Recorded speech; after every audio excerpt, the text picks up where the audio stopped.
We will start. Meanwhile, our chief guest will join us. We will start with the regular proceedings of the conference, and we will start with the recitation from the Holy Quran. I would kindly request Qari Khalid Hamid Kazmi Al-Hazari to please come forward and recite the verses from the Quran. أعوذ بالله من الشيطان الرجيم.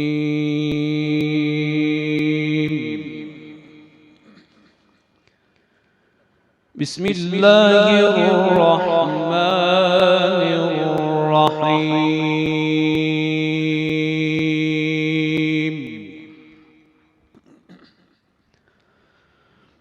أولم يروا أن الله يبسط الرزق لمن يشاء ويقدر إن في ذلك لآيات لقوم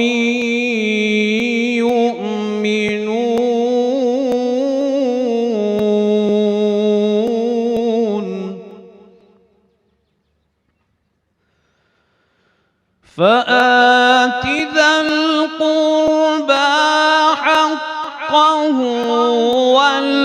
والمسكين وابن السبيل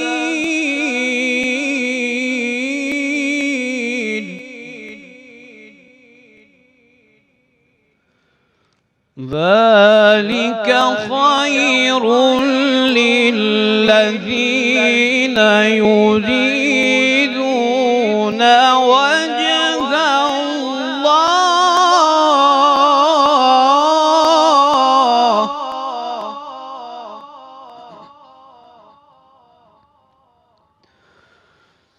ذلك خير للذين يريدون وجه الله وأولئك هم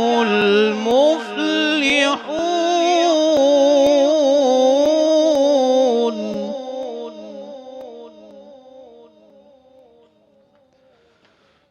وما آتيتم من ربا ليربو في أموال الناس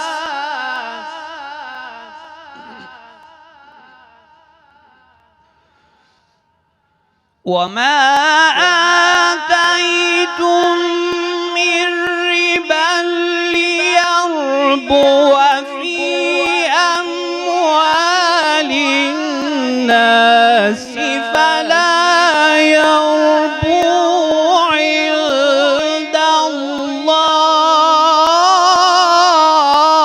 الله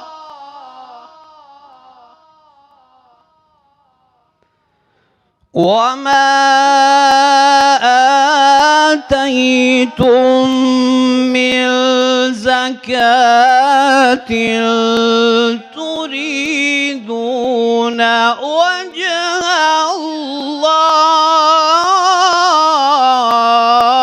الله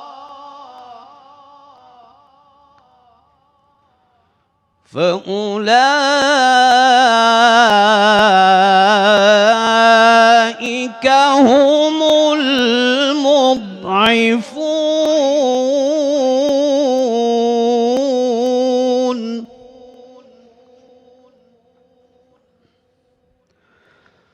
الله الذي خلقكم ثم رزقكم ثم يميتكم ثم يحييكم هل من شركائكم من لن يفعل من ذلكم من شيء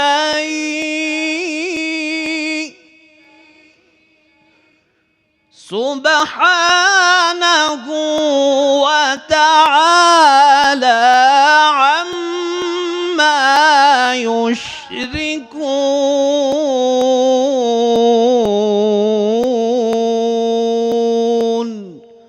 صدق الله العظيم.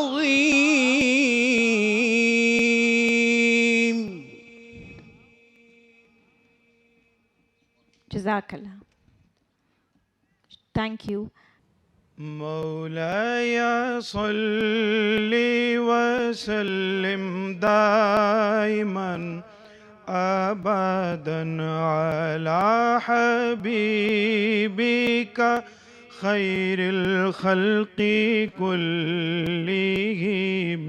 مولاي صل وسلم دائما أبدا على حبيبك خير الخلق كلهم. محمد سيد الكونين والثقلين. محمد سيد الكونين والثقلين والفريقين من عرب ومن عجم. مولاي صل وسلم دائما أبدا على حبيبك خير الخلق كلهم. هو الحبيب الذي ترجى شفاعته.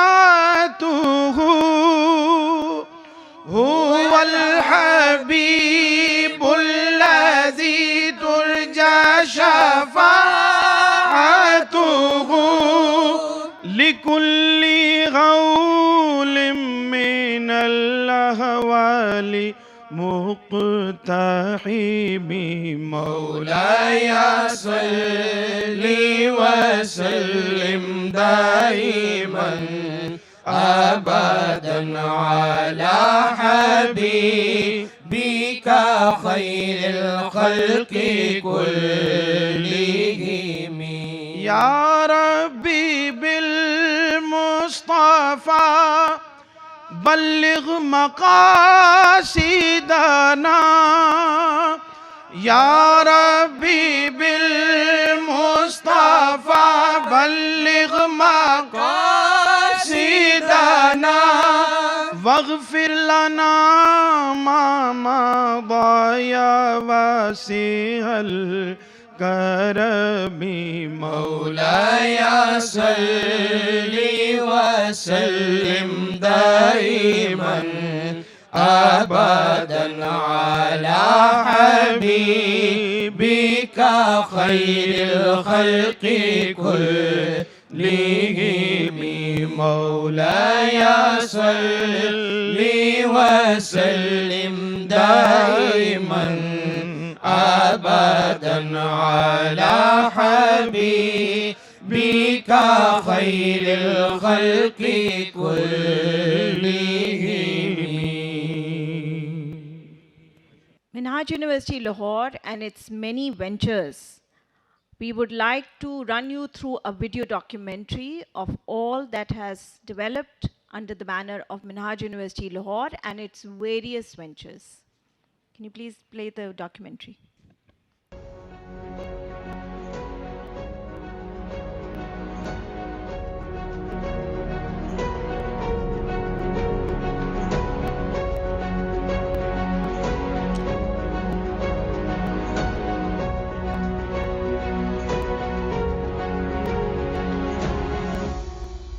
Welcome to the journey of turning your professional dreams into reality with Minhaj University, Lahore.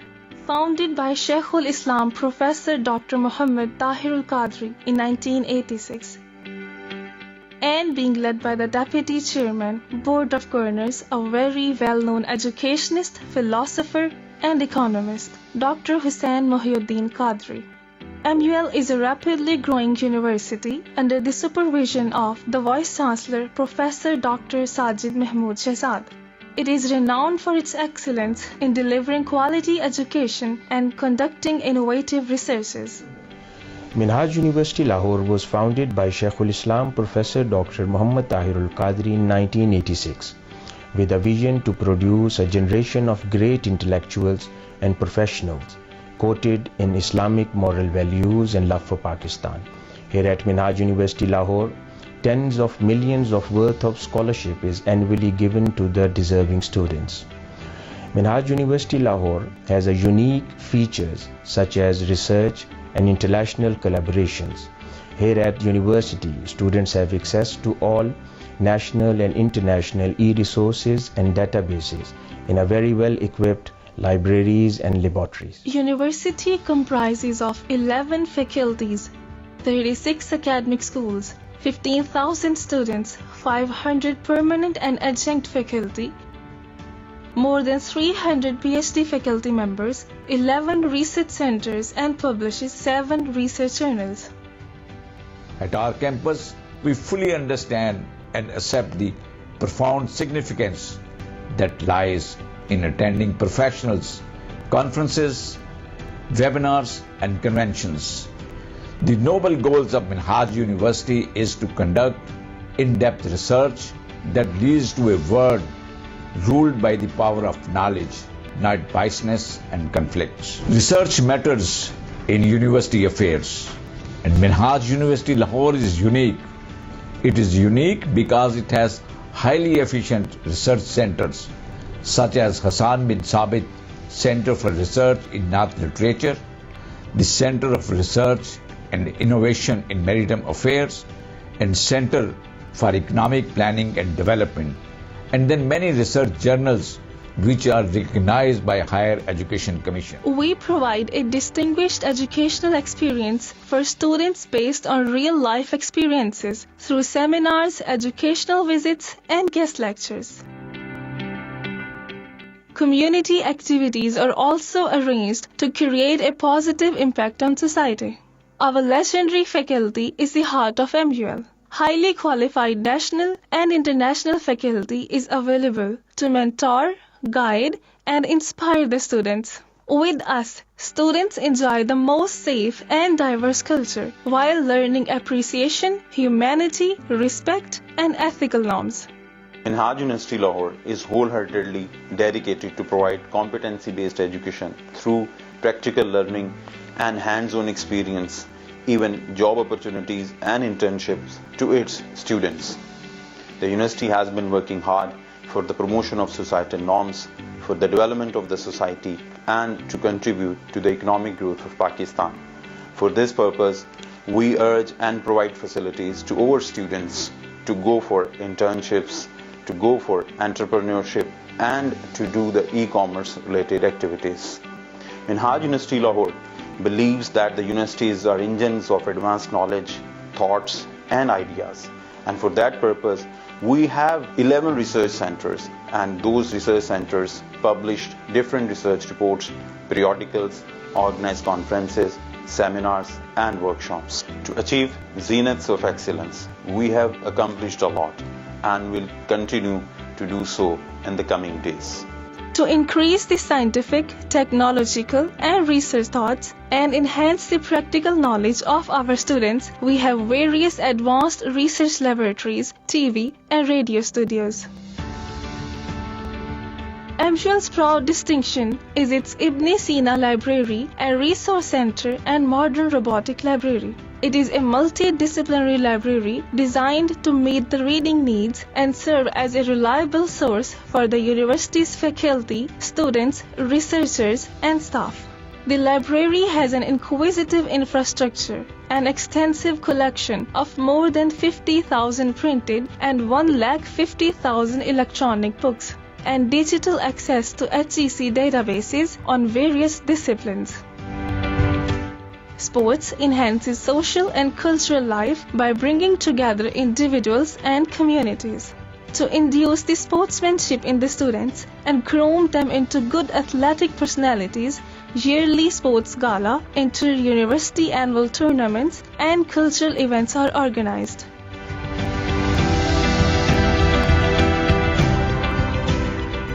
Students take refreshing breaks from the studies at our cafeterias, where we serve health-consciously prepared Pakistani and continental meals.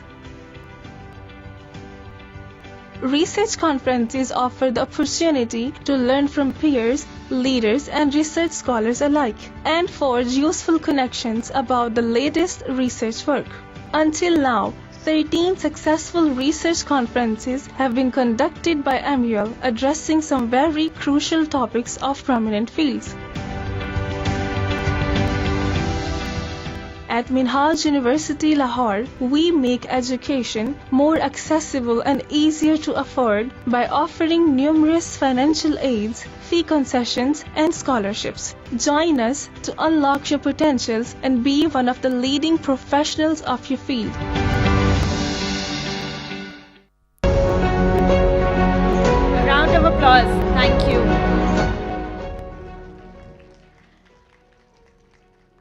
Dear audience, I would kindly request everyone to please kindly rise for the national anthem of Pakistan.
Kindly be seated while we're waiting. Our chief guest has arrived, but he's coming to the venue. I would now like to request the worthy Vice Chancellor, Professor Dr. Sajid Mahmood Shehzad, to kindly open the conference with a welcome note. Auzubillahi minash-shaytanir-rajim. Bismillahir-Rahmanir-Rahim.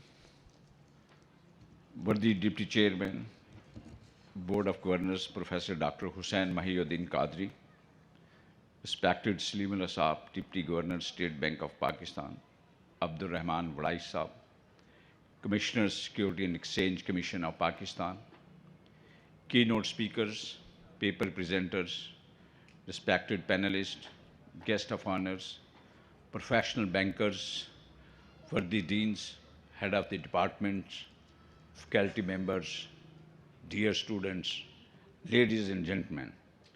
On behalf of Minhaj University, Lahore, I extend a very warm welcome to all of you as we embark on the 7th World Islamic Economics and Finance Conference 2024.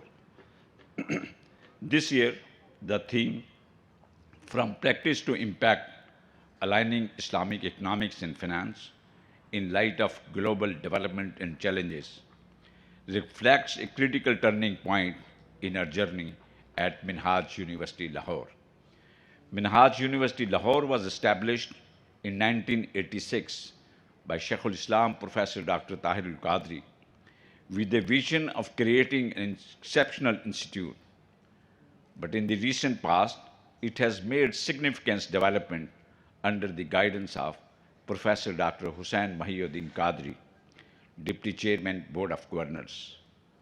Currently, there are over 15,000 students who are acquiring knowledge in more than 150 academic programs.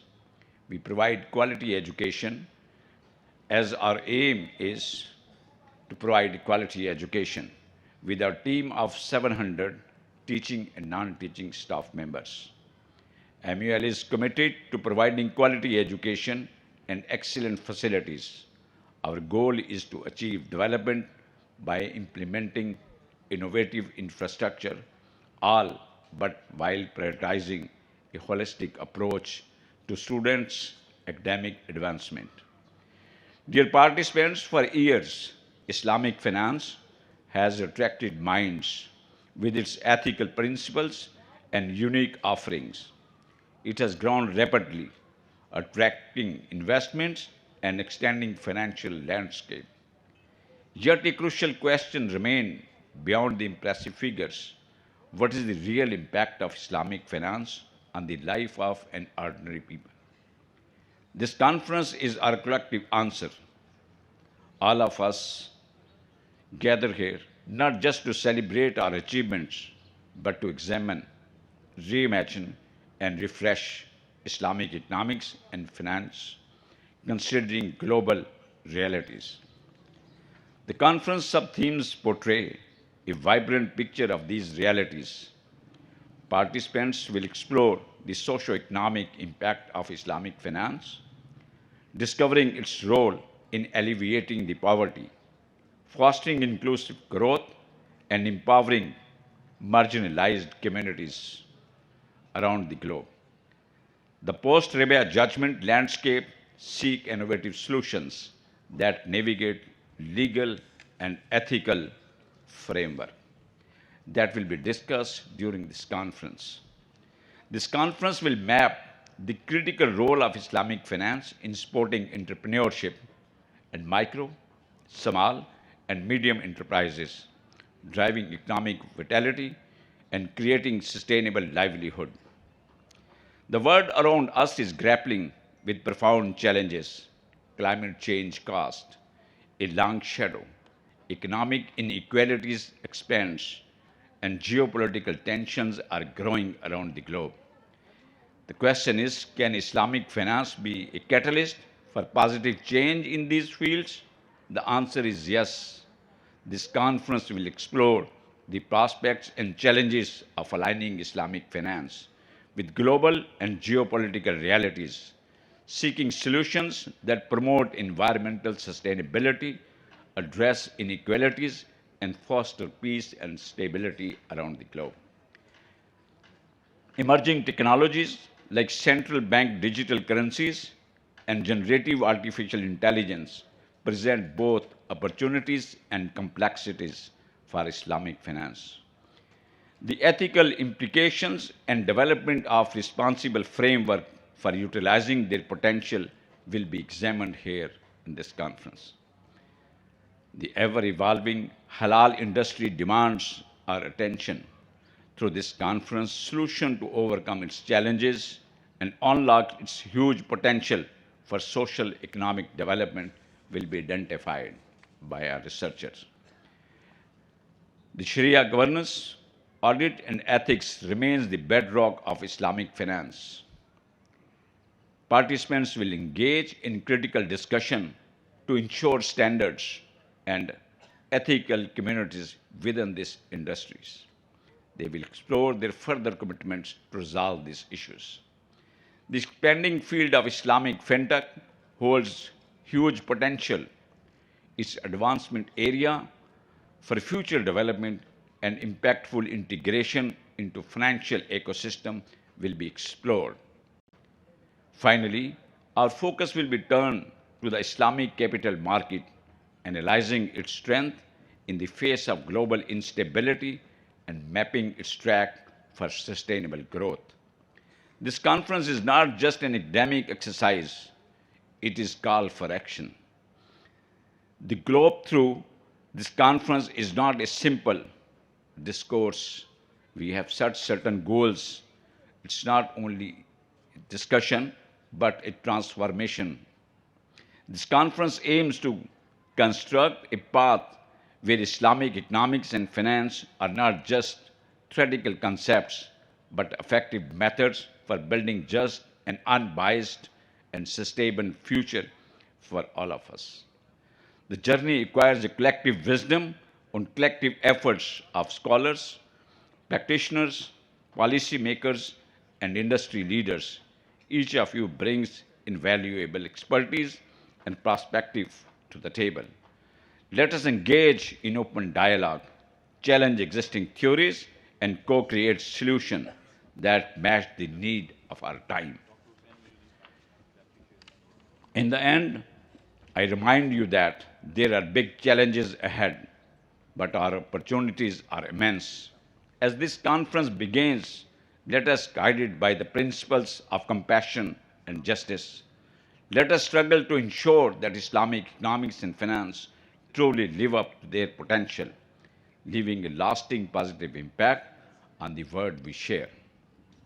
Lastly, I take the opportunity to extend my heartiest appreciation to the members of our organizing committees, volunteer students, staff, and sponsors of this conference. Without their support and hard work, this conference would not have been possible.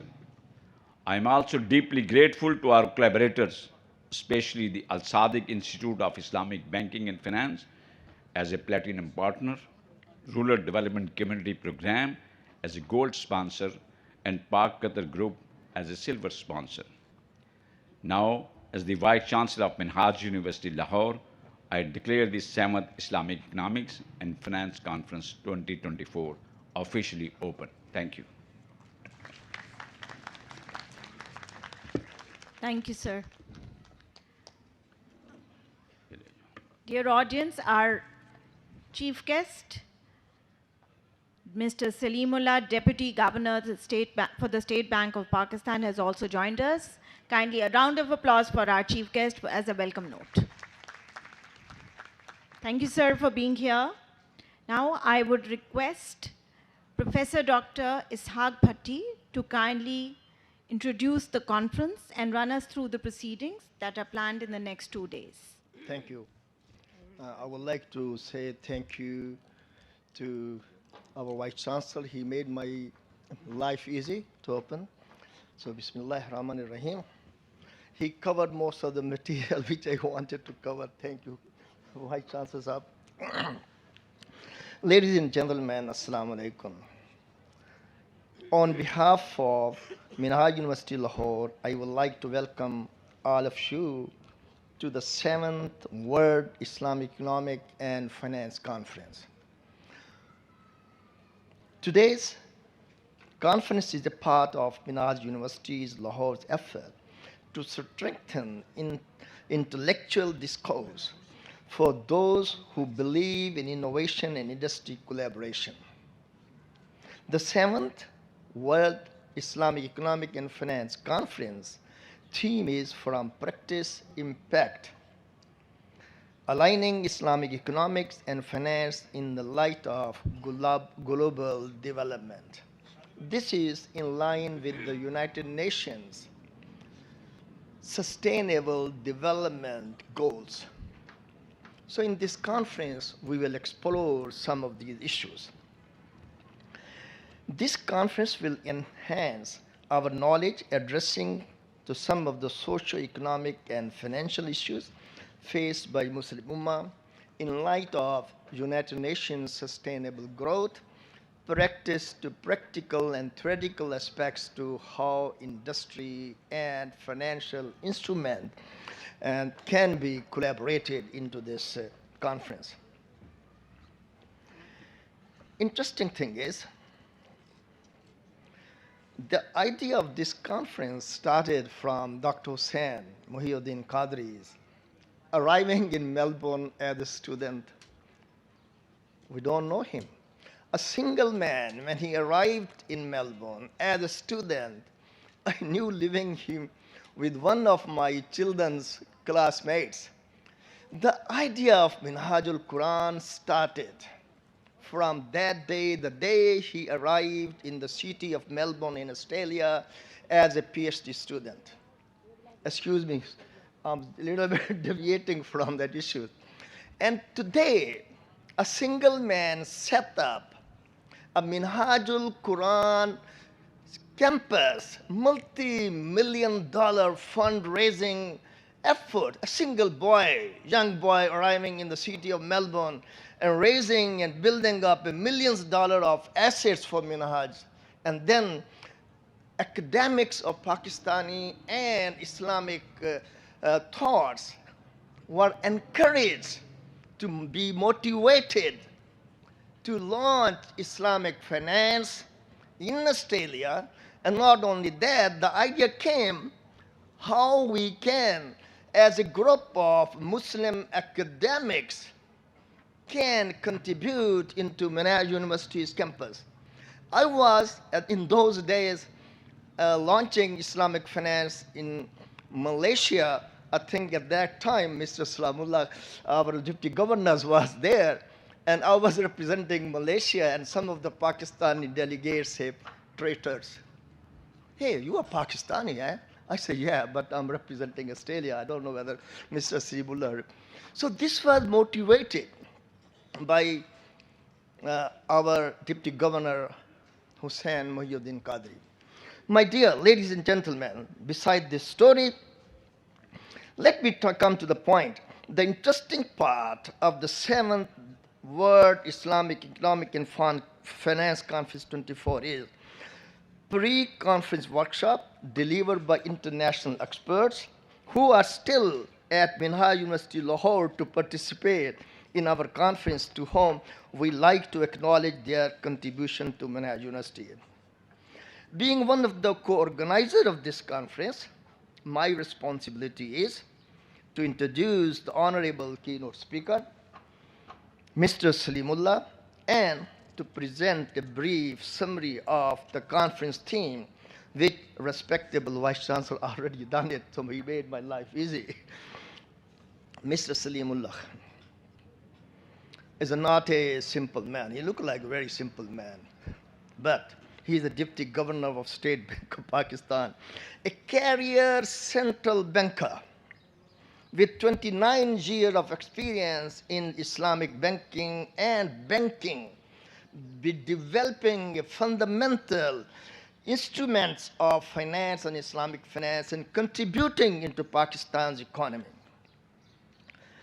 He was head of the strategic management to the director of, start counting, my counting end up, agriculture credit, Islamic banking, finance and executing, financial resource management, head of treasury, CFO, CEO, vice chairman of the Pakistan Security Planning Commission, the founder of the Vision of 2028 PSC. Yeah, I give up. So much contribution by Salimullah.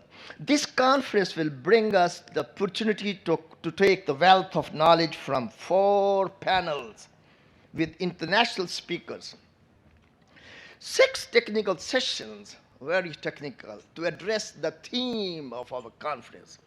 My dear, in this conference, there are 13 keynote speeches to be delivered, 40 research papers, which were thoroughly revised and reviewed by international reviewers. Initially, more than 100 papers were submitted. Out of those, we shortlisted the 40 research papers. You will enjoy some of the research papers. 3 major sponsors partners, Al Sadiq, RCDP, Pak Qatar Group, they have contributed a lot into this event. We are thankful to you all. Ladies and gentlemen, let us work together to implement the uniform model of Shaykh al-Islam, Pir Murshid, Dr. Muhammad Tahir al-Qadri. He developed a uniform model to bring together all school of thoughts. He called it Taqleedul Mazhab. I was teaching an Islamic finance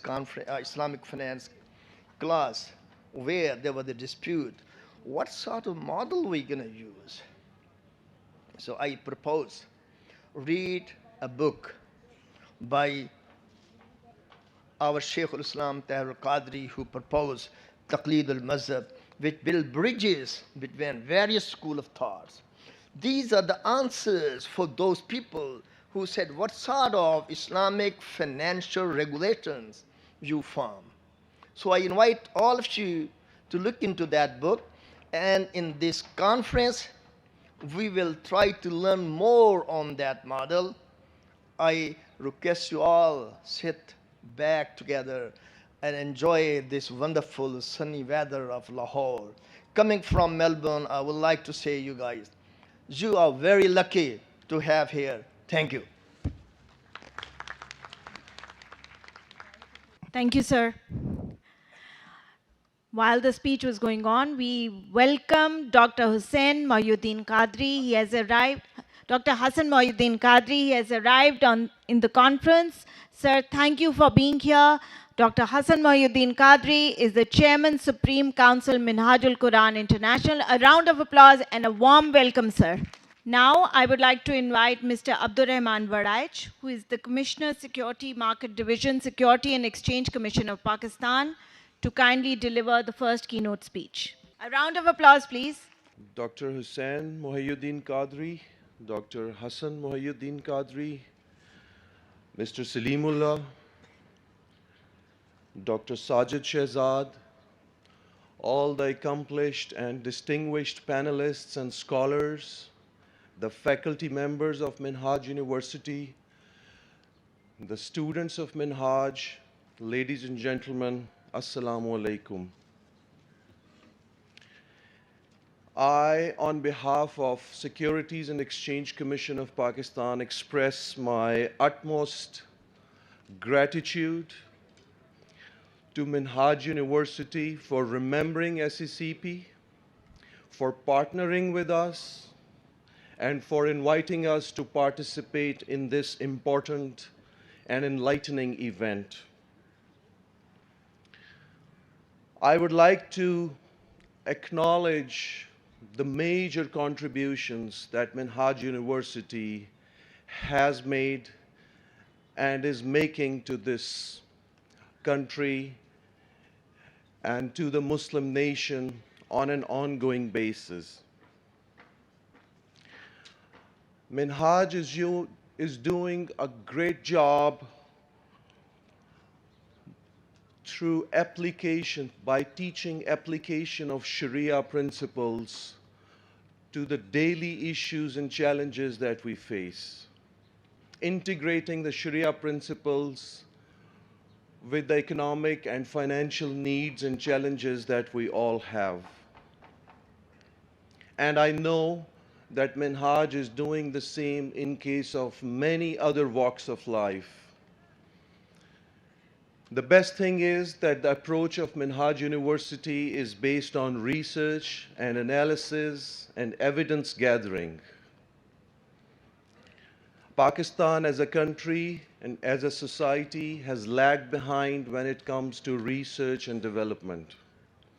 And Minhaj is setting a high standard for other universities and other institutions, and is providing confidence to the public sector regulators like ourselves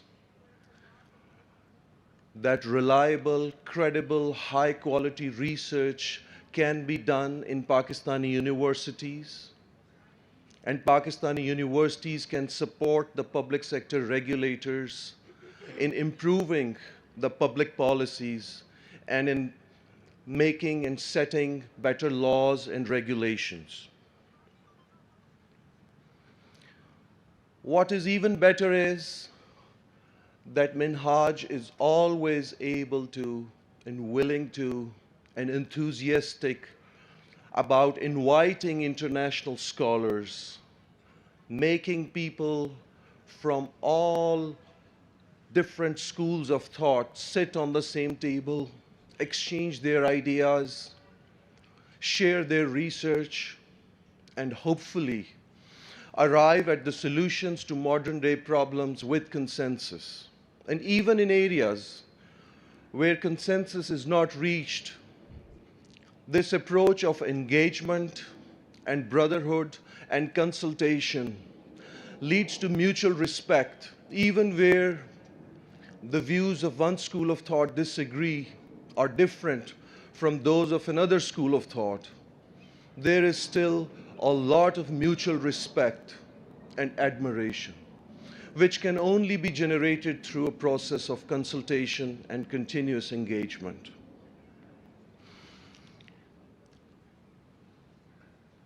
And perhaps the biggest contribution that Minhaj University is making is spreading a message of respect and tolerance and mutual understanding. This is a great service that this institution is doing, not only for this country, but for the entire nation of Muslims and for the humanity in general.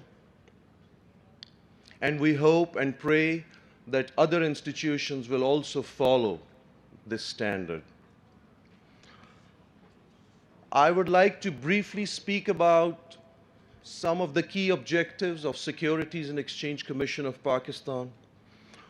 The foremost objective, of course, is to promote financial inclusion in the country. More and more citizens of the country should have bank accounts and mutual fund accounts and takaful policies and pension accounts.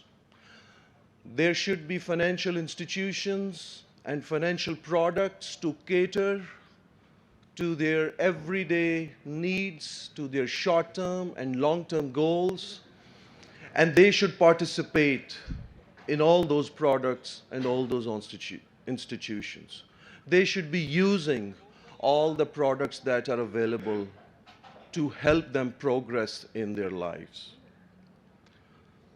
So the two important aspects of financial inclusion are, of course, savings and investments. SECP wants to create more and more channels and more institutions that can enable the people of this country to save and to invest those savings in a prudent way. And SECP believes in the power of small savings and small investments. We believe that even small amounts, when saved and invested over a long period of time, can lead to a fortune. And this is the message that we have to spread to all our fellow citizens. Protection of investors, and particularly the small investors, is a very high priority for SECP. SECP strongly believes in transparency and integrity of financial markets, institutions, and products. When you go and participate in a financial product, be it a savings product or an investment product, you should have the confidence that all the information that was necessary has been provided to you, and the promises that are being made to you will be met. That's what brings credibility and confidence. And of course, SECP, the highest priority for us is to promote all these financial institutions and financial products in a Sharia-compliant manner. So that has become a mission for SECP, and this is a mission of your institution as well. So in that mission, we are partners with you, and you will see that we will also work hard and struggle and strive shoulder to shoulder with you in this mission.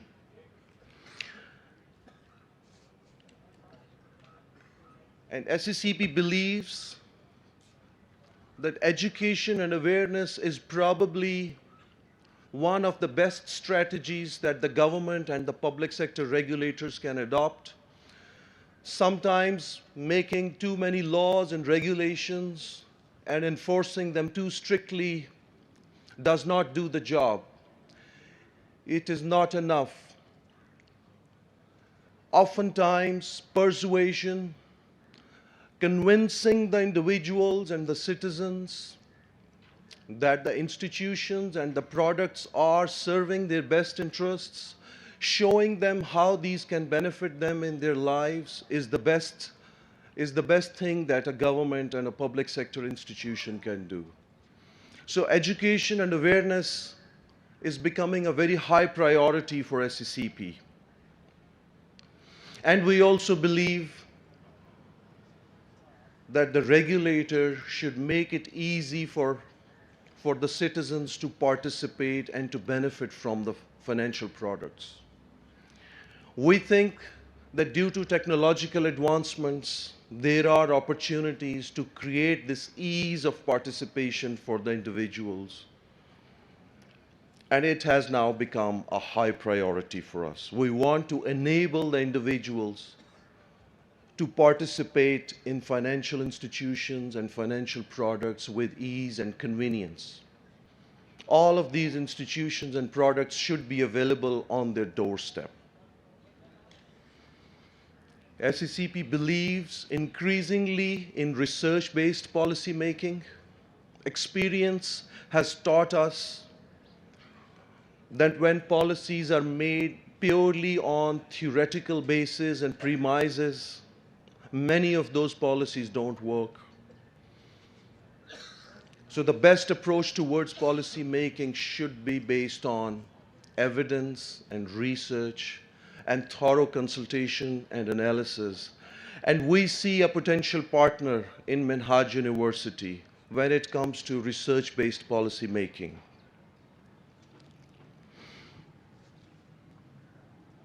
I have a few proposals and requests and recommendations for the Minhaj group, sir. Minhaj and SECP are already partnering in a number of ways, but SECP would want this partnership to become more intense, more regular, and more aggressive.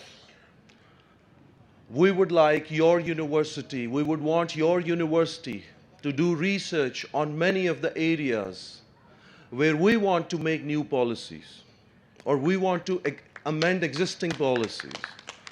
So we would want you to partner with us, do that research for us. We would like to seek your advice on various policy issues on a regular basis. We would like to offer internships to your students and graduates on a regular basis. Because we see synergy and long-term benefits in partnering with you. You have a proven track record now, and SECP is convinced that you are one of the best institutions to partner with in this country.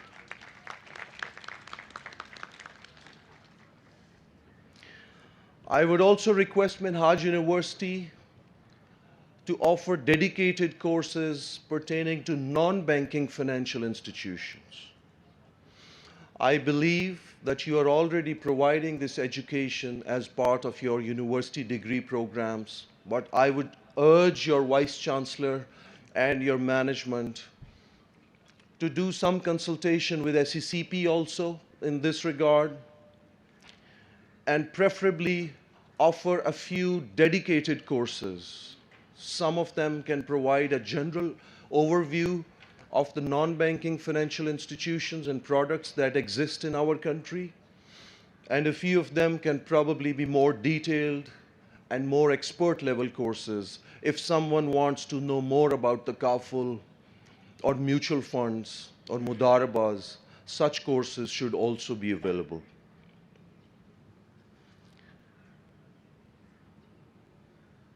Finally, I would once again thank Dr. Hussain Muhyiddin Qadri, Dr. Sajid Shehzad, the university, the Minhaj University, all of you for inviting SECP and me to be able to express our views. Thank you very much for that, and I look forward to all the enlightening views and discussions and speeches that we are all going to listen today, which will hopefully increase our knowledge, our understanding, and equip us to deal with our economic and financial challenges more effectively.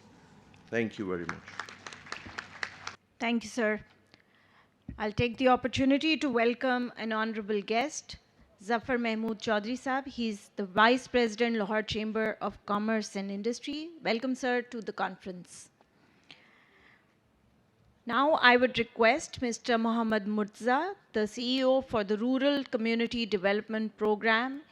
He is also the Vice Chairman, Pakistan Microfinance Network, to kindly deliver the first keynote speech. Rural Community Development Program is also the gold sponsor for this conference. A round of applause. Sir, please.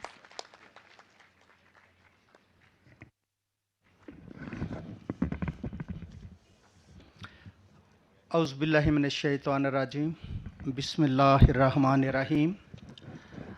Honorable Deputy Governor, State Bank, Hossain Mayuddin, Hassan Mayuddin Saab, Commissioner SCCP, VC Saab, ladies and gentlemen, Assalamu alaikum. I am truly honored to be here today, share my views regarding the topic of MNC's important Islamic economic and finance.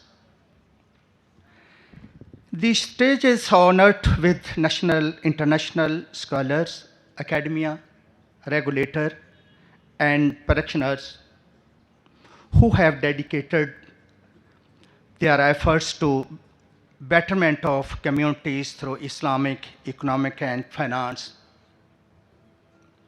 Ladies and gentlemen, our world shaped by the globalization, the diverse economics philosophy, principle of Islamic economics offer a unique economics philosophy, principle of Islamic economics offer a unique perspective. The highlights: justice, equity, and ethic conduct today. I would like to share view regarding the subject and potential for the development of a more inclusive and sustainable global economy. I am representing here RCDS as a founder, CEO, and vice chairman of PMN. RCDP, our journey has started in 1995 regarding women empowerment and financial inclusion from one village of district Nankana, Punjab. We have dispersed 67 billion in the form of small loans. The outstanding loan portfolio of 8.5 billion in conventional banking and 2 billion in interest-free loan. This is the evidence of our financial inclusion journey. Our actual active borrowers, 210,000, with 98% females. Behind this number, our staff working diligently to empower the unbanked communities. Due to empower of 1.5 million borrowers through financial services, RCDP ranked top 5 microfinance company in the Pakistan. RCDPS in providing interest-free loan in the 5 districts of Punjab. We have launched a Prime Minister Youth Agri Loan Scheme. This is not a merely to financial model, but a moral and ethic commitment to a principles that align with the belief of Islamic finance. We believe that the financial empowerment should be inclusive and ethical. RCDP believe in the innovation and collaborations. We are actively exploring the development of Islamic banking products. Our presence is a result of a partnership with Research and Development Department of Minhaj University, Lahore, together. We aim to align financial services with the Islamic principle. These collaborations marks a significant step forward to our ongoing commitment to ethic and sustainable financial practices. I extend my deepest gratitude to all of you for your commitment to this noble cause. I am honored by opportunity to share my thoughts and experience with you. I also congratulate to effort of Minhaj University, Lahore, advancing the financial inclusion and community development. This conference is not then just a gathering of mind. This is platform for the deep insight, meaningful collaboration. This is a catalyst for positive change in the Islamic economics and finance together. We can shape a future that is economically vibrant and socially responsibility. Thank you, and I wish you to all successful and macrofinance conference. Thank you very much. Assalamu alaikum.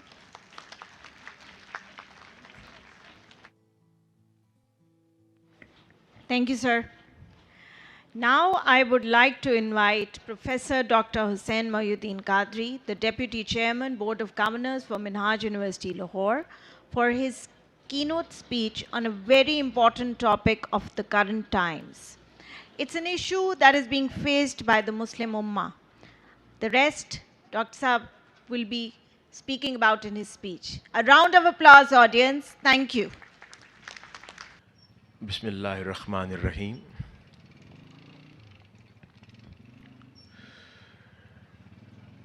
Honorable Dr. Hassan Mohyuddin Qadri, Chairman, Supreme Council of Minhajul Quran International, worthy Vice Chancellor, Professor Dr.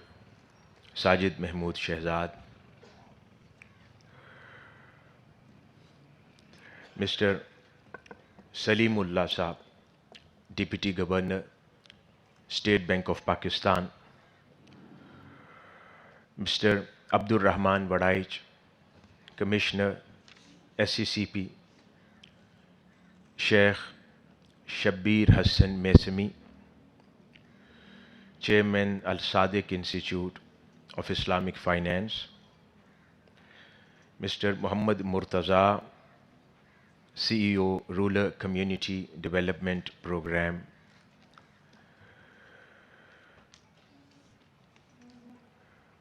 representatives of Pak Qatar Group,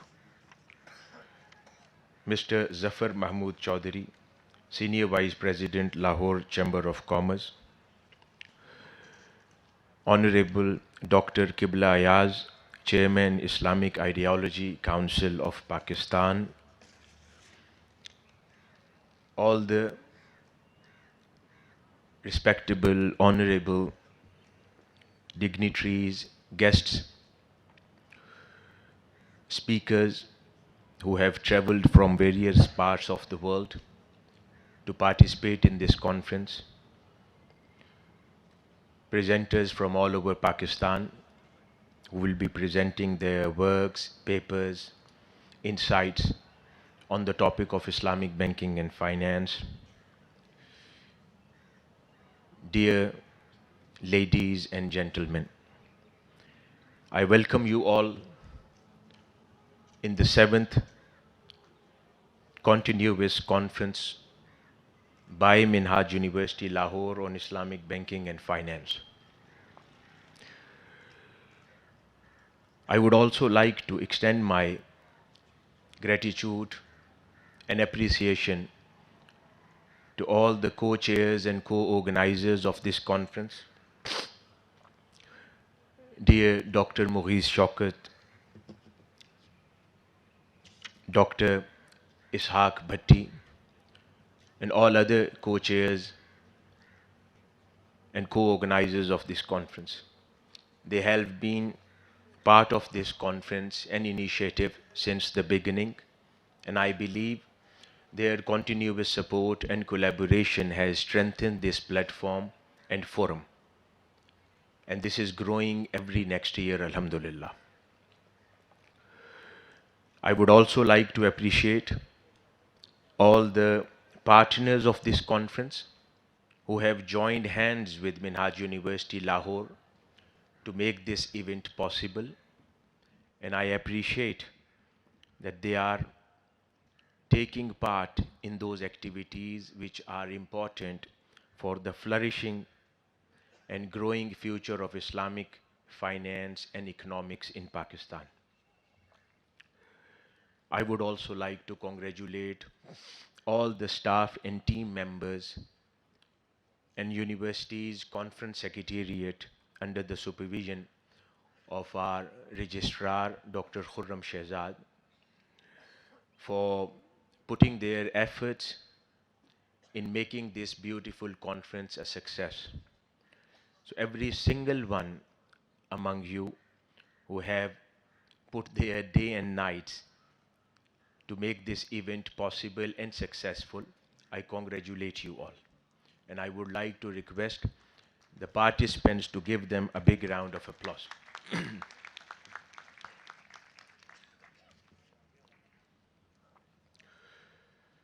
Dear audience, today for my speech I have selected an important topic. Rather, I would say a proposal for a solution to a concern which is something of grave nature for Pakistan, and not just for Pakistan, for every single Muslim country around the world. And I believe this proposal has a potential to provide a solution to this concern if the governments and policy implementing authorities take this proposal into consideration. But before that, let me say a few words about the background, why we are talking about this proposal and what made us think about this proposal. In recent years, the global economic environment has undergone a dramatic upheaval, pushing countries to reconsider their financial strategy and seek more self-reliant and independent way to economic stability. Same is the case with Muslim countries of the world. The global economic outlook of the world, and more specifically the Muslim world, remain precarious because of Russia-Ukraine conflict, which aggravated supply-side disruption, disrupts international commodity market, and drives inflation. It is anticipated that their growth will slow to 4.9% and 4.3% in coming years. The pandemic also resulted in the loss of 32.5 million time equivalent jobs in only OIC countries, and a global unemployment rate decreased by 0.4% in 2021 to reach 6.2%. As demand increased, supply responded more slowly, resulting in higher commodity price and inflation in the world, and specifically in OIC countries. Talking about global unemployment, which stood at 214.2 million in 2021, down 9.5 million from previous year, but still 28.3 million above the pre-pandemic level. If we talk about poverty levels and conditions in OIC countries, agriculture and food sector experienced substantial supply chain disruption due to pandemic, which put millions of people relying heavily on agriculture at risk. The food price index of food and agriculture, according to Food and Agriculture Organization, indicated that food prices in international markets increased by 3.2% in 2020 and 28.2% in 2021. There are further aggregated by rising inflation and effects of wars in various regions of the world going on today. World Bank estimates that these combined crises will lead to an additional 75 million to 95 million people living in extreme poverty. Governments can mitigate such impact through social protection policies, but the fragile economic system of many OIC member countries are unfortunately not able to fully cope with these challenges. The lack of financial resources to provide support to help overcome long period of reduced economic activity and interruption in informal economic activity which millions of people rely on further added to the poverty and inequality problem in these countries.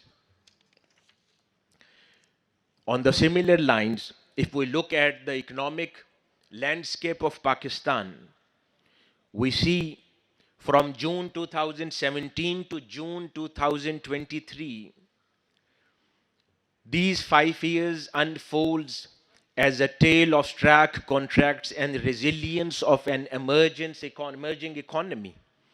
It begins on a hopeful note with growth at a steady clip of 4.61%. This momentum is carried forward into the next year, surging to 6.10%.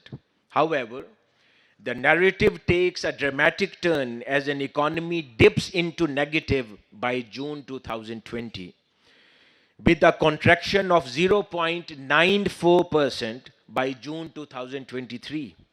The growth rate has trapped off considerably and contracted considerably to 0.29%, which brings forth question about the path ahead for the country. If we talk about the foreign debt, analyzing the debt trends of Pakistan, it is evident that the country has grappled with a fluctuating debt burden reflective of episodic financial interventions and a cyclical nature of economic reforms. The inflation trend in Pakistan indicates significant economic volatility over 2 years period. The consistent increase in inflation from February 2021 to December 2023 is indicative of underlying economic pressures for the country. Export and imports of the country, if we examine them, from July 2022 to November 2023 reveals a consistent trade deficit, with imports significantly outpacing exports throughout the period. Dear audience, the IMF's projections for Pakistan's fiscal year 2024 suggests that unemployment will be at 8%, which is higher than 6.2% in fiscal year 2022.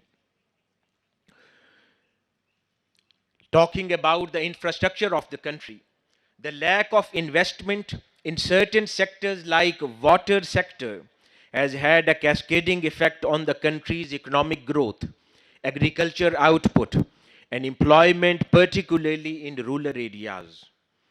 The persistent rank of Pakistan at 161 in the Human Development Index is indicative of several deep-rooted issues. Dear audience, we talked about economic conditions of many OIC member countries. And this story goes on in many other countries around the world, outside OIC member countries as well.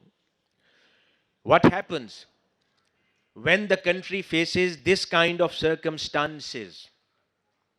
They move towards external or foreign financial institutions for financial assistance. because they see a hope of survival only by reaching out to those foreign financial institutions like IMF. So they always come to support and help countries in trouble like Pakistan.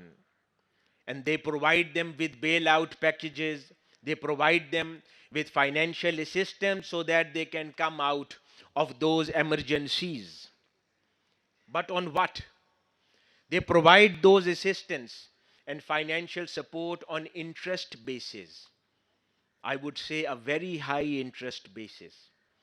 So whenever this help comes to these countries, so that comes with a lot of pre-confirmed costs which all these countries have to bear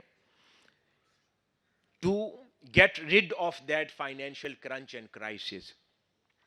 I don't blame these foreign financial institutions. They always come to help the countries in trouble. Because if you reach out to any conventional model of banking or financial assistance, they would do that because that is their business model. So, no need to blame these institutions. But what we need to look at is Allah Almighty and Sayyidina Rasulullah sallallahu alaihi wasallam. They have provided us with the right solution, but we do not look towards those solutions and we run towards other assistances and support systems, leaving and forgetting what Allah Almighty and Sayyidina Rasulullah sallallahu alaihi wasallam has given through their teachings and preachings. So automatically, those solutions will not be enough and will not be there to bring us out from the troubles we all or these OIC countries are indulged in. Look at the chart. On the screen, you can have a look on the chart of financial commitments. Or I would rather say, look at the list of these Muslim countries, how much they owe to IMF. And similarly, there are many more institutions, these countries, they owe to them. Just to give us an idea that when this assistance comes, it comes with a lot of troubles and cost as well. For example, Afghanistan, you see $375 million, a very small economy, but this much burden from the external financial institutions' loans. Talk about Pakistan. Only Pakistan owes $7.5 billion to IMF only. And then 0.3 billion to Paris Club, and then that continues. Egypt, they owe $12.3 billion to IMF only. And then Tunisia, they owe $13.5 billion to IMF only. So these were just a few examples from the Muslim countries, how much they owe to IMF. And similarly, there are other financial institutions around the world who are lending money to these Muslim countries as well. Again, upon their request, they provide support. That's their business model. But then what happens? We'll discuss some other figures.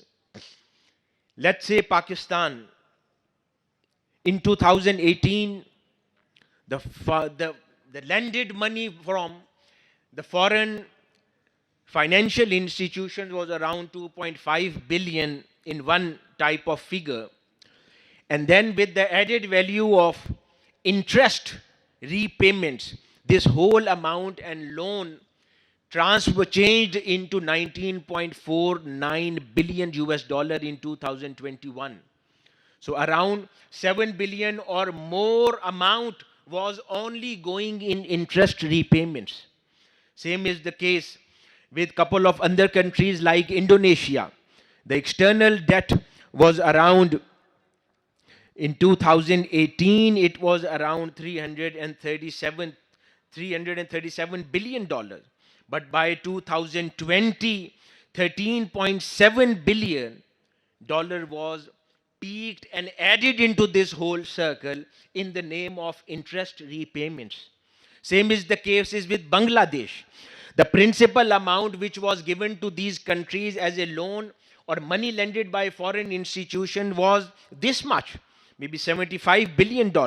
But 2022, the value addition into that loan and that whole amount, around $5.14 billion worth of interest was added on the principal amount, which increased this total amount to be paid back by those countries to those foreign institutions. So the argument which I am making here, that the no blame to these foreign institutions. That is their business model. The issue is with the governments when they approach to those institutions and take these loans to come out of these financial crises, to get rid of that financial crisis. When they reach out to these institutions and they take these loans and financial assistance on a very high cost and amount. This is where the issue arises. And this issue or financial burden does not come in isolation. And it is not in the isolation, but have a profound implication for social well-being and development in these countries. Implication for the continued inability to manage and reduce this debt could lead to further economic instability in these countries, hindering progress in areas like healthcare and education and infrastructure. Therefore, there is an urgent need for a targeted initiative and support to alleviate these financial strains and help these nations regain their economic stability and ensure the well-being of their citizens. For example, the food insecurity and malnutrition are major issues in many countries, Muslim countries of OIC. For example, in Iraq, over 4 million people are in humanitarian crisis. They need help due to intermittent conflict and fluctuating global oil prices. In Lebanon, food insecurity has mainly been driven by hyperinflation. The war in Syria has had devastating consequences, with over 12 million Syrians being food insecure, an increase of 4.5 million in 2020 only. And the world can imagine what will happen in Gaza once this war is over, and what kind of assistance this world would need to provide to those people living in humanitarian crisis. Dear audience, in such circumstances, poor countries approach to these financial institutions for loan. They provide loan to these nations with high interest rates, as I have mentioned, and put these countries into further troubles and economic crisis. There are many institutions working, but for example, as a sample, we will be discussing IMF to understand how this whole phenomena works. What is IMF? IMF is a United Nations specialized agency founded at Bretton Woods Conference in 1944 to secure international monetary cooperation, to stabilize currency exchange rates, and to expand international liquidity. And IMF has seen a notable increase in financing in recent times due to its crucial role in addressing various economic and financial crises in emerging economies. IMF is a distinctive blend of regulatory and advisory and financial roles, which are rooted in original objectives for which the institution was created. In order to achieve these aims, IMF engaged in analysis and provision of guidance pertaining to a country's economic policies. These include several aspects such as nation's exchange rate, governmental budgets, monetary management, credits. IMF, the financial sector and regulatory policies of a country. It also assesses these policies together with macro, finance, economic, structural policies that impact job prospects and employment in that country as well. There are economists and bankers around the world, they criticize such financial institutions like IMF. One of the major criticisms made towards these institutions are that IMF supported programs have faced criticism. Their approach to setting fiscal targets, often employing a one size fits all methodology that fails to account for the unique circumstances of individual nations. The critics of IMF also oppose the institutions due to conditionality it imposes in return for its loans. They argue that these conditions are often oblivious to the hardships they place on the most vulnerable members of the society, the countries. Moreover, the impact of IMF adjacent, adjacent programs on social spending, particularly for the underprivileged, has generated a multitude of debates with limited and inclusive outcomes. IMF's policies, reforms often dubbed conditionalities, have faced significant scrutiny due to their adverse effects, such as undermining the fiscal capacity for investment in healthcare and education. One of the most significant criticism leveled against IMF is that its conditionalities often prioritize economic reforms over social spending. This has led to reduction in crucial public services such as healthcare and education, as governments are compelled to trim their budgets to meet IMF requirements, are compelled to do the privatization of public services and other IMF demands, that has further aggregated the problems in these highly vulnerable members of the society, these countries, resulting in decline in provision of essential goods and services of these countries. A less talked about but equally critical concern is the way IMF programs aggregates the disparities between rural and urban population. During the economic turmoils, governments under the IMF influence and loan tend to allocate resources more towards cities where higher tax revenues can be generated. This urban centric approach weakens the productive effect of education in rural areas, leaving rural population at a significant disadvantage. These conditions often fail to account for a unique economic social circumstances of individual nation in more severe social problems and reducing in social expenditures in these countries.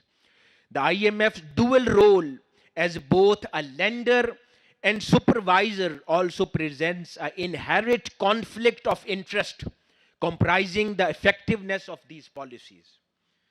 In some cases, the IMF loans has led to increased poverty in these countries, income inequality, and social problems in borrowing countries. One notable issue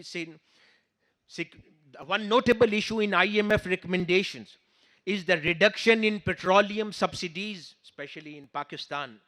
This reduction has resulted in higher price for petroleum products, transportation fares, and various other essential commodities, significantly affecting the general population and their cost of living. I don't blame IMF at all, because that is their business model. Any conventional financial institution would do that, because that is their business model. Otherwise, these institutions won't survive. That is their business model. But the question is with the governments when they approach these financial institutions for the services. Whereas Islamic economics and finance has a decent, comprehensive solution to these problems. If all these Muslim countries can come together to work on that solution, these problems can be tackled and these countries can be financially assisted in a more decent and respectful manner. What solution I propose here? If these countries do not go to these external financial institutions for financial assistance. So what should they do?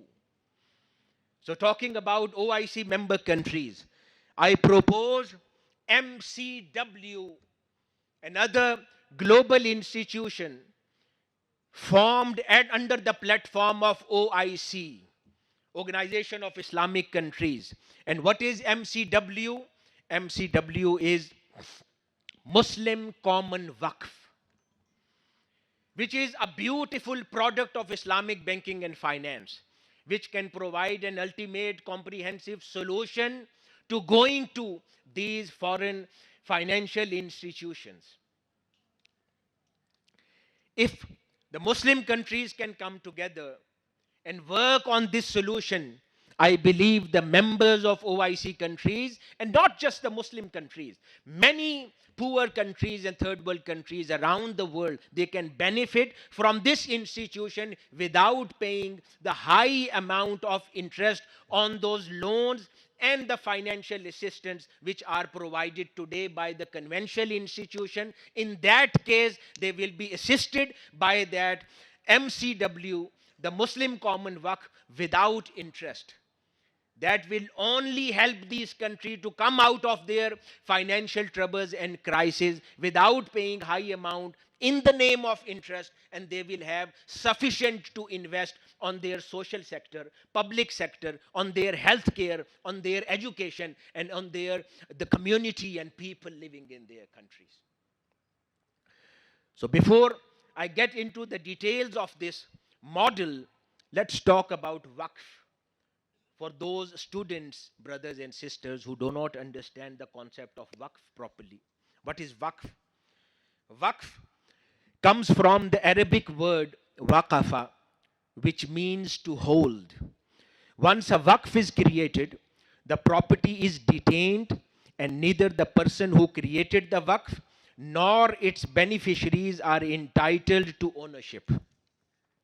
Waqf is a charitable endowment held in trust under Islamic law. The donor dedicates the asset for the specific charitable purpose. Waqf is seen as a crucial Islamic social finance tool that generates recurring income for the benefit of a specific group of individuals.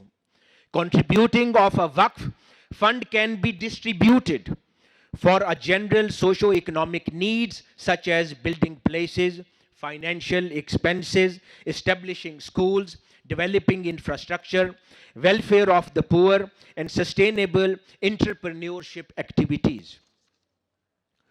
Waqf can be of many types. One type is property Waqf, other is called the cash Waqf. The property Waqf refers to the asset or a properties that are dedicated for charitable purpose. The cash Waqf is the concept of cash Waqf is not novel. It is historically evident, suggests its existence throughout the early period of Islamic history, even from the first century or first year of Hijrah of Sayyidina Rasulullah sallallahu alaihi wasallam to Medina. In cash Waqf, individuals contribute cash assets to Waqf organization with the intention of supporting charitable purpose. With its historical roots dating back to the first century of Hijrah, cash Waqf has evolved over time to address pressing cash needs. The establishment of cash Waqf fund is a comprehensive process that involves the allocation of financial resources from the various channels. The sources include corporate social responsibility initiatives, voluntary contribution from external donors, deposit associated with temporary Waqf, and many more. So these all become the sources for that cash Waqf. And this institution of Waqf is evolved in many centuries. The Islamic history, the concept in the Islamic history, the concept of Waqf emerged promptly during the era of Sayyidina Rasulullah sallallahu alaihi wasallam, when the seed of this practice were sown in the second year after the Hijrah of Sayyidina Rasulullah sallallahu alaihi wasallam, when he oversaw the construction of the first mosque of Quba. This act of piety laid the foundation for the very first religious waqf in Islam. Similarly, the second waqf was again created by Sayyidina Rasulullah sallallahu alaihi wasallam when he established waqf while the construction of Masjidun Nabawi, the Prophet's mosque in Madinatul Munawwara, was going on. So these concepts of waqf and institutions principally helped establishing first two great institutions of Islam. And that continued even in the time of Khulafa al-Rashideen, when Sayyidina Umar bin al-Khattab radiyallahu ta'ala anhu, he established a waqf with a property in Khaybar. Again, another companion of Sayyidina Rasulullah sallallahu alaihi wasallam, Hazrat Abu Talha, when he established another waqf with his property to benefit the Muslim communities living in Madinatul Munawwara. Another waqf when it was established by Sayyidina Usman ibn Affan, when he bought a water well to support the Muslim community living in Madinatul Munawwara. Another waqf which was established by many other companions of Sayyidina Rasulullah sallallahu alaihi wasallam up till today, which are benefiting for last 1400 years continuously. They are helping and supporting some of the waqfs which were established by companions of Rasulullah sallallahu alaihi wasallam. Allah Almighty has given them the life of 1400 years. Even today, they are supporting and assisting the communities living in Madinatul Munawwara. Then this whole concept continued to evolve and develop during other dynasties of Muslim era. For example, Umayyads, they further developed the institution of waqf, and then that did not remain a charity institution only. They underwrite the educational institutions, libraries, staff salaries, teacher stipends, and student scholarships. They all used to come in the era of Umayyads. Expenses used to come from the Waqf institution established by the Umayyads. Then that continued in the era of Abbasids as well. The formal Waqf institution known as Shadr al-Wuquf was established, which was officially made to select the personnel who would run these Waqf institutions. So basically, this institution used to do interviews of those personnel who would hire people to run these Waqf and spend money and deal with the issues. So the involvement of caliphate and the government judicial oversight were instrumental in ensuring effective Waqf practices during these dynasties and era. Similarly, the Ayyubid dynasty in Egypt, they did a lot of evolution and development in Waqf institution. They tracted the agriculture, land became Waqf properties managed by Baitul Mal in their era. King Nuruddin, he evolved this institution much and established a lands under Waqf institutions which used to benefit the institution, the government financially as well as developing the infrastructures and institution. Similarly, in the time of Salahuddin Ayyubi, this Waqf institution further evolved and developed, and he dedicated the lands for establishing educational institution, medical institution, as well as for the earnings of the nations. Later, in Mamluk dynasty, Waqf played a pivotal role in the development of economy. And then similarly, other caliphs and the rulers of Muslim states, they continued till the time of Ottomans arrives. The Ottoman Empire territorially expanded to the rest of the world, and as they continued establishing their control around the world, so continuously they kept on working on the institution of Waqf. So the Turkish lands and productive lands, they brought under the institution of Waqf. So this evolution of Waqf in the Ottoman Empire was not limited to traditional land-based endowments only. Even the minorities, they became interested in the institution of Waqf established by the Muslim governments. The practice of Waqf extended beyond the Muslim majority to encompass minority communities such as Christians and Jews living in the Ottoman Empire and era. These communities adopted the Waqf institution, finding it advantageous and compatible with their own religious economic interests. Originally, the Muslim practices. That is why, if today the Muslim world could establish Muslim common Waqf, that's why I said that won't be there for only Muslim countries. Even around the world, whoever country is troubled by paying a lot of interest against those loans, they all can benefit with those financial institutions established under the concept of Sharia compliance and under the concept of Sharia law. So these institutions can benefit the whole society. Why? Because Islamic economics, Islamic banking and finance is not just for the Muslim countries, but it is a beautiful alternative to all other economic systems prevailing today in the world. That's why we all propagate, and Minhaj University is propagating Islamic economics, banking and finance for last many years. Dear audience, they did so due to the perceived advantage these minorities they understood. The practice of Waqf was popular within the Ottoman Empire, where religious endowments were established to support essential urban amenities. Even during the Ottoman empires, now the city infrastructures, they were established and developed by the Waqf institutions, including religious institutions, modern educational institutions, even commercial complexes and residential complexes were established and developed by these Waqf institutions during the time of Ottoman Empire. The Cyprus Ottoman Waqf had a significant presence spanning the years from 1571 to 1878. A notable turning point in the administration of Waqf across the Ottoman Empire occurred in 1826, when their management was centralized under the Imperial Awqaf Ministry of Ottoman Empire.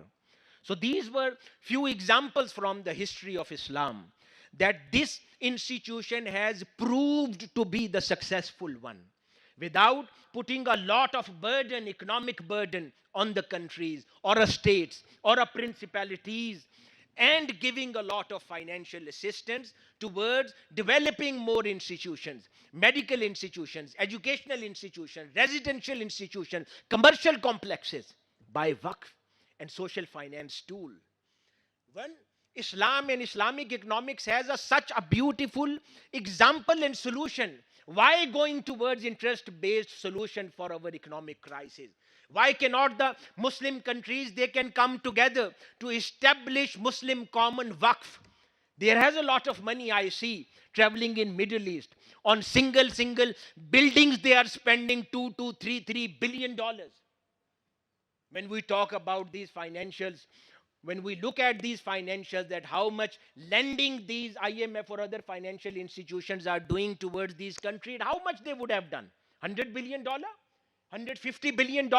I believe only 10, 12 Muslim countries, they can come together to bring this much amount together as a pool in Muslim common Waqf and start lending the money, start donating the money to the economies in crisis, to start lending the money and giving the money to the economies in crisis, and establishing medical complexes, establishing airports, establishing institutions, establishing scientific laboratories, space centers, and many more. They can do that with this much amount of money if they could bring this much amount together under the platform of Muslim common Waqf. It's just a matter of decision and moving towards this concept. For no other reason, just to give another economic solution to the problem. That the countries has seen interest-based economies or interest-based loans and financial assistance has not given anything to the countries. Here we are talking about Islamic finance. And this solution is given by the Islamic finance. That Islamic finance has a potential to give an interest-free product to the world, which can bring these economies. And I believe even the non-Muslim countries and economies will benefit and appreciate this product. Once the Muslim common Waqf is established, they will have a benefit from that. So this envisioned model I believe will have a lot of support. So now, coming towards end, let's move towards the flow chart of the process of this proposed model. You can look at on the slide the flow chart. Let's put the flow chart on the screen. Yes. Now, I will go point by point to describe that what is the proposed model. So the Islamic countries will actively engage in MCW, Muslim Common Waqf Fund, by giving financial resources. Contribution will be made willingly, and countries will select how much to give based on their ability and willing to support the effort. Contribution will be typically be in the form of monetary waqf, indicating these countries' commitment to MCW, fund goals, and ideals. Once the donation from the participating Muslim countries are collected, they will be placed into the MCW pool. This pool will serve as a central holding account in which the fund contributed will be consolidated. The money management and disbursement staff will oversee the MCW pool. The team will be in charge of overseeing MCW funds' overall financial functioning. In collaboration with MCW pool, the money will be transferred to the designated beneficiary validation team by fund management and payout team. This crew will be an important checkout point in the process. To validate the country or organization or a project seeking financial assistance, the beneficiary validation team will perform through the transparent examination process, will include a thorough examination of recipient. After the validation process is complete, the beneficiary validation team will present their findings and recommendation to a funds allocation approval board. This money management and distribution team will be tasked with the disbursing the allocated monies. They will carefully, precisely carry out the decision of the funds allocation approval board. In addition to direct financial assistance, a portion of MCW pool money will be dedicated for a various capacity building projects. These initiatives will include interest-free loans, sustainable development goals, development projects, financial literacy, Islamic finance education, other forms of education, research funding, and scholarships. The MCW fund will assure openness, accountability, effective resource usage by following these clear and precise steps. Global MCW fund will stand out as a viable and appealing alternative to IMF and other external financial institutions. It will represent not just the resolve of Islamic nation to achieve self-sufficiency, but also a deep spirit of mutual assistance and solidarity. It will not only be about overcoming financial difficulties, but also about remaining resilient in the face of natural disasters. This concept has a potential to have a huge influence. As a result, it will have a good rippling effect on humanity as a whole. It will be a more than just a financial organization. It will be a tribute to teachings of Sayyidina Rasulullah sallallahu alaihi wasallam. To ensure all these contributions, investments, and payments adhere to Islamic financial principles, the MCW fund should adopt a standardized Sharia-compliant structure. To ensure Sharia conformity, this framework should be established with the help of Islamic scholars and financial specialists. The Waqf pool of MCW fund will be managed with focus on maximizing profits while adhering to Islamic financial standards. To do this, the pool will be overseen by the professional staff with expertise in Islamic finance and asset management. According to Sharia principles, they will diversify their interest with the interest which may include real estate, shares, and other authorized investment options by the Sharia scholars to maintain openness, regular reporting, and audit of the pools performing well. Performance will be carried out to ensure the fund development and sustainability. The MCW shall have a clear policy of reinvesting Waqf asset. Returns on these assets will be reinvested into the Waqf pool or used by a charitable purpose. In accordance with the fund objective, the fund's mission will be governed and reinvested strategically, which will be guided by the Islamic principles. And all these, so the loan or financial assistance will be provided to the nations interest free, whereas the Waqf investment will be reinvested to increase the Waqf amount or the pool or a fund of the Waqf so that those service can continue. The MCW fund can evaluate a variety of suitable options for reinvesting cash Waqf asset and property Waqf revenue.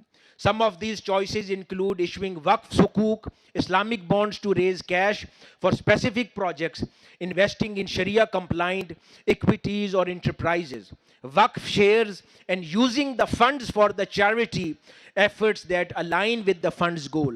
Every investment option adhere to Islamic financial standards. The Waqf pool will be used wisely to support programs, initiatives that are in line with the fund's mission and goals. The financial technology will be used, blockchain technology will be used to ensure the transparency and security of all those agreements made between the countries as well as the institutions. Last but not least, our honorable guest, the Deputy Governor of the State Bank of Pakistan is here. So I would also like to propose this global model can also be applied on the national basis as well. When we go towards conventional financing options even within the countries, local laws, why cannot we establish a common Waqf within the countries under the supervision of State Bank of Pakistan or any other relevant authority in the country where the investors can come in? That model can be a social finance tool or a business model, whatever is suitable, where the funds can come together to assist the countries as well as the projects. So to support Islamic financial, through the Islamic financial tools, social finance tools, to assist the countries in trouble. Last but not least, this was a humble suggestion and advice, not a criticism to any international institution. They all are doing well in their own jurisdiction and supporting the countries in trouble. But when we talk about Islamic finance, when we talk about Islamic economics, so Allah Almighty and Sayyidina Rasulullah Sallallahu Alaihi Wasallam, they have provided us with a comprehensive solution in the light of those teachings of Islam and Rasulullah Sallallahu Alaihi Wasallam, which are Sharia compliant and Sharia related, which can provide a solution, which solution can bring these economies out of their economic crisis interest free. So that will not increase the financial burden. Rather, they will bring out these nations out of economic crisis and they can support these countries in their development. If these Waqf model and institution has proved to be successful in 1,000 years history, if Ottoman Empire can become the topmost empire in 700 years with Waqf institution without interest paying models of financial assistance, why cannot today the Muslim world can look into this kind of options? If those dynasties like Umayyads, like Abbasids, like the Khulafa Rashidin, and all these dynasties and rulers and the governors and caliphates of Islam, if they can develop their infrastructure, interest-free financial assistance, why cannot 55 countries of the world, members of OIC countries, can come together to resolve and come up with a solution? Maybe 2-3 countries can come up with the model and idea, everyone will follow. I believe if the relevant authorities can look into this proposal, there are many more ways and channels we can come out of our crisis within our countries and collectively, globally. And the whole world, all the Latin America, Africa, and all these countries, does not matter which religion we all belong to. When talking about humanity, we all are together. When everyone is in crisis, so it is our collective responsibility to work together to come out of the financial issues and pressures together as a humanity, as a member of humanity at large. In the end, I would like to congratulate again all the organizers and team members of the Minhaj University Lahore, as well as our worthy, respectable, honorable guest dignitaries who have joined this conference. May Allah Almighty make this conference a successful one, and for whatever objectives we have gathered here for, Allah Almighty bless us with strength and the power to resolve and address the issues faced by the country and the world. Thank you very much. Wassalam. I would request Dr. Khurram Shehzad kindly announce the Lifetime Achievement Awards. Thank you very much, dear audience. Now it is the time to announce Lifetime Achievement Awards in Islamic Economics, Banking and Finance. Minhaj University Lahore recognizes outstanding performance and contributions of the experts, academicians, and professionals for their devotion, long-standing devotion to the Islamic finance, economics, and banking. So this year too, we have considered, and our committee, scientific committee, has considered several names for the award of the Lifetime Achievement Award. So the two names that we have decided as per our tradition and custom, the first prize goes to Professor Dr. Humayun Dar. Professor Dr. Humayun Dar is the Director General at Cambridge Institute of Islamic Finance, UK, and he is the Director General of Islamic Institute of Islamic Finance, a research institute specializing in the financial sector of the countries with significant proportion of Islamic banking and finance. Prior joining to Cambridge IIF, Dr. Dar served as DG Islamic Research and Training Institute of Islamic Development Bank, Jeddah. He is a Sharia advisor of different commercial banks such as Abu Dhabi Commercial Bank, Arab Asset Management, Omarco Holdings, Hong Leong Islamic Bank Malaysia, Hong Leong MSIG Takaful, Alliance Global Investors Luxembourg, and UMAX Securities. He has served as Managing Director at Deutsche Bank and CEO of its Islamic Finance subsidiary. He has also been a visiting professor at different universities at UK for Islamic finance and economics. The second name that we have is Professor Dr. Muhammad Tahir Mansoori. He is the former Vice President, International Islamic University, Islamabad, and currently Resident Sharia Advisor of Askari Ikhlas Bank. Professor Mansoori holds PhD in Islamic Studies from the University of Punjab and an LLM in Sharia from the IIUI Islamabad. He has made significant contributions to the fields of Islamic banking and finance, Islamic jurisprudence, and various other aspects of Islamic law related to banking, economics, and finance. He holds different positions such as Professor of Sharia, Director of Sharia Academy, and Vice President at the International Islamic University, Islamabad. And then Dr. Mansoori has also been actively involved in Sharia advisory boards and committees related to Islamic finance, both at national and international levels. So now I would request, after this introduction and announcement, I would request Deputy Governor Salimullah Saab from State Bank of Pakistan to join Professor Dr. Hussain Mohiuddin Qadri in front of stage for the award of these Lifetime Achievement Awards. I would also request Dr. Hassan Mohiuddin Qadri Saab to please join our chief guest, Mr. Abdul Rahman Wadaich, the Commissioner from SACP, dear worthy Vice Chancellor. I would request him to accompany the guests, Mr. Murtaza Saab and Professor Dr. Ishaq Bhatti. So first I would request Professor Dr. Tahir Mansoori Saab to receive his Lifetime Achievement Award. A round of applause, audience. Aapki taaliyon se, your round of applause and the noise should recognize their lifetime achievement and their long-standing contributions I would also request Qibla Ayaz, Chairman, Islamic Ideological Council, to please accompany the guests, Professor Dr. Muhammad Tahir Mansoori. Please, a round of applause. A huge round of applause, please. I would also request Sheikh Shabir Hassan Mesmi Saab from Al Sadiq Institute to please join our chief guest and other panel for the awarding Lifetime Achievement Award to Professor Dr. Tahir Mansoori Saab. It has become the custom of Minhaj University Lahore to recognize the experts of Islamic economics, banking and finance, to recognize their long-standing lifetime contributions in Islamic economics, banking and finance, and to recognize them. And it has become our own seventh distribution of the Lifetime Achievement Awards.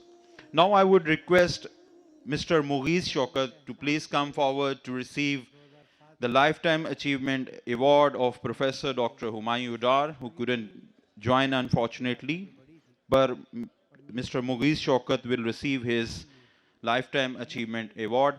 Dr. Dar has been very much instrumental in organizing these conferences at Minhaj University Lahore. I would say again a big and huge round of applause. Dr. Humayun Dar Lifetime Achievement Award. And we believe that Mr. Mughis Shaukat will hand over it to Dr. Dar timely for good celebrations. Inshallah. Mr. Mughis Shaukat, Dr. Bhatti, Dr. Dar, Dr. Rizwan Malik, they have been very much instrumental, very much recognized in this university. This is their real conference. To launch some of the very outstanding books, they have been penned by Dr. Hussain Mohiuddin Qadri. I would request Mr. Hasnan Ali, Deputy Director ICRI, to please announce those books, and then afterwards we will do the launching of those books. I am honored to welcome you at this conference and announce that in total 7 books will be launched over the course of 2 days of our conference. Today we will launch 3 of those 7 books. The first book of the day is Beyond the IMF, the Emergence of Muslim Commonwealth as an Alternative for Muslim Countries. Worthy Professor Dr. Hussain Mohiuddin Qadri already enlightened us about the theoretical foundation and technicalities of the model and its application. So this book is about the Waqf and Muslim Commonwealth as a solution and viable solution, and has a huge potential to the socio-economic challenges faced by the Muslim countries. Please have a big round of applause for the first book of the day, Beyond the IMF, the Emergence of Muslim Commonwealth as an Alternative for Muslim Countries, authored by Professor Dr. Hussain Mohiuddin Qadri. The second book of the day is The Global Halal Industry, a research companion, is set to be published by the Routledge, an internationally reputable publisher. This book is about the global halal industry. This book covers the major sectors of the halal industry, including halal foods, halal fashion, and other sectors. This book is not only about the theoretical or Sharia principles of these sectors. This book also covers the practical and implemented parties and their solutions, their applications in the halal arena. The third book of the day is Islamic Microfinance Landscape Models and Future Prospects. It is authored by Dr. Hussain Mohiuddin Qadri and Hasnan Ali, and is set to be published by De Gruyter, Germany.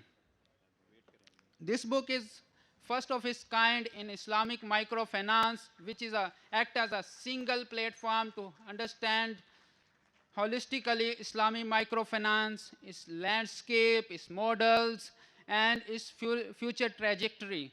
This book does cover the 10 models, 7 case studies, and other blended models, and also provide the challenges faced by the microfinance institutions, and also propose some solutions and recommendations. So have a big round of applause for these three unique works penned by Dr. Hussain Mohiuddin Qadri and other author. And the other author Thank you is very much. Mr. Hasnain Ali.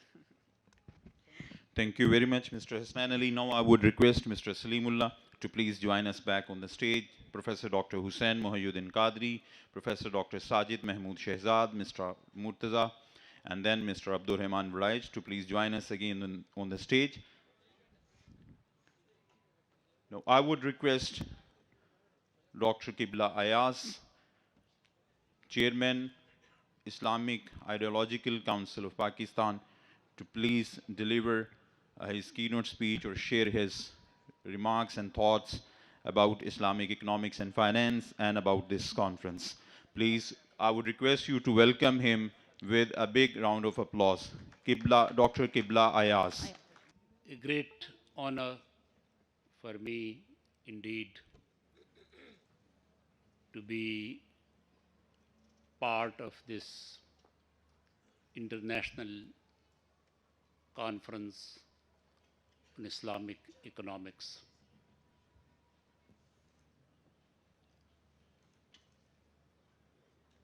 I was greatly thrilled to be benefited by the very enriching address which was delivered by Dr. Hussain Mohiuddin Qadri. I believe that in a very convincing manner, he very ably highlighted the alternative model for giving economic riddance to the Muslim world, and not only to the Muslim world, but to the underprivileged and weaker communities of the globe. Waqf, endowment, indeed one of the strongest institute of Islamic economic system in history, from which the humanity has benefited a great deal throughout the course of history. And it is not only in the Muslim world where we witnessed through the eyes of history that humankind was, and the lot of life of humankind was uplifted by the Institute of Waqf. But we are also learning from the Western history that greatest institutions, academic institutions of the West, Oxford and Cambridge, they were based on endowments. And for a very long time, and even today, the graduates of Oxford and their students and their alumni, they are providing guidance in multiple fields of human activity to the entire world. History can turn its side again if we decided to go back to our roots, roots which are not outdated, which are still relevant. Dr. Hussain Mohiuddin very rightly said, and I fully agree with him, that we do not need to complain about IMF or World Bank or Paris Club. They have their own models. They do not request us to request to them. We go to them. Is it not possible that we decide that we have the potential not to go to anywhere.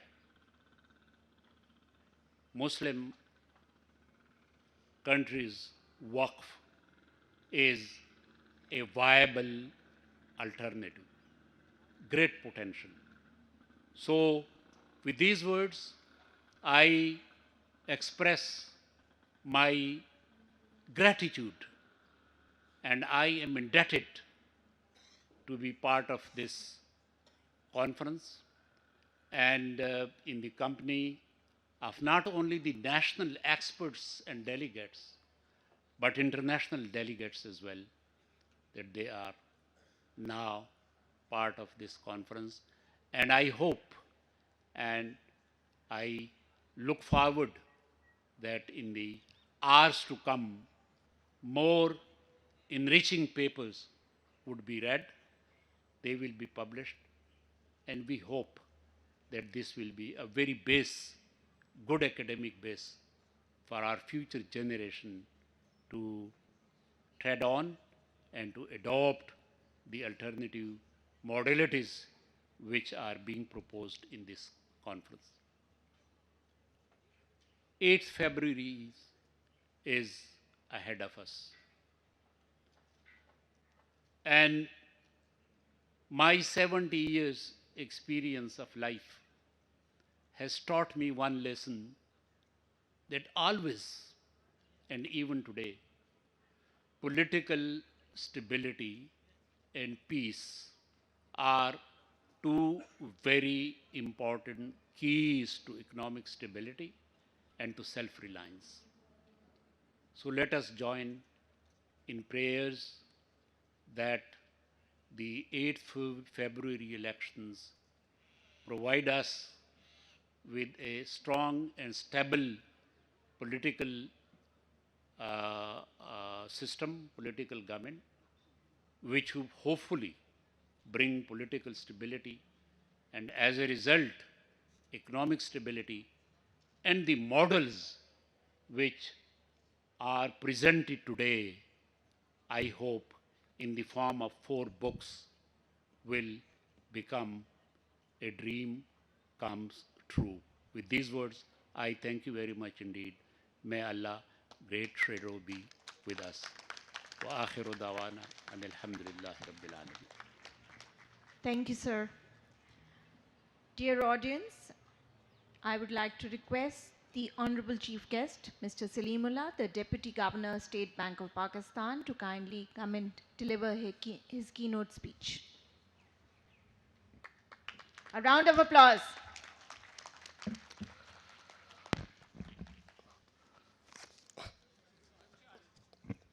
Bismillahirrahmanirrahim.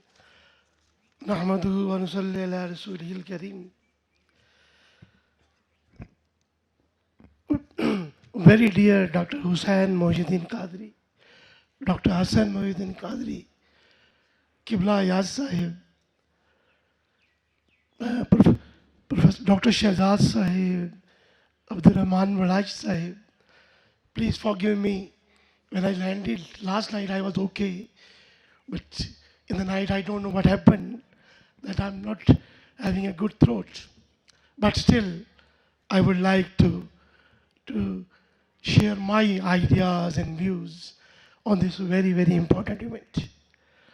So, it's a real pleasure and honor to be here in this very, very important conference. And let me congratulate Minhaj University for organizing this event. This is an event which is taking place at a very important juncture. And the juncture is that both globally as well as domestically, we have been facing numerous challenges. And these challenges are the result of our somewhat indisciplined behavior. The challenge that we see with respect to huge income inequalities. The challenge that we see with respect to the climate changes. That climate change challenge only has put an existential risk to the universe, and that is the result of the indiscipline that we exercised while adopting various development models. And then there's a juncture when the Shariat Court of Pakistan has given a verdict for complete transformation of economy on the Sharia principles. And there is a juncture when we see that there are numerous efforts with respect to promotion of Islamic finance in the last 2 decades. And there have been tremendous growth, both within Pakistan as well as internationally. But what kind of impact that growth of Islamic finance has made on the lives of the people, that is rather questionable.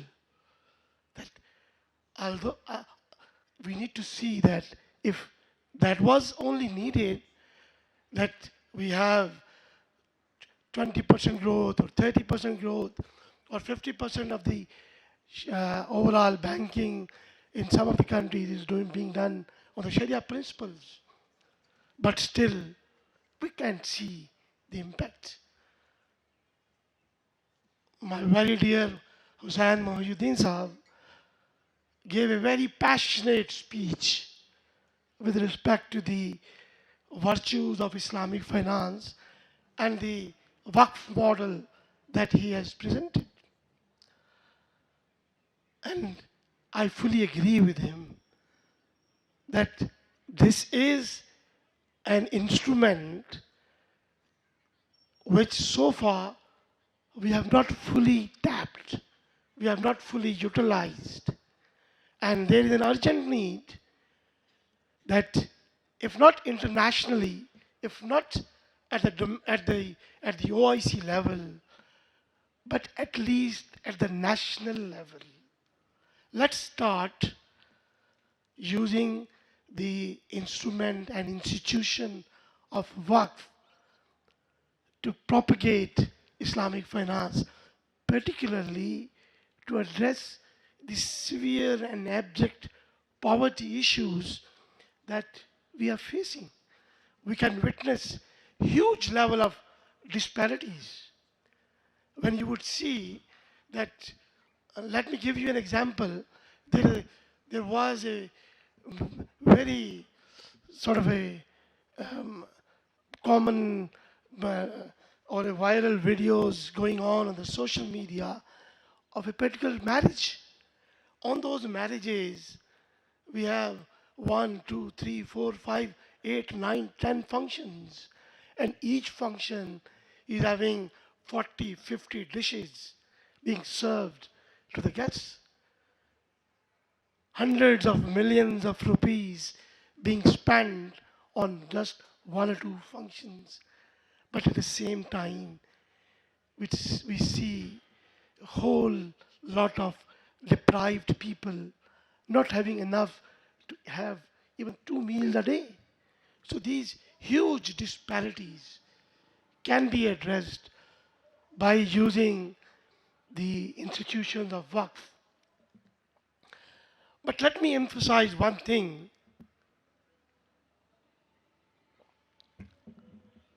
That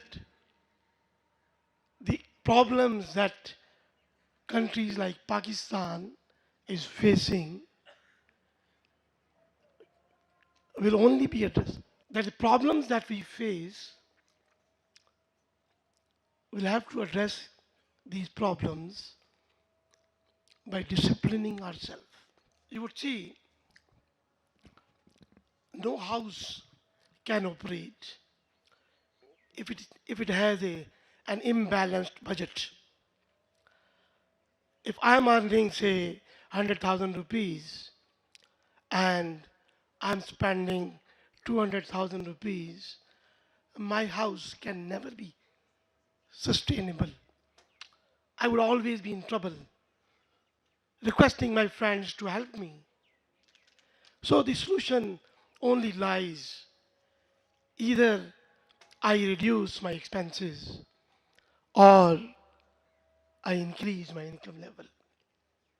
So the countries like ours, unfortunately, we have been spending like that we are the billionaires, and there have been an elite capture. Let me say this.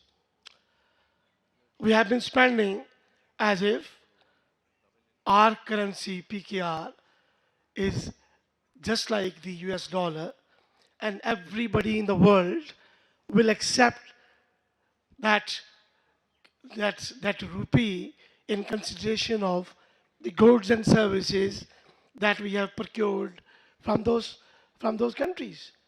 Unfortunately, that is not the case. So you will have to discipline yourself. We are a country which is one of the lowest tax to GDP ratio in the world, around 9%. Our rich people are not ready to pay taxes. They are ready to spend lots and lots of money on extravaganza, on conspicuous consumption. So that discipline will have to be there, be it the CWC, the MCW, the Muslim Common Waqf, or the IMF, or the World Bank. Everybody would ask you to discipline yourself. So we'll have to discipline ourselves. We'll have to import only to the extent for which we have the capacity to pay, and slowly and gradually build your capacity so that we should be able to talk with full with our full height, and have that eye to eye and conversation with all those donor agencies. So let me say this. Islamic finance principles, Islamic economic principles provide us the solution. But it is our own disbelief. Let me say this very confidently. It is our own disbelief that we are not ready to accept the value proposition that is being offered by Islamic finance. We still have that blind faith in that conventional financial system. And that's why I said in my earlier remarks that despite in this tremendous growth of Islamic finance in the last 2 decades, what is the impact? Where is that impact? Because the model that we are pursuing has been somewhat that I will be tailoring my products in a way so that I would be able to find the risk profile, the return profile, which is very, very close and nearer to the conventional system. And that is the reason you would see all these inequalities, be it at domestic level or at the global level. You would know, or most of you would know, 1% richest people in the world have wealth which is more than the rest of the 99%. So, that was not something which was the desire and teachings of Allah subhanahu wa ta'ala and Nabi sallallahu alaihi wasallam. What Allah subhanahu wa ta'ala wants us, the scholars are sitting here. Allah subhanahu wa ta'ala wants to see broad-based prosperity.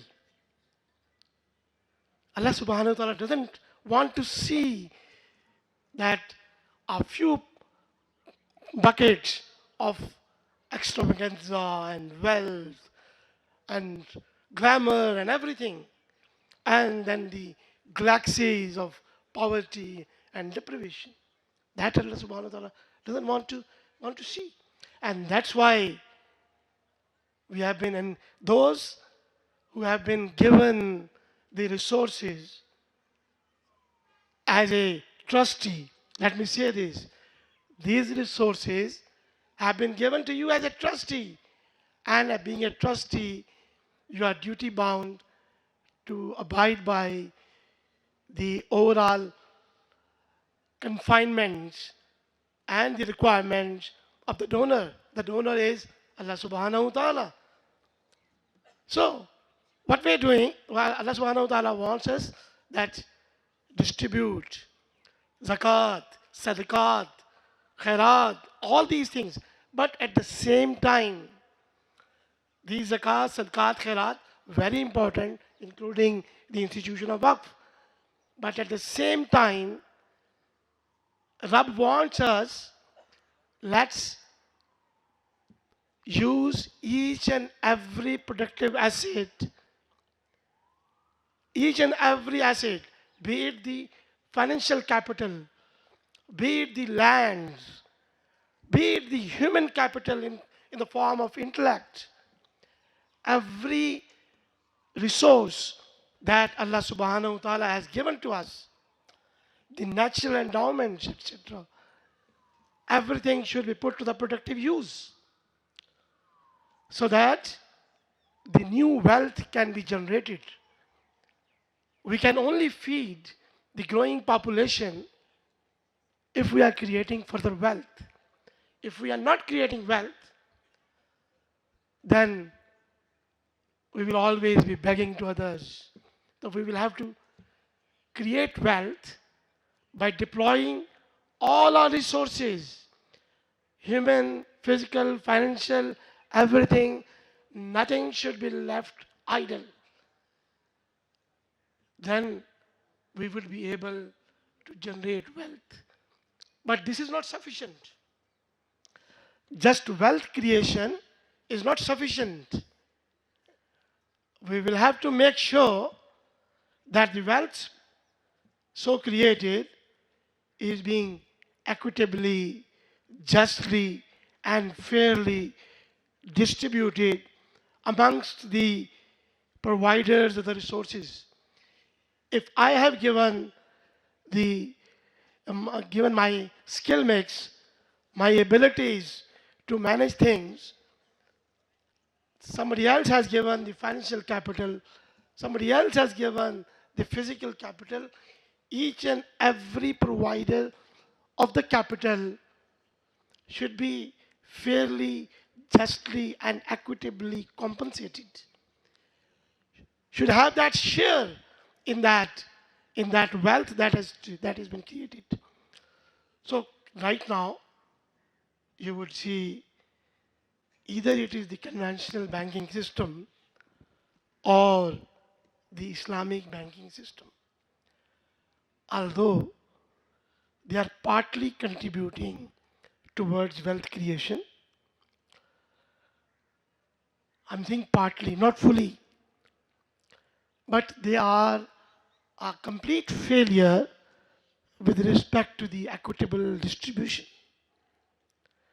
And that equitable distribution would only come when we have that faith and belief in the utility and ability of Islamic economic principle of risk and reward sharing. What we are as a nation, as well as, I'm not saying it's only the issue with the banking system, it's also the issue with our business community. So the banking system is not ready to take the business risk. Banking system is just banking and the financial system, they are just willing to take the credit risk. That if I gave you the funds, so I just make an assessment that whether you would be able to pay it back to me or not. But I'm not ready to take a risk on your business because I have that's something in my mind, on the back of my brain, that let's fix everything right at the beginning so that even if he loses everything, my money should remain secure. So there is that element of greed is there, that I'm not concerned with the success of your business. I'm concerned that whether you have the ability to repay. For that purpose, I do make some cash flow analysis, but still, I will see that the banker sitting here would agree with me. Their, their primary reliance, be it the conventional, be it the Islamic banks, has been the collateral. That if that business goes bust, I will be able to encash the collateral given by the borrower or the business and then get my money back. And similarly, on the part of the business community is not willing that if they are earning very handsome returns on their businesses, they are not ready to share those returns with the banks and onward with the depositors. So that's the dilemma. That's something which is our belief system needs to be properly adjusted. So I would be happy if, as a result of this conference, we can have that commitment that we will be promoting the true risk and reward sharing mechanisms, instruments for, for financing our various business needs, so that we should be able to take real benefit of the Islamic financial system.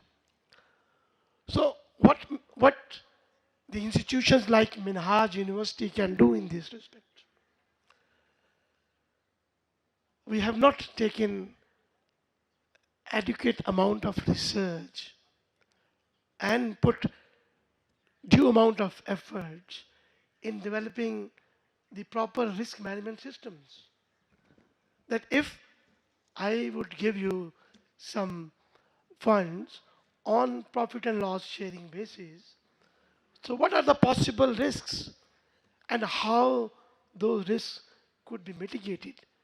Let's do that modeling, and then we should be able to test those models developed by the faculty members, by the students at different platforms. Let's transition away from the current paradigm. That the current paradigm has been, let's take a conventional banking product and see that what kind of structure I can develop so that it would match the risk and return profile of a conventional instrument. If we want to take the real benefit of Islamic economic and financial principles, we will have to have first that belief system that yes, this is the solution. And that I'm not saying that because I'm preaching deen here. Deen is something which is, to me, which requires you to make your daily life in compliance with the requirements of Allah subhanahu wa ta'ala and the teachings of Nabi sallallahu alaihi wasallam. It's not that I just offered a prayer and now I'm free to do everything. It's in our daily life. Are we just? Are we honest? Are we fair?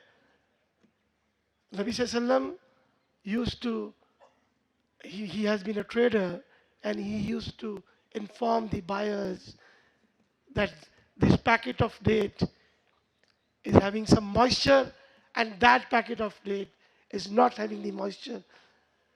Fully transparent, putting everything on the table and then letting the buyer to decide that which decision the buyer has to take.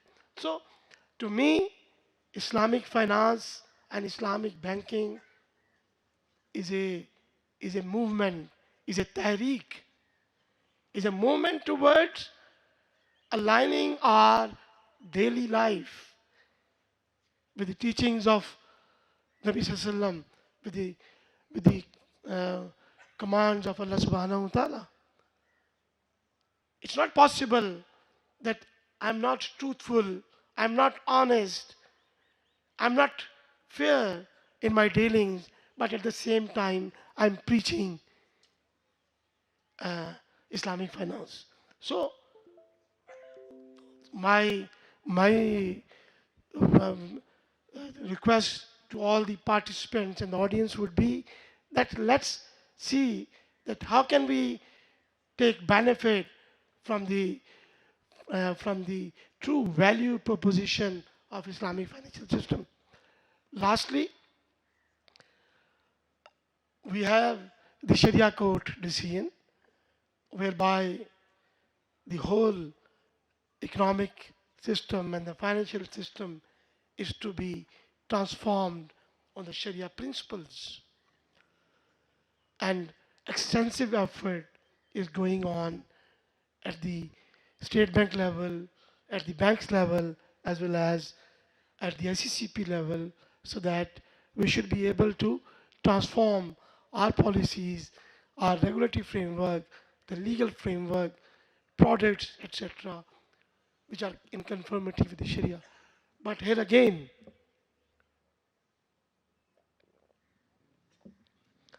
I would caution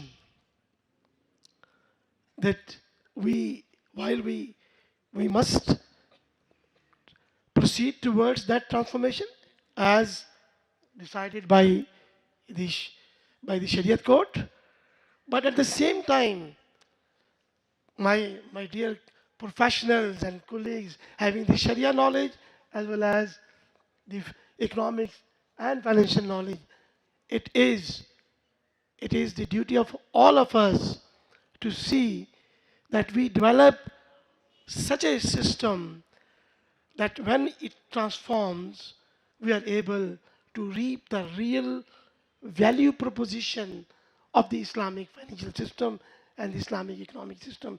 It should not be the case that we have just transformed to showcase ourselves to the world that we have transformed without having the real value proposition. So that will be my sort of a desire as well, that we will be working together so that we can take the real benefits of Islamic economic and financial system. Thank you very much. We are now going to present some shields of appreciation. So I would request Deputy Chairman Dr. Hussain Mahyuddin Qadri to kindly come in front of the stage, Dr. Sajid Mahmood Shehzad, Dr. Hassan Mahyuddin Qadri. If I could request our honorable guests to kindly come in front of the stage for the awarding of some appreciation shields. The first shield to be presented is to Mr. Salimullah, the Deputy Governor, State Bank of Pakistan, for gracing this occasion and being here to give us this enlightening speech and helping us bring our message forward. A round of applause, audience, please. Dr. Hassan Mohiuddin Qadri has penned a book, The Constitution of Medina and Concept of the Welfare State. The book has been launched yesterday at Iwan Iqbal. Dr. Hassan Mohiuddin Qadri will also present the set of his books. That book is with 2 volumes, and he'll be presenting the set of his books to the chief guest and to the other guests as well. The second shield is to be awarded to Mr. Abdur Rahman Wadaich, the Commissioner from Security and Exchange Commission. Thank you, sir, for being here. We really appreciate you being here and your kind words and contribution towards the progression of this theme. The third shield to be presented is to Mr. Muhammad Mudza, the CEO of Rural Development Program of Pakistan.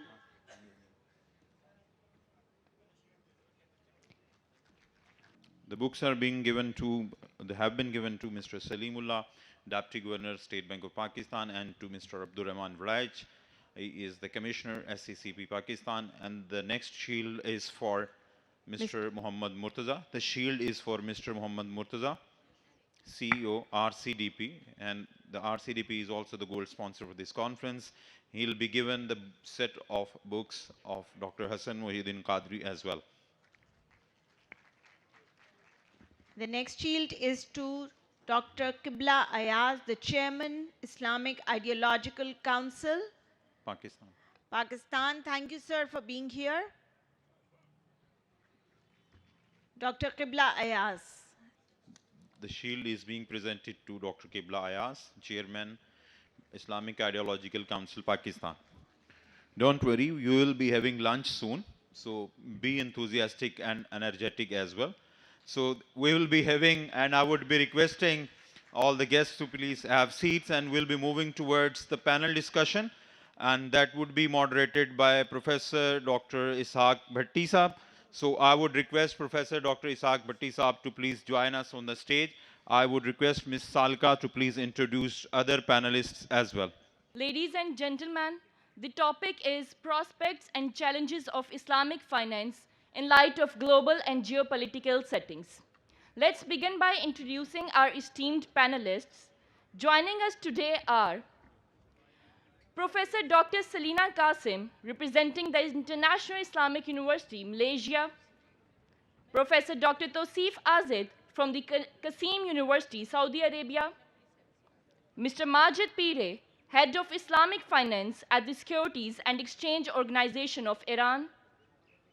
Mr. Zahir Anwar, Associate Professor at Sunway University, Malaysia. Now, I would like to hand over the session to Professor Dr. Muhammad Ishaq Bhatti. Ladies and gentlemen, I am in between your lunch. Hungry jacks are looking towards me to cut this down.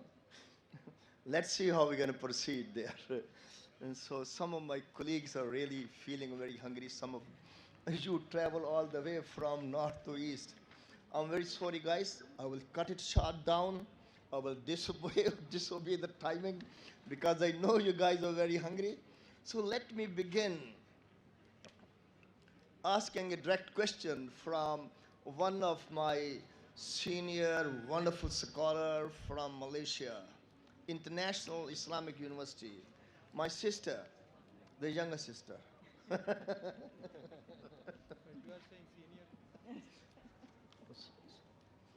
See, the younger sister can be very senior. Okay, guys. So Selina, what are some Islamic social finance in Malaysian models which we can adopt in Pakistan to address today's burning issue under Ukraine war and Middle Eastern war, cloud and crisis? Please explain to her how we're going to sort this out.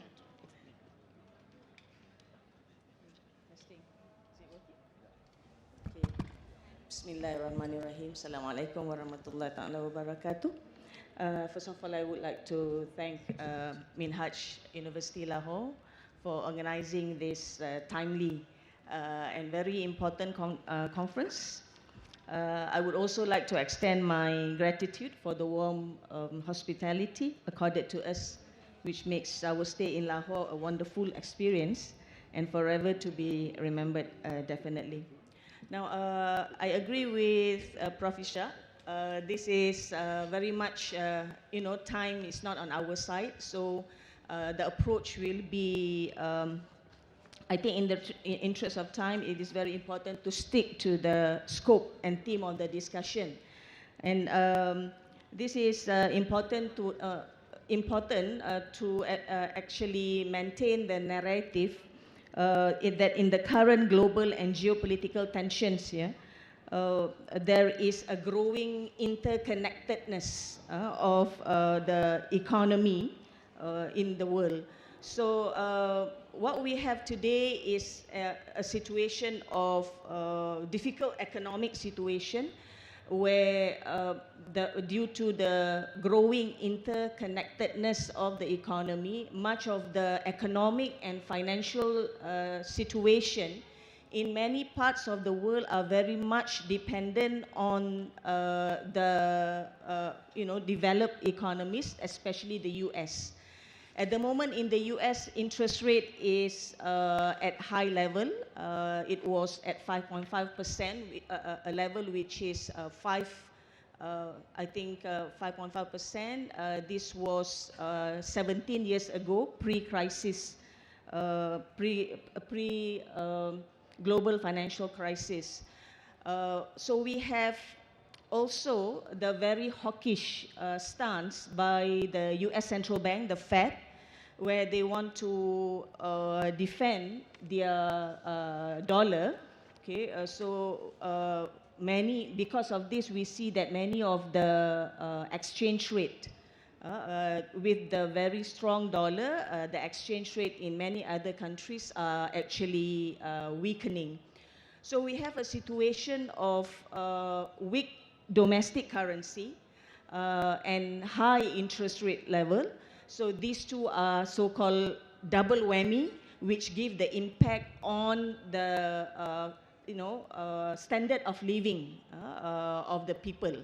So what happened is that there is a very important role of the Islamic financial institutions to actually go into or get out of their comfort zone of providing commercial financing to the bankable, and now go into social financing to serve the unbankables. So in Malaysia specifically, we have several specific initiatives undertaken by the Islamic financial institutions, in particular the Islamic banks, whereby under the guidance of the central bank, Bank Negara Malaysia, a consortium of Islamic banks in Malaysia are working together, providing financial assistance together with a structured program for Asnaf entrepreneurs. Asnaf entrepreneurship, and this is what we call in Malaysia the program of I-Tekad. Okay, so we have many, I think about 9 Islamic banks. Earlier it started with just one bank, Bank Islam Malaysia Berhad, but now we have, it's 6 Islamic banks working together and with a matching grant from the government. The Islamic banks are now also providing assistance to the Asnaf in order for them to embark on economic empowerment activities. So to say that the Islamic banks are not really contributing, that will be not really relevant, especially in the context of Malaysia, because there are various activities apart from Islamic microfinance. There are also the Islamic bank going into providing affordable house to the B40 low income segment. Some of the Islamic financial institutions are also going into wakaf activities. So these are the encouraging development that are happening in Malaysia. Excellent, and Islamic bankings are making impact. Beautiful. All right. What a linkage and great work. So next I may disturb our brother Majid, our brotherly country from Iran. the best neighbors we have. So, Brother Majid, how Islamic finance may facilitate risk management in current global scenario? How Iranian central bank is thinking of that? بسم الله الرحمن الرحيم الحمد لله رب العالمين والصلاة والسلام على سيدنا محمد وعلى آله وصحبه المنتجبين السلام عليكم ورحمة الله وبركاته. Let me at first send my best thanks and regards to Minhaj University for organizing such very great and fruitful events for Islamic economics and finance. This is a very good event, alhamdulillah, and very good materials to be covered. And then I send my best respect and thanks to the organizing team. Dear Professor, as you know, one of the very important challenges that right now we are facing is in terms of the risk and how the current situation will affect the risk for doing business in the current Islamic economic system. When we talk about the risk, one of the important elements of the risk is the volatility and fluctuations. Such fluctuations has different cases in terms of the price fluctuations, in terms of the operational fluctuations, or in terms of the structural fluctuations.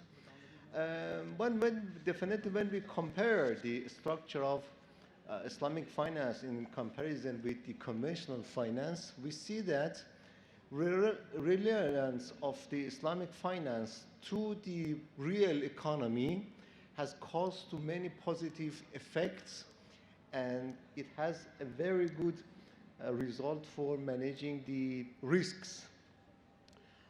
Let me give you an example for Iran and the case that we are right now for sukuk issuance under the supervision of my organization. In Iran, the SEO, which is the Security and Exchange Organization, supervises sukuk issuance in my country. And one of the very important aspects of the risk in Iran is, for example, some operational risks. And when we compare the structure of sukuk to the conventional bonds, we find that such sukuk structures, they will easily provide good mechanism for managing the risks which might arise in comparison with for both the conventional finance and Islamic finance. And when we talk about sukuk, we see that sukuk are inherently attached to the real economy. So one of the origins of risk, which is in relation to the difference between the real economy and the financial market, would be solved when we talk about the Islamic economy. In Iran, when we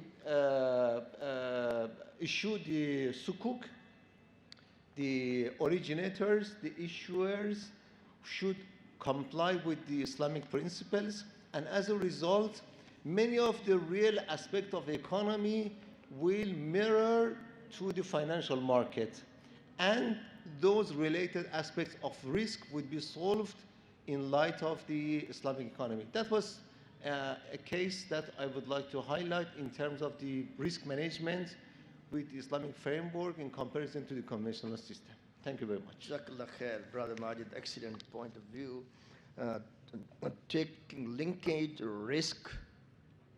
Linking risk and risk mitigation, and linking his discussion with our keynote speaker. And that's a wonderful idea, to link your point of view with the keynote speaker and sister, Professor Serena, link with her discussion with Hussain Muhyiddin Qadri's speech. What a beautiful start. Guys, sit back, enjoy. We're going to have a little bit more discussion. I'm getting excited.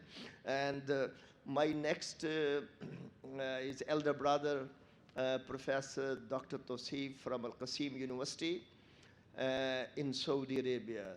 So from Malaysia, to Iran. We are going to Saudi Arabia. Professor Tosif, what would you bring from Saudi experience in terms of changing the environment? You know, environment is changing. Global changing in the environment is taking place. How are you going to contribute towards our theme of the conference? Professor Tosif, please. Assalamu alaikum wa rahmatullahi wa barakatuh. The same my other colleagues have said about the conference organizers. Congratulations to them for managing this auspicious event. May Allah bless all of you. Ameen. Ameen. But my brother Dr. Ishaq, he asked me, but I know that he has given me a few minutes, but I am a teacher. So teacher is not leaving the rostrum. So once we started, we are not leaving. But I will try to summarize it. Some people are saying we are very hungry. So actually, in my opinion, as a student of economics, when we are talking about sustainability, environment, and all these things, all the rules, regulation, whatever the system we have in our organizations or anywhere or the institutions, in my opinion, the most important thing is the moral duty of everyone, not the organization, not the country, but the individuals. Individuals are able to participate everywhere because the morals are not just a local, or moral are not just based on the nation or the religion. Morals are universal.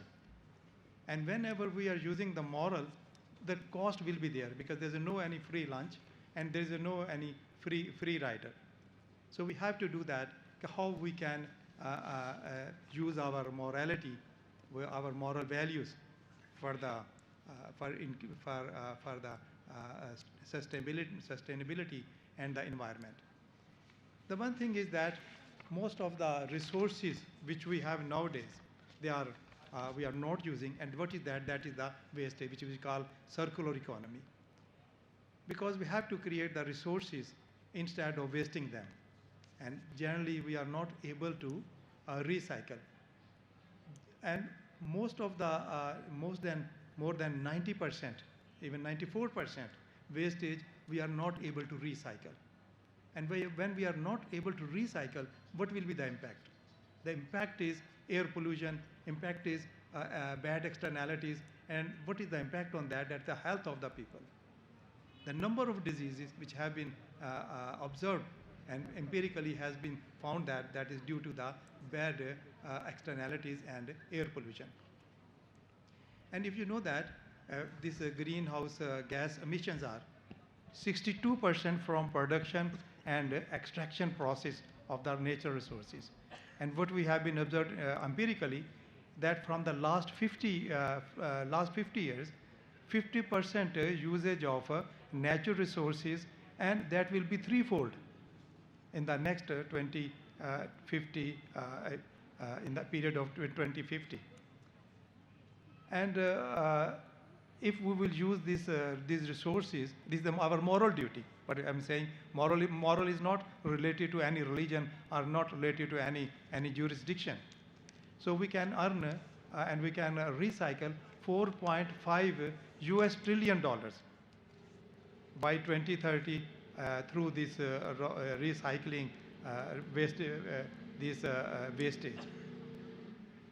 And if we are not able to that, so what will the effect? It will deteriorate the function of the human body organs. It will reduce the life expectancy. It will increase the premature mortality rate. And which is this premature mortality rate, especially in India and China, which are the major actor for emission of the greenhouse gas emissions. So there is a mortality rate, we may be 60 to 70%. This is the estimation if we were not able to recycle these wastages. Similarly, because of this air pollution and these resources, there is a minor upper respiratory irritation, chronic respiratory heart disease, lung cancer, acute respiratory infection in children, chronic bronchitis. in adults aggravating pre-existing heart and lung disease or asthmatic attacks. So all these are because of these wastage which we have in our economy. So what we have to do, what is our responsibility? So we have to reduce the consumption of especially conspicuous consumption. That's consumption which we are using just for our for the sign of prestige, and we have to reduce the meat and sugar. In the developed world, diseases are due to the poor food and alcoholic abuse. When we are increasing the habits of the food, so what is that? Or especially the food on the street, it will increase the litter in the streets and overall increase in the pollution of the economy. Especially when we have the livestock, cow and sheep, they are emitting methane, and this is the 50% annually to the world greenhouse gas emissions. You can see that how this cow and sheep are when they are emitting the methane, how they're increasing the air pollution, and they have the bad impact on the environment. Excellent, Professor Tosif. This is an excellent, guys. Please join me to have a big clap because you guys are sleeping. Wake up! Wake up! People are disturbing us. Please behave yourself. Wake up, guys. My next question is to Professor Zahir. And Professor Zahir, what do you think about linking up with Professor Tosif's point of view, the concept of recycling and its contribution towards global impact? It's a difficult question for Zahir. He's scratching his head. Okay. Professor Zahir, please. No, I'm just smiling because Prof. Bhatti's lunch is getting delayed. He's putting on everybody else, but he himself wants to have it as early as possible. Okay. Guys, so you're thank hungry? you so much. Yes. See, everybody. Okay, so sir, thank you so much. Actually, when Professor Tosif was mentioning the consumption concept, so there is something that I always thought over, and this is one question, kind of a food for your thoughts. Before I respond to Professor Bhatti's question, when we say consumption, so most of the times our Islamic banking industry especially, we are struggling for the pursuit of benchmarks. Like we want to, so there is a question that is more for your imaginations, for your understanding. Please think over that. We don't need to have an answer just right now. Would the core teaching of Islam, the Islamic history that we learn in the books, have we ever heard of any incidents where you are supposed to borrow to meet the consumption needs? Those consumption needs that are not really very important consumption needs, like I want to buy a Mercedes car or I want to buy a better house. So should I use the bank financing for that? So linking to Professor Tosif's point, these things, because we perhaps want more from Islamic banking and Islamic finance, which perhaps is not very much in line with the core idea of tawakkul, the core idea of wanting lesser, giving more, things like that. So we don't talk about that anymore. So maybe we can think over that when it comes to the spoilage of resources and its impact on the environment. So, sir, what was your question? My apologies. I'm also hungry, perhaps. Okay, let me carry on this aspects. Professor Tosif, what about the carbon, Professor Tosif, what about the carbon effect on geopolitical structure changing? Yes. So, yeah, basically, this human greed, for me, and it's not me, like this is actually a well-established theory, that human greed is one of the, obviously it's not the only factor. We cannot have one factor, but then one of the contributing factors is human greed. We want more. We want more at any cost. We are not ready to sacrifice on current needs so that we can leave this planet intact for the ages to come. How is it affecting the geopolitical environment around us? So if you carefully notice, I mean, I came back, like this is, I missed 2 winters in Lahore.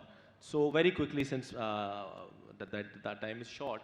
So if you notice, we are already observing, even in Pakistan, the climate changes. Like we had bad floods, the uninterrupted rains.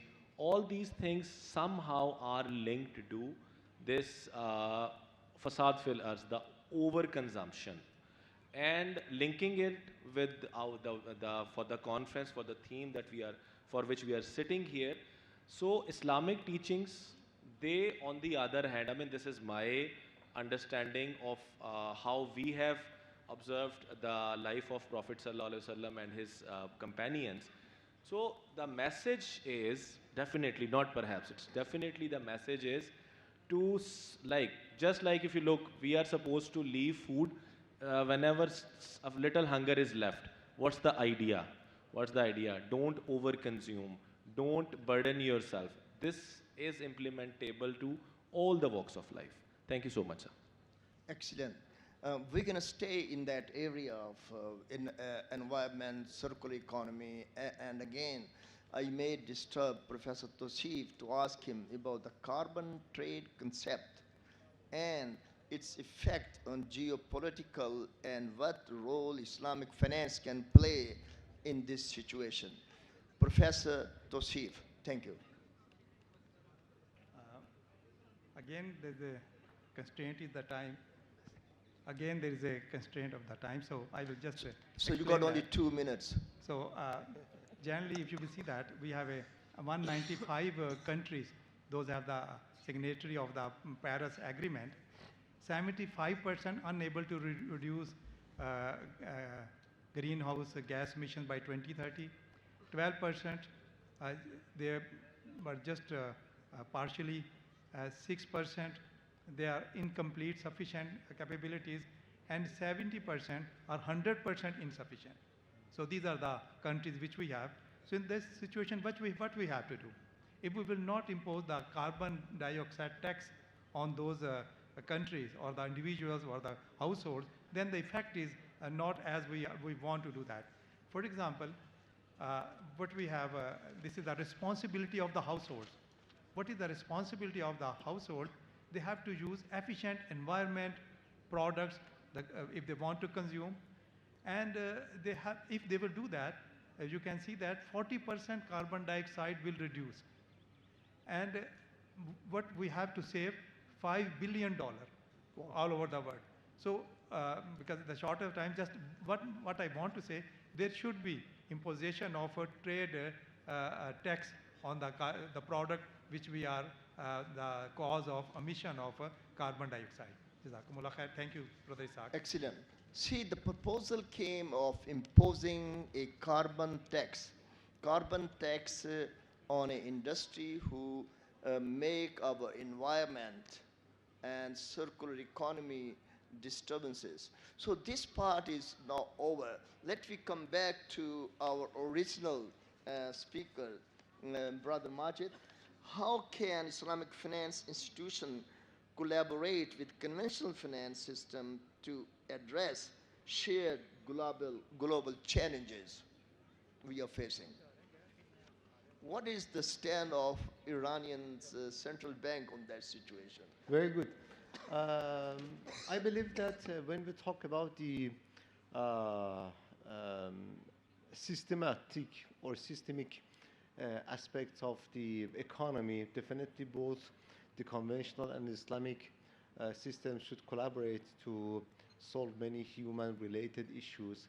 And in this regard, one of the very important aspects that both systems may collaborate is in terms of the international standard setting organizations and international organization, standard setting organizations, and follow the standards in which are being introduced by such international institutions. In terms of such collaborations, both the Islamic entities and conventional entities, they will be able to provide a more convergent products to the public, and it will result to inshallah more fruitful product for the whole society, both in the Islamic and the conventional frameworks. Jazakumullah khaira. Thank you very much. Thank you, Brother Majid. Jazakallah khair. Looking into him, and I started speaking Arabic with him. I don't know why. Then later I realized who be Farsi is. So our sister, Professor, Doctor. Okay. Selina. Thank you. Same question to you, please. Right. So on the same question about collaboration. So thank you, Prof. I think this is a very relevant question. In fact, just now I mentioned about Islamic banks have already making inroads into out of their comfort zone and inroads into the social sector.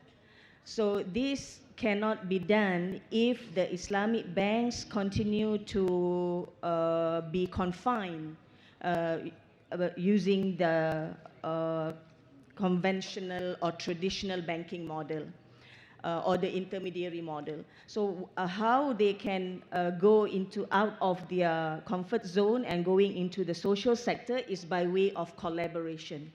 So the Islamic banks are collaborating with the social institutions. In the context of Malaysia, many Islamic banks are collaborating with the State Islamic Religious Council. Most of the consortium of banks that I mentioned just now, they are actually collaborating with the respective State Islamic Religious Council. We have 14 State Islamic Religious Council in Malaysia. So each of these institutions would be collaborating, working together with the respective social institutions. In fact, the Islamic banks are actually working together with various types of social institutions, including the Zakat institution, the Waqaf institution, the NGOs, also with our Islamic microfinance institution, which is Amanah Ikhtiar Malaysia. So things are cooking. Things are actively growing, so that is a very healthy development, and it is actually expediting because the central bank, Bank Negara Malaysia, is actually promoting this collaboration between the commercial banks and the social institutions. In fact, in Bank Negara Financial Sector Blueprint 2022-2026, the key word being mentioned several times is co-opetition. We no longer find the traditional, the outdated banking model of competition. So that's, I think, is very exciting to share with everyone. The way forward is collaboration, co-opetition, and inshallah, we can make, the Islamic banks can make further impact on the economy as well as the society, inshallah. Oh, that is wonderful. The Islamic Central Bank of Negara is taking an initiative. And the same thing we learned from our keynote speaker, Mr. Simullah. It was State Bank of Pakistan is taking some initiative to tap up with this issue. And we like to thank our panelists today for contributing into a wonderful panel. Guys, celebrate. This is the end of this panel. God bless you all. Thank you. I would request Dr. Hussain Mohyuddin Qadri and the Vice Chancellor, Dr. Sajid Mahmood Shehzad, Dr. Hassan Mohyuddin Qadri, Chairman Supreme Council, Minhajul Quran International, to kindly come in front of the stage for the awarding of the shields to our panelists. Thank you, panelists. The first shield to be given to our moderator for this panel, Dr. Professor Dr. Muhammad Ishaq Bhatti. Thank you, sir, for all your contributions.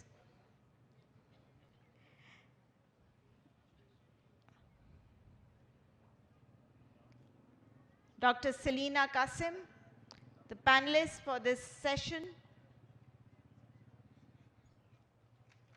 A round of applause, audience. Dr. Selina Qasim.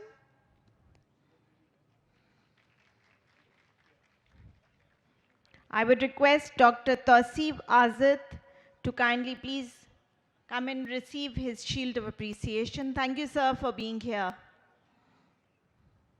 Round of applause.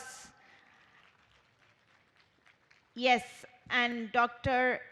Zahir Anwar, if you could kindly come forward. Thank you, sir. A round of applause. And Mr. Majid Pire. Mr. Majid Pire, a round of applause. And thank you, panel, for being here and contributing and giving your remarks. Dear audience, it is now time for our prayer and lunch break. I would request the guests to kindly please escorted by the reception team first. I would request the audience, the registered participants, and our faculty members to kindly just wait till the guests have departed from the hall. Join us on stage as one of the panelists. Dr. Tahir Mansoori, please. Dr. Mufti Muhammad Zubair Usmani Saab, if you could kindly join us on stage. Mr. Tariq Naseem. Let me reintroduce the panelists. Professor Dr. Tahir Mansoori Saab is the Sharia advisor at Askri Bank Limited, Pakistan. Dr. Mufti Muhammad Zubair Usmani Saab is the Vice President, Jamia Darul Uloom, Karachi, Pakistan. Mr. Tariq Naseem is the Head Islamic Finance at the Security and Exchange Commission of Pakistan.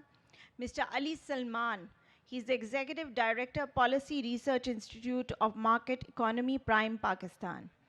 I would also request Dr. Hussain Mesami, Director, Islamic Banking Department and Secretariat of Sharia Council, Central Bank of Iran, to kindly join us on stage, please. I would hand over to Dr. Maria Bhatti to proceed from here onwards. He's just joining. Assalamu alaikum wa rahmatullahi wa barakatuh. Welcome everyone to this panel. My name is Dr. Maria Bhatti. I'm from Western Sydney University School of Law, and my area of expertise is Islamic law arbitration and Islamic finance, the intersection.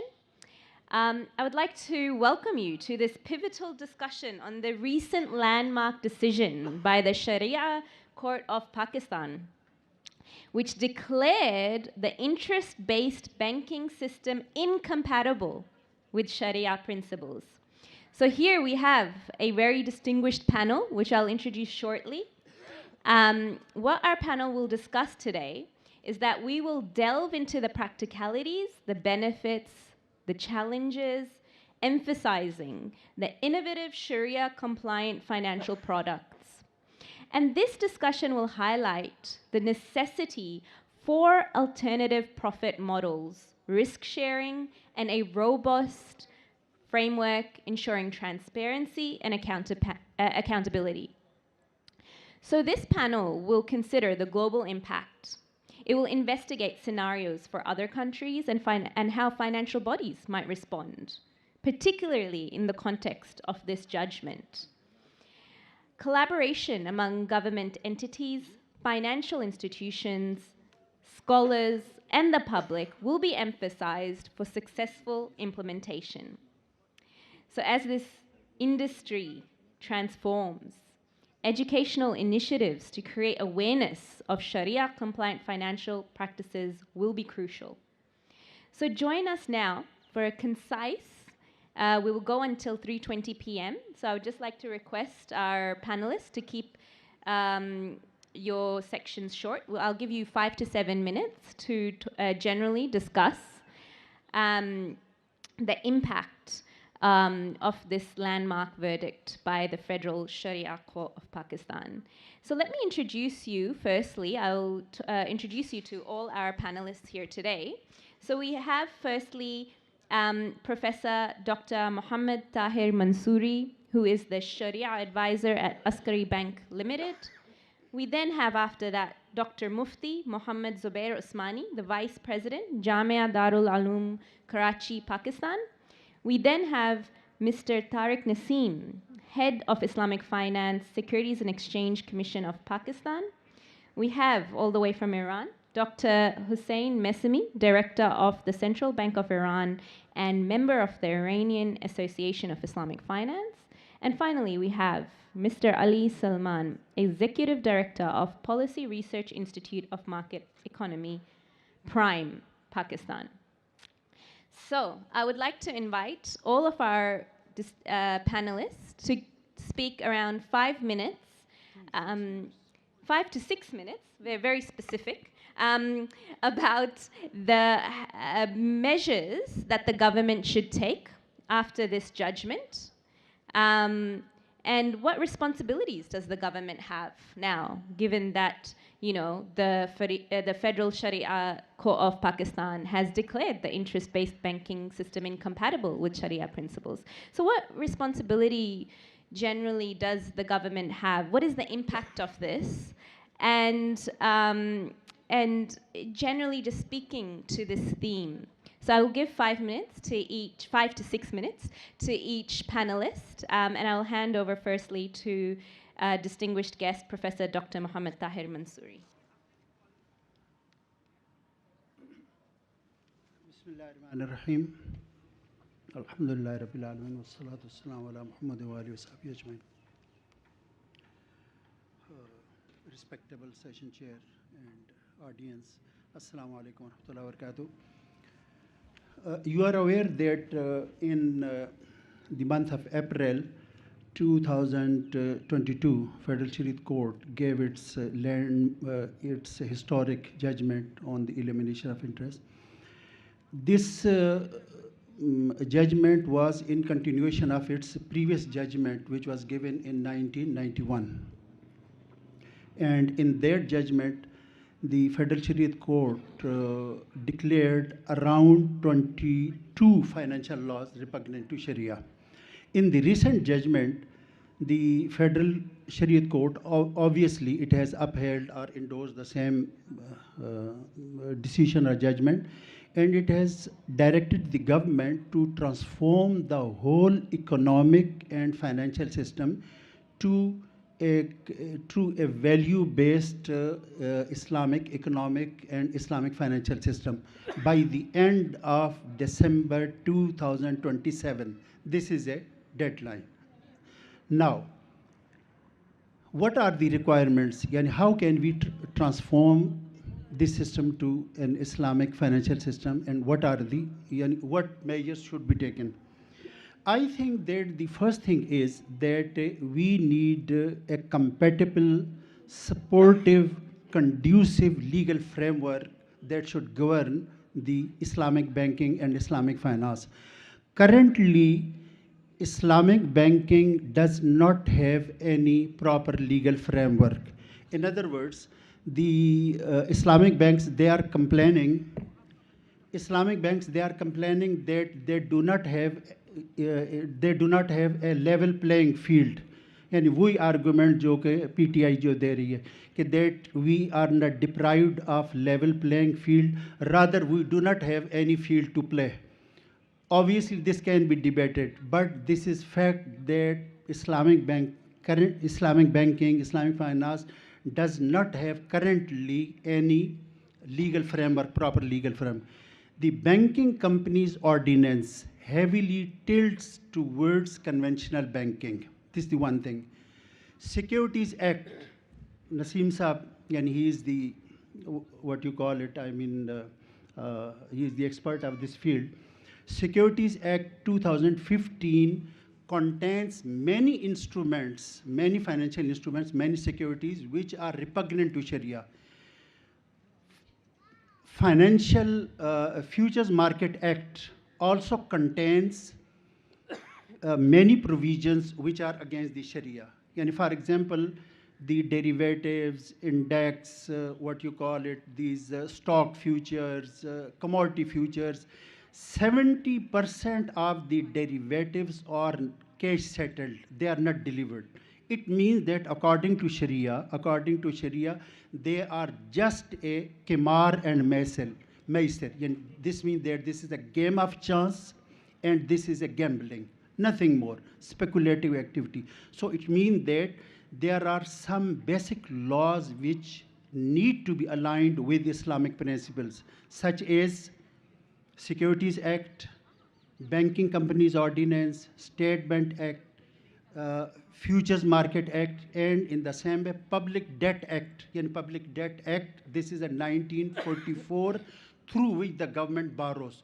I mean, the government borrows every week, every month through treasury bills, through what? Everything is un-Islamic. So I am saying that Public Debt Act need to be aligned with the Sharia principle. And this is surprising. Surprising thing is that the court has not touched upon Public Debt Act, which is a major source of concern for us. Federal Shariat Court has not touched upon Futures Market Act. It has not touched upon or not dealt with the Securities Act.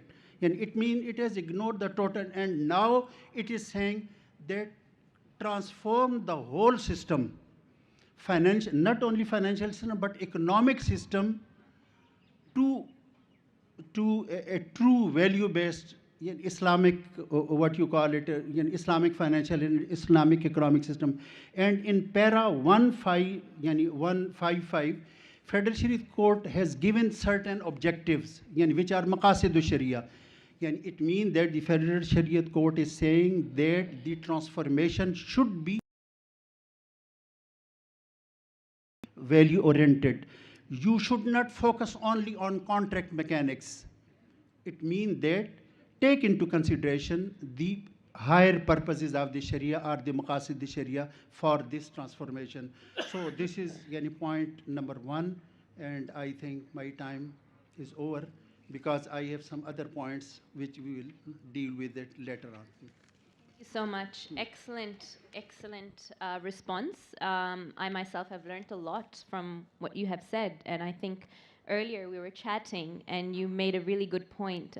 You raised a very good question, better than the questions I came up with, which was that what responsibility does the government now have given this judgment?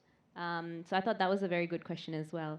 And I'll just now pass on to Dr. Mufti Zubair Usmani to give your comments about the theme of this panel.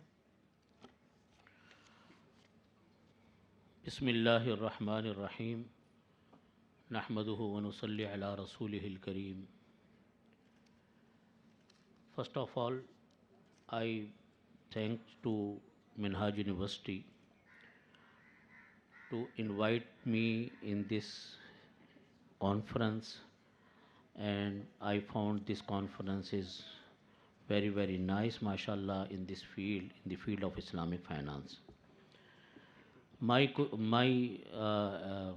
speech regarding to responsibility of all over Muslims and all Islamic banks after the judgment of riba.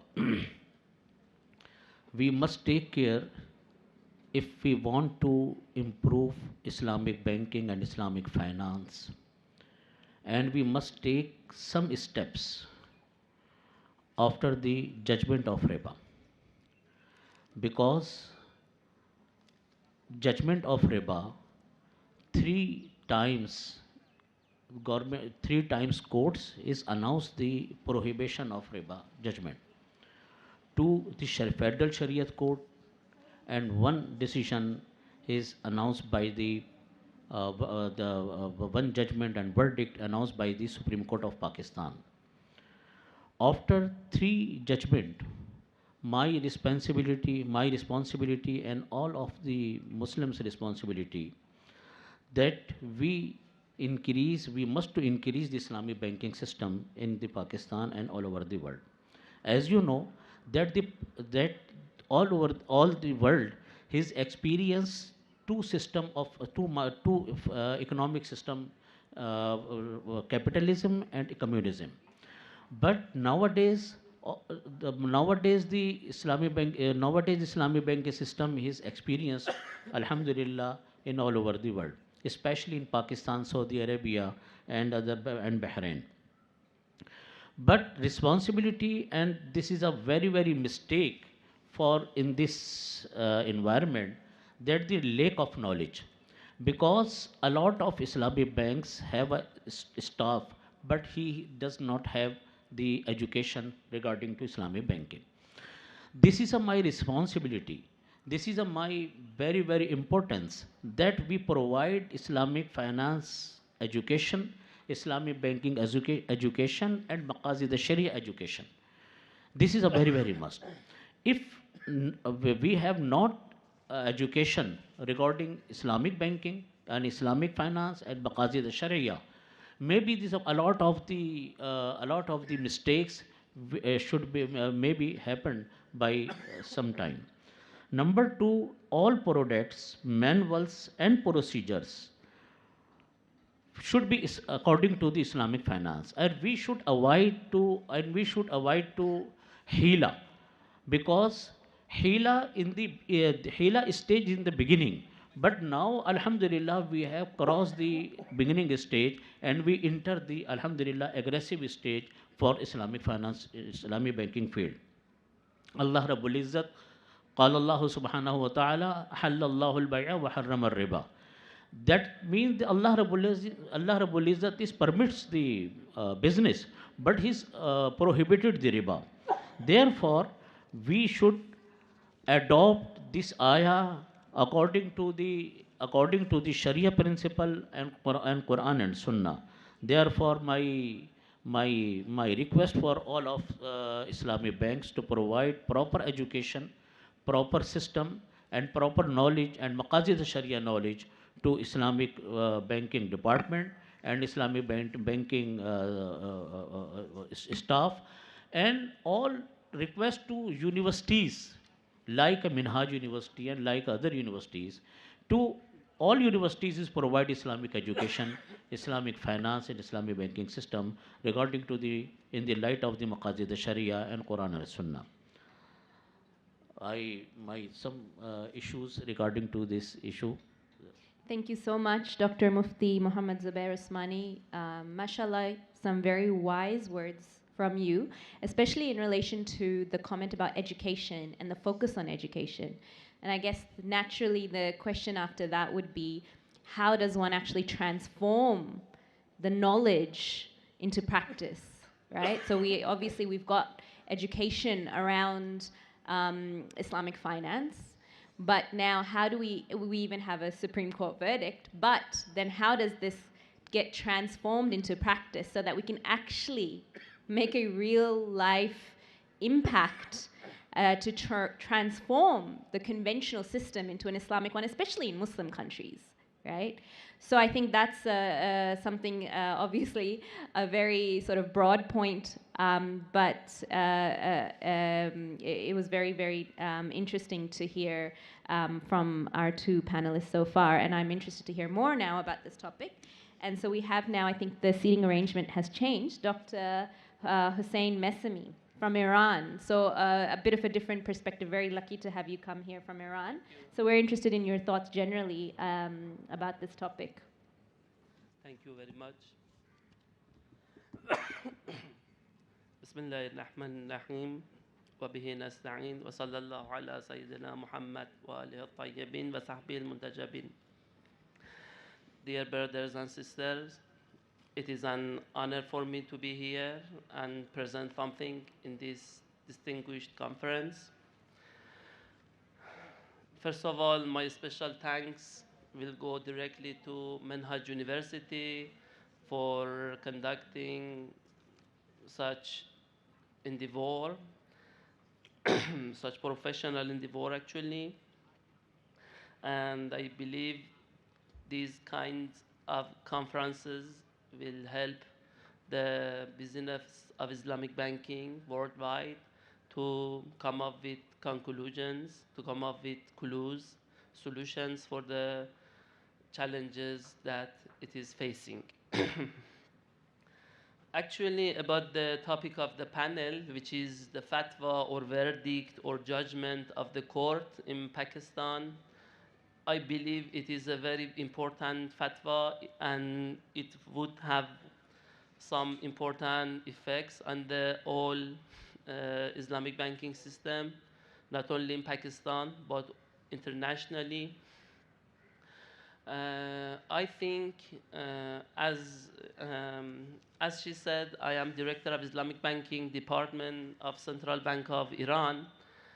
I believe the experience of Iran is very important for you regarding this fatwa because Iran is almost the only country who is doing Islamic banking in a national-wide system with no room for conventional banks.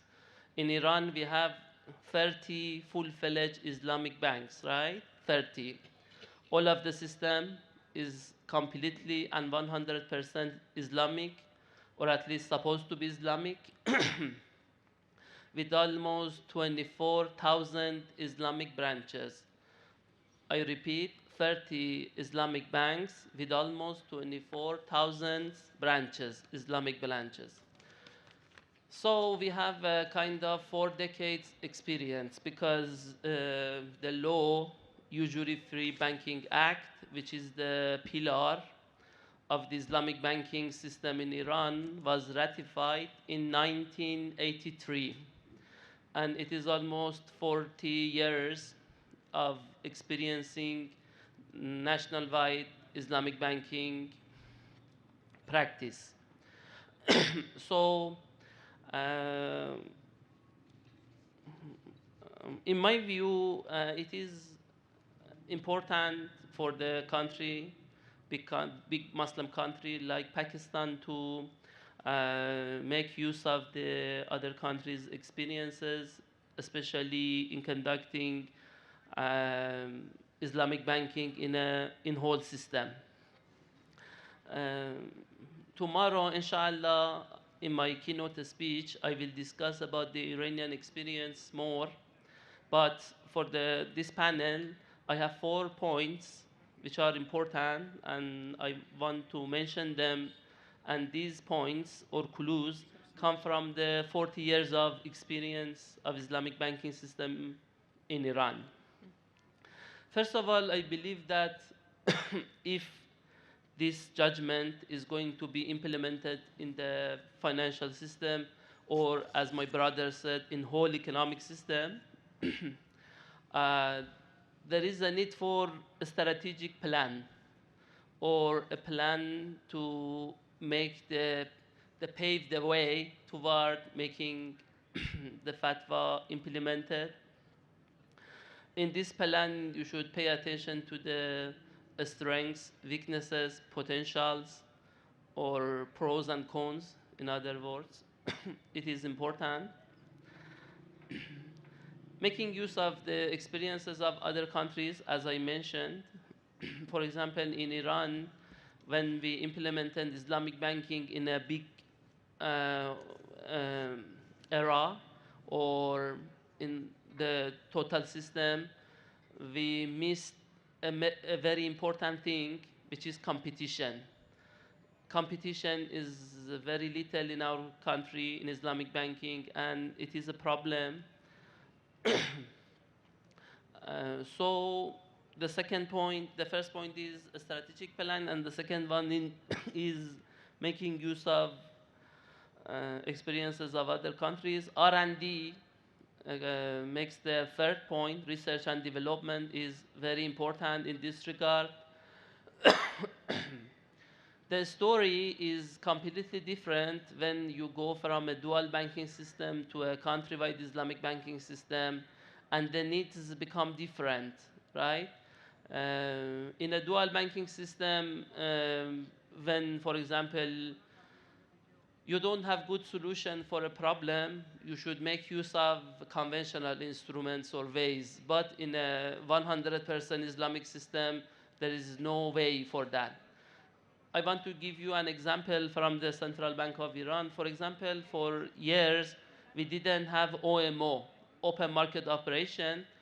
Any student of economics, especially monetary economics, know about the importance of monetary policy in all economics. And in the monetary policy, the most important tool is open market operation, right? In the context of inflation targeting and the issues related to that. But in Iran, because we didn't have any part related to conventional banking, the central bank could not conduct open market operation in the conventional part, right? But in recent years, making use of the help of Central Bank of Pakistan, we come up with a solution, Islamic repo, which helped the central bank conduct open market operation. The point here is that there are some special difficulties when the system converts from dual banking to full-fledged or 100% Islamic system. These difficulties do need a kind of research and development, and they should be paid attention. Last not the least, again, I repeat, is the importance of competition. When the system is not working based on competition, you should not expect new instruments, new initiatives to come up.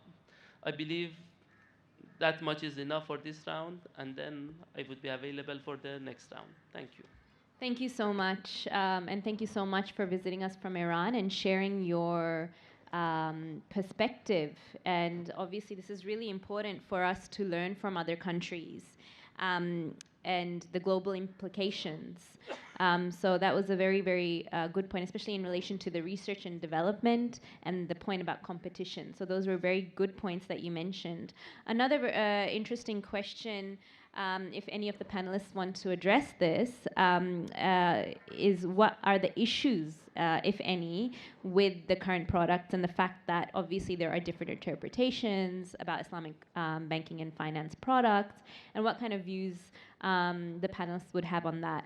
So that's something, that's also another question, if any of the panelists want to address it.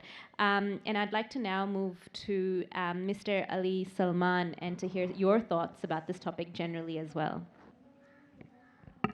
Bismillahirrahmanirrahim. Thank you so much, Dr. Maria. Thank you to Minhaj University and all the fellow panelists for this very important discussion. Before I come to the specifics of the judgment and the implications, I like to make a general statement. We have been talking about the importance of a comprehensive economic system. We should understand that banking and finance is part of an economic system, but it is not the whole system. And banking operations, transactions, and laws cannot operate in isolation.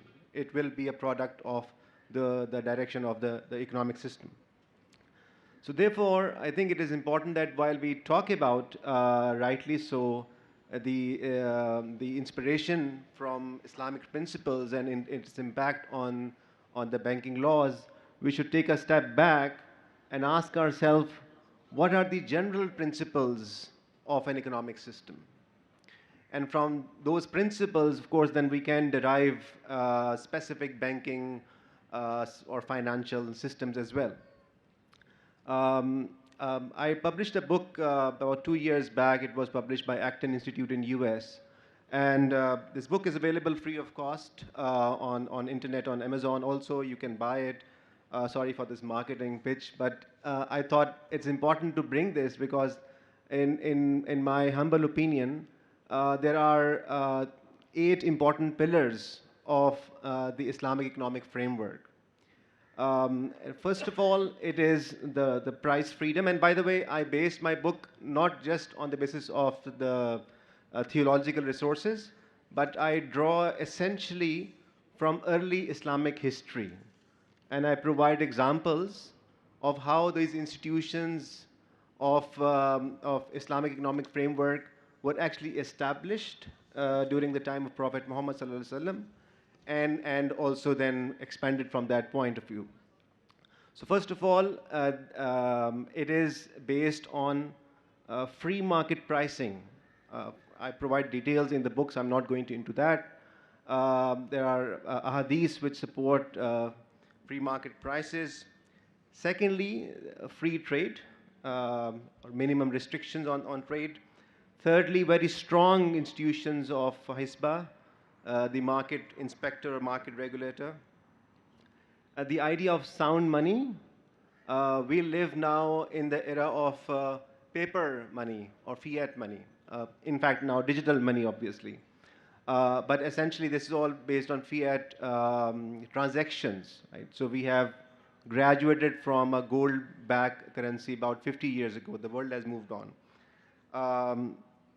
Then a fiscal policy which is characterized by a low rate of taxation, which is applicable to all economic agents. Then, of course, very important, social protection, which is based on an institution of Waqf and the law of inheritance. And then the banking and finance. Now, in the literature of Islamic economics, last 100 years or so, most of the attention has been paid on the Islamic banking. And my humble opinion is that this overemphasis on the banking as such comes from, if you allow me to say that, from limited understanding of economic system, which assumes that interest itself is the central instrument of economy. I take the view that it is not the case. And the modern capitalist system, which is a human product, it's not a Western or the Eastern product. Capitalism system or socialism system, for that matter, is a human product. And there are important institutions like in trade, regulations, technology, entrepreneurship, which define the economic system. So in isolation, when we start talking about Islamic banking, then we do not get at the right, I would say, solutions. And based on this, I'm afraid when I read the judgment, I would say that I have not read word by word, but I have gone through, it's about 300-page judgment. I've gone through the most of the text.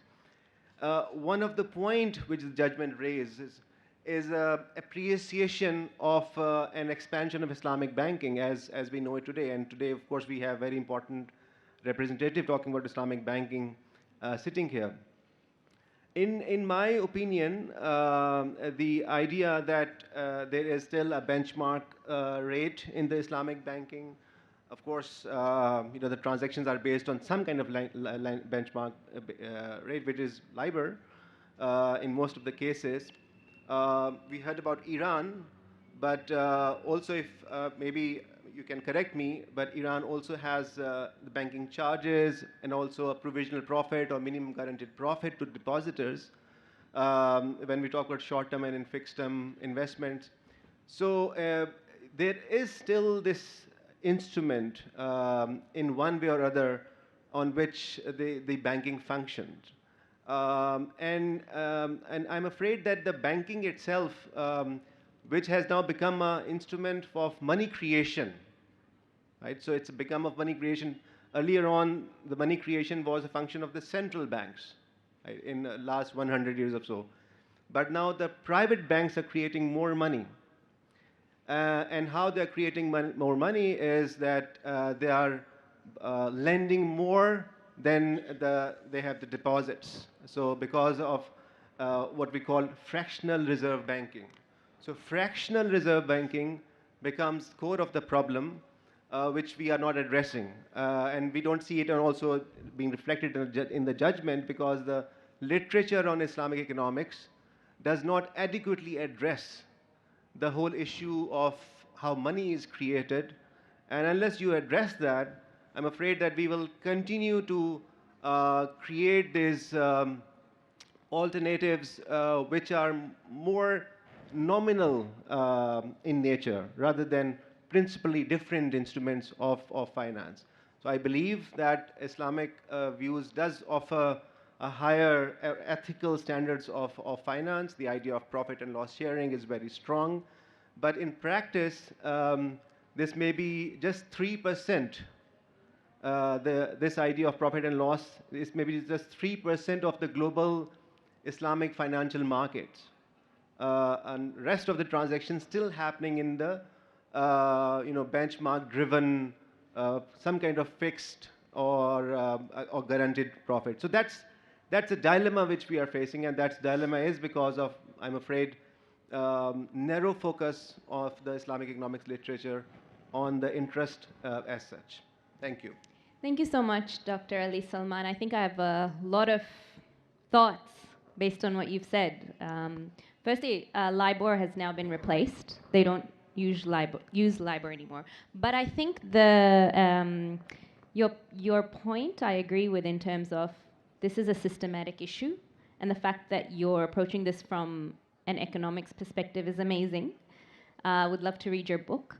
But I think there'd be different views, even in the audience here and amongst the panelists here, in terms of whether capitalism is a Western product or not.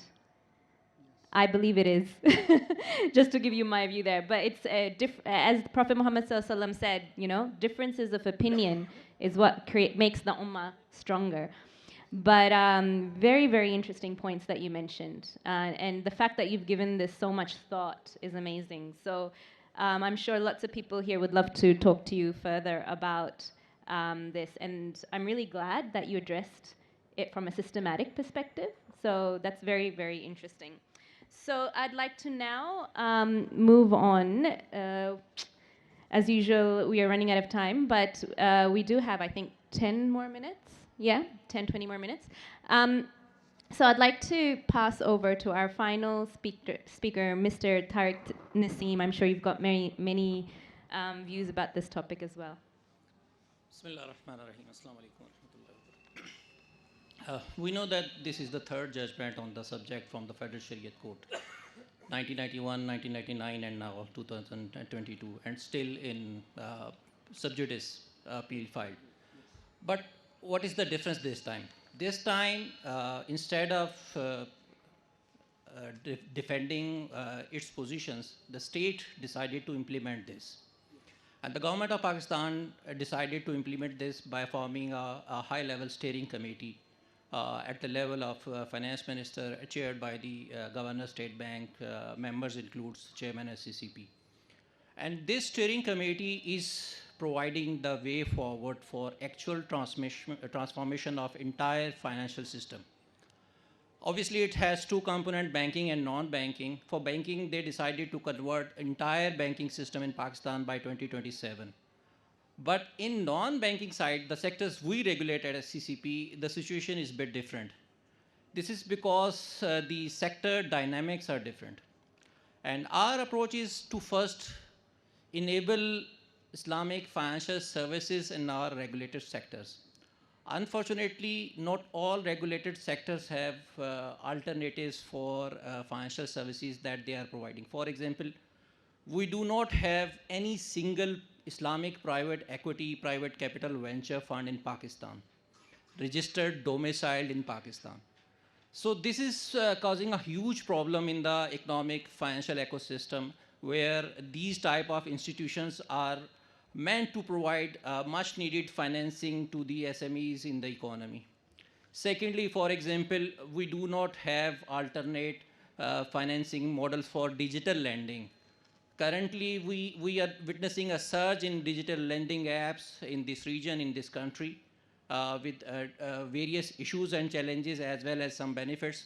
But there is no single model that can enable digital micro nano lending on Sharia compliant principle basis. Connecting to the Professor Dr. Tahir Mansoori, why this judgment is silent on many laws that are clearly contradict with the Sharia principles. The main thrust of just this judgment is on banking. This is because our financial system is bank dominated, we know that. And in 1990s, obviously, banks were the most visible players in the financial system. But if we can see the actual intent of the judgment, it is equally applicable onto the banking institutions as well as on the non-banking institutions.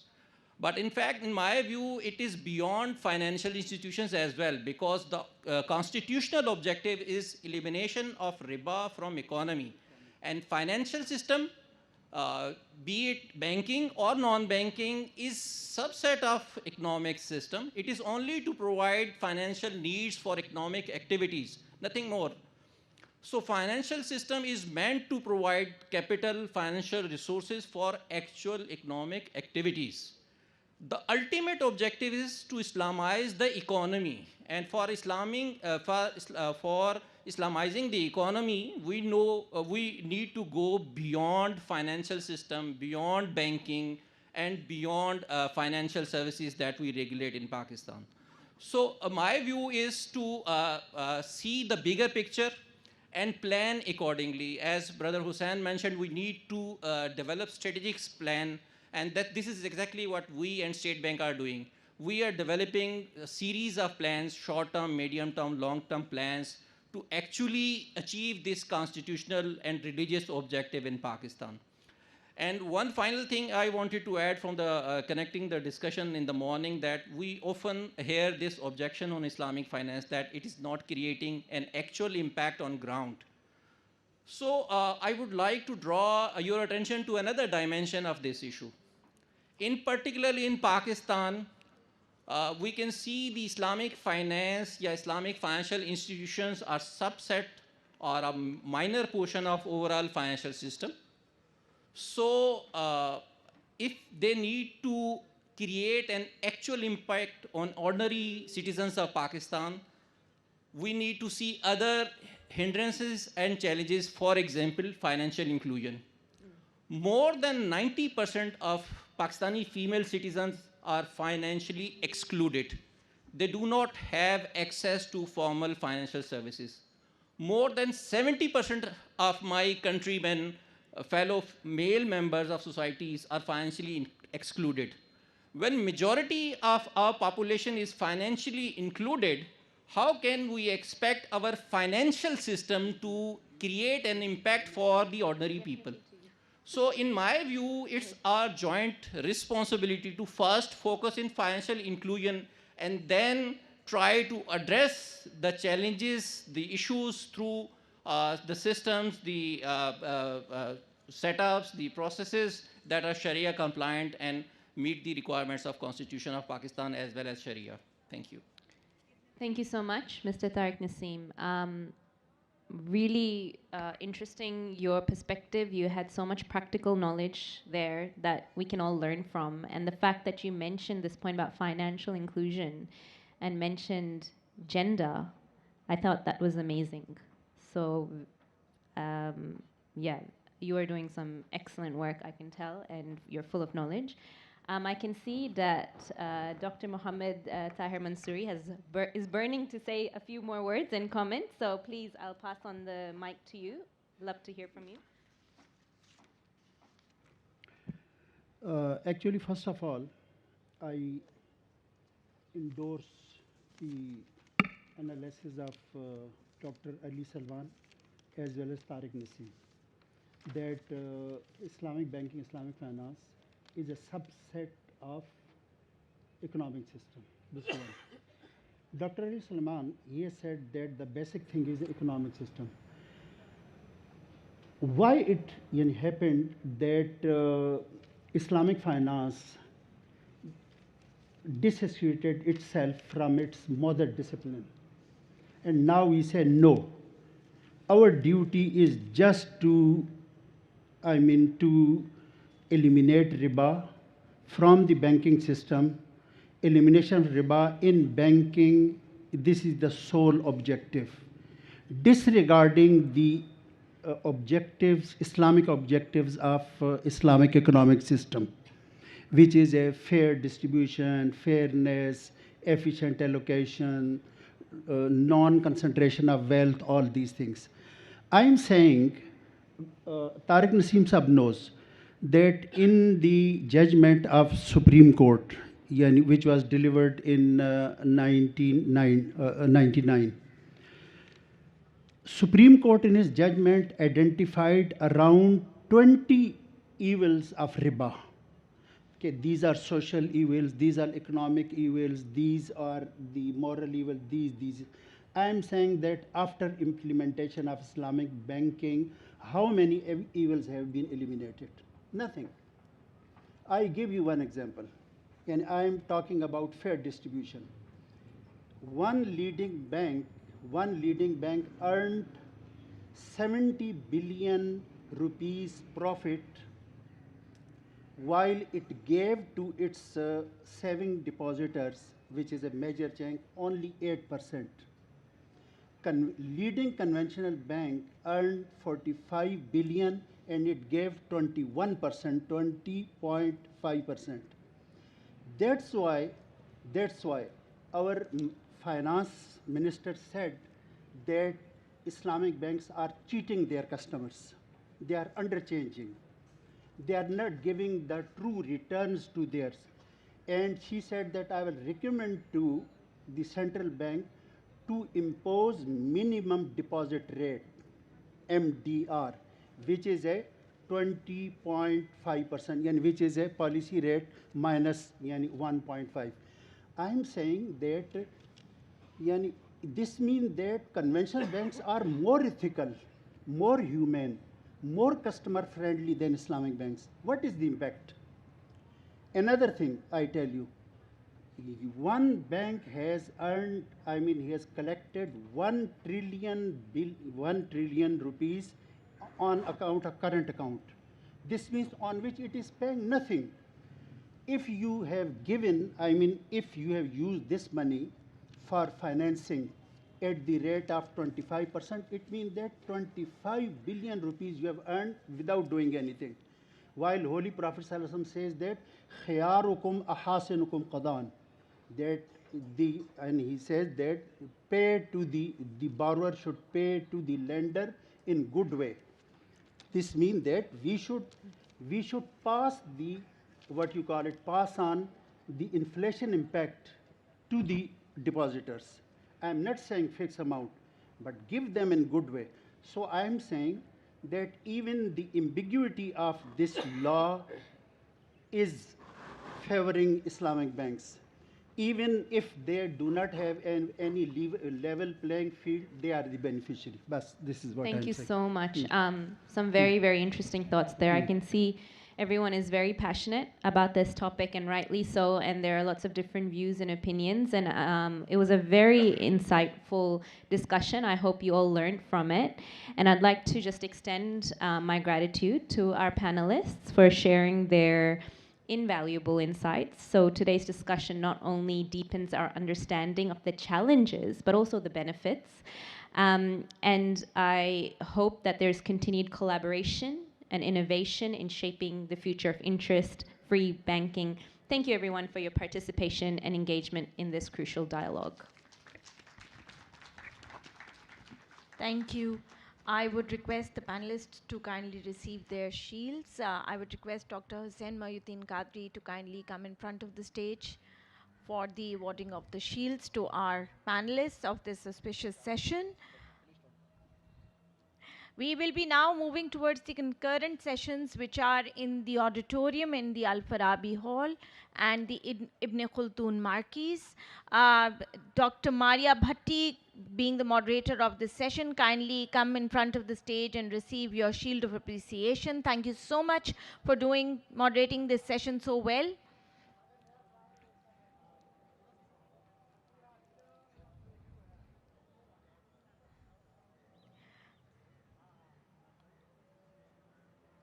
Professor Dr. Mufti Mohammad Zubair Usmani Saab, if you could kindly receive your shield.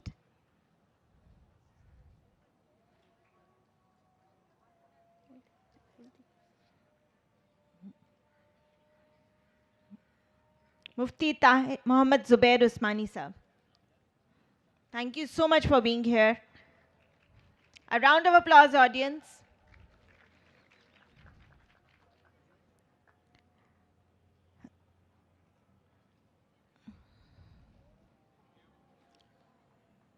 Mr. Tariq Naseem, could you kindly come forward and receive your shield, please?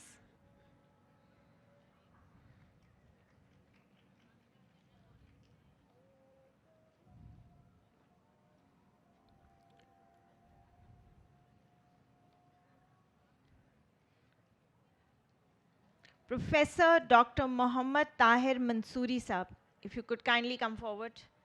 Thank you, sir. A round of applause.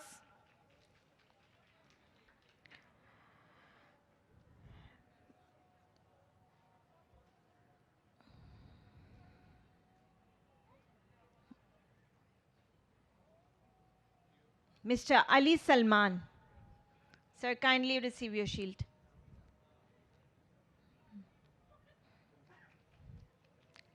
A round of applause. Dr. Hussein Mesami from Iran. Yes.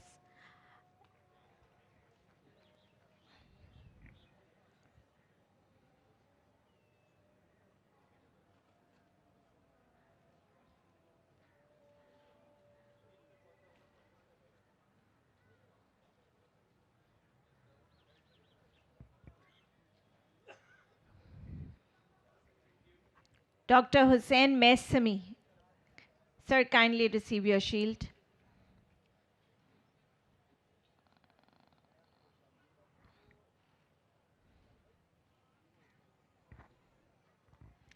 Thank you, everyone. You may go to the adjoining concurrent sessions. We have 3 sessions.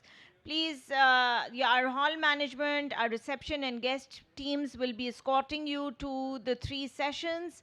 There is one in the auditorium, the Al Farabi Hall, which is right next to the canteen, and then we have 2 in the Ibn Khaldun block.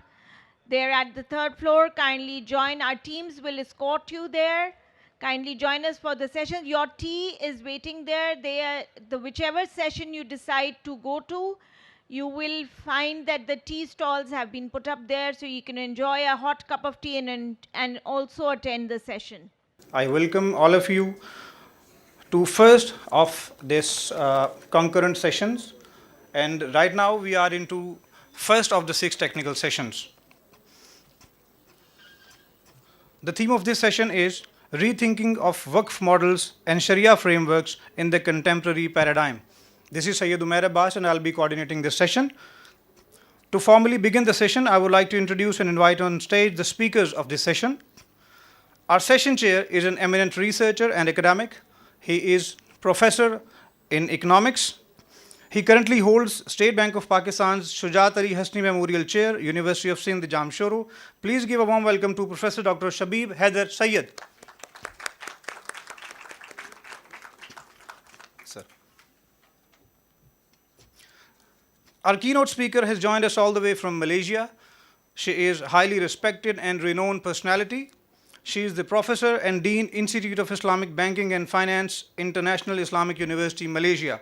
Please welcome Professor Datin Dr. Rusni Hassan.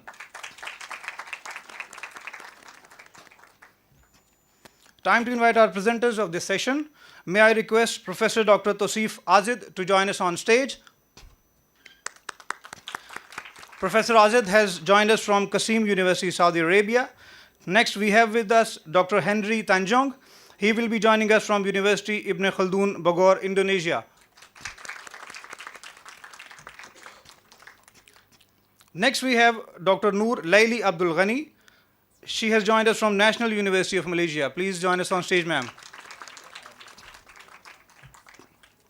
Then we have Mr. Muhammad Ammar Ashraf. He is Sharia Supervisor at Faisal Bank Limited, Pakistan. Please join us on stage, sir.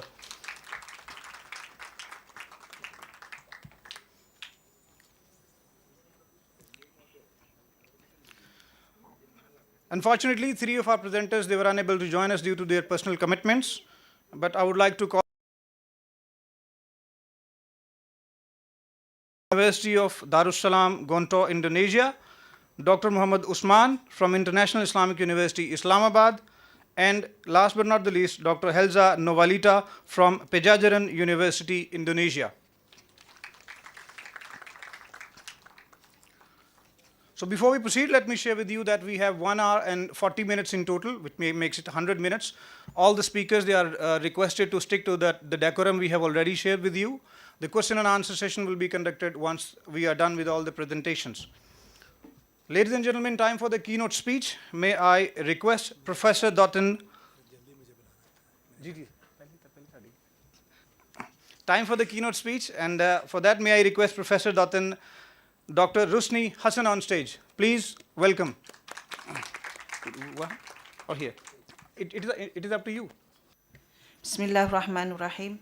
Assalamu alaikum wa rahmatullahi ta'ala wa barakatuh. Rabbi shrah li sadri wa yassir li amri wa hlul uqdatan min lisani yafqahu qawli. Alhamdulillah, praise be to Allah subhanahu wa ta'ala that we are here today, that in a very auspicious session of Majlis Al-Ilm. And we will be talking about a topic communities all over the world, and that is about Waqaf.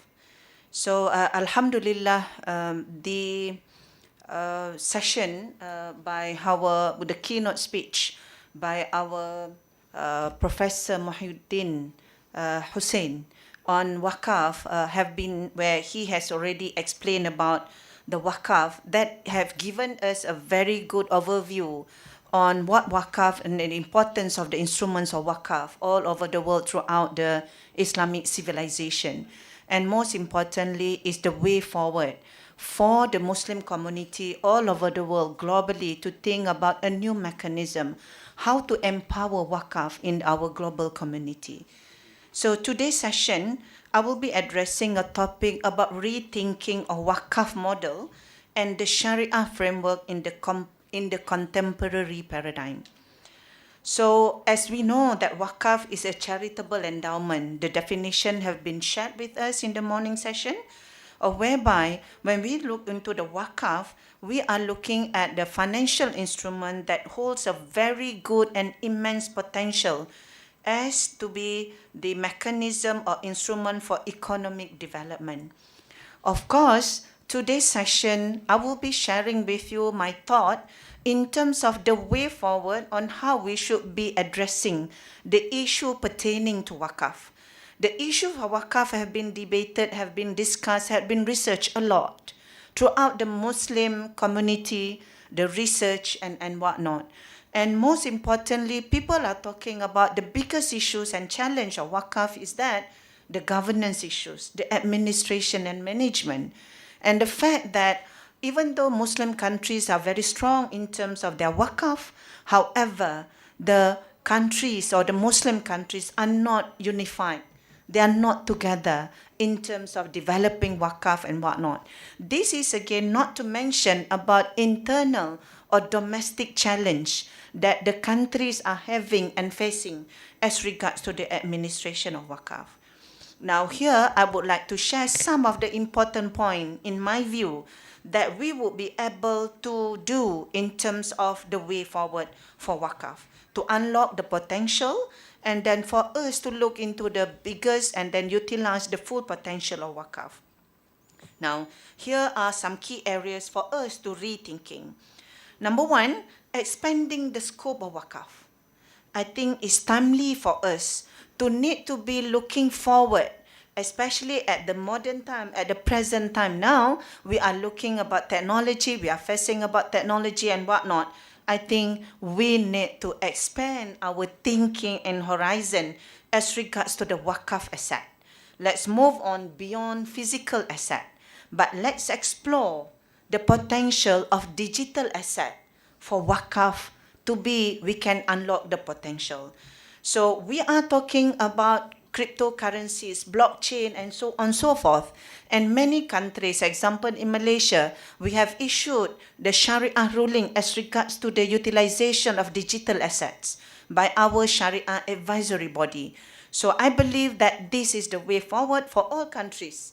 And what we call it standard setting bodies to start exploring into the utilization and expanding the horizon of zakat asset beyond the physical asset. Of course, we have many examples. In Malaysia, for example, there is a company, Fintera, that have introduced Waqaf chain project. in Malaysia utilizing and using the benefit of digitalization. I think this is one of the examples, and I believe that this is not one and only examples as regards to digital asset for Wakaf. Now, number two, it is also for us, timely for us to address the purpose of Wakaf, because through the history of zakat, of a Wakaf, for example, we are looking into the specific purpose of Wakaf, such as building mosques, construction mosques, education and whatnot.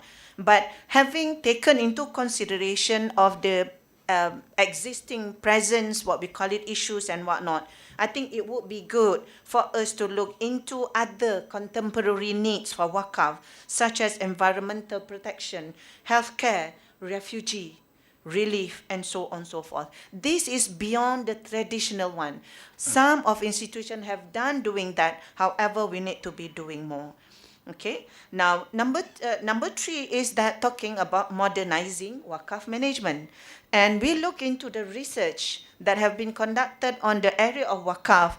Mostly, I would say that 90% are talking about a weakness of zakat or Wakaf management, particularly as regards to the governance. I think it's timely for us to look into modernization as well as ensuring that the management of zakat is done and conducted in a very professional way.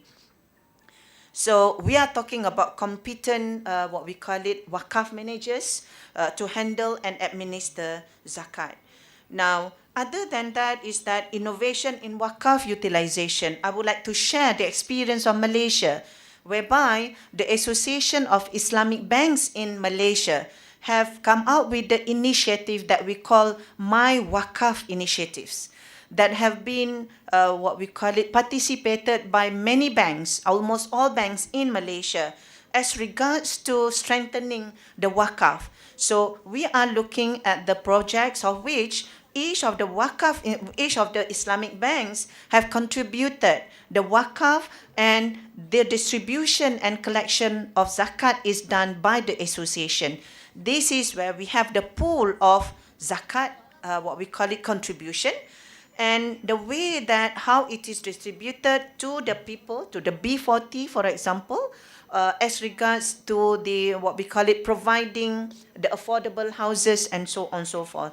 There are many initiatives. The advantage of this, what we call it, innovation is that this, this initiative is taken up by the Islamic banks and Islamic financial institution.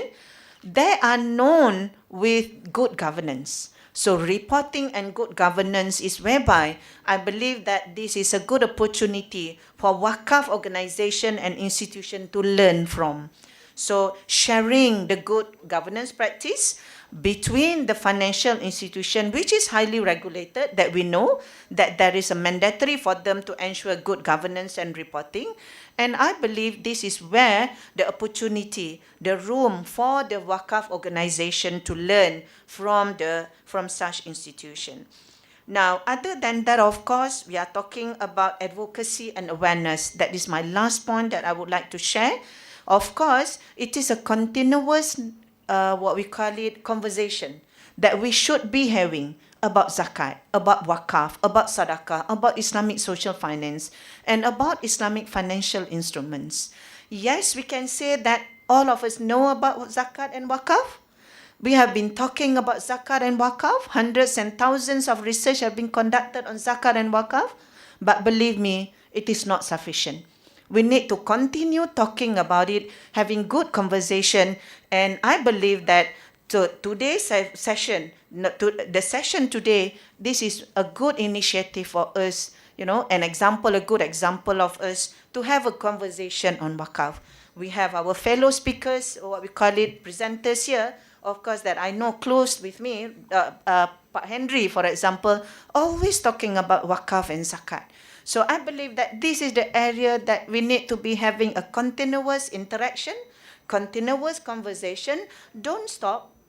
don't stop, because I believe that when we listen about the proposal on the morning that in the keynote speech, that is not the first time that we heard about it. But again, we need to be talking, we need to be having a good conversation, and most importantly, for us to work and do action together. Thank you very much. Assalamualaikum warahmatullahi ta'ala wabarakatuh. Thank you very much, Dr. Hosni. It was pleasure listening to you. Indeed, rethinking and reinventing Waqf will certainly sort out many problems. Ladies and gentlemen, time for the first presentation of this session. Our speaker, he will be talking about sustainable development, moral foundations, and Islamic epistemology. I would like to invite Professor Dr. Tausif Azid Saab to come on stage.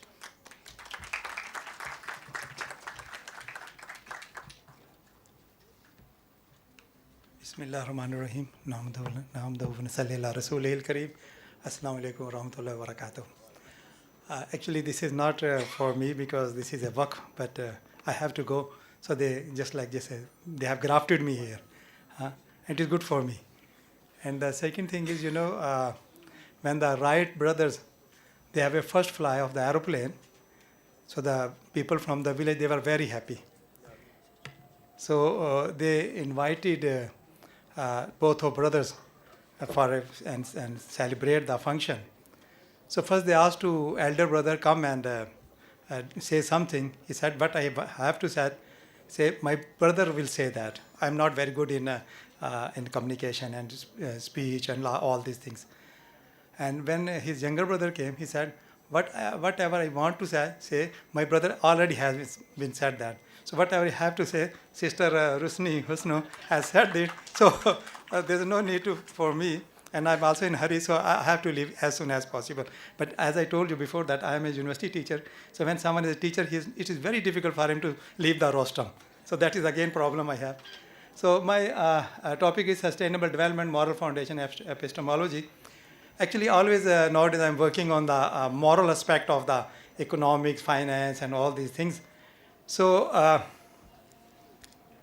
if you know that 195 countries, they are the signatories of the sustainable development, and they are just with the signatures. As I mentioned early in the morning, 75% they are not able to achieve any target. They have no any sufficient resources, and 12% they are able to achieve that. 6% they are this side or not, either not this side, and 4% are a bit partially, and the other are you know that. So the most of the this what you can say air pollution and greenhouse gas emission is due to China, Europe, USA, India. 56% from these just 4 major countries, and then other 44% from all over the world. So they committed. Now USA is not a partner of that because during the regime of Trump, they said we are not a partner of all of these things, but we have to do. We are not obliged to do anything. So if someone is Basha, Basha is Basha. So the other said they are committed that they will reduce 2030, but still no one did anything.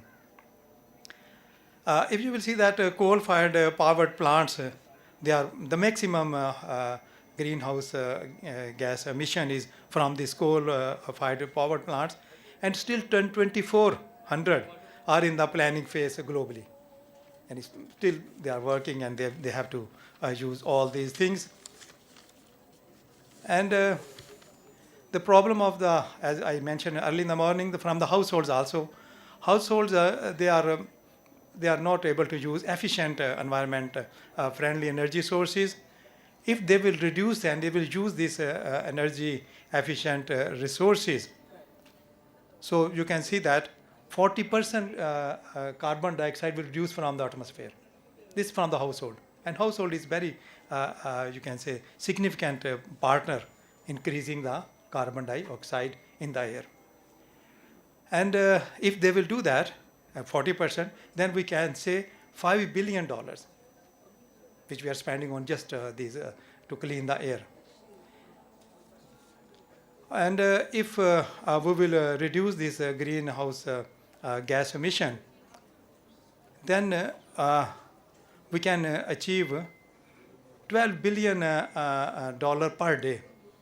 We can save it in the other term, because when we have air pollution, always when we have a greenhouse gas emission, always there are different problems. For that, for reducing those problems, we are spending for that. So a greenhouse gas emission can be reduced if we are use the different instrument. So we can increase the agriculture productivity. We have reduced the wildfire fires. We can reduce the level of sea. We can reduce the flooding.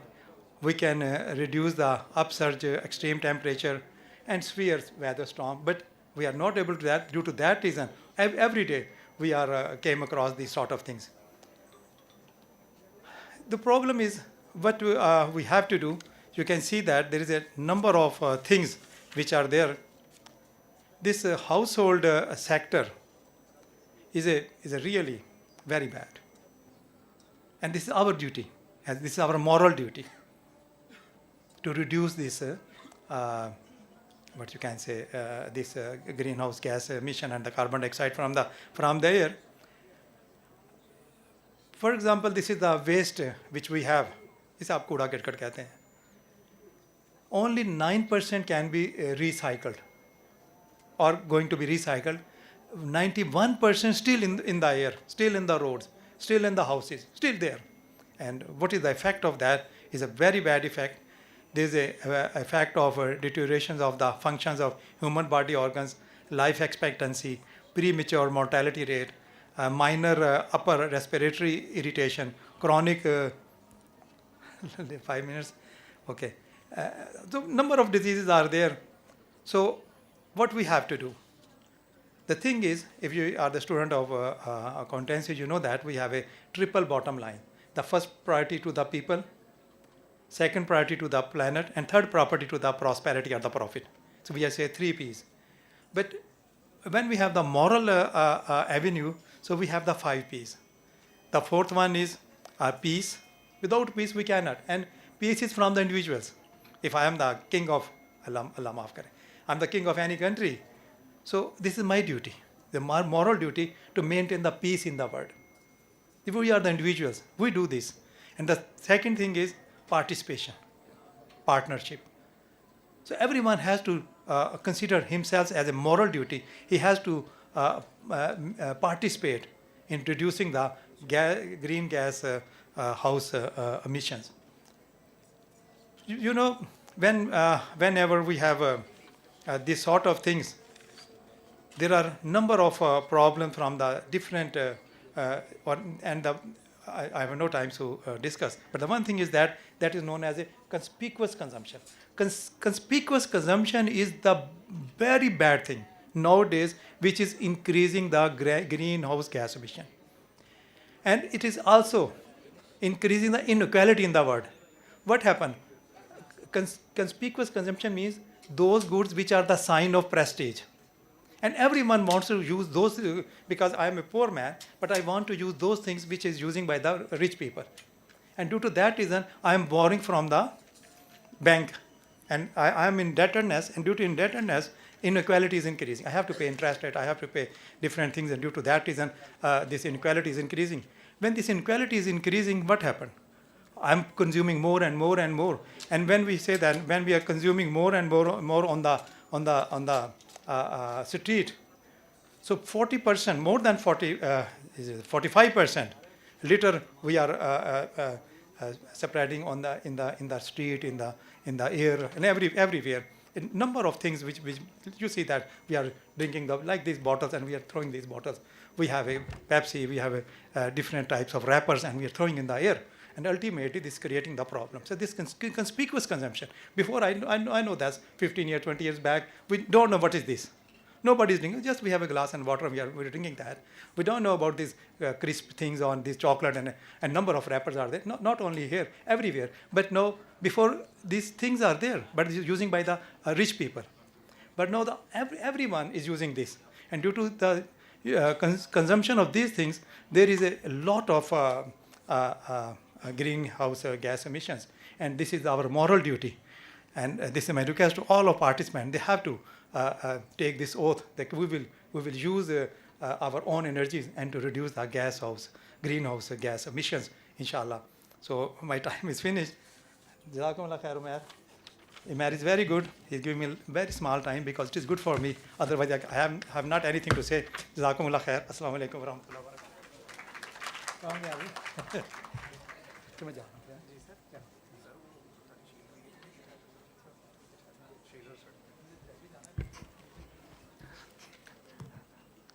So kind of you, Professor Ajid.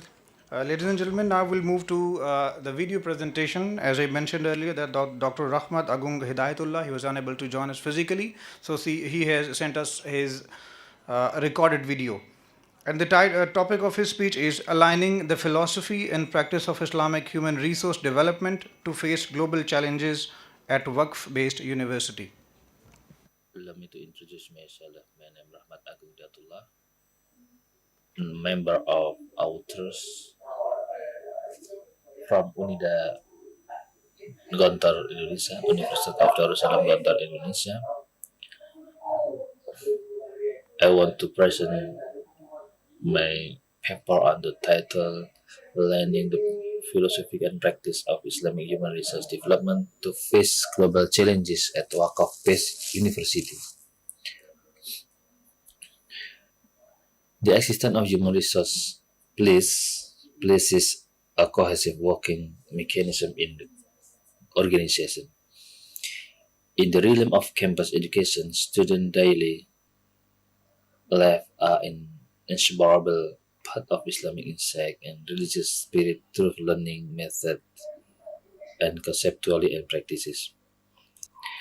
Furthermore, the student of human resource development both from the theological side, management ontology, philosophical discourse, and methodological axiology is also a central element that immediately cannot be ruled out.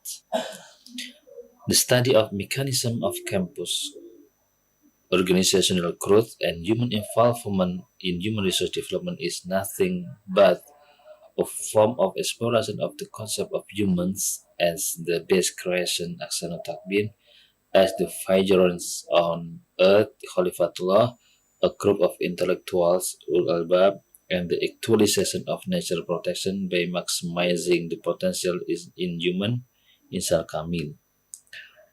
And then phenomena in campus activities such as learning activities, amaliyah ta'limiyah, activity supervision, amaliyah muraqabah, through internalization of civilization, ta'dib and tarbiyah.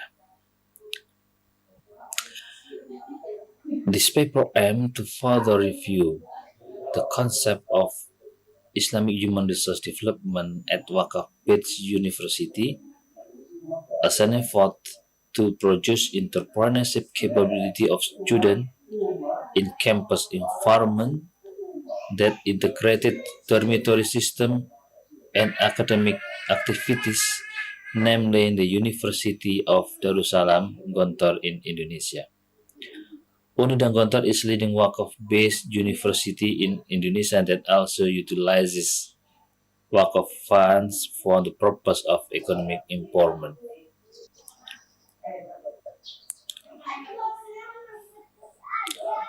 Based on above background, the author formulated the study problem as follows. How does process Islamization occur in the field of human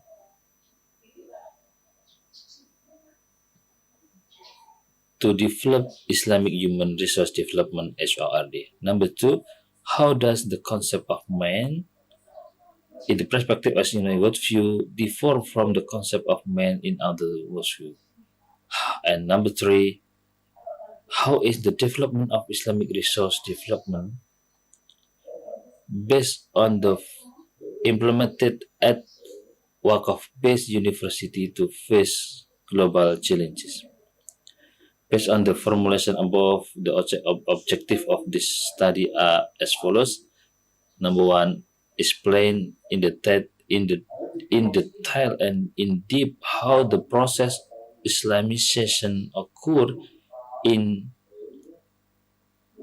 HRD with focus on IHRD development.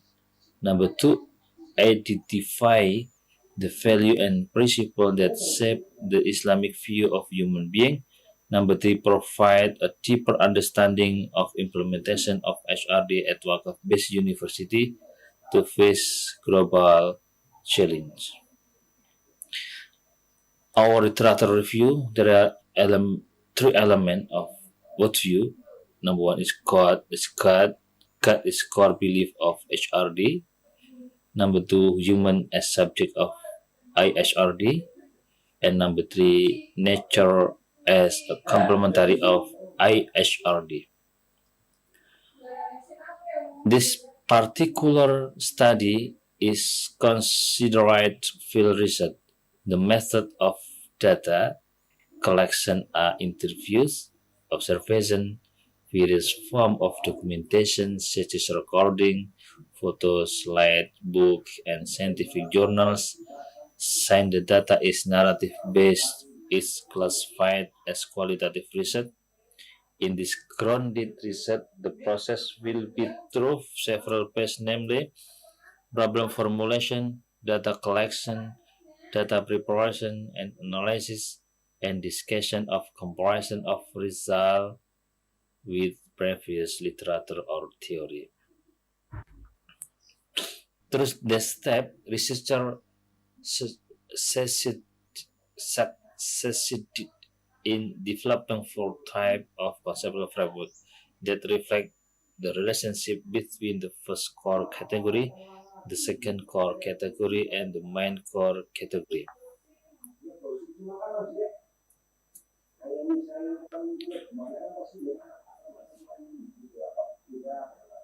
Our result, human resource development looking at the context of UNIDA. UNIDA emphasizes family welfare, morality, and spirituality and as integral part of HRD, creating a holistic approach involving aspects of faith or iman, truth, talk, or ilmu, and good deed or aman, performance evaluation at UNIDA focuses more on character development and holistic well-being, in contrast to quantitative metric commonly used in conventional HRD. The process of Islamization at UNIDA is rooted in deep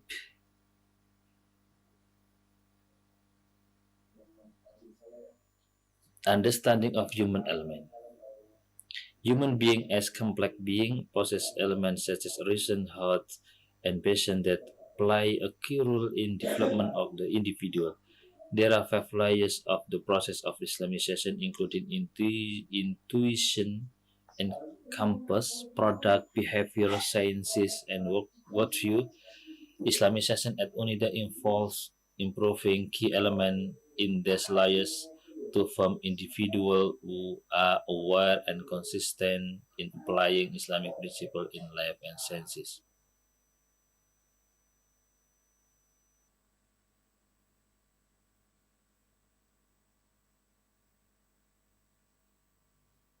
My research findings show that the concept of Islamization at Universitas Darussalam Gontor is an approach that integrated philosophical and practical elements.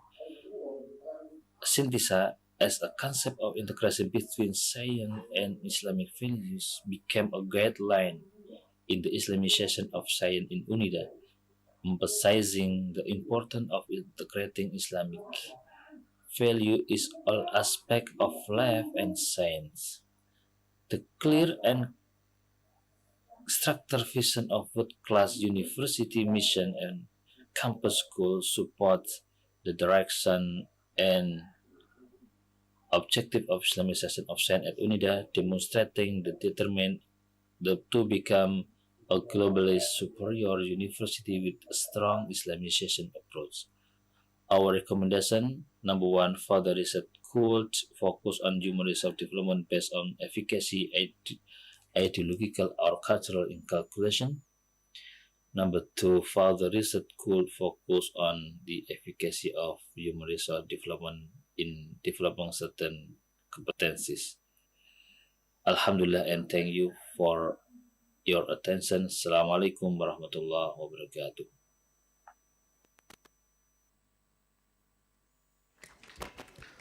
I hope Dr. Ahmed is watching us live back home. Thank you so much, Dr. Ahmed. Now I would invite our next presenter, and she will be speaking on factors leading to and consequences of an effective internal Sharia audit function in Malaysian Islamic financial institutions. Please welcome Dr. Noor Laili Abdul Ghani.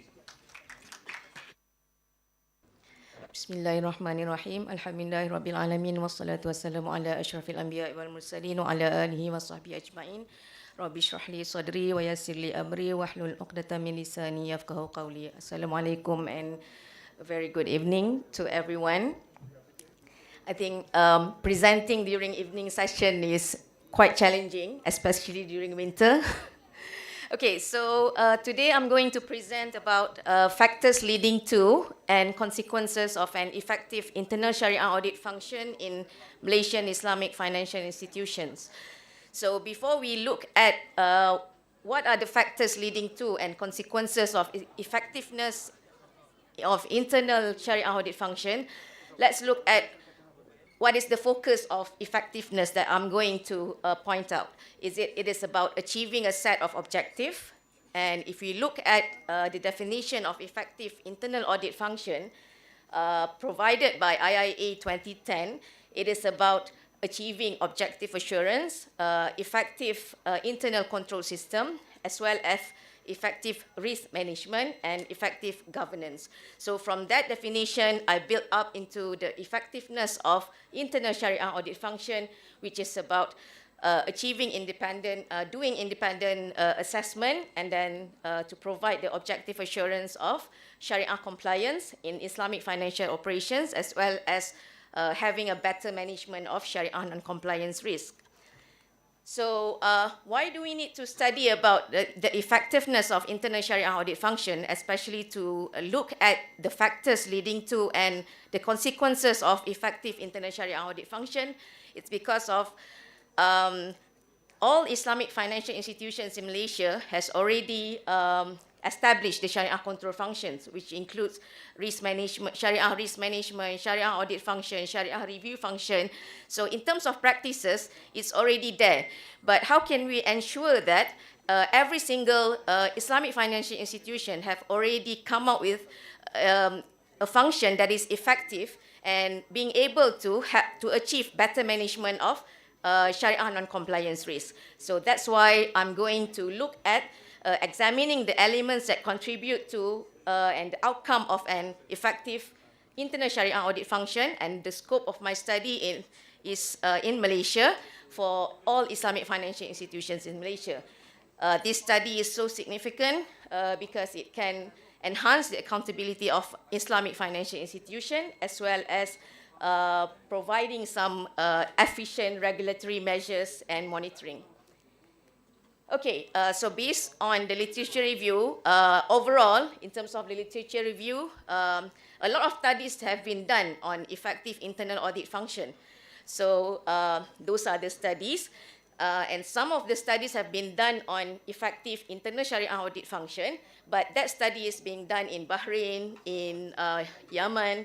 So I'm going to look at the measurement, the factors and consequences of effective internal Sharia audit function, especially in Malaysian context. So some of the factors I have get it from the previous study on the effectiveness of internal audit function, together with the current study being done in the context of internal Sharia audit function. So the research gap is there, limited study being done to look into the factors that will influence the effectiveness of internal Sharia audit function. And once the Sharia audit function is effective, what will be the consequences of that?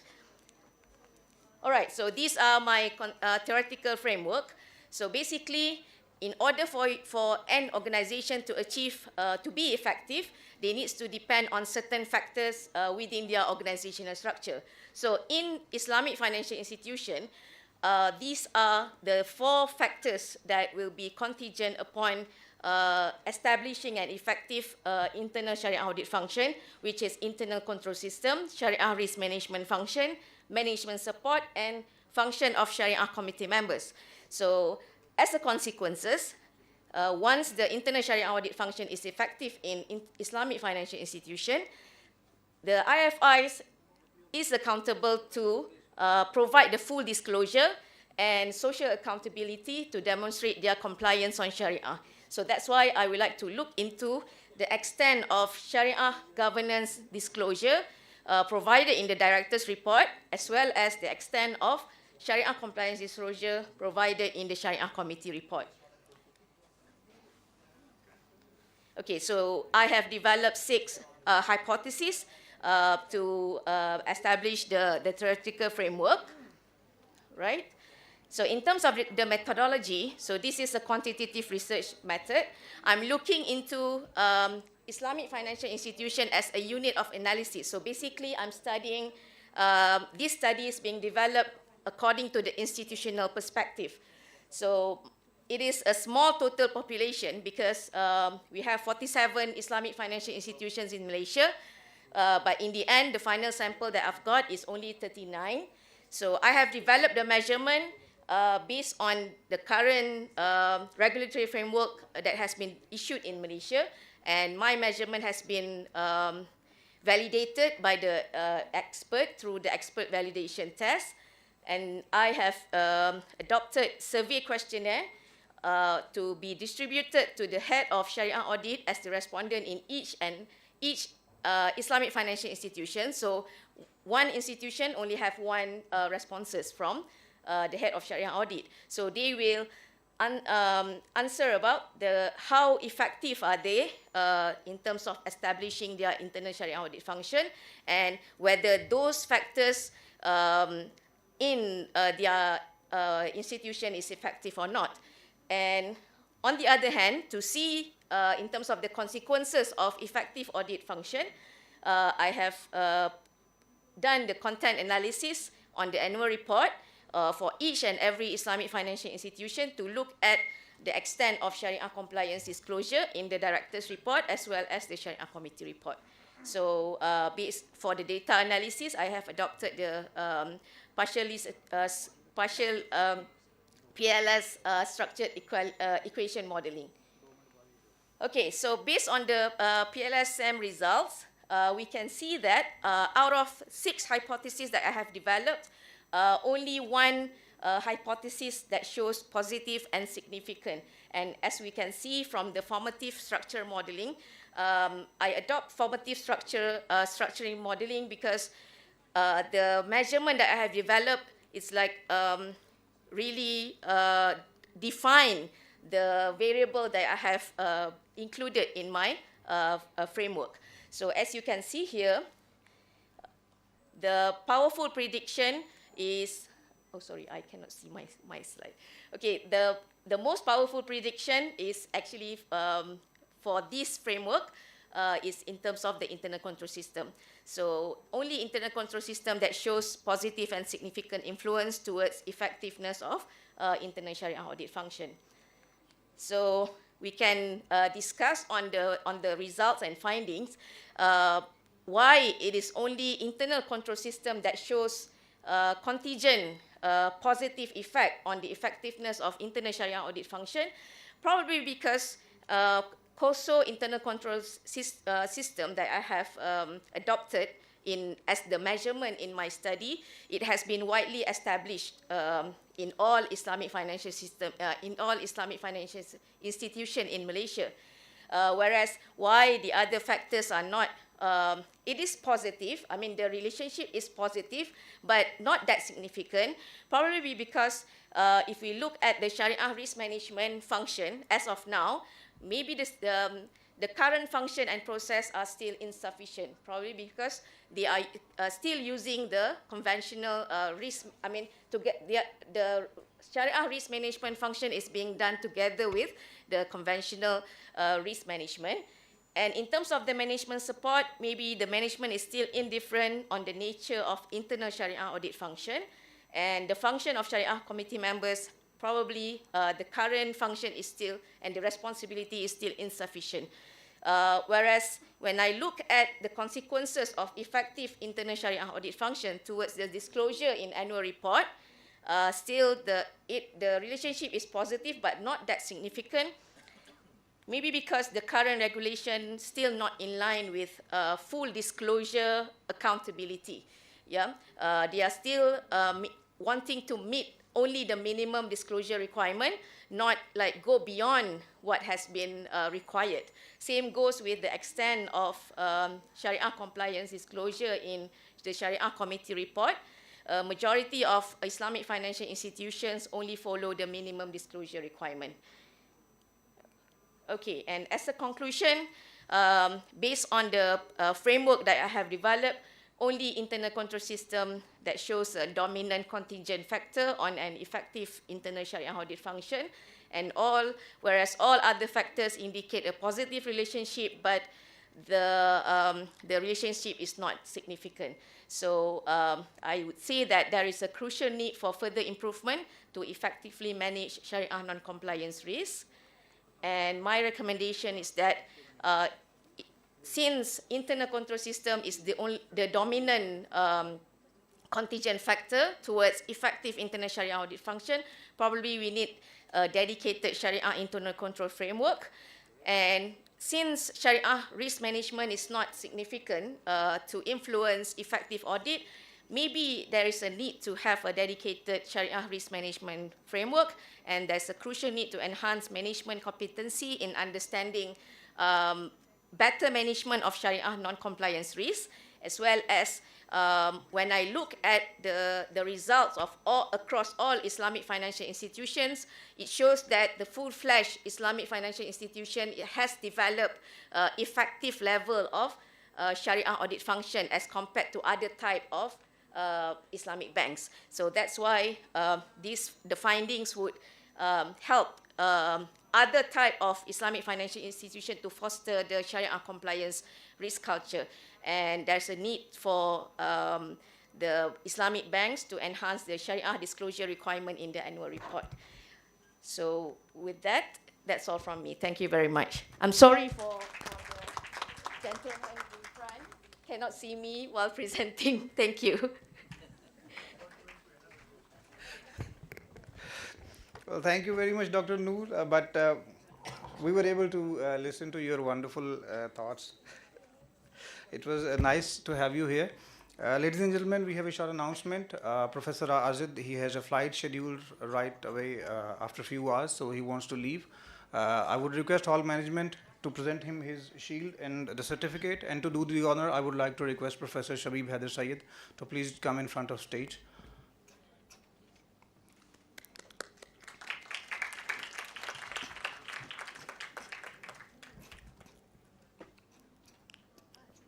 I can see some of my students sitting over here, but they are not clapping. Where are they? Thank you. Thank you very much, Professor Azid. It was nice to have you here once again.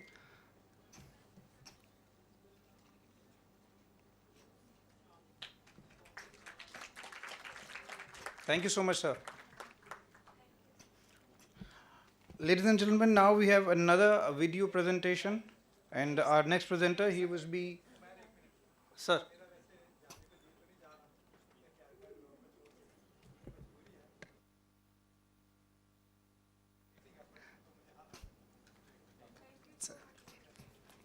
We wish you safe journey, sir.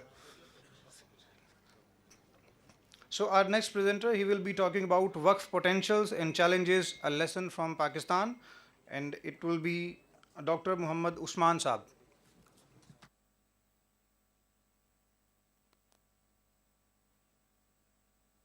Assalamu alaikum wa rahmatullah. This is Dr. Muhammad Usman, a postdoctoral research fellow at Islamic Research Institute, International Islamic University, Islamabad.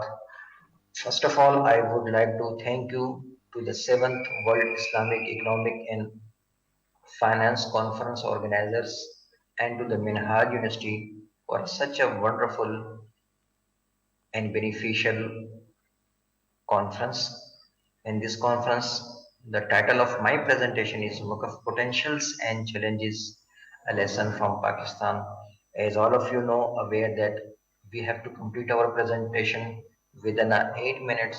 So my slides are self-explanatory and I will just focus to the findings, conclusion, policy recommendation and a proposed Waqf model. These are my content. As you know, my scope is public and private Waqf.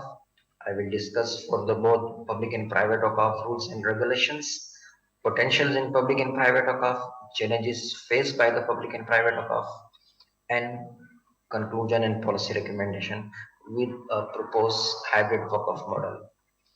To understand the concept of Waqf, we have an example from the life of Holy Prophet Sallallahu Alaihi Wasallam. When Hazrat Umar radiallahu ta'ala came to the Holy Prophet sallallahu alaihi wasallam and he said, I would like to endow one of my land, valuable land from Khaybar.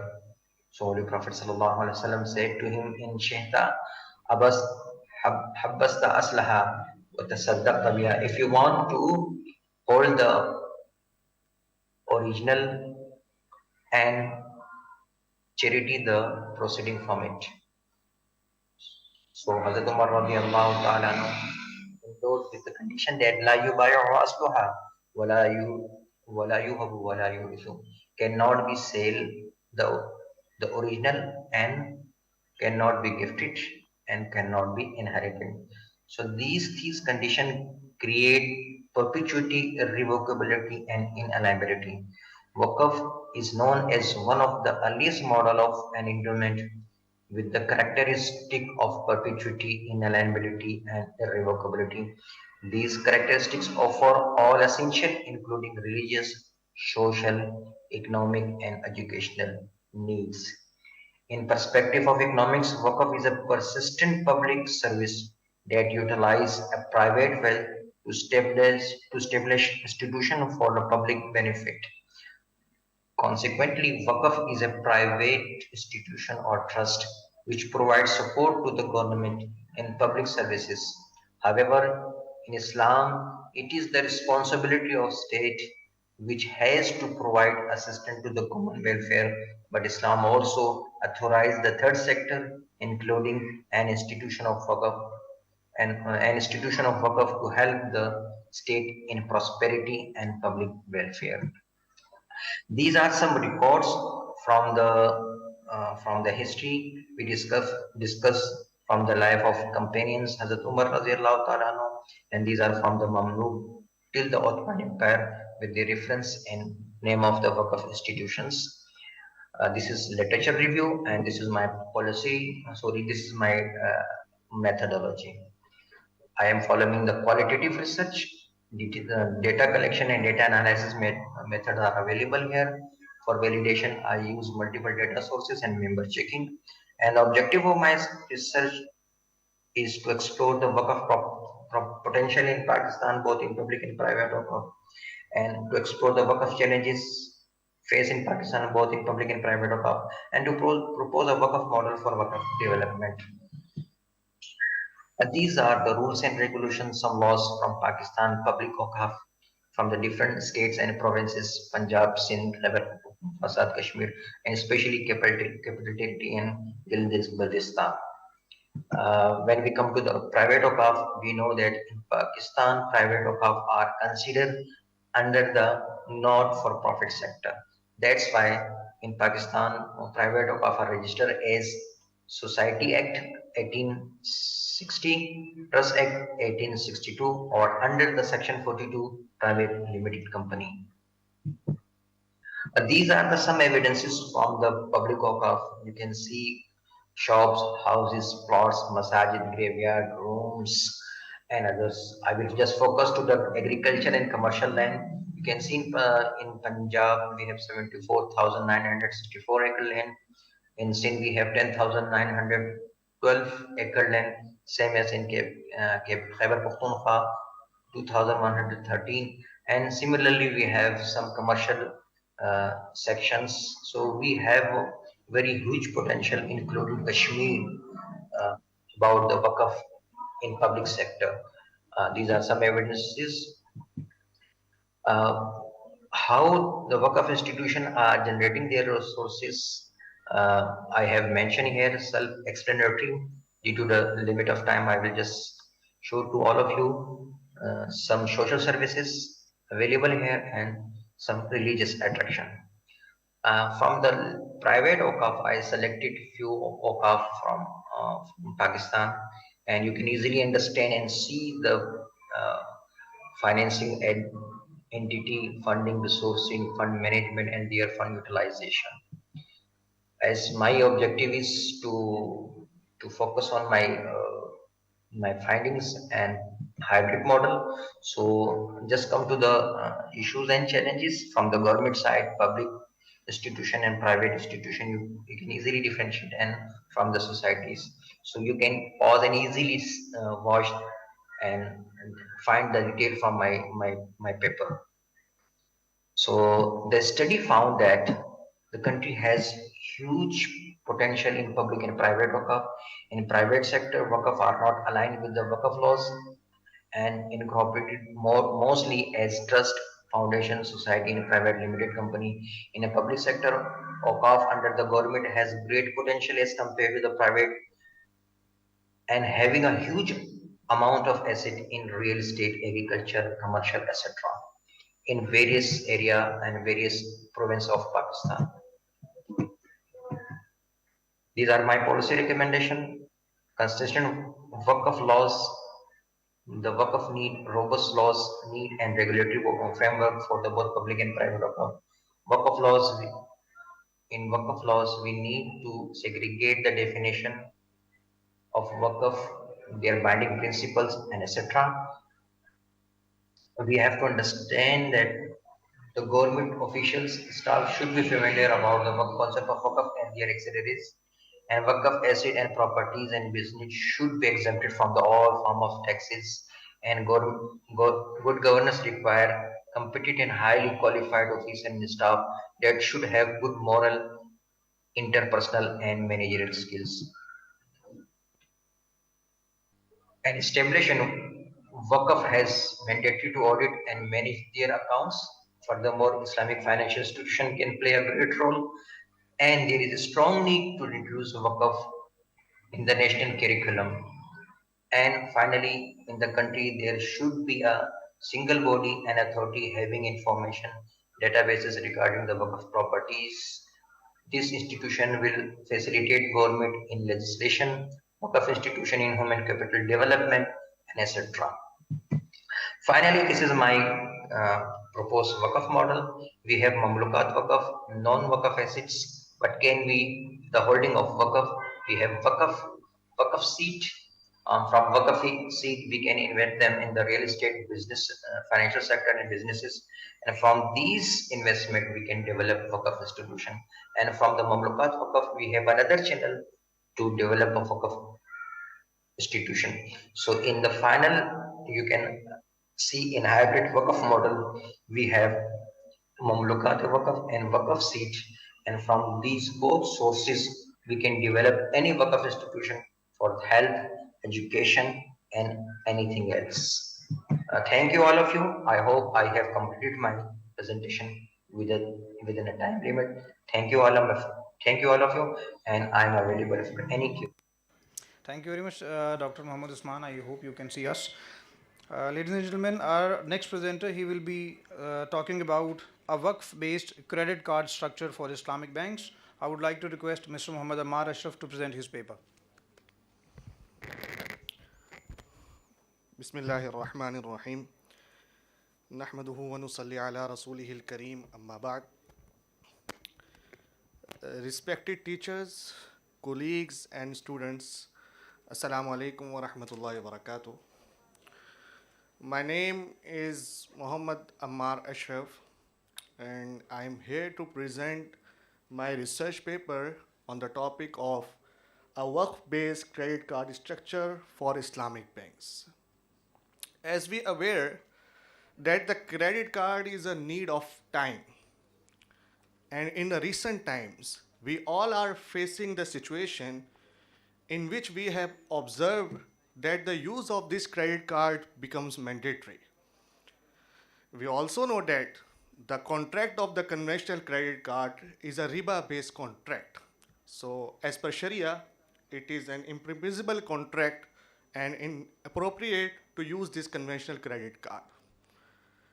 In order to meet the demand of the credit card, some Islamic banks have also introduced the concept of the credit card, the structures of the credit card based on tawarruq, ujra and ina.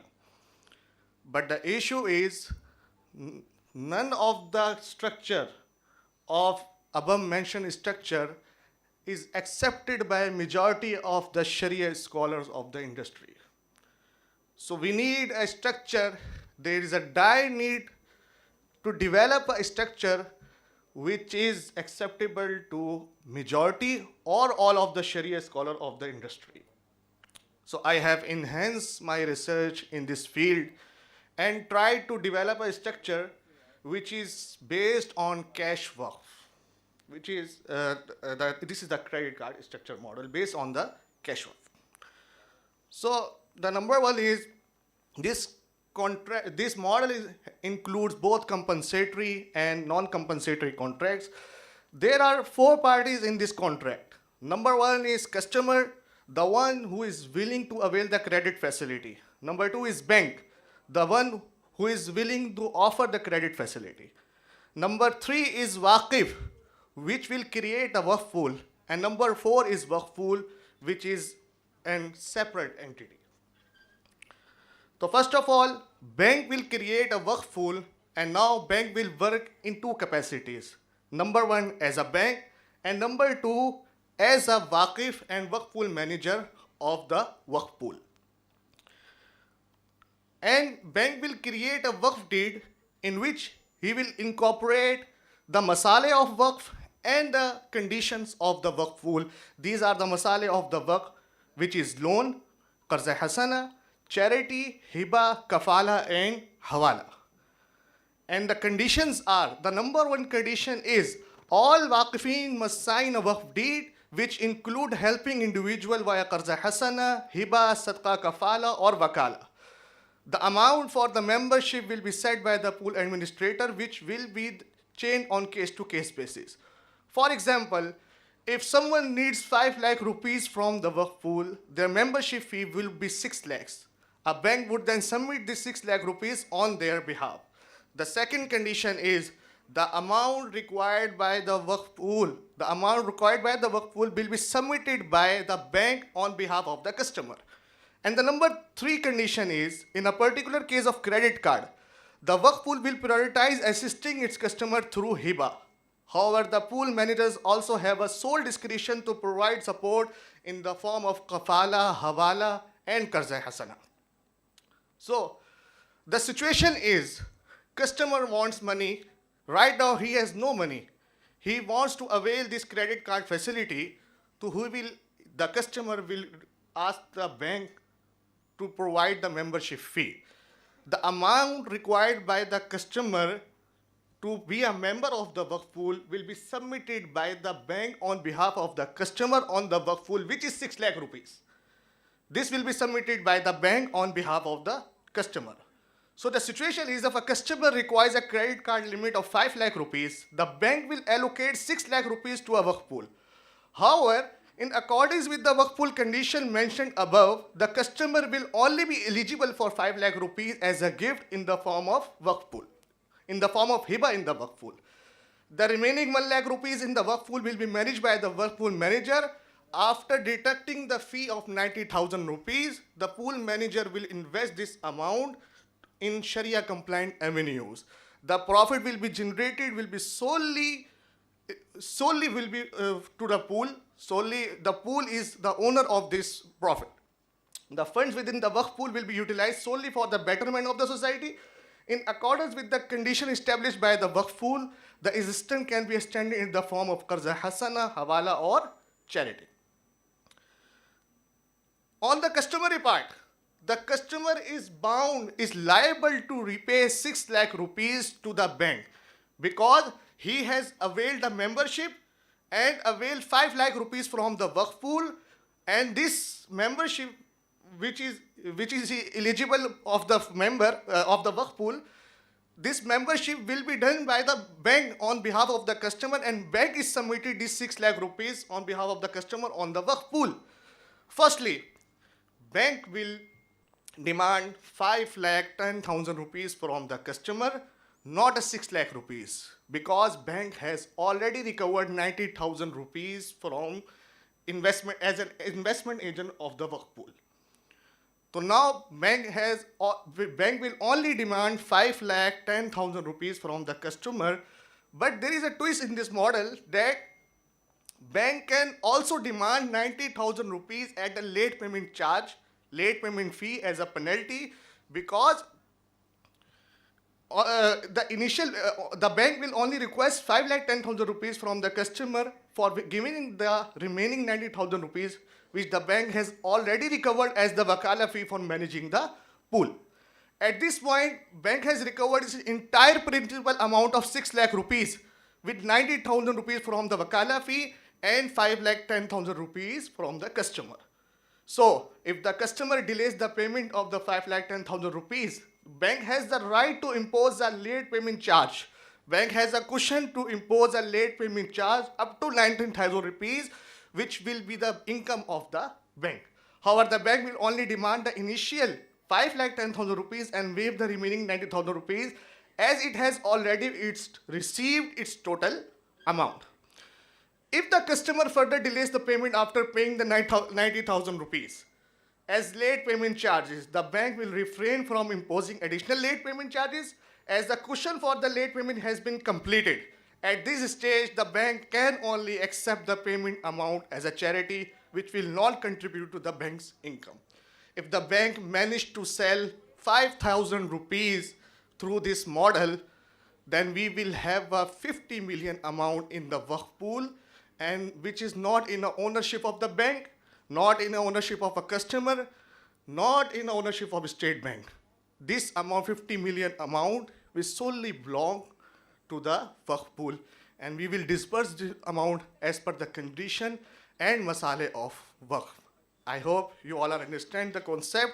If you have any question, you can ask. Jazakallah khair.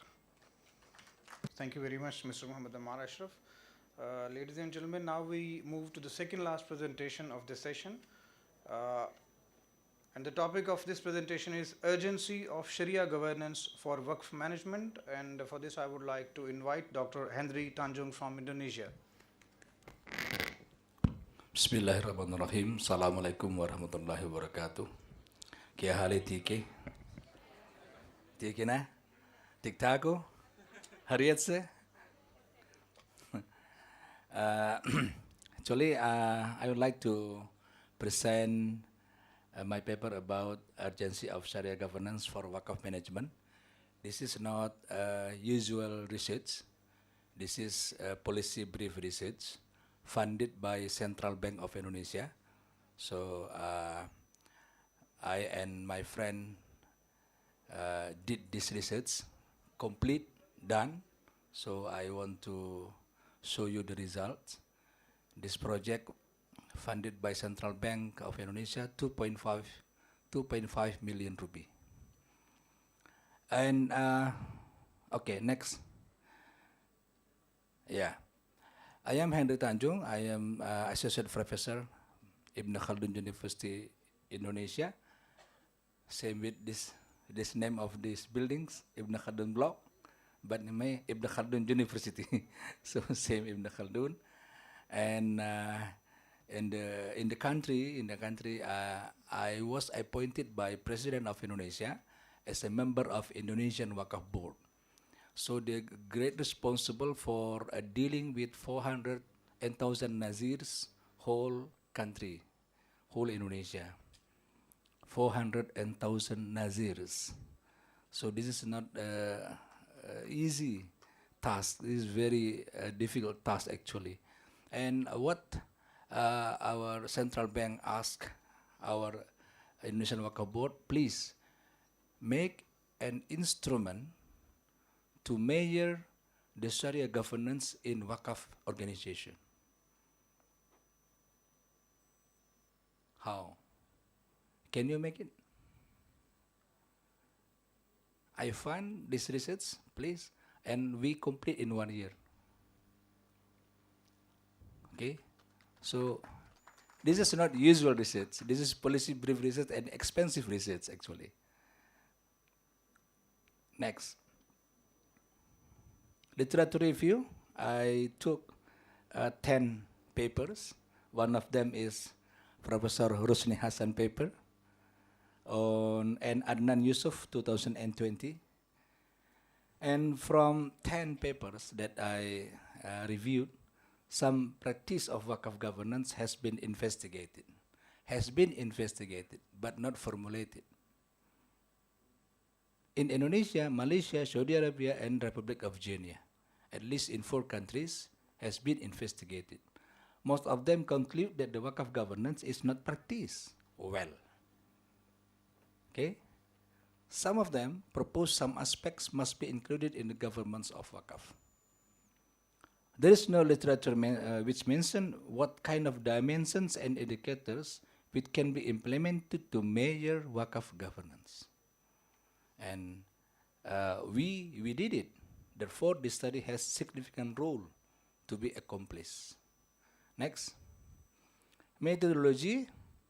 Data of this study was taken from document of Wakaf core principles. You know, this Wakaf core principles is okay.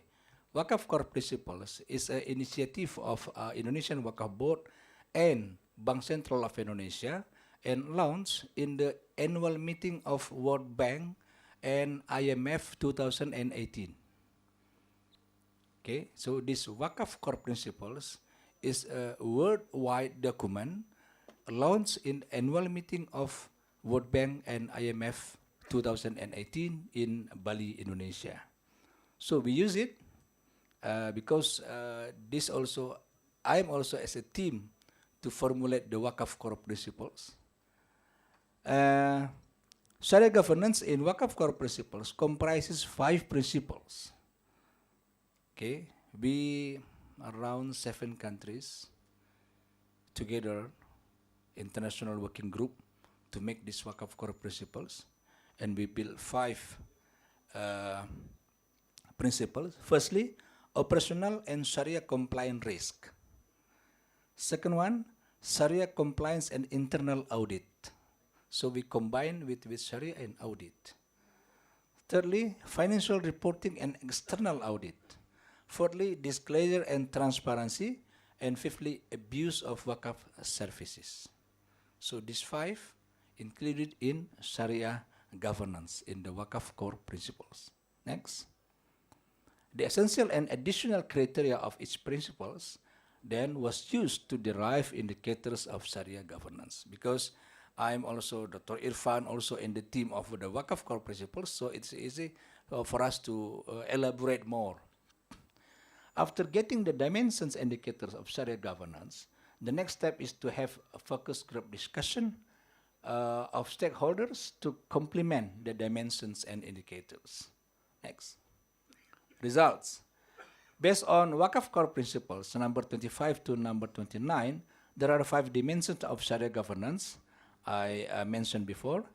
The result is 5 dimensions and 25 indicators. What are the 25 indicators? I could not tell you because this is the policy brief result from the Central Bank of Indonesia. But if you want, I can give you. The focus group discussion is held to common dimensions and indicators. So there are 21 persons attending the focus group discussion, coming from Indonesian Wakaf Board, Bank Sentral of Indonesia, World Zakat and Wakaf Forum, International Islamic University Malaysia also has a role in this focus group discussion. IPB University Indonesia, Ibn Khaldun University Indonesia, Al-Madinah International University Malaysia, Islamia University of Bahawalpur, Pakistan also. We asked one expert from Pakistan. And Sokoto State Endowment Commission from Nigeria, and educational consultant from Uganda. 10 countries. We engage all the experts in 10 countries to develop this criteria and dimensions. And this FGD is held on Tuesday, 14th of November 2023 for 4 p.m. to 5:5 p.m. Jakarta time. Next. Based on this FGD, there is objection to the dimension and indicators of sharia governance based on WIEFC number 25 to 29. 2 dimensions, which is very important, added. So before 5 dimensions, after FGD, 2 dimensions become 7 dimensions. The 2 dimensions is fatwa on Wakaf operation and system, and the second one is the Sharia audit. So you have also Sharia audit, not only financial audit, but not only internal audit or external audit, but Sharia audit.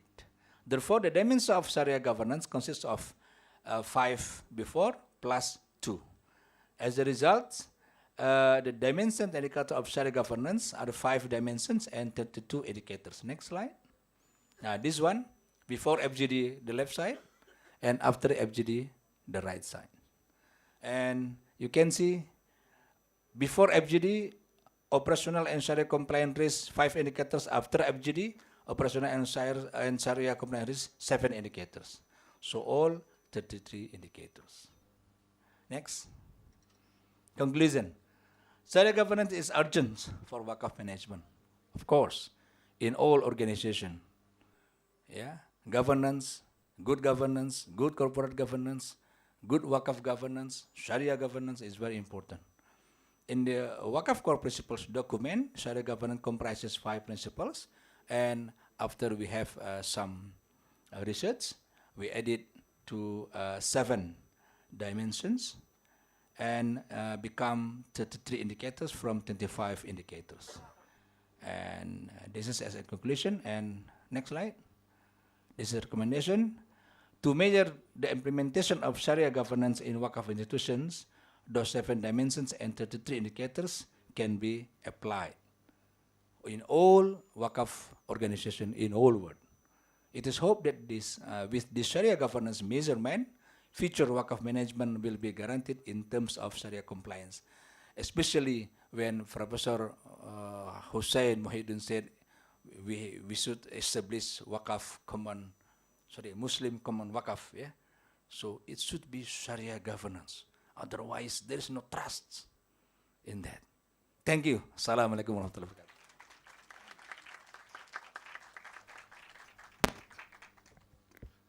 Thank you very much, Dr. Tanjung. Ladies and gentlemen, we have a number of presenters who have presented their research, but I will share one finding with you.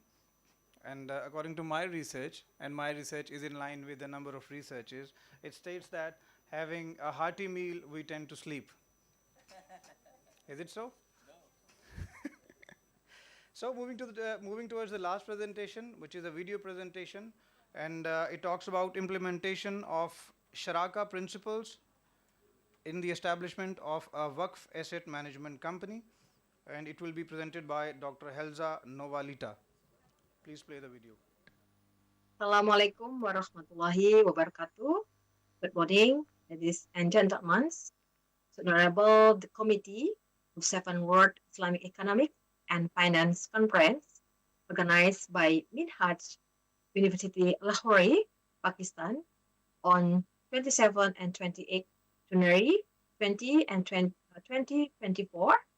Thank you very much to give me a chance to join and present my paper in this great conference. And so honorable for all of audience. Alhamdulillah, it's great to see you all. Let me introduce myself. My name is Alza Novalita, lecturer of Law Faculty, Universitas Pajajaran, Indonesia. I would like to present my paper with the title Implementations of Shirka Principles of Ownership in the Establishments of Wakaf Asset Management Company. Let me share my PPT. This paper, based on research with my college, Siti Masito binti Muhammad from Academic of Islamic Studies, Universities Malaya, Malaysia, and with Suryama and Rapan Derajat, both of them from the Faculty of Law, Universitas Pajajaran, Indonesia.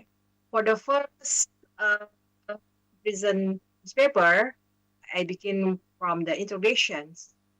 As we know that the Wakaf institutions in history has made a major contributions to the progress of human civilizations, including improving economic welfare in society. Of course, the role of Nazir is very important in managing Wakaf, but independently or collaboration with business entities.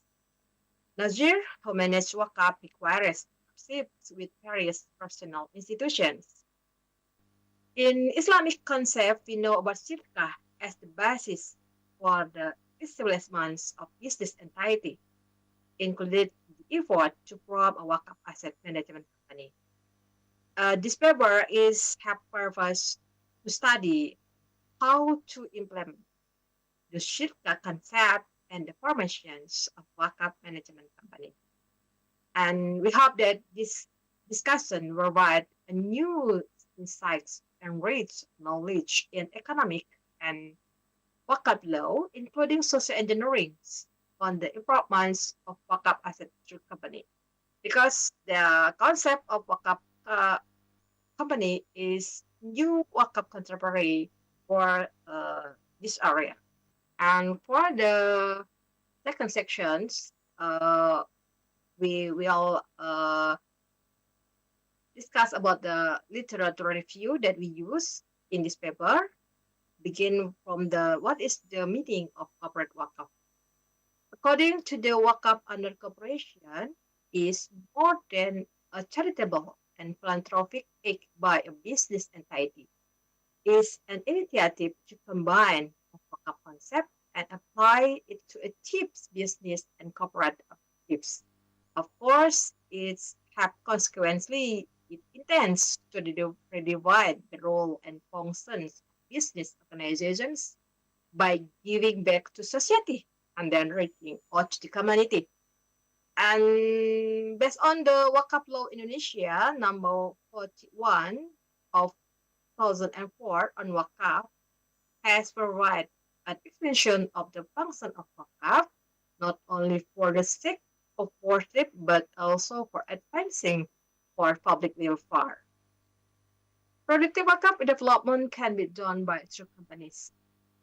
In Islamic, the company Faten is related to the concept of shirka. As shirka is originally divided into categories. There is shirka amlak, and then there is shirka akad or contract company. For the methodology for this paper, we use the legal research and the research conducted by the older places for a basis on the juridical study of the company as a Wakaf manager, and then the implementations of principle shirka based on Islamic law, and then this research also includes a sample of corporate Wakaf practices in the field. And then we describes the paper with descriptively in the form of descriptions. Okay, let discuss for the paper as the result from the research. we know that among the shirka concepts that can be implemented as wakaf management institutions are the concepts shirka amlak and shirka ukut, especially for shirka inan and shirka mudarabah. And we know that the applications of the shirka principle to the management of wakaf asset through contemporary companies today can be done among other through the investments of wakaf object, especially cash wakaf. This becomes the capital of independent wakaf company, such as warehouse in Singapore through processing company share from wakaf funds. And then the purchase of shares is carried out, among others, by Waqif through cash wakaf entrusted to Nazir, and then to distribute the profits of the wakaf of the share dividends for the wakaf alai, or the for beneficiary of wakaf. And this is as practices by global wakaf in Indonesia. And very interesting, in Malaysia, there is the combined wakaf and CSR is practiced by Johor Corporations company in Malaysia, with synergize wakaf practices with their CSR programs. And then we know that there are usually the wakaf company based on the cash wakaf, and we can implementation the shirka inans because cash money is part of the inans that and in the development of cash money in Indonesia, we know about the fatwa from the Majlis Ulama Indonesia that states that shares or stocks is part of cash wakaf.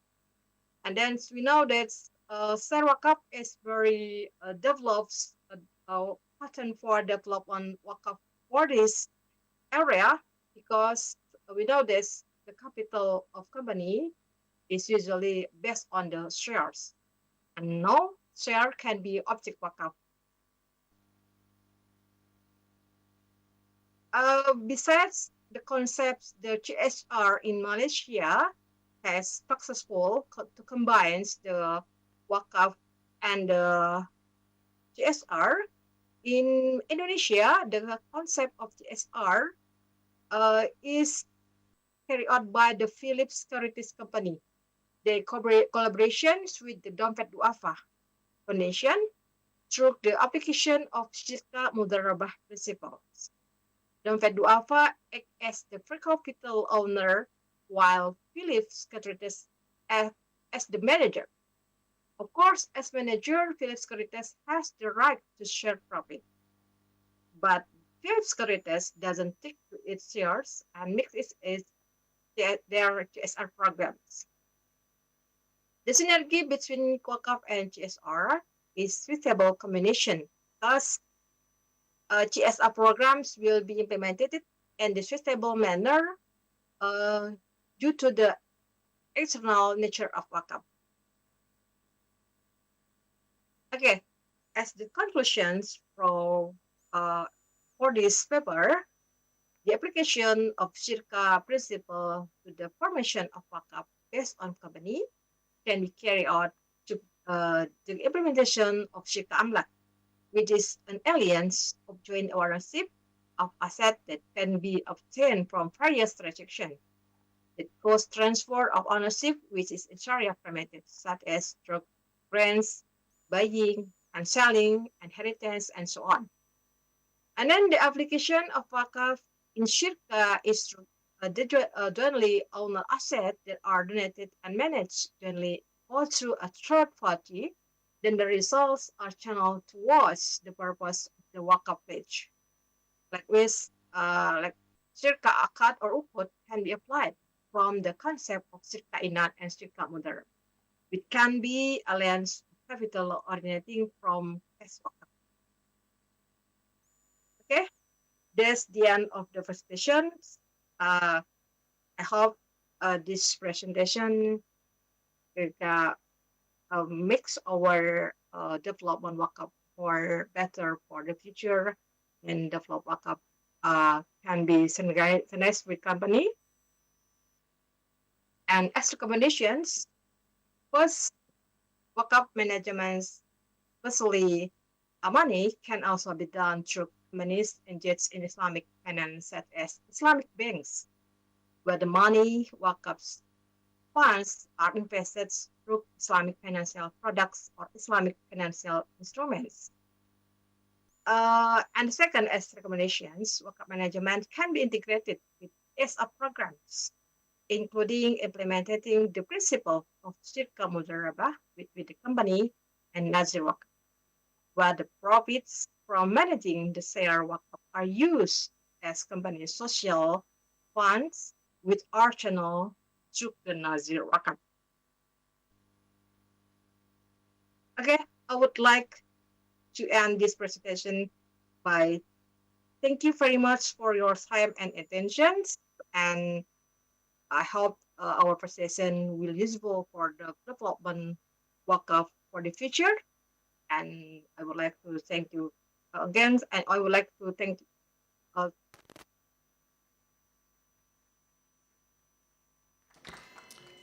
Thank you very much, Dr. Lita. Ladies and gentlemen, while the presentation was being played, we have been joined by the Vice Chancellor, Minhaj University, Lahore, Professor Dr. Sajid Mahmood Sadat. We welcome you, sir. Now we are done with our presentations, and now I would like to request Professor Dr. Shabib Haider Syed for his valuable comments on the papers and also share the concluding remarks.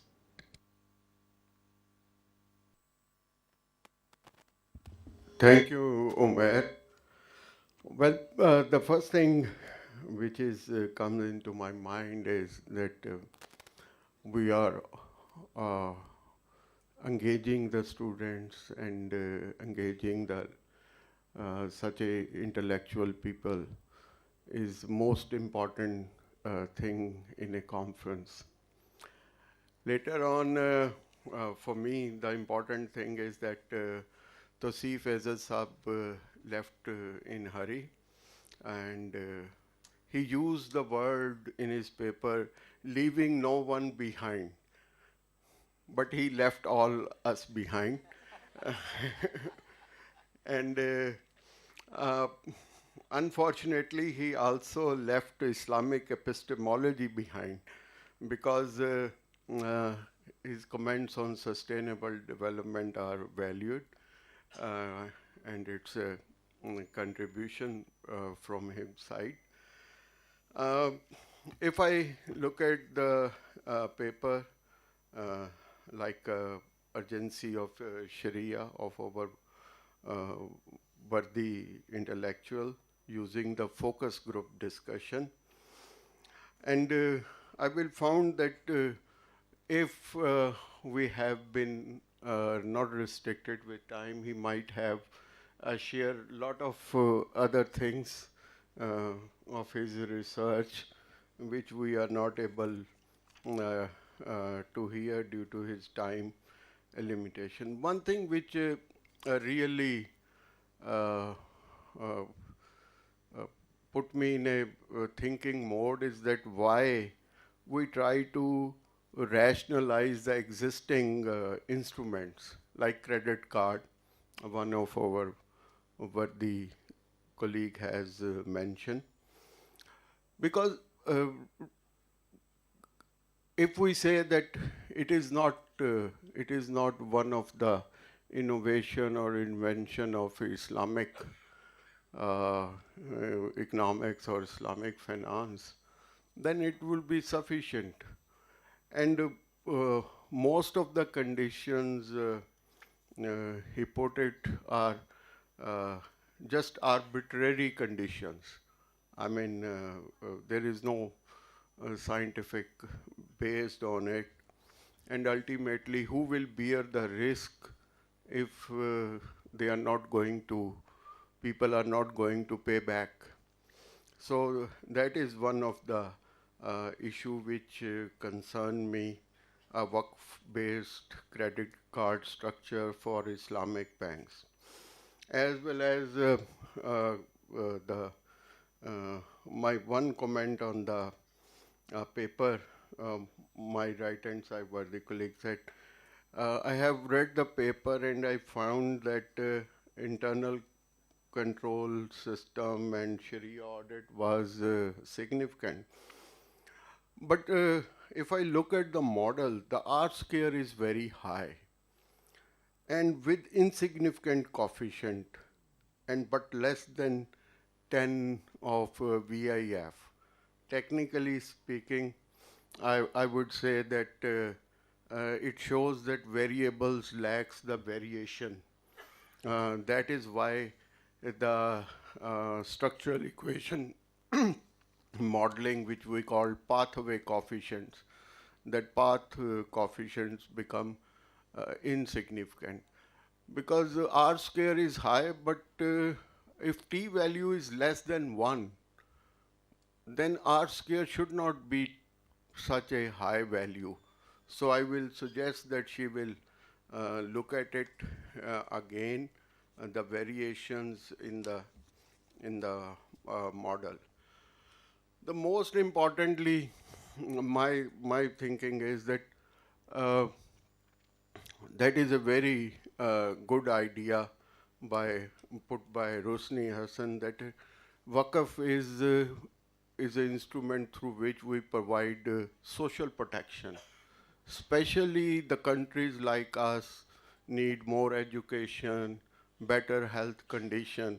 So this is a good idea that some way the Muslim countries use it, and it will be their contribution towards the social protection, and that is important to understand that living in a developing country, the people need education, health on the priority basis.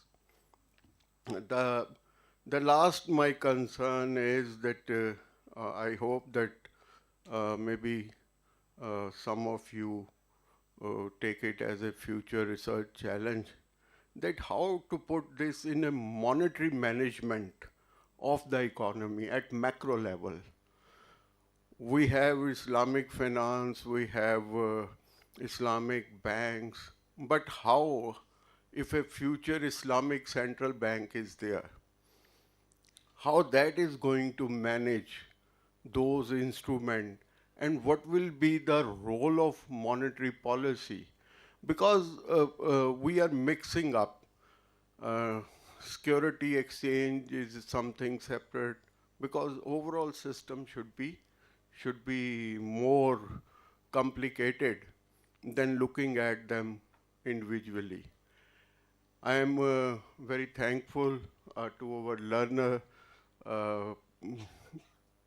paper writers and faculty and teachers and students, that they have really shown the discipline and patience with us. Thank you very much. Thank you very much, Professor Shabib. Ladies and gentlemen, time for distribution of souvenirs and certificates. And to do the honor, may I request the Vice Chancellor to please come in front of stage. I would also request Professor Dr. Shabib Haider Syed to please join him in front of the stage. First, I would request Dr. Henry Tanjung to please come in front of the stage and receive his souvenir and certificate.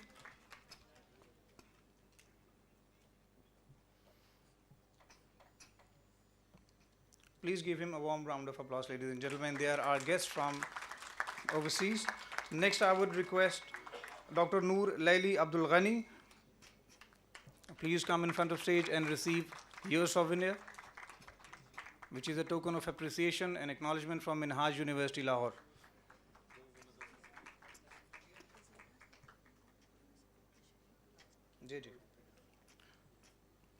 Next, I would request Mr. Muhammad Ammar Ashraf to please come in front of stage and receive his souvenir.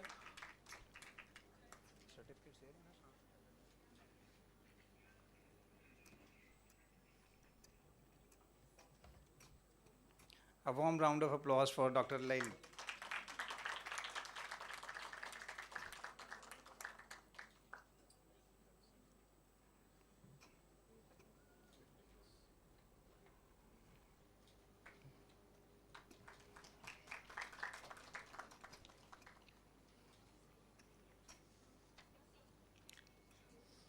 Mr. Muhammad Ammar Ashraf, ladies and gentlemen. Now I would request Professor Datin Dr. Rusni Hassan to please come in front of stage and receive your souvenir. Minhaj University is very thankful to you that you come all the way from Malaysia.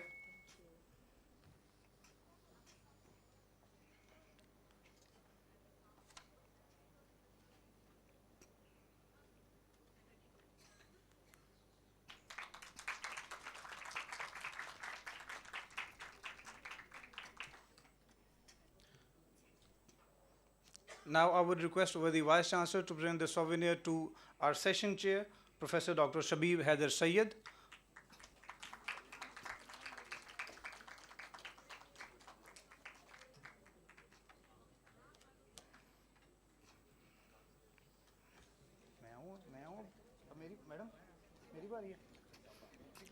Now I would like to invite, in the echo of your applause, the session coordinator of this session, Mr. Umair Abbas.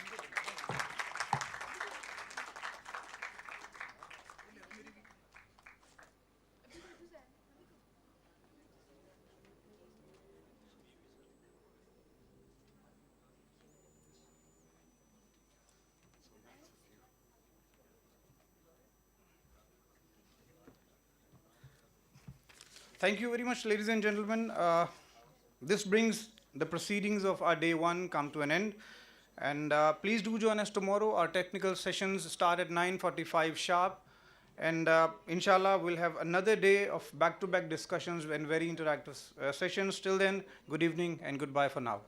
One is that the thing may be halal, but taking overdose, it is injurious to your health. One medical science report I read that poultry chicken and especially in the kids who are taking it, आपने ये देखा होगा facial appearance, the hairs उनके ज़्यादातर निकल आते हैं because they are given hormones. In 45 days, a chicken which takes birth is ready to be cooked in your kitchen. It means that has been given hormones. Anything which is artificially induced, it always generates problems because you have shortened its maturity period, and how can it be safe for your consumption? I'm no one to criticize whether it is halal or haram. I'm purely talking about the scientific point of view and the medical sciences point of view that it is not good. And don't read any Muslim article or anyone. Read the medical sciences, what they talk about the poultry chicken. Go for halal tayyib, bring it to your home, keep it for 7 days, give the feed you have at your home, not the feed you get in the market, and then you can enjoy it. Thank you, Mr. Rifatullah. So, our presenter Abdul Ibrahim also wants to contribute in this question. Okay, in addition to what the previous respondent, a consumption of chicken can be considered haram only when the slaughtering process does not follow Islamic teaching and ethics. Thank you. Okay, may we take one more question from lady side? उधर चले जाओ यार. Okay, no question from lady side? Then, okay, you please. Sir मेरा sir Mugis से सवाल है कि आपने बात की थी कि हमें हलाल और हलाल तैयब के ज़्यादा फोकस हमारा हलाल तैयब की तरफ होना चाहिए. Is it possible to achieve this target under the umbrella of IMF economy? Election आने वाले हैं, तुम मेरे से कोई बयान ना दिलवा दी हैं. देख भाई वापस भी जाना है मैंने, तो आजकल हालात ठीक नहीं है. तो यार, I don't want to be diplomatic. No, not at all. Period. I mean, IMF or World Bank, they are classic debt-based, interest-bearing debt-based society. No, Islam is not against debt. It is against interest-bearing debt. इस्लाम जो है वो then या कर्ज के या date के खिलाफ नहीं है. ऐसे कई कॉन्ट्रैक्ट्स है, so many contracts in Islamic finance. मुराबहा है, आपको पता नहीं कितना इस्लामिक फाइनेंस का पता है, but this is an Islamic finance course. I am guessing you are aware of it. ये 7 साल हो गए हैं इस कॉन्फ्रेंस को. मुराबहा है, सलम है, इस्तिस्ना है, ये क्लासिक डेट क्रिएटिंग कॉन्ट्रैक्ट है. इस्लाम लाइक्स डेट, कर्द हसन. लेकिन इंटरेस्ट बेरिंग डेट ना हो. अभी IMF और वर्ल्ड बैंक जो हैं, आप जो मर्जी कर लें, you are starting it from, आप जब आप केओस थ्योरी ये कहती है, जो भी लोग कम्प्लेक्सिटी साइंस थोड़ा अगर पढ़ा है, केओस थ्योरी ये कहती है कि the end result of your system depends on your initial conditions. If your initial conditions are wrong, system will be chaotic. If your initial conditions are right, system would be orderly. तो आप initial conditions आप ख़राब रखें, बीच में आप जितना मर्जी एड़ी चोटी का जोर लगा लें, you will end up creating a mess of different sorts. So if your economy is ridden by debt that is coming from IMF, which we also all know is interest-bearing debt, you know how many billions of dollar debt interest payment has to be given on that. This is Pakistan you're talking about. I don't want to even go to numbers because they are so depressing. So simple answer is no, period. You just can't build a castle over a foundation that is evil. See what I mean? So yeah.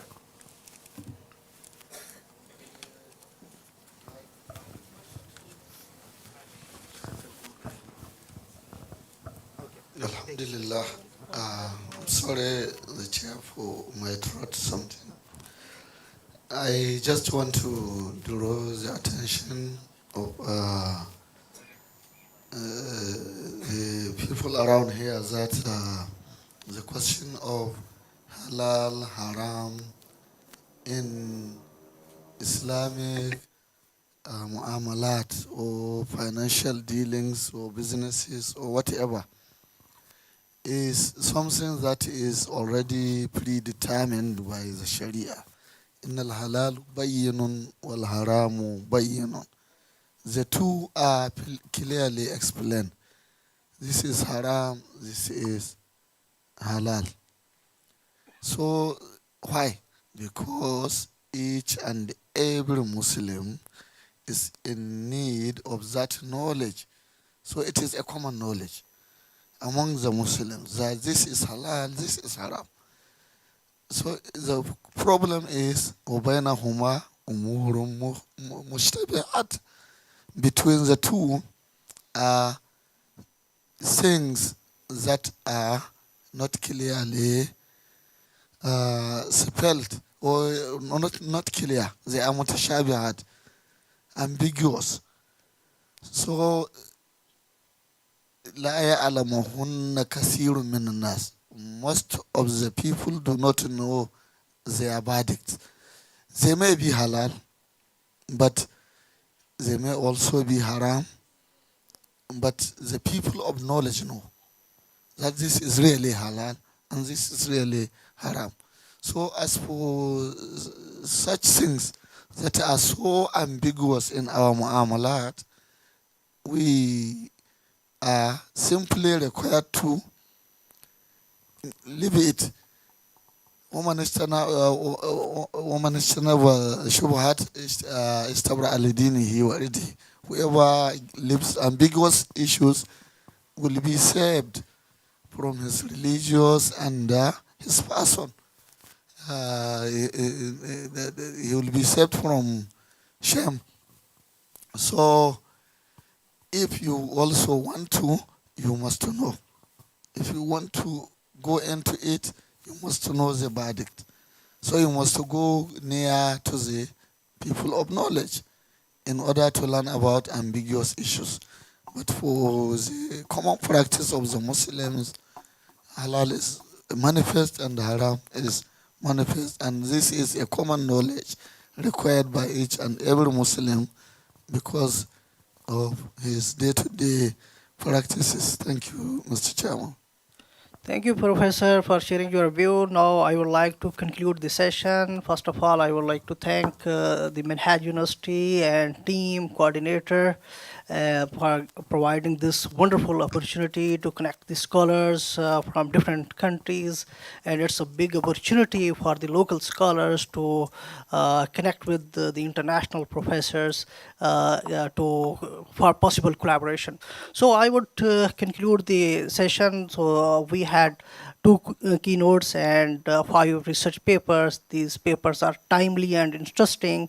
I have went through the paper one by one last night, and what I observed, so this paper, the paper which I find, which is meeting the international journal standard, rest of the paper, there is always room for improvement. I find the very interesting exploring Islamic fintech patterns. So I find this paper very interesting. So it meets to make a place in a good impact factor top journals. So rest of the paper, they need to work on the argument development and hypothesis and what theories they are keeping and rigorousness in their methodology part, as well as they have to go for the robustness of their analysis. Few of the paper I observed, they are just either they are not towards descriptive stat or not towards the analytical side. They have to go for the robustness of test, and they are keeping a lot of long list of policy implications, recommendations, but these policy implications and recommendation must be based on the results, and this part is sloppy. And why I am more critical, because the scholars have already put a lot of effort. If they have to focus on these points, then they can find a chance to fix their paper in a good journal. So overall, my view is the topics are very interesting, timely, and especially fintech domain. It's one of the fourth major pillar in today era. So how this fintech can contribute towards the Islamic banking and finance. Thank you so much for the audience, to the presenters and the Vice Chancellor, as well as management and coordinator and their team. Thank you so much. Thank you very much, Dr. Ahmed Imran, for chairing this session. Now it is time to appreciate our panelist, keynote speaker, and presenters' work. So may I request the worthy Vice Chancellor, Professor Dr. Sajid Mahmood Shehzad, to please come in front of the stage. Head of Department, Dr. Kashif Durrani, and Dr. Ishfaq, Head of Accounting and Commerce. Could you please accompany him? So firstly, may I request Mr. Mughis Shaukat to please come in front of the stage and receive his souvenir. Dr. Imran Ahmed Hanjra, sir. So this is the last activity for today. Please show some enthusiasm and give clapping. Next, Dr. Shahnaz Tahseen, could you please come in front of the stage?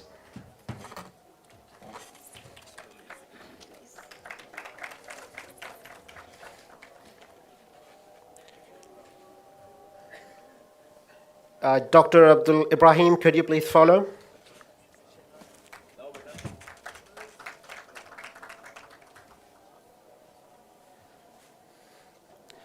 Mr. Rifatullah Rifat, please.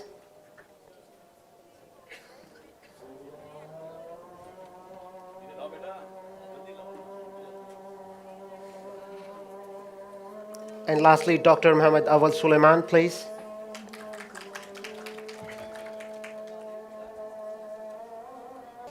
Yeah, did you have the certificate? And lastly, Dr. Muhammad Awal Suleiman, please.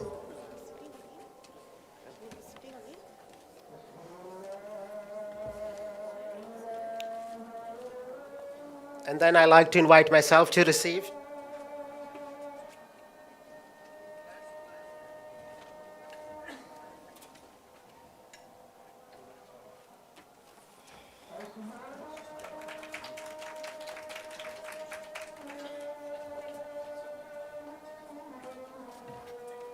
Thank you, Professor Dr. Sajid Mahmood, the Vice Chancellor of Minhaj University, Lahore. With this, I would like to call it a day. I'm confident. Can we have a group photo, please, in front of the stage? And for tomorrow, I would like to request you all to please be here at 9:30 a.m. so that we can start sharply before 10 a.m. Thank you very much for your attendance. To be more comprehensive about the rules and laws, to build the rules that is helpful to more flourishing, to have a more comprehensive impact on the performance and the flourishment of Islamic financial institutions, so that we can achieve our goal to convert the whole economy to Sharia compliant economy. So the steady and consistent growth of Islamic financial institutions of Pakistan, of the country governance, helps evaluate the financial growth and development related to the United Nations development goals. If our financial institutions, as someone mentioned in the last keynote speech in the opening session, that the 70% of population even doesn't have a bank account. So if our country governance is supporting the financial institution, then it ultimately helps the people to have more financial access to finance, and this will help them to have more access to finance, and it will help them to eradicate poverty. It will help us to achieve the sustainable development goals in the upcoming session. So the investigation contributes new insights in the literature of country governance and the Islamic financial institution. For this note, I am thankful for the patience listening. Thank you so much. Thank you, Mr. Fiaz, for providing us some empirical insights regarding the impact of the overall governance system in Pakistan and the level, the own performance of the and the comparison between the Islamic and conventional banks. Now, of course, whenever we will talk about the economics, and you can say at the end, we have to see the overall the picture, and that's called the macroeconomics and macroeconomic economy, how it is performing. And now the next paper is the wonderful paper. Actually, the author tries to link the development of the Islamic and conventional banking system with the macroeconomic performance. May I request Dr. Ahmed Imran? So please.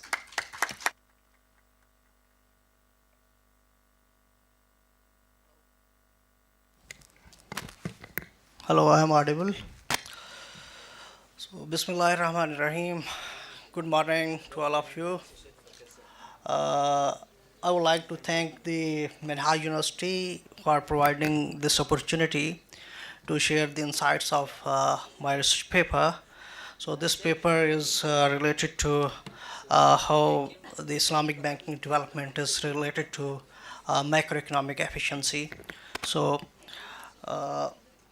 as we know, Islamic banking industry is growing and it's expanding its business not only in the Muslim countries as well as the non-Muslim countries. So Islamic banking is a large sector of the Islamic industry, and it's covering 2/3 of the Islamic industry. So we can't say that it's the temporary or we can eliminate a negligible area. So it has potential which can compete, which is going to compete the conventional banking. So there are two streams of literature which are going to discuss the macro factors as well as macro factors like micro factors, profitability, governance system, as well as we have discussed the risk-taking behavior of different banking system. If we look at the macro factors which are related with the stability, so these topics are discussed in the literature, but less attention has paid towards the macroeconomic efficiency with respect to the financial development specific to the Islamic banking development. Therefore, my paper explores the relationship between financial development and how it's going to impact the macroeconomic efficiency, and furthermore we are going to discuss either both financial systems, both banking systems are playing substitutional effect as well as complementary effect. So this is the something different from the literature. Yes, it's been explored in the literature, but less attention has paid in the recent literature. So here is the overall snapshot of the literature review. We have most of the studies which are going to discuss the banking sector development with respect to macroeconomic efficiency, and more work is available towards the conventional banking development, and less attention is paid towards the Islamic banking development towards the macroeconomic efficiency. So we have few studies, and furthermore the substitutional and complementary relationship has been investigated in the literature. So we can find the literature in both ways.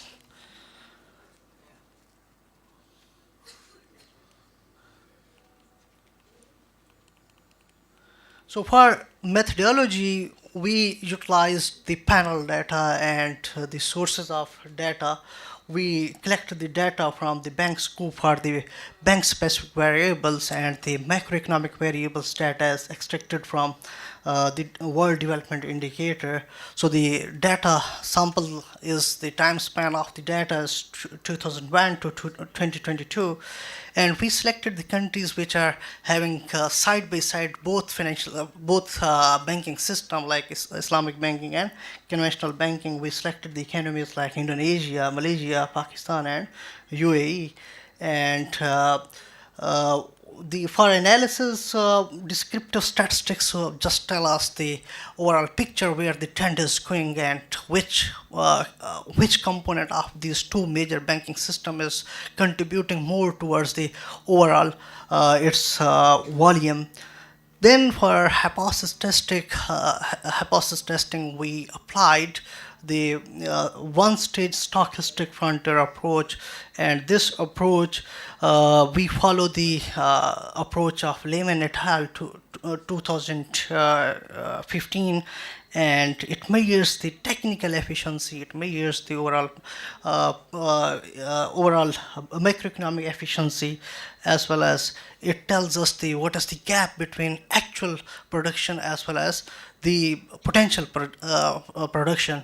So we can find the inefficiency actually by using these measures. So after that we can relate with the efficiency of our macroeconomic efficiency with respect to these variables. So how we measure the financial development? We utilize two measures: credit ratio as well as deposit ratio. So total private credit ratio towards GDP of conventional total private credit ratio. Then we have the conventional private credit ratio to GDP, then Islamic credit ratio to GDP. These are the widely used measure for the financial development. Later, we used the deposit ratio of both banking system. So deposit ratio is used to check the robustness of our results. Either our results are sensitive towards the change in the proxy of our mayor. Furthermore, we have also analyzed the country-wise analysis to check how the results are consistent with respect to different countries. So we have GDP, gross domestic product, as I discussed, total credit to GDP, Islamic credit to GDP, and conventional credit to GDP. Then we have the total deposit to GDP, Islamic deposit to GDP, and then we have the parameters of macroeconomic efficiency, like we used the alpha as the average of absolute diverge between actual and potential production. Then we have utilized the mu, that is mere the technical efficiency, and we utilize the macroeconomic efficiency. Then K is used for the capital per worker. Then L is used for labor per worker, economic value per worker, as well as GDP. Gross domestic product. These are measures which are used to calculate the macroeconomic efficiency. If we look at the results of descriptive statistics out of total credit as well as total deposit to GDP, so out of total, the conventional banking has more proportion as compared to Islamic banking. So it's in both ratios. If we look at the credit side as well as the deposit side, we have the more volume of deposit as well as credits towards the conventional banking. Now for hypothesis testing, so it's the full sample. First we use the credit ratio, credit ratio, and here we have the sigma square, which is used to check the inefficiency, and gamma, as well as total credit to GDP, then Islamic credit to GDP, and conventional credit to GDP. So these ratios, the coefficients are suggesting there is a significant and negative relationship between these variables. So we utilize the mu, that is the measure of inefficiency. If there is a negative relationship between Islamic credit, either conventional credit or total credit with inefficiency, what does it mean? If we increase these ratios, then inefficiency is going to decrease. It means ultimately the efficiency is going to increase. So the second hypothesis of our study means the second objective, either they are playing the substitute effect or complementary effect. So we utilize the interaction term between these two variables. So we find that there is a significant and positive relationship, which suggests that both systems are substitute to each other, not complement to each other. So to check the robustness of our results, we used another ratio, which is deposit ratio. With deposit ratio, our results are, most of the results are consistent, and they are answering our objective of the research.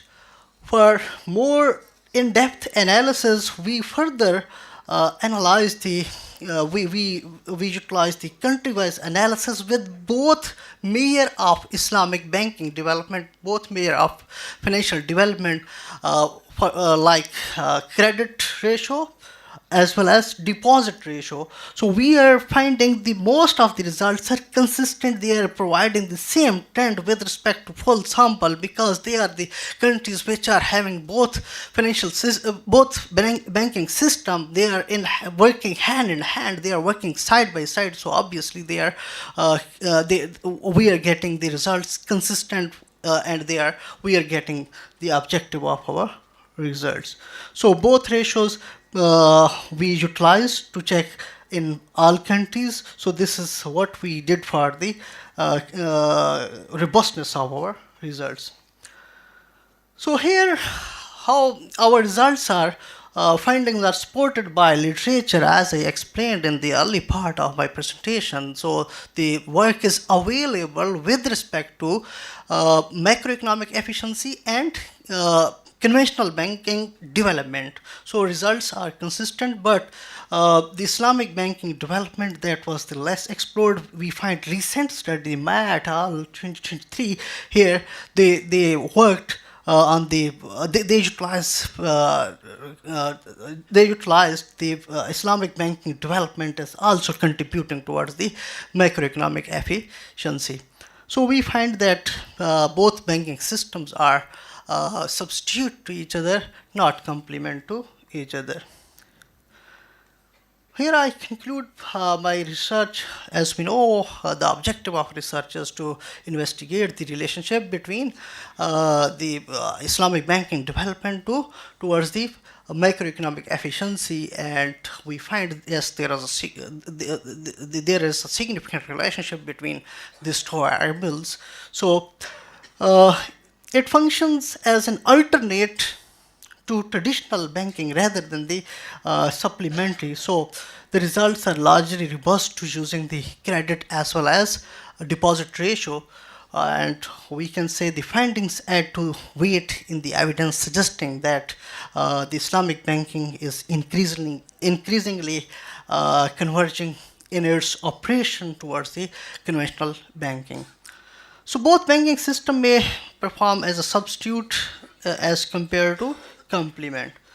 So this was about my presentation. So thank you so much for providing me time and listening me listening me my presentation. Thank you so much.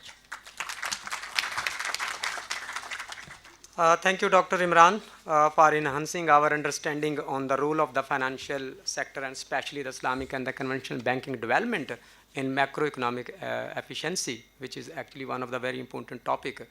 As we all know, there is always a criticize on the contracts and the products that used by the Islamic banking, the industries.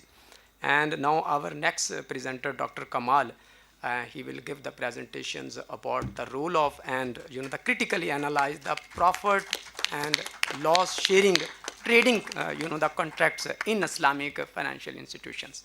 Thank you.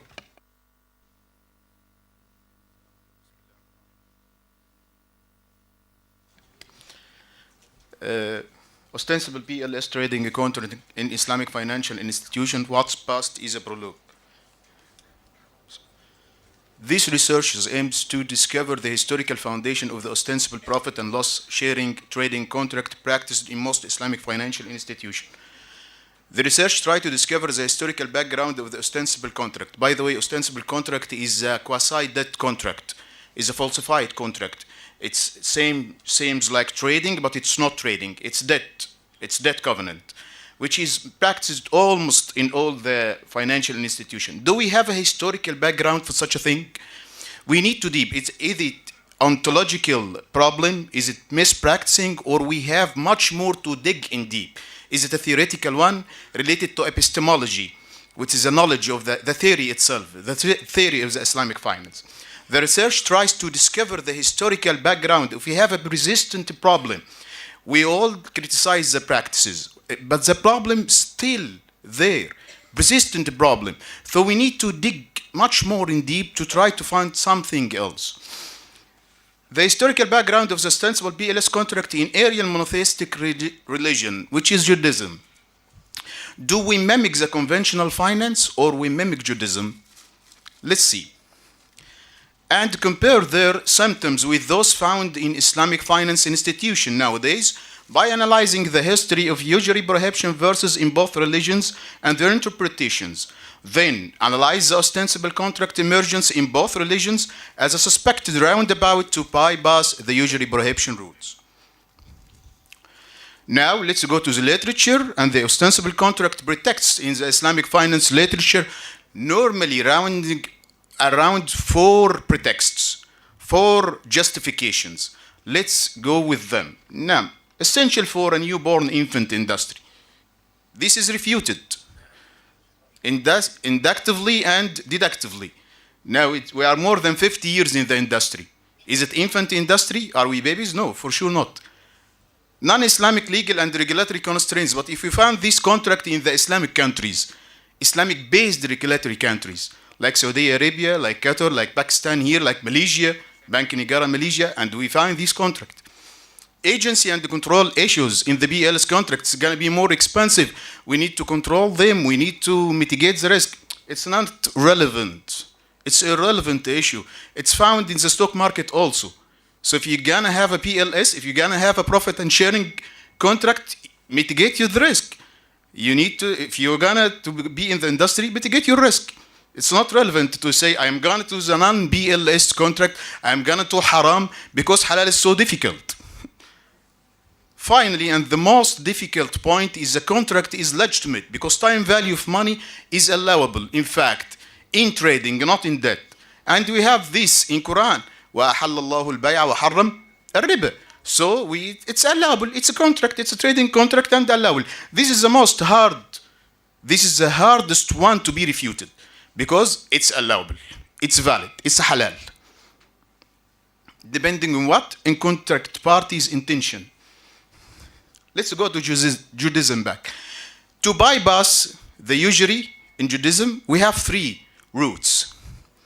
Number 1, the ethnic discriminative one, which found in Deuteronomy 23:19-20, which is the allowability or permission of interest between Jews and Gentiles, Jews and non-Jews. This is biblical, it's in Bible, in Torah.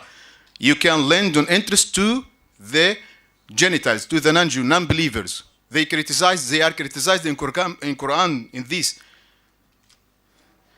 Second roundabout is economic discriminative interpretations, which a modern interpretations was found by the Jewish themselves or the Jews themselves to skip the stigmatized ethnic discriminative when they are minority. When they are minority and oppressed. So it was not related to you and us. It, in fact, the Gentiles was the merchant, the wealthy person, and we Jews were the poor persons. So right now we can give him the money for productive and for business, and he will give us interest. And for our poors, we are going to give the money for free. Consumption loans versus production loans axiom. We know it in economic as this term. Finally, ostensible contract. They went also to the ostensible contract from more than 2,000 years. Just to do what? To enable lending on interest between Jews, among Jews. With what? With trading a contract. I'm gonna lend you the money and the trade for us. But portion of this money is loan. And I will not take the risk, but I am lending you for making trade.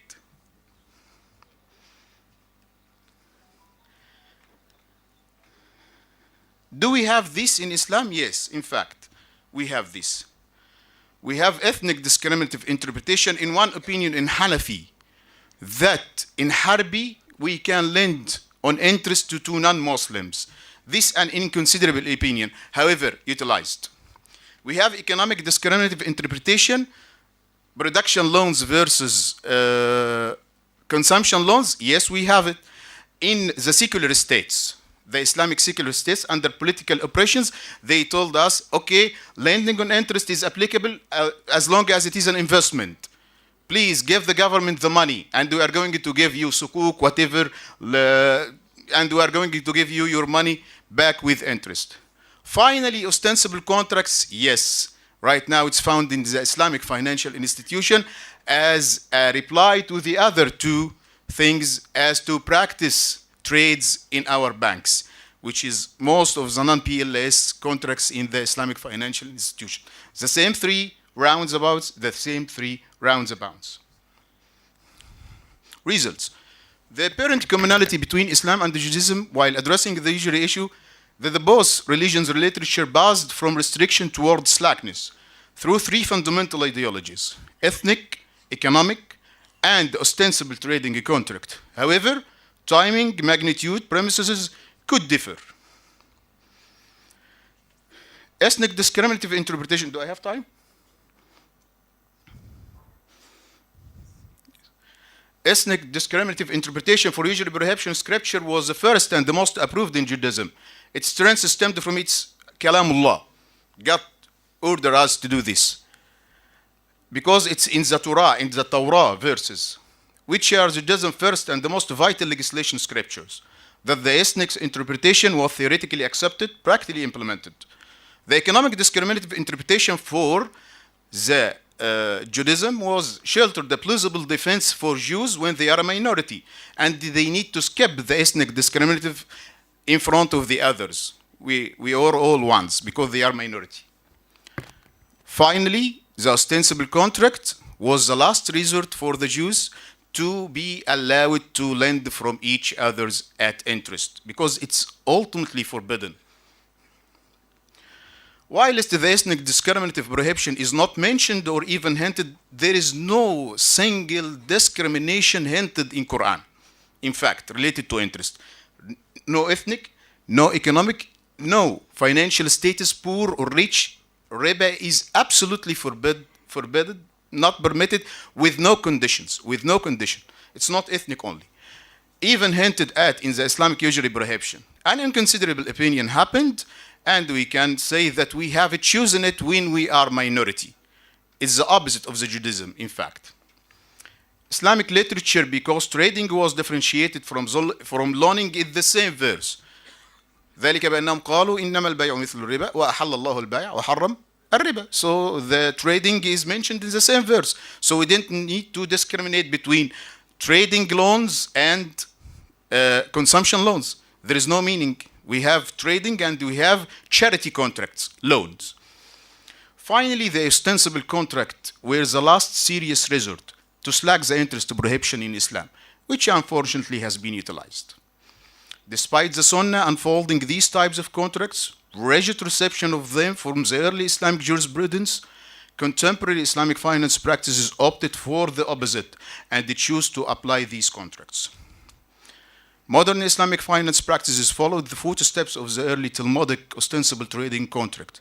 Nowadays, Islamic financial institutions circumvent the PLS stipulations through techniques quite similar to those practiced in Jewish community from more than 2,000 years ago. The ostensible contracts are found from the early beginning.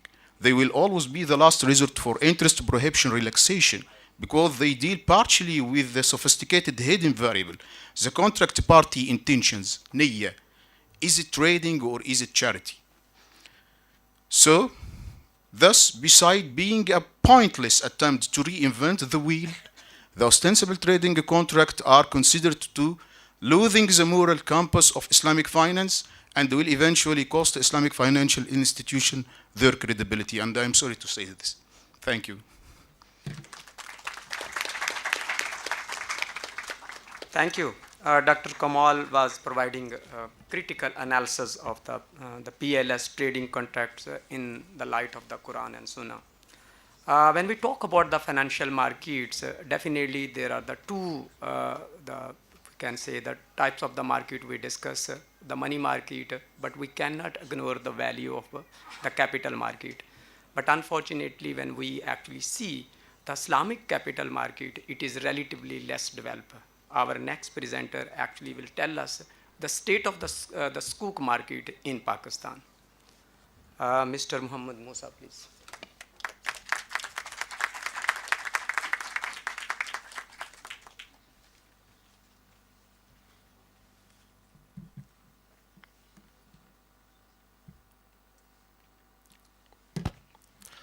Bismillah ar-Rahman ar-Rahim. Rabbi shrah li sadri wa yassir li amri wahlul uqdatam min lisani yafqahu qawli. Respected guest and dear audience, Assalamu alaikum wa rahmatullahi wa barakatuh.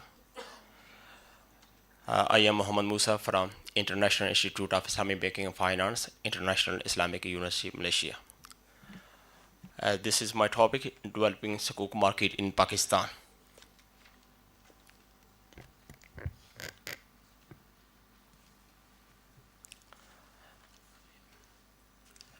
Introduction. In today's world, sukuk has become a vital mechanism for raising finance in the global capital markets. The International Islamic Financial Market, a sukuk 2023 report states that 14,228 sukuk have been issued by 36 Muslim majority and non-Muslim nations, with a combined value exceeding 1.79 trillion. The issuance of sukuk are Sharia-compliant instrument representing ownership of a tangible asset. Service provides opportunity for IFIs to invest in a Sharia product is managed and facilitates their liquidity management problem. Pakistan is an active player in the global sukuk market. The Pakistan government has been a major issues of sukuk to meet financing needs. Financial institutions, energy companies, and other enterprises often conduct issues of sukuk. Despite the significant growth and changes, the sukuk market in Pakistan need further development in terms of structuring sukuk, legal documentation, and legislative framework to reach its full potential. This study aims to contribute to the debate on the issues of sukuk and alternative investment financing instrument in Pakistan economic development, focusing on the development of energy sukuk market. Significance of the study. Many risks in sukuk are similar to commercial bonds, to like operational market and many others. However, some risks are only associated with sukuk, like Sharia compliant risk, ownership risk, and lack of standardization issues.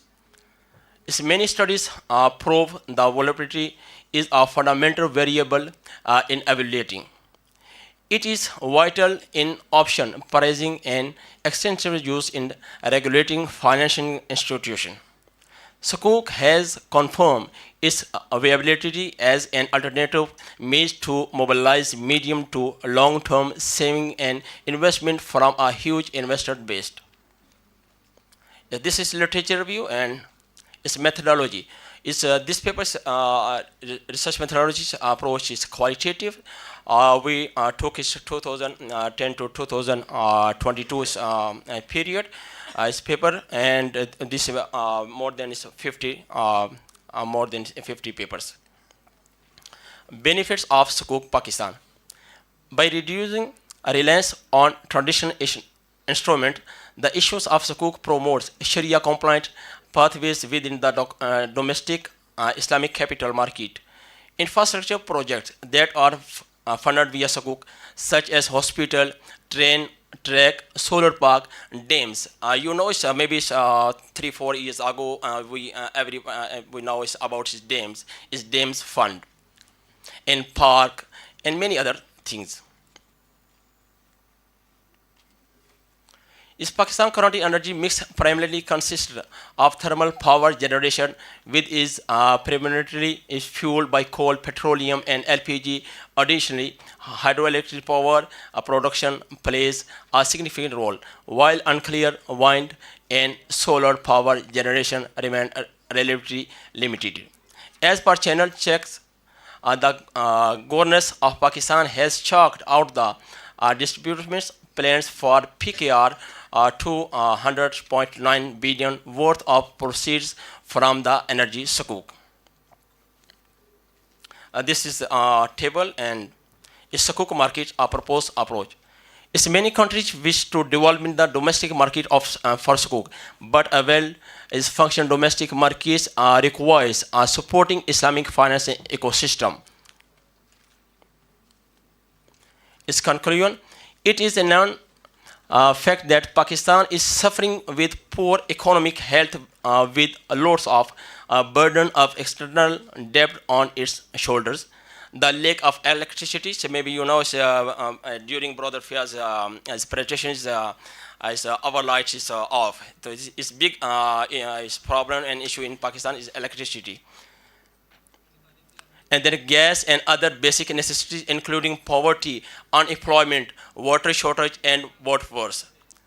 Many industries move and migrate to other countries like Bangladesh and India. Nevertheless, in this several situations, we have put in an effort using a rigorous qualitative technique to emphasize on the development of sukuk market to attract investment from foreign lender. The researcher proposed that policymakers adopt a framework akin to the development of conventional bonds market when establish domestic sukuk market. When entering the global market, policymakers or potential sukuk issues need to consider several important factors. These include having clear understanding and familiarity with sukuk, a solid legislative framework, taxation regulation, governance practice, and the credit rating of the obligors. Thank you.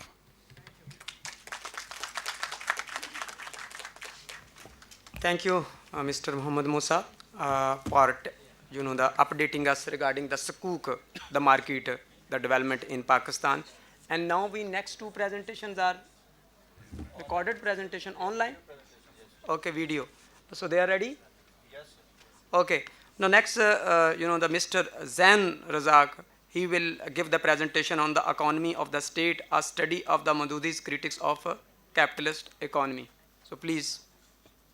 My name is Zain Razak, and I am very grateful to Minhaj University administration for giving me the opportunity to present my paper at 7th World Islamic Economics and Finance Conference. And the title of my paper is Economy of the State, a study of Maududi's critique on capitalist economy. Maududi was not actually a professional economist. Rather, he was a reformer. He mostly wrote on Islamic economics in the context of his discussion about the economy of the Islamic State and society.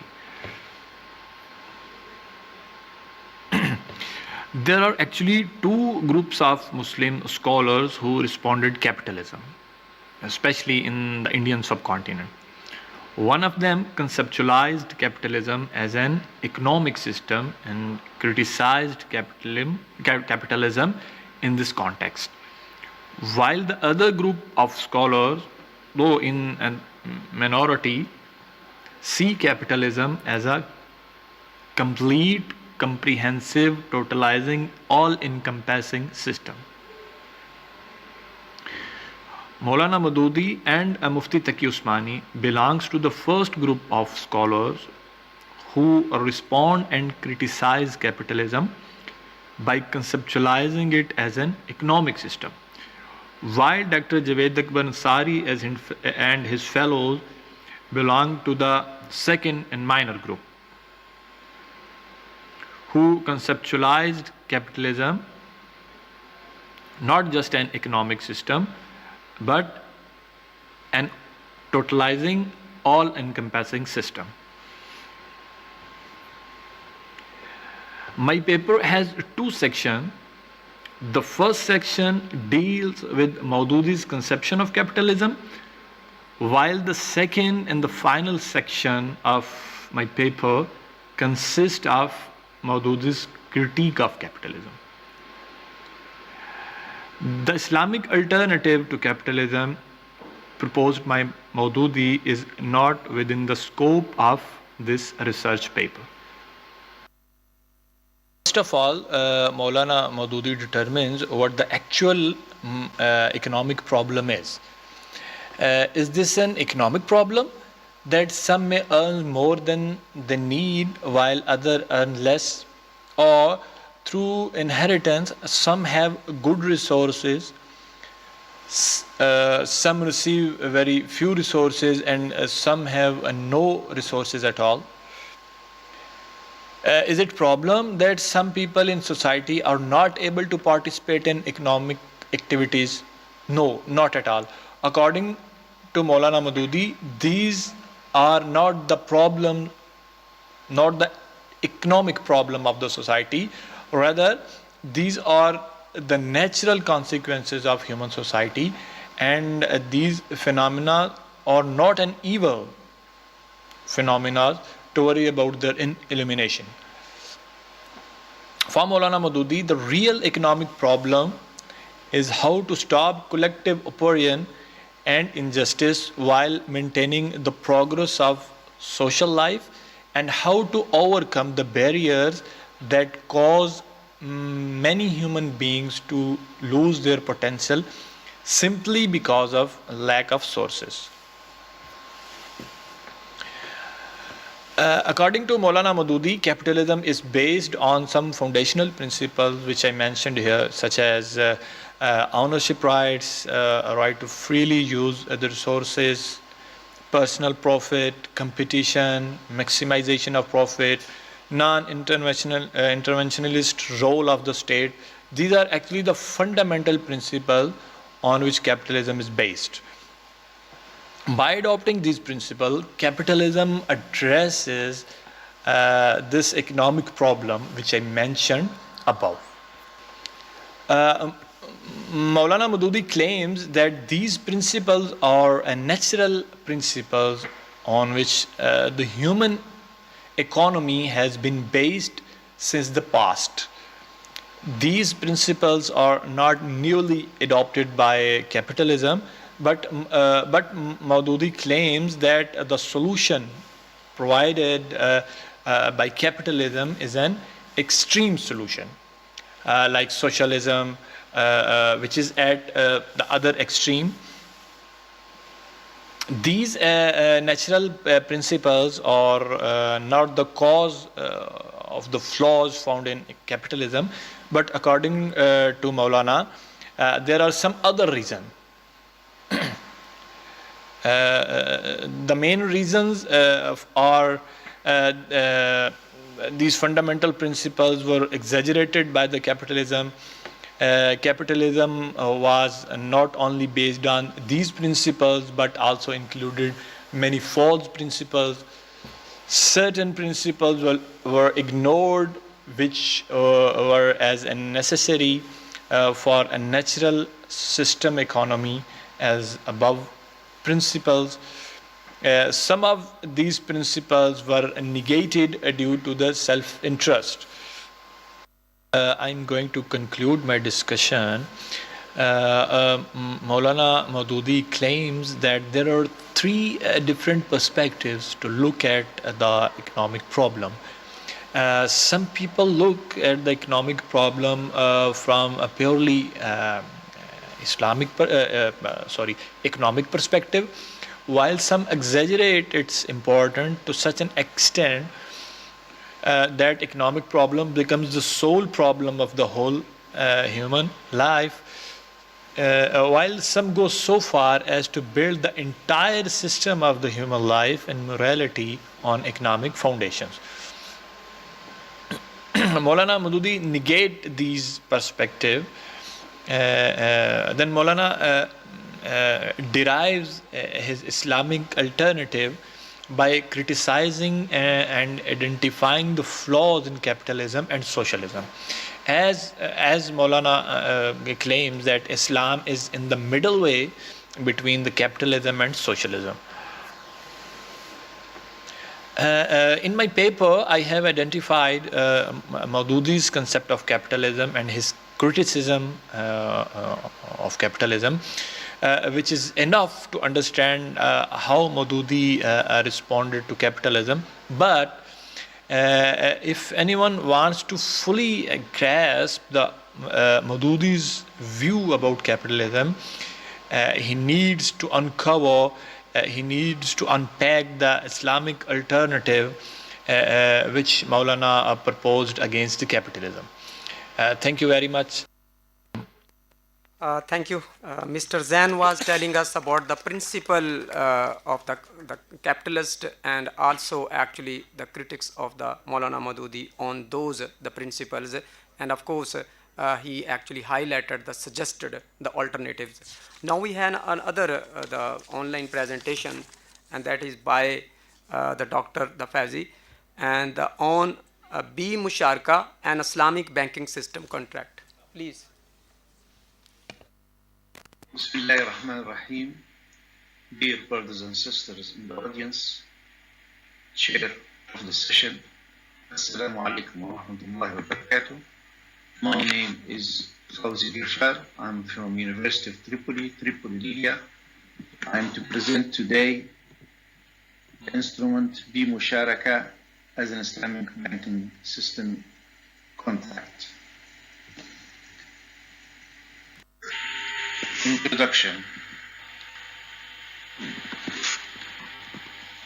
Supreme Court of Pakistan landmark decision banning interest being a form of riba made finding a Sharia compliant substitute of interest more urgent and compelling.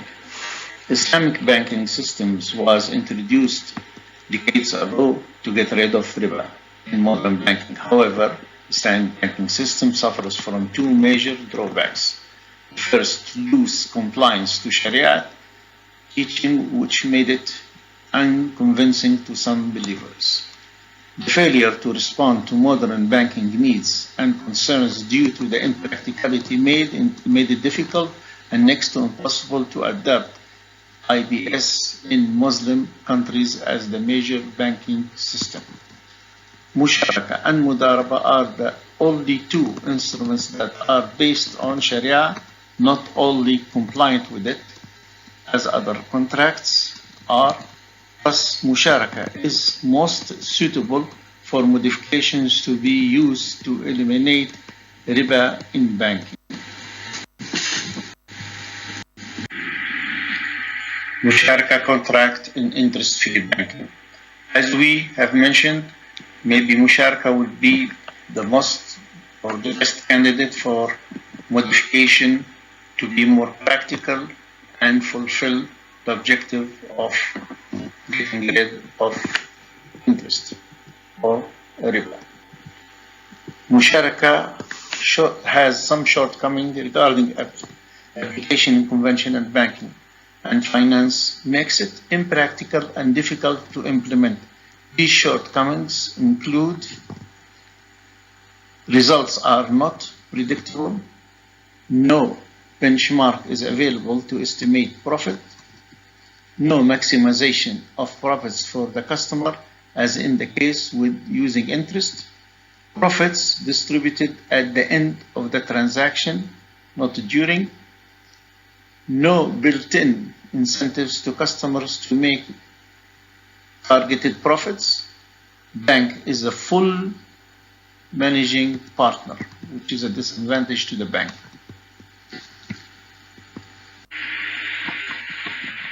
Modern banking objectives and concerns.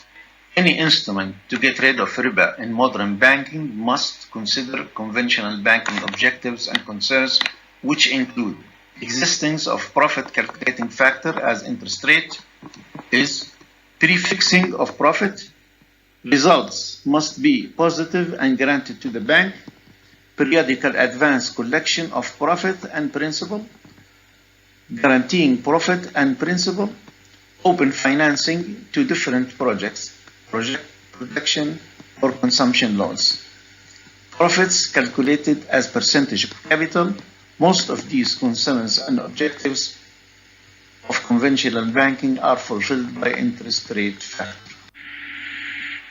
Proposed solution.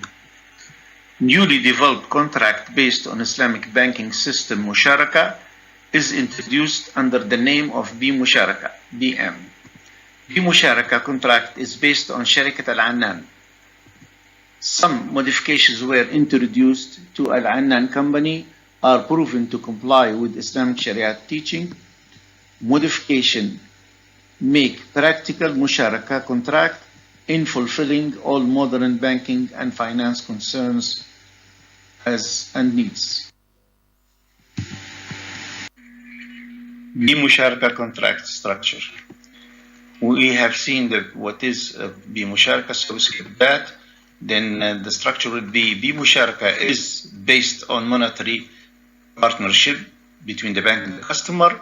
B-Musharaka assumes mutually agreed upon profit ceiling, which is FOWS. The profit ceiling is percentage of the capital. Intermediate profits distributed as a loan to partners using FOWS. Profits over the ceiling is for the customer. Profits equal or below the ceiling is distributed as per capital share. At closing, loans and are settled against the results. Profit losses, banks may keep profits up to ceiling with customer consent, provided no loss to customer. And finally, customer can buy bank's share. An example using B-Musharaka can be a trading company actually needing 500,000 dinars. The bank would participate with 80%. The customer is willing to participate with 20%. The FOWS that agreed on B-Musharaka is 8%. Period 3 years. Actual profit that's actualized were 40% first year, 7% second year, and 5% last year. Looking at the example that was displayed, we can see this side will calculate the actual profits. This side will calculate the profits using bounded Musharaka with FOWS of 8%, and this will calculate the interest. In case for the interest. Looking at the final results of this example, we can see that bounded Musharaka will favor the customer as the result for the customer will be 170,000, which is the maximum in all cases. And also it will minimize the profit of the bank as it was 59,600, which is the minimum in all cases. And this shows that bounded musharaka is fair and can work in the side of the customer to encourage activities, economic activities. Conclusion. We can conclude that musharaka contract can replace interest and keep most of interest advantages and response to most of conventional banking concerns and objects. The musharaka contract can function in place of any other Islamic banking contract easily and practically being Sharia compliant. The musharaka makes conversion to Islamic banking from conventional banking possible and easy. The musharaka makes it Sharia compliant to interact with conventional banking. As for recommendations, I have to skip this slide as no time left. Thank you.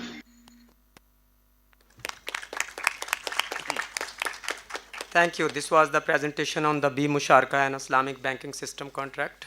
And now is the time to conclude the session. Due to the shortage of the time, it is not possible for me to make a comments on all papers and the one by one, and of course the keynote speakers. But let me first to pay my thanks on the behalf of the audience to all speakers and the keynote speakers for presenting their work, their empirical insight, and definitely that help us to understand the more, in the effective way, Islamic banking and the role of the Islamic banking in the economy. And now just, being a chair, I have to say the few things that would be more general and will cover the papers that is presented, all papers presented is there. So please allow me to remind, of course, these are the common issues across the world, especially in emerging economies, but I will focus on the Pakistan. What are the fundamental economic issues of Pakistan? Number one, low growth. If you look at the last 20 years, unfortunate, our economy, the growth rate is 3%, while the neighboring countries 5 to 6% on average. Low investment. Persistent low investment. To get a 4% and 5% growth, we need investment to GDP ratio at least 26%. Unfortunate, in Pakistan, our investment ratio is only 12%. Persistent budget deficit. That is the one of the, you can say, the crucial issue of the Pakistan economy. Narrow tax base. And now the two more recently we have, and they are the killing our economy. High interest rate and very high inflation. Now one of the question is, of course, we can see empirical literature, and very rich empirical literature is available, which is actually providing us very fascinating evidence. Islamic banking system or financial institutions are better than conventional in terms of profitability, in terms of stability, in terms of performance, in terms of what. The list is very long. But what is the real benefits? Whether really we are getting the spillover or trickle-down effects? If not, we need to think. Being a Muslim, we have strong belief there is the solution, and the Islamic banking is the solution of all type, at least financial issues, and then some social issues, and then economic issues. But the only challenge right now we have facing, and we have to actually find the path how we can make Islamic banking and this Islamic financial institution so effective so we can actually overcome our economic and social issues. That's unfortunately the field, and there is the very little work on that. Let me actually, being an economist, I have to actually give you the picture of the economy. When we talk about any economy, whether that we talk about the modern economy or 3,000-4,000 years ago, they have the goods market, they have the labor market, and they have which is called the financial market. And financial market, as I earlier said, we can divide in the money market and we can divide in the capital market. And if you look theoretically the role of the capital market, that is actually more prominent and strong as compared to money market. Unfortunately, being the scholars of the Islamic banking, we are just focusing on the money market. We are actually not, you can say, the focusing on the labor market, goods market. Now the question is whether the contract and the dealings in the labor market and the goods market, they are the Sharia compliant, real estate or several other is there. If they are not, we need to work on that as well if we really want to get the benefit from Islamic banking and finance or financial institution is there. Now the second thing is there, we need to, for actually the young scholars, of course we need to define the terms and the redefines historical evidence is there in the light of the Quran and Sunnah. We need to teach the masses and the general public and ourselves as well. But of course we need to move forward as well. If we look at the mechanism of the economy, what actually required there? Number one, the behavioral rules. Second is interactions, how we can interact each other. And the third is, which is called actually the overall the governance, or whatever we can give the name of the political stability. Now these very sophisticated the techniques are available, which is the actually start from the dynamic general equilibrium to agent-based modeling in these days. These tools actually provide us more, you can say, the chance and the opportunities to really see whether the agents in Islamic market or Islamic whatever we say, the banking and that, their behaviors are different as compared to the conventional. I'm not saying overall like the one bank is performance is better. I'm talking about the behavioral rules. And the second is whether their interaction in the markets are really different as compared to conventional. If we find a little difference, then of course we need to think about that.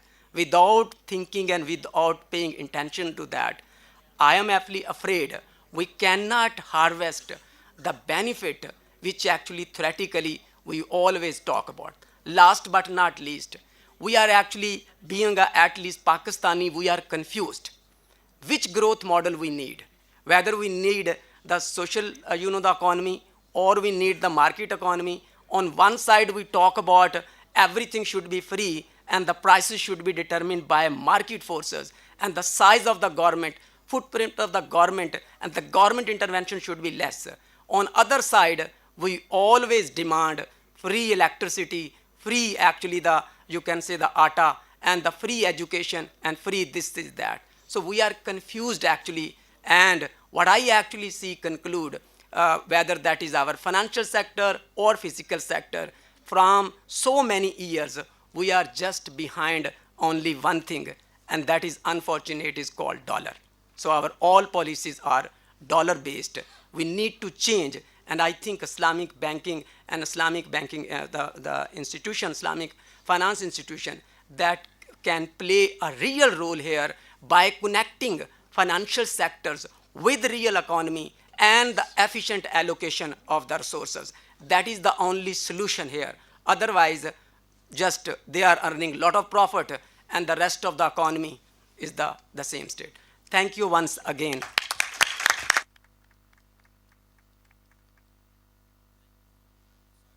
Sir, now I will request our worthy Vice Chancellor, Professor Dr. Sajid Mahmood Shehzad, to come in front of stage and present the souvenirs to our guests.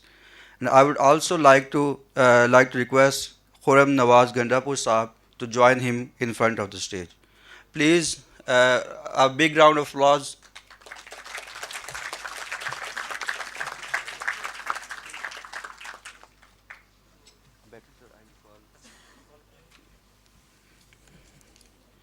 I would request Mr. Fayaz Ahmed to come in front of stage and receive his shield.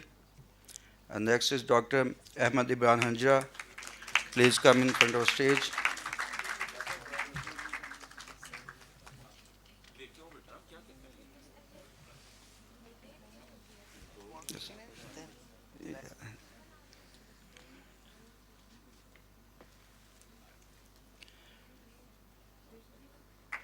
Please give them a big round of applause.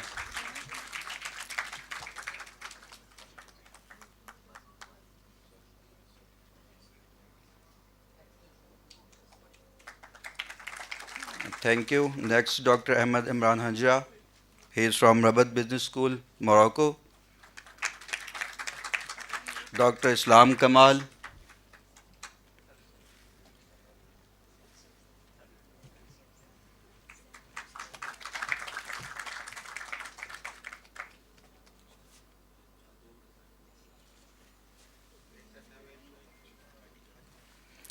Dr. Islam Kamal. Mr. Muhammad Musa.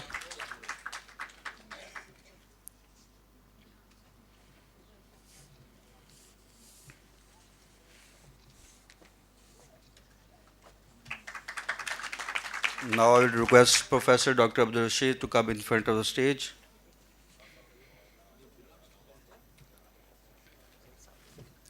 And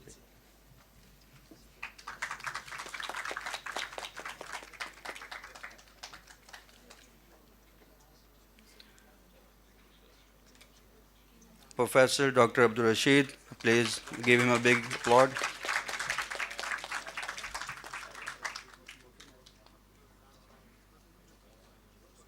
Nazim-e-Ala, Mr. Khurram Nawaz Gandapur. He is the Nazim-e-Ala of Minhaj University, Lahore. And our session chair, Dr. Muhammad Iskandar Shah, to present the souvenirs to the presenters in front of the stage.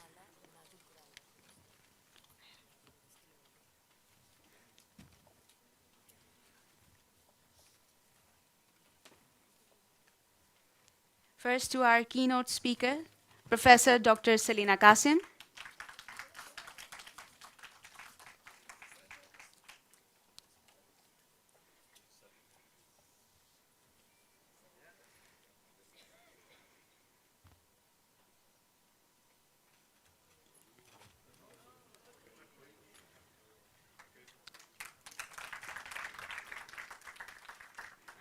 Professor Dr. Amin Al-Haji Bala.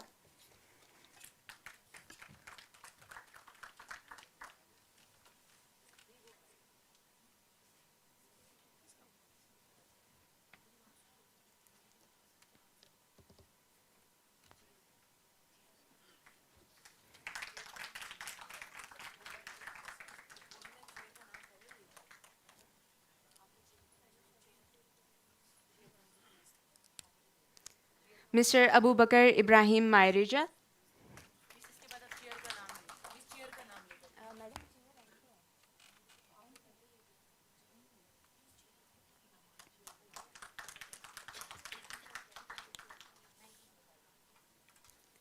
Mr. Manish Salisu.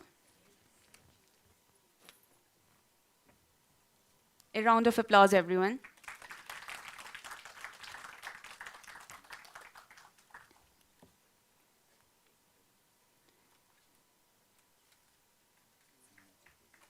Mr. Muhammad Suhaib Ashraf. A warm round of applause, everyone, please.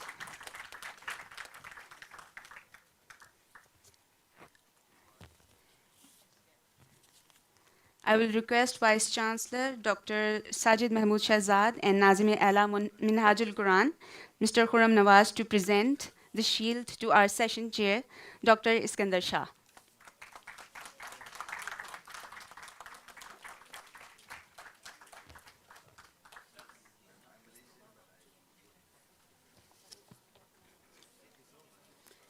In the end, I guess it is my turn to receive my shield from the worthy Vice Chancellor.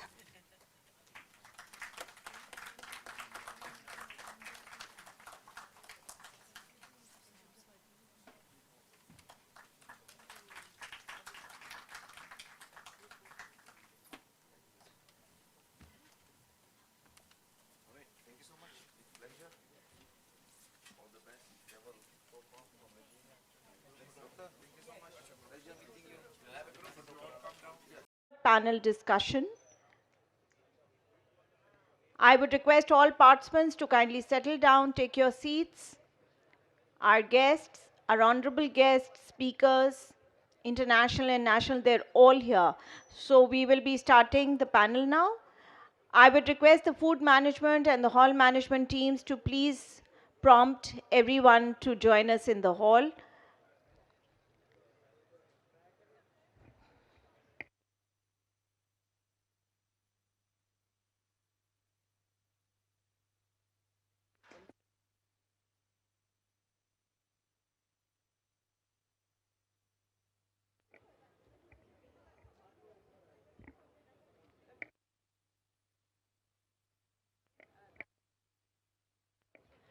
Bismillahirrahmanirrahim. Assalamu alaikum.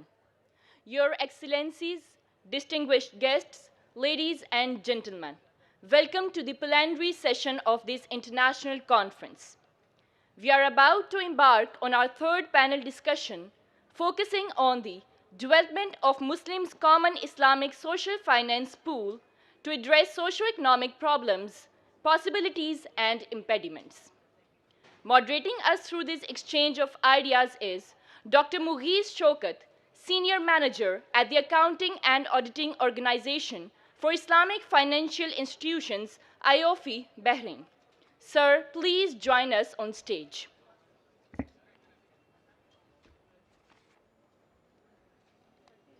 Panelists joining us for this insightful discussion are Professor Datin Dr. Rusni Hassan, International Islamic University, Malaysia; Dr. Muhammad Iskandar Shah, Associate Professor at Hamad bin Khalifa University, Qatar; Muhammad Shehzad bin Muhammad Islam, CEO of IDIS-X Advisory, Singapore; Dr. Lukman Raimi, Assistant Professor at the University Brunei, Darussalam, Brunei.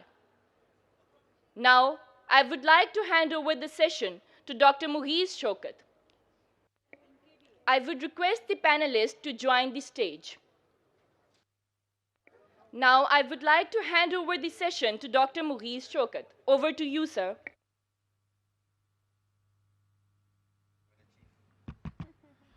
Right.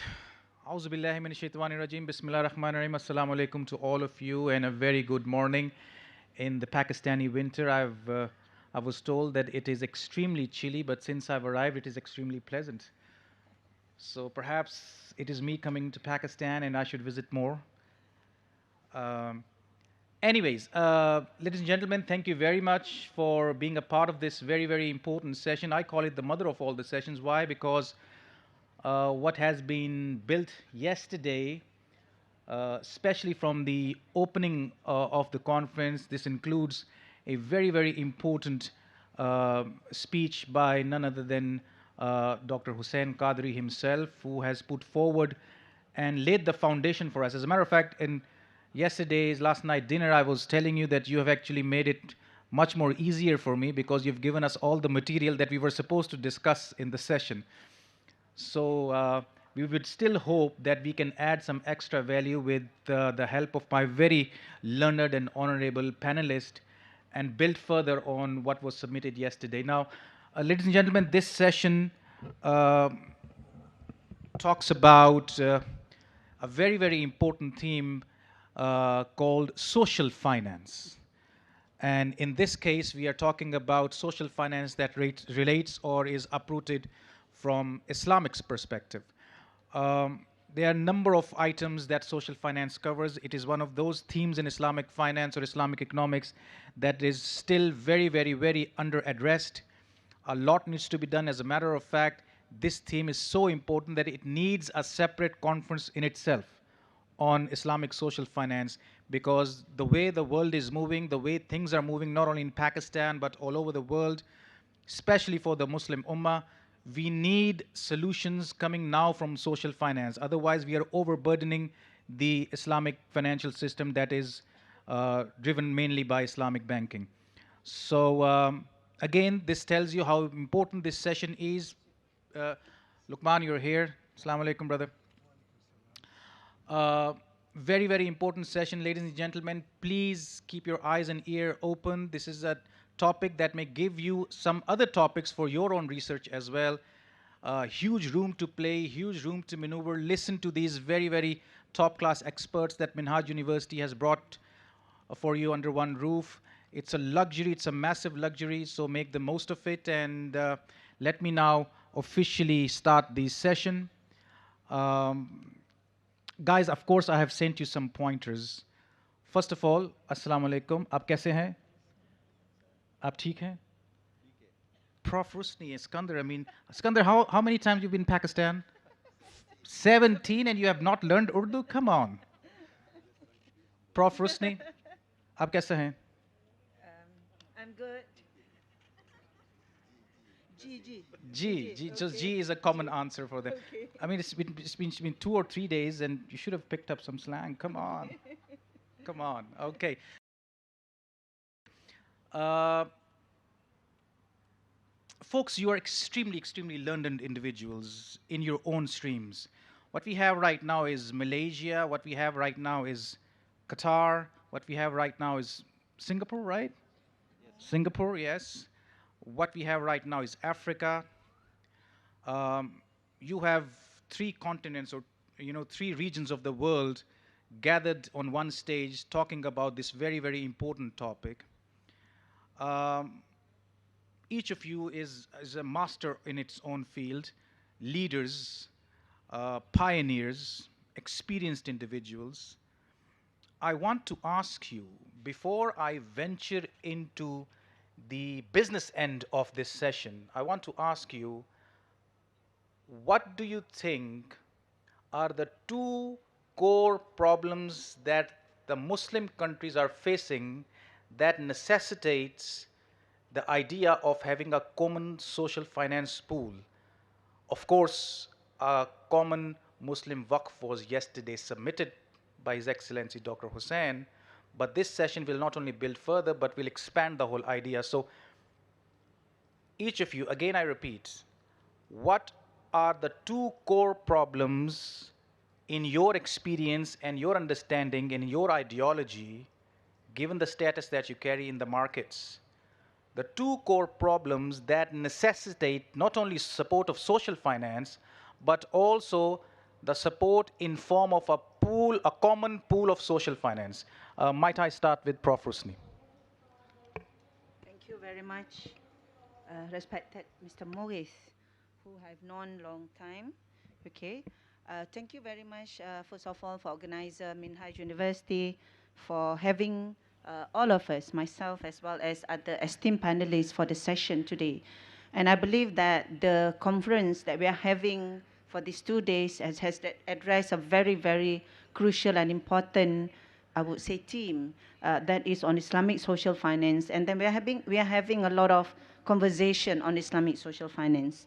Now, to answer the questions, that let me go to the very, what we call it, overview a bit in terms of what Islamic finance is now as regards to the present landscape of Islamic finance. Now, we look at the number on the development or the number that Islamic finance asset and whatnot. Now, after 40 years and 50 years of Islamic banking and finance globally, now we can record a very good numbers in terms of our performance. The asset that we are what we call it dealing with is almost reaching the 4 and 5 trillion, and that is based on the report. Now, not to mention that money, or what we call it numbers, is the biggest and the most, I would say, important aspects of Islamic finance. But the development of Islamic finance have shown that we have come much far from the numbers, from the profit and revenue generation, rather than as of now, there's a lot of focus on Islamic social finance. There's a lot of focus on good element, ethics, the ethical values, the SDGs and whatnot. So we are looking at the perspective as of now, one of the important aspects of Islamic finance that we are looking at, not only Islamic finance in fact, but globally we are talking about SDGs. Now, SDGs and sustainabilities, if we look into the all SDGs, these are the areas or the aspect that we are not unfamiliar with. In fact, it is already there in Islamic finance. We talk about poverty alleviation, which to me is one of the main and important issue that I'm going to respond on that. So now the sustainability, the ethical, what we call it, elements and whatnot on Islamic banking and finance is not something new. So the fact that, we are there and then we are in the financial system, okay, and we are leading and we are showing a good examples of what we have done so far since the very beginning of the establishment of Islamic finance system and Islamic financial industry. Zakat is always there from the very beginning. And thus now, after 40 years, the world are talking about poverty alleviation, whereas we have it already there from day one. So I think moving forward, we should be highlighting more of these aspects rather than focusing on profit and value generation. Now, not to mention, not to forget that this is important, because if we were to lead the industry, if we were to lead the global, definitely money is important. And I believe, I think no need to mention about the Sirah Rasulullah sallallahu alaihi wasallam as regards to importance of Muslim to be very rich and wealthy, so that we will be able to contribute more to the people. So I think that is my preliminary, Maurice. Okay, answer to your question on what are the two. Okay, number one to me is as regards to poverty alleviation. This is the issue which is extremely relevant to us, particularly Muslim. The data as regards to the poverty globally have shown that, of course, Muslim in particular are having a very, very serious issue on this. What we call it, the data show that children are living in extreme poverty. 60% of them, they are growing up within, within that kind of environment. So definitely, poverty is an issue which we must properly address. And then to me, through Islamic finance, for individuals, for corporation, Islamic financial corporations, for example, to become rich, they would definitely be able to, contribute more to the community at large. Number two, we are talking about the protection of the people, of environment and whatnot. And thus we are talking about the sustainability, ESG and whatnot. We definitely need to be thinking about future generation, the pollution, the environmental issues that we face and whatnot. In addition of poverty, that is also something that we need to be looking at. Now, Islamic finance come into the picture, playing the role and playing the, the role as, to spread the fake mu'amalat, if I were to say, and then to perform whatever the duties and responsibilities as us as a Muslim. Definitely, as Khalifatullah, this is an area that we need to be looking at. Can I get one more? Because I'm a woman. Women empowerment is definitely another area that we need to be looking Can't at. stop. I cannot stop. Thank you very much. Okay, so as regards to the women empowerment, then it relates very much as well as regards to the data that we do have, that women, 80%, more than 80%, 85%, the data from the World Bank shows that women in extreme poverty, and unfortunately it comes from Sub-Saharan, Central and Southern Asia region, which we belong to. So I think this is also the area that we need to be looking at.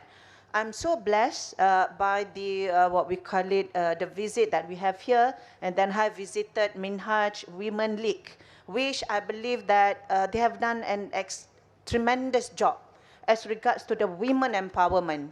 So I believe that, this is something that I'm really proud of. The fact that when people are still talking about what we should be doing, what are the activities that we should be doing as regards to the empowerment, but the fact that you have done it already. I think it's high time for Minhaj University, and then the Women League of Minhaj to start talking about what you have done and share it to the world. And it's always good to have a shout of what you have done. And with the digitalization and whatnot, definitely you can, you can do big, then you can do. I think this is what we are lacking at, actually. We don't take pride of what we have done so far, very successful, but rather than we look at other, people are doing. So why not, as of now, we start talking about the good things that what we have done, what Islamic finance have done, what Wakaf and Zakat have been doing so far, what are women empowerment activities that we are doing and continuously doing. And then we need to take the pride of that. And I believe we as a Muslim, we must have that kind of izzah. Of course, we need to differentiate between boasting, okay, because boasting, we are looking at talking big things, but we are not doing things. But the fact that you have done that already, So I'm looking at, a very good potential moving forward for Minhaj in particular, being one of the component of Muslim and whatnot, and then we should be learning a lot. And then I believe, of course, our panel here from different part of the world, we should always be collaborating, engaging with one another. And again, as I mentioned, in my keynote yesterday, is that continue to have the engagement and having a continuous conversation about the good things that we are doing, about the prospective, the future, the positive future that we should be having shall always take place in our day-to-day, I would say, activities. Thank you very much. Prof. Rusni, this is like going back to your, it's like listening to your lectures. No wonder she has become the dean of a very, very important and prestigious entity, the International Islamic University in Malaysia, very fast. So she has all the potential. You can see how eloquent she was. Normally, when you talk about social finance for rescue, poverty alleviation is one common answer that you get everywhere. And it's true. There's nothing wrong about it. But the 2 points is an addition to my knowledge, Prof. Thank you very much, at least for oneself, that protection of generations and environment through social financial support, as well as an inbuilt protection in that for women. I think these are 2 new points for me to ponder upon how social finance can also play a vital role in that. This, I think, poverty alleviation is a common parlance. Everybody talks about it. But the necessity of a common pool of social finance for Muslim countries to address these 2 new items that the prolific professor has just submitted, I think this is, to me, is what is an extra necessity to create such a pool. So thank you very much for bringing that into attention, and I'll deliberate more on that. We have a new guest who have joined this esteemed panel, a very, honorable Bhajan, kaisa hai aap? No Urdu again, but little bit Urdu coming in because yeah, I give him the leverage because your son is studying in Islamabad. Yes, you're right. He speaks better Urdu than you. Yeah. Come on. Always son is better than his father. Chalo ji. So I have to bring you in attention first. Skandar, it was you, but since Indonesia has joined on stage. Dr. Henry, we were just introducing each other. We were exchanging numbers, and I was thinking of involving you in some of my works-related project in IOFI. And this is very, very important because what she just built brings you directly into attention because you're doing some innovative work on WAQF in Indonesia and how you can, leverage the support of WAQF, which is a huge, huge tool for social finance in Islam. Again, to you, what 2 core problems do you think social finance can address, and why is it necessary to have a common pool of social finance? Yes, thank you. Badar Mugis Shaukat from IIF. I'm close to Isa Ansari as Secretary General of IIF because we discussed about the Sharia standard last 2 years. First of all, I would like to introduce myself. I am Dr. Henry Tanjung from Indonesia, Associate Professor in Islamic Economics, Ibn Khaldun University, Bogor, Indonesia. So same like this, the name of the building. So I came from Ibn Khaldun University to stay in the Ibn Khaldun block. From Ibn Khaldun to Ibn Khaldun. And also I'm a member of Indonesian Waqf Board, which is appointed by the President of Indonesia. So I am a big name in Waqf in Indonesia. First of all, I would like to introduce you that our initiative in new instruments of Waqf, it is called Cash Waqf Link Sukuk, has been got first winner in the Islamic Development Bank last year. Please give applause to this one. And Islamic Development Bank give the novel financing mechanism wins 2023 Islamic Development Prize for impactful achievement in Islamic economics. That is in Waqf. And this is the instrument that we Indonesians, Indonesian Wakaf Board, the finance of minister, call it cash wakaf link sukuk. This is the integration between commercial and social finance. You see, this is the beauty of wakaf. When you talk about wakaf, you can make so many innovation. Yesterday, our Honorable Professor Hussein talked about Muslim common wakaf, which is very important. And I hope this Muslim common wakaf can be implemented. I hope. We will discuss in the broader conference about wakaf. And inshallah, today, this year, we have Global Wakaf Conference in Indonesia, 2024. I would like to invite Professor Hussein to disseminate his thinking about wakaf in Indonesia, because this Global Wakaf Conference will be attended by at least 60 countries in the world. So this is a big Global Wakaf Conference in the world. And if we talk about cash wakaf link sukuk, it is not only for how to combine between commercial and social finance, but it also helpful to sustainable development goals. Because some of our friends in Indonesia, they establish cash wakaf link sukuk to finance marine sustainable goals. So this is very important. And not only that, Indonesia has an initiative to launch Wakaf Core Principles. We call it Wakaf Core Principles. This is international document, initiative from Bank Sentral of Indonesia and Indonesian Wakaf Board. And this document has been launched in the annual meeting of World Bank. You see? The document of Wakaf launched in annual meeting of World Bank on 2018. So how Wakaf can across globe?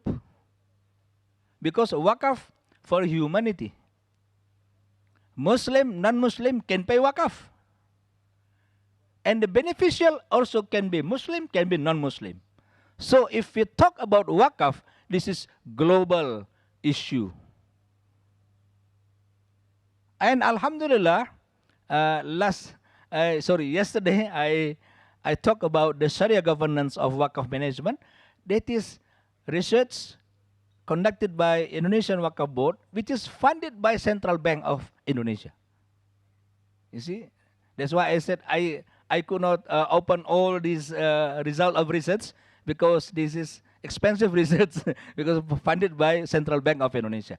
What I mean is, what I am saying is, Wakaf, especially Muslim common Wakaf, will become world instrument, initiative for the world instrument to combat all problems of our financial problem. Just now, Professor Abdul Rashid, DG of International Islamic University, he said, we are always talk about money market, but we seldom discuss about capital market. You see, when we discuss about capital market, we come to sukuk. And then when we come to sukuk, what else can be combined with the sukuk? That is cash wakaf. So, I mean, this is some innovative, some innovation that we can do for this ummah. And regarding the questions of Brother Mugi Saukat, what is the problem of a wakaf? The problem of the wakaf is the management. If we have like Muslim common wakaf, it should be professional, like Professor Hussein said. Should be professional, should be transparent, should be accountable. So this is the main problem of wakaf. That's why Central Bank of Indonesia asked Indonesian Wakaf Board to build some technical notes of Sharia governance, of good governance, etc., for the Waqf management. I would like to know you that Indonesia now has 400,000 Nazirs, whole country, whole region. 400,000 Nazirs, around 100,000 organizations, because 300,000 they are still individual Nazirs. And those Nazirs managed by Indonesian Waqf Board. So can you imagine what's our responsibility to build or to establish or to improve the Waqf management in Indonesia? I think that's all. Maybe we can discuss later on. Thank you. Assalamualaikum warahmatullahi wabarakatuh. Thank you very much, Prof. Henry. And again, beautifully put what Indonesia and yourself are doing in Waqf utilization. And I tell you something, it is very, or in Urdu we call it zakat, used to be the main torchbearer of, being utilized as one major tool of social finance. But Waqf is gaining attention very, very fast, in a very rapid way. And what you are doing in Indonesia in a very innovative way is one prime example of that. I must tell you another thing that Waqf is doing. First of all, although this session is not a Waqf dominated or focused session, it's a social finance focused session, Waqf being part of the social finance and a prominent one too, and we've been discussing this in different shapes and forms since yesterday. But since you've just started Waqf in Indonesia itself, I'm trying to share Indonesia. Globally speaking, it is very rare to have any country that has a legitimate data on what is the total value of Waqf in that country. This is something that is hugely missing, including Pakistan. All the Muslim countries, it's a very rare phenomena where a Muslim country robustly tells you that we know the exact amount and value of Waqf in our society. It's so vast, it's so immeasurable as of now, it means you can judge that potentials are so huge. So this is one issue, the first basic issue of before you go on utilizing Waqf and talking about it or getting funky and innovative about the utilization, you must first assess, in my country, what is the size of total Waqf? Is it totally being recorded appropriately?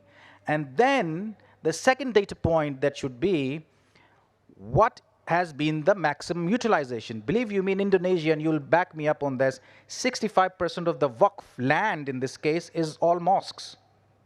Now, I'm not saying using a Waqf land for mosque is not right, it is good, but this is a very monotonic utilization of an institution of social finance that has so much to offer and so much potential.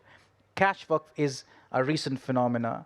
Service Waqf is another phenomenon. As a matter of fact, again, it's not a Waqf focus session, but I'm just using Waqf as an example how social finance is for the rescue.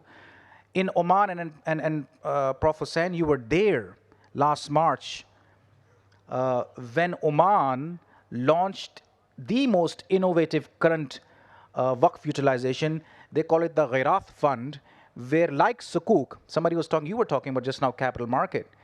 Now I can invest in a Waqf security or a Waqf Sukuk that is listed in the Omani stock market. And it is classic financial inclusion because the value of that Waqf Sukuk / certificate is 10 Riyal only. And I can do it in a digital way too. I don't need to go to a stock market to do it. It's a huge innovation gaining fast momentum, and it's, selling like hot cakes. So this is the power of social finance, which Islamic banking cannot deliver, which Sukuk, which is another second darling of Islamic finance, is yet to deliver. Of course, it can support it, but again, I'm alerting you, it's so under-addressed, the social finance spectrum of Islamic finance, and it has so many solutions to offer, including the solutions that your good self has submitted, Prof, that this session is not enough to capture the whole value proposition, but the panelists will try best over here. Skandar, coming to you, now based in Qatar, mashallah. We know each other for quite some time. Tell you what, whoever I meet and he knows you, he speaks very highly of your capacities and acumen. And may Allah bless you in that. And this is why, I mean, it's more of a prestigious honor, not at a personal level, to share the stage with you, but I can sense that you will bring some, young, enthusiastic support to the cause of this session. Now, Skandar, you're from Malaysia. Of course, I would also want you to bring the Malaysian flavor in it.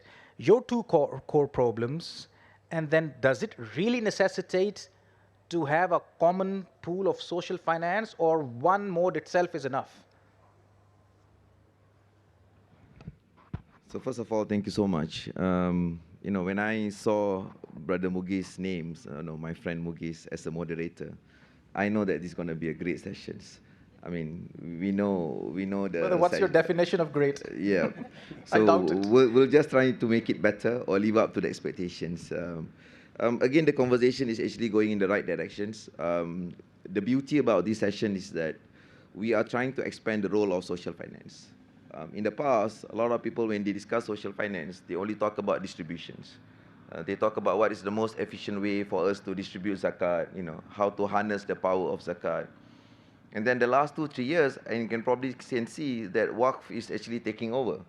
And a lot of people are really understand the potential of WACF. In Qatar, for example, the value of WACF, which managed by the ministry, is more than 10 billion riyal. And the return itself is enough to basically fund the educations, the mosques, and they build a library and shelter for women, and they are moving into migrant workers management. And I'm sure you probably know they're doing a lot for Palestinian cause as well. And this is not a news to us, because Indonesia has proven it, and Malaysia has done it. And a lot of people actually have underestimated the power of WAF, because we never really talk about the success story in Singapore, for example. I do not want to mention it because we have a brother in Singapore here, then he might probably think that, how come a Malaysian talk more than about my country? But the point I'm trying to make here is that if you take Singapore as a classic example, where they integrate WAF with capital market and they manage to harness the value of their assets, and the return is now in the billions, and they're using it to manage the mosques and educate the Muslim Ummah and so on and so forth.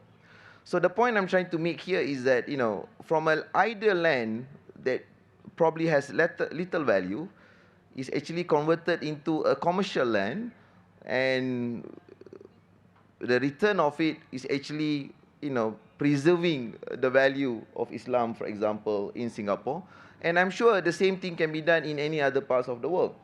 So the point here is that, before I answer Brother Mugi's question, is that if you think beyond and put your effort a bit more, a crazy ideas can actually become a good ideas.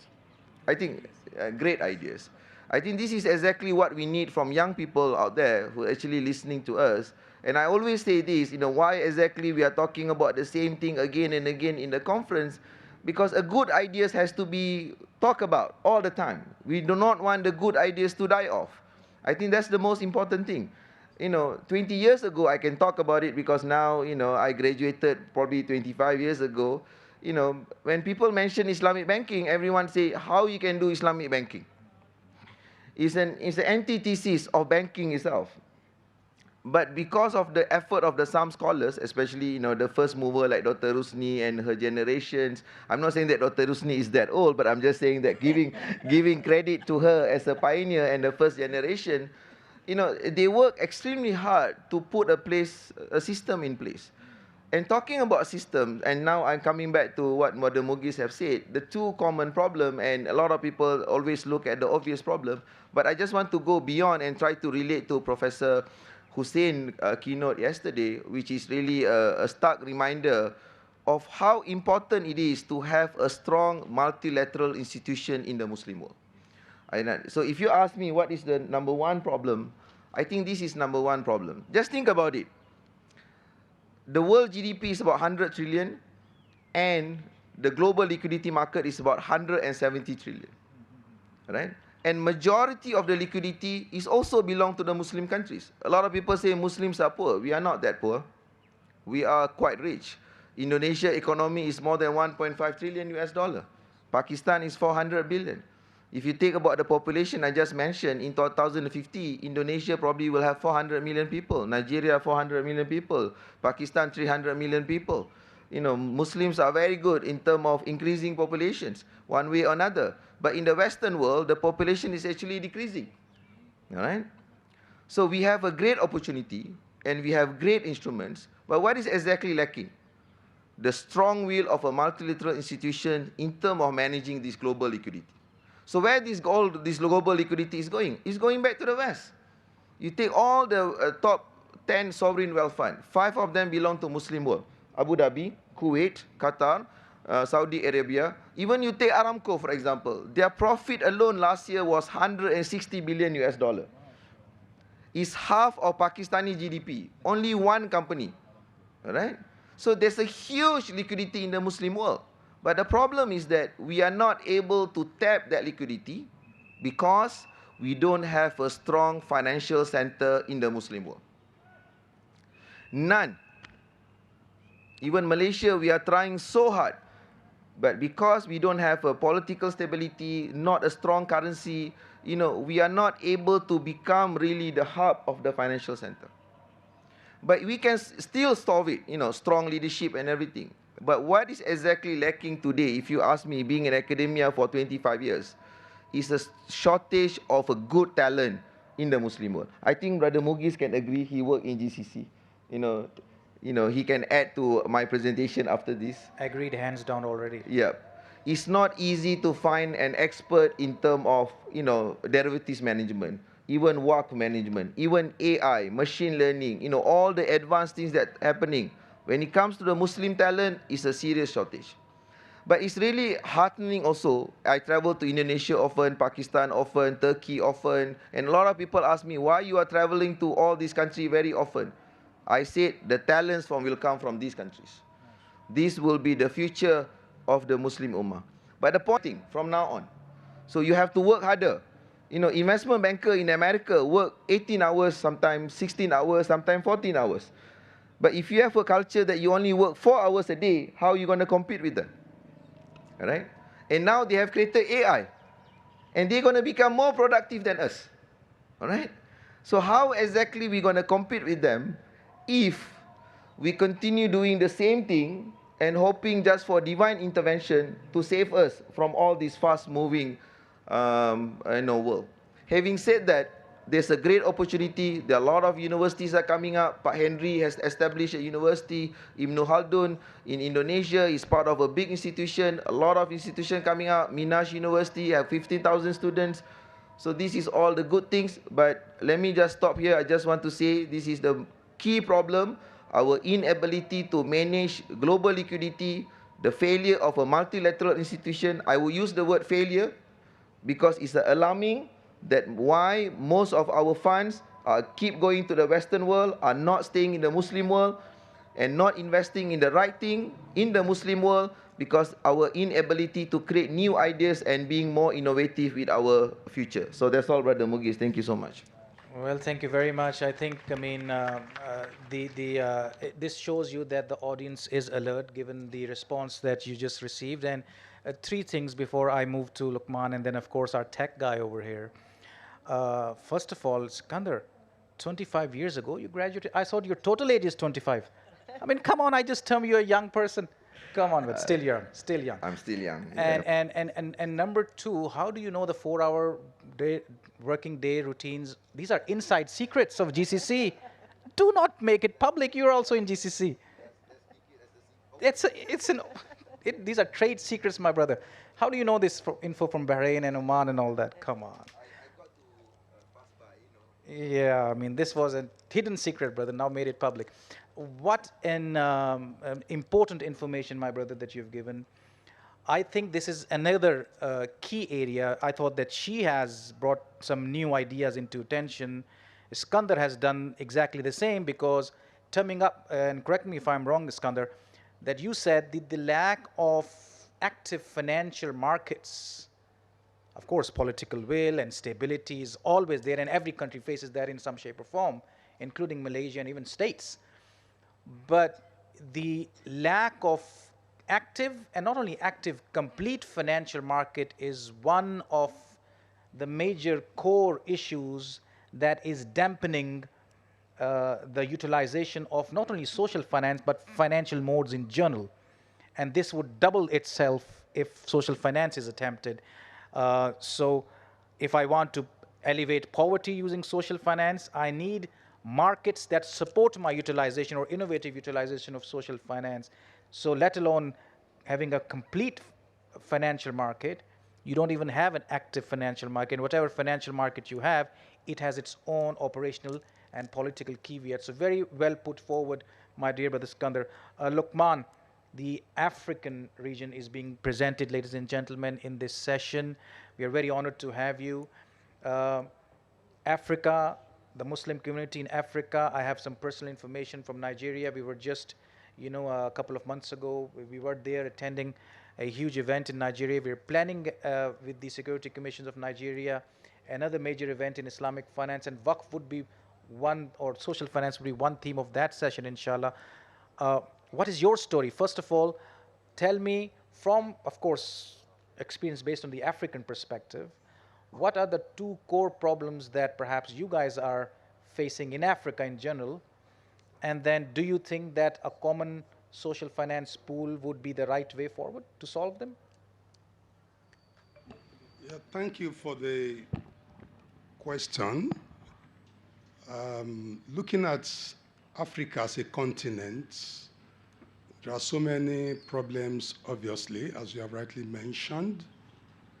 But if you rank the problems in Africa in terms of priority, scope, and what we can call profundity, then unemployment will be number one. The second is, of course, poverty.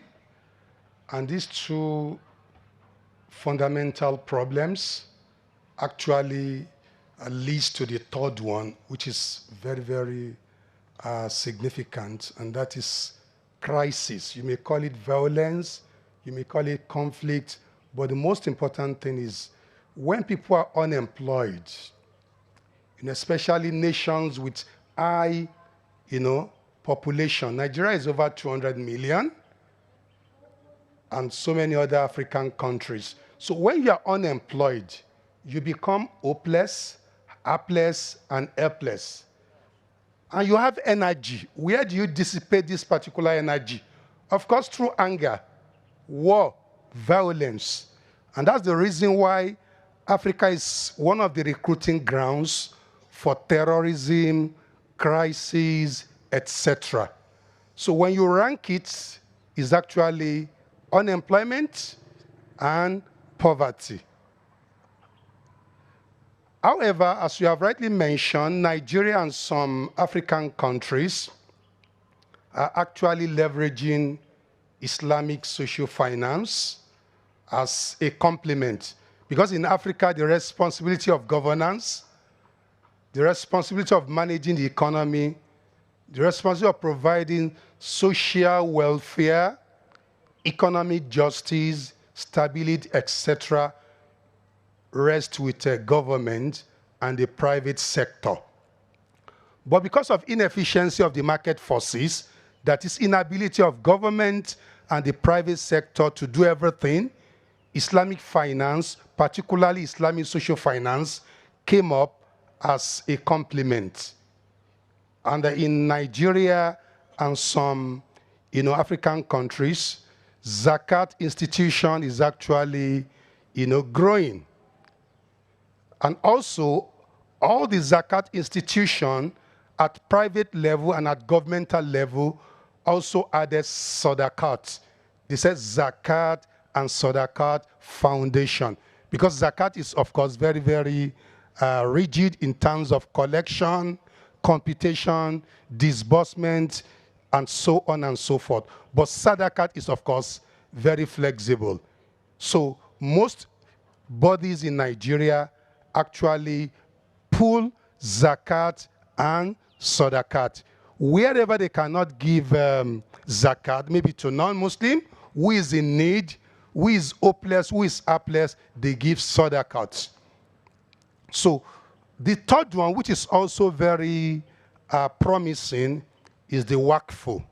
In fact, in Nigeria, a number of institutions in the north and also in the Southwest have AUCOF, that is the Endowment Foundation. And they are actually looking at 3 areas, to dedicate assets, because it's discretionary. Individuals dedicate their assets to health, education, and some to what we can call hunger and what have you. People dedicate land for farming to actually intervene in the area of hunger. Because of out-of-school phenomenon is on the increase, people, dedicate their asset for education, free education. And also, because health is very, very expensive in Africa, people also dedicate their asset, their wealth to health.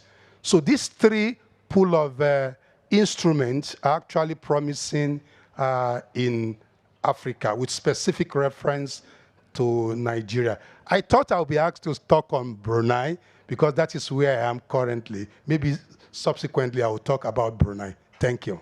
Indeed, you will talk about Brunei, and I think, very eloquently, very smartly, in a very crisp fashion that you have highlighted your 2 core problems and what Nigeria is doing. So what our brother Luqman has submitted, just to recap so that people are focused what each speaker is submitting to. Now for Prof. Rusni, the 2 problems were poverty alleviation and protection of generations, special focus on women. She thinks social finance can solve those problems better than any other financial mode, be it banking or etc., or the commercial, more common modes. Dr. Henry then submitted us the Indonesian version of how they are using social finance with WACF as main attention to alleviate their focal points. Iskander then submitted his core problem, and he said to him the problem is only one that is hindering not only other financial mode, but it will double hinder the application of social finance. He said the lack of active financial market in Muslim countries, despite having a huge chunk of global liquidity, is one of the common problems that will hinder the utilization of social finance, be it WACF. Luqman then submitted his 2 core problems. What were his core problems? He said unemployment and poverty alleviation. Correct. And of course, unemployment then leads to number of other subcategories of problems. Exactly. So we have poverty alleviation and protection of environment and generations with focus on women. We have right now lack of proper active financial market is one of the major reasons or core problems that needs to be addressed. And then we have unemployment and poverty alleviation, again from African perspective, that we have to address. And all 3 these 4 gentlemen have submitted, or 1 lady has submitted, that social finance perhaps could offer some reliable and much more potent support. Now this brings me to Ahmad or Muhammad. It's the same thing. Come on. So Ahmad, you're the tech guy. Great job that you're doing in Singapore. You've just heard these prestigious speakers. What are their core 2 problems and how they think a social finance or a pool of common social finance perhaps is a preliminary. We'll go into detail in the second round. There is a second round, ladies and gentlemen. So what are your 2 common problems? Thank you, Brother Mugis. Assalamualaikum, everyone. Thank you to Minhaj University for giving us a platform to voice our opinion. Welcome to the honorable guest as well as esteemed participants. Bismillahirrahmanirrahim. So, Brother Mugis has given an excellent summary of the different points raised by my esteemed co-panelists. All of them are relevant, and I'd like to dovetail with what they have just shared. So number 1, let me just give a quick introduction. I'm Singaporean by birth. I do have family in Pakistan. I like to say that I'm half Malaysian because my better half is Malaysian. So I'm familiar with both locations. Atis is a fintech company. We focus only on Sharia compliant products. We are headquartered in Malaysia. So I'm not advertising, I'm just giving some context to what I'm going to say. We are focused on Sharia compliant products. Now, as industry practitioners, our ultimate goal and our tagline is actually to circulate good. So touching on what my dear Prof. Iskandar has mentioned, good is not domiciled in any location, right? So the example of Singapore, that should be used, utilized, improved by anyone, anywhere, right? So good is basically driven by intention and, more importantly, implementation. So as an industry practitioner, we are always focused on implementation. Now, with regards to the problems that my key esteemed panelist has highlighted, issues of poverty alleviation, issues of unemployment, issues of wakaf solution and better management, issues of liquidity. So to an extent, what ETIS is doing touches on all the things, right? So we started out as a crowdfunding platform. Our goal is to circulate the effective use of capital into the real world economy, i.e., we help companies, primarily SMEs, to raise funding via issuance of equity. So this is similar to your IPO process, but we deal with only private markets. We are regulated, so we require our processes to be vetted by the respective regulators and so on, as well as we do financing. So no different from bank financing. So we are an alternative funding or financing platform. Now, how do we want to achieve the key problems, or rather to solve the key problems? On our own, we are not able to do it, right? We are just a small player. In fact, we still term ourselves as a startup. We are very much still, in terms of resources and so on. But our ambition is huge.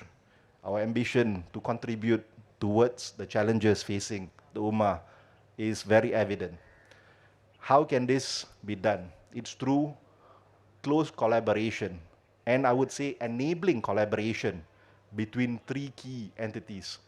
I recall as a student that a country can progress when the three arms or the three pillars function well, which are basically the executive, and this is the civil servants, the judiciary, as well as the legislators or your elected members of parliament and so on. Now, similarly, in what we are trying to solve, there are three pillars. You've got industry, which ETIS is a part of. You've got the academia, which a lot of us here today are. And you've got the regulators, right? So only with a close enabling cooperation, collaboration between these three pillars can a solution be formed, right? We on our own, as much as we want to introduce innovative products, innovative solutions, we are unable to do so, right? Now, this also dovetails with what else is required. It requires awareness. As a crowdfunding platform, we need the community to participate in providing the funds, right?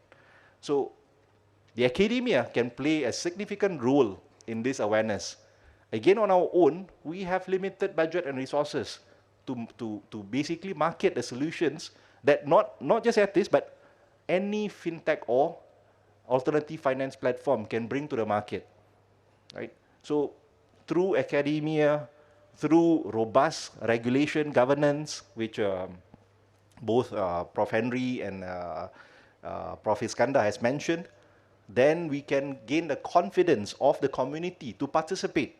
At the end of the day, what is the aim of making an investment? It's to achieve good returns, right? That's no different from the conventional field, except now in reaching good returns, it is done in an ethical manner. The distribution of the returns is done in a way that uplifts communities, right? We don't do speculative, basically finance, where the gain is not flowing back to the community. So this is where the real world economy becomes important. Once you have thriving SMEs, issues of poverty alleviation, issues of unemployment, can be more effectively addressed. What I'd like to highlight, Brother Mugiz mentioned I'm the tech guy. So I always claim that I'm the least knowledgeable in terms of tech. I'm an engineer by education who chanced on investments later on. I started out in engineering, I then moved into investments, and now moving into fintech. So I'm not a tech person by design, I guess, but I like to use tech to find solutions, right? So one of the solutions that we are exploring in collaboration with other industry partners is the use of DAO tokens. Now, what are DAO tokens? DAO stands for Digital Autonomous Organizations, right? You've heard of Bitcoins, you've heard of cryptos, tokens, NFTs, and so on. Very simply, a DAO allows the possessor of a DAO token to vote or indicate his or her preferences. And this is done in a manner that is trusted. So it deals with blockchain and so on, so smart contracts and so on. Imagine where you are able to dictate when you contribute your zakat, right? So there are eligible recipients, right? One of the 8.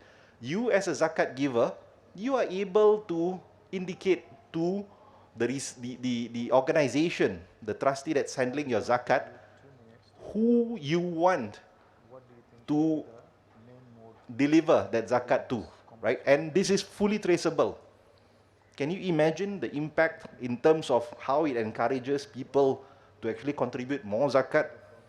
And how can you contribute more zakat? You can contribute more zakat by increasing your wealth. So it creates a virtuous cycle of basically investments as well as good use of profits.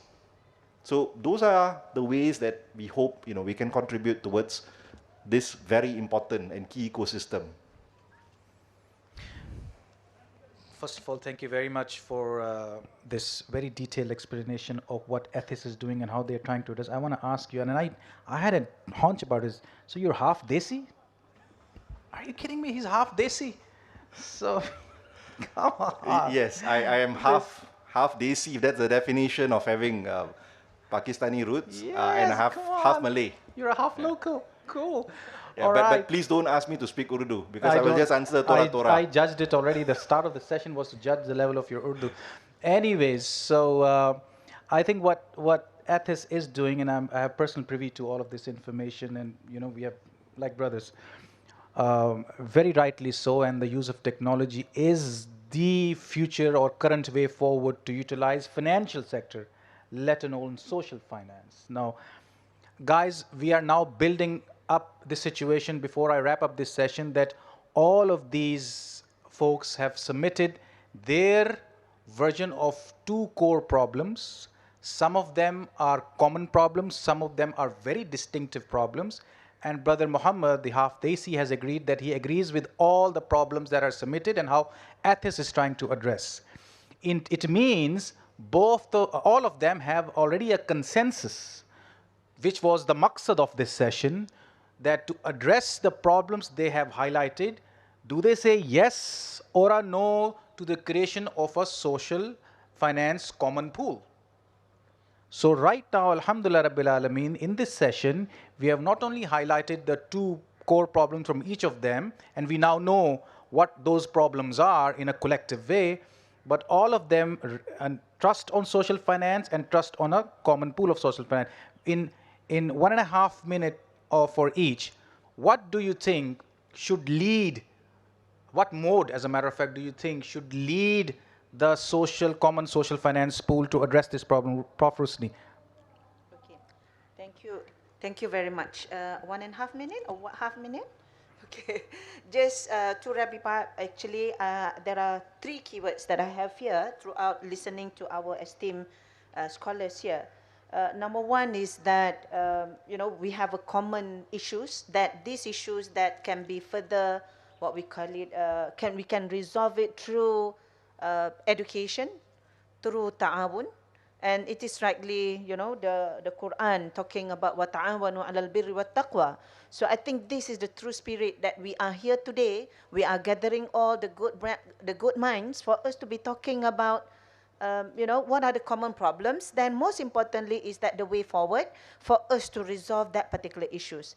Don't expect the resolution or the solution to come tomorrow or the day after tomorrow, but it will definitely take time. Islamic finance starting 40, 50 years back. Islamic social finance is, I think, less than 10 years when we are talking about it. But the fact that to me, Islamic social finance is well embedded in the Islamic finance itself. So actually, this is not something new. So to me, ta'awun is very important. Education and awareness is very important. And I, would say that actually on the point that Maurice mentioned that, yes, I strongly support the idea of having a common pool of the Islamic social finance pool as proposed by in the keynote by Prof. Hussein, which is timely for us to be doing it because all of us have the similar and common, I would say, pool, instruments and whatnot. But we need to be talking more to one another, listening to one another. And most importantly, is for us to find common. Where are the common areas that we can work and collaborate? I think this is very, very important. And my last point, I believe that on the questions that who and which country who should lead this initiative. Now, I have the opportunity to browse through the GIFR report in our bag last night, GIFR report. And then it is rightly mentioned that actually don't be surprised that in near future, the 3 countries who's going to lead Islamic finance, particularly on Islamic social finance. And guess, what are these 3 countries? Pakistan, Pakistan, Indonesia, and Bangladesh. And I believe whatever the proposal that have been promoted, have been proposed during the keynote speaker session is rightly and timely done. I'm not talking, it's not that if I were to have the option, I definitely said that Malaysia. But the report tells us different. So now let's work on our strength together. Inshallah, we will be able to do that. Fantastic. Thank you very much. And on which mode do you think should lead that social finance pool? Waqf, zakah, or sadaqat, what? I think, it goes beyond because all these social finance, zakat, wakaf, and sadaqah there are commonalities between the 3. And of course, that there are some concern on Sharia concern, for example, particularly on zakat, particularly on the distribution of zakat. And that's the reason why now we are very much focused on wakaf because utilization from the Sharia perspective is much more wider and less what we call it constraint. Yes. Yeah. Thank so you Waqf very much. is the tool that she thinks should lead. Skandar, what's your take? Which tool should lead the social finance common pool? Can I answer your questions a bit differently? 2 minutes? Sure. All right. For me, because I studied finance and I look at things maybe slightly differently, what we need to solve our problem is that we need to create, for me, mega investment bank. Okay. Let me qualify my statements. Why mega Islamic banks? Because right now, we don't have the ability to manage our own liquidity. We don't have enough instruments, we don't have enough talents. So this mega investment bank can be a consortium of some of the existing banks, or it can also happen at the multilateral institutions, number 1. Number 2, instead of becoming a typical investment bank, this form of investment bank should actually harness instruments which is related to awqaf and so on and so forth. So that means, unlike a typical capital entity who talk about profit maximization and the bonuses and everything, we talk about process of acquiring wealth, preserve wealth, but more importantly, we have a good mechanism of distributing wealth. So for that, I always say this, and I make it academia for some reasons, talent is very important. Okay. First of all, your new generation should replace, the same people that keep talking about Islamic finance, right? I think that's the most important. It's not that we want to be replaced, we want to be relevant, but more importantly, we also want a new generation who have better ideas and better innovative solution to solve. I just want to give one example, that one I highlighted, the Singapore. I think Brother Zach can qualify this statement. I know. Fortunately, the mosque was located in a very strategic location. So they had two options. Either leave the mosque as it is, or convert the mosque, still have the mosque within that commercial property, right? But they use sukuk, by the way. They use sukuk, by the way, integrate with the capital market. And they decided to integrate with the capital market. They do some replacement of wakaf land and build that property with sukuk. And now that property was billions of dollars. And the dividend of that property is being used to manage all the mosques and tuition center for all the Muslims in Singapore. Okay. So the reason I'm saying this is that it can be just a mosque and people can just leave it as it is. But some people who are educated, innovative, ambitious, decided to do something about it. So the point I'm trying to make here is that the Muslim world has so much land, so much potential, so much people. But what is exactly lacking is a coherent system. So let's work together to combine all these success stories into a coherent system under the leadership of AUFI, IFSB, you just name it. We have all the institutions, SIBAFI, INSEF, and hundreds of universities are offering Islamic finance. But what we are lacking is that a bigger picture, common ideas. You know, just one last point.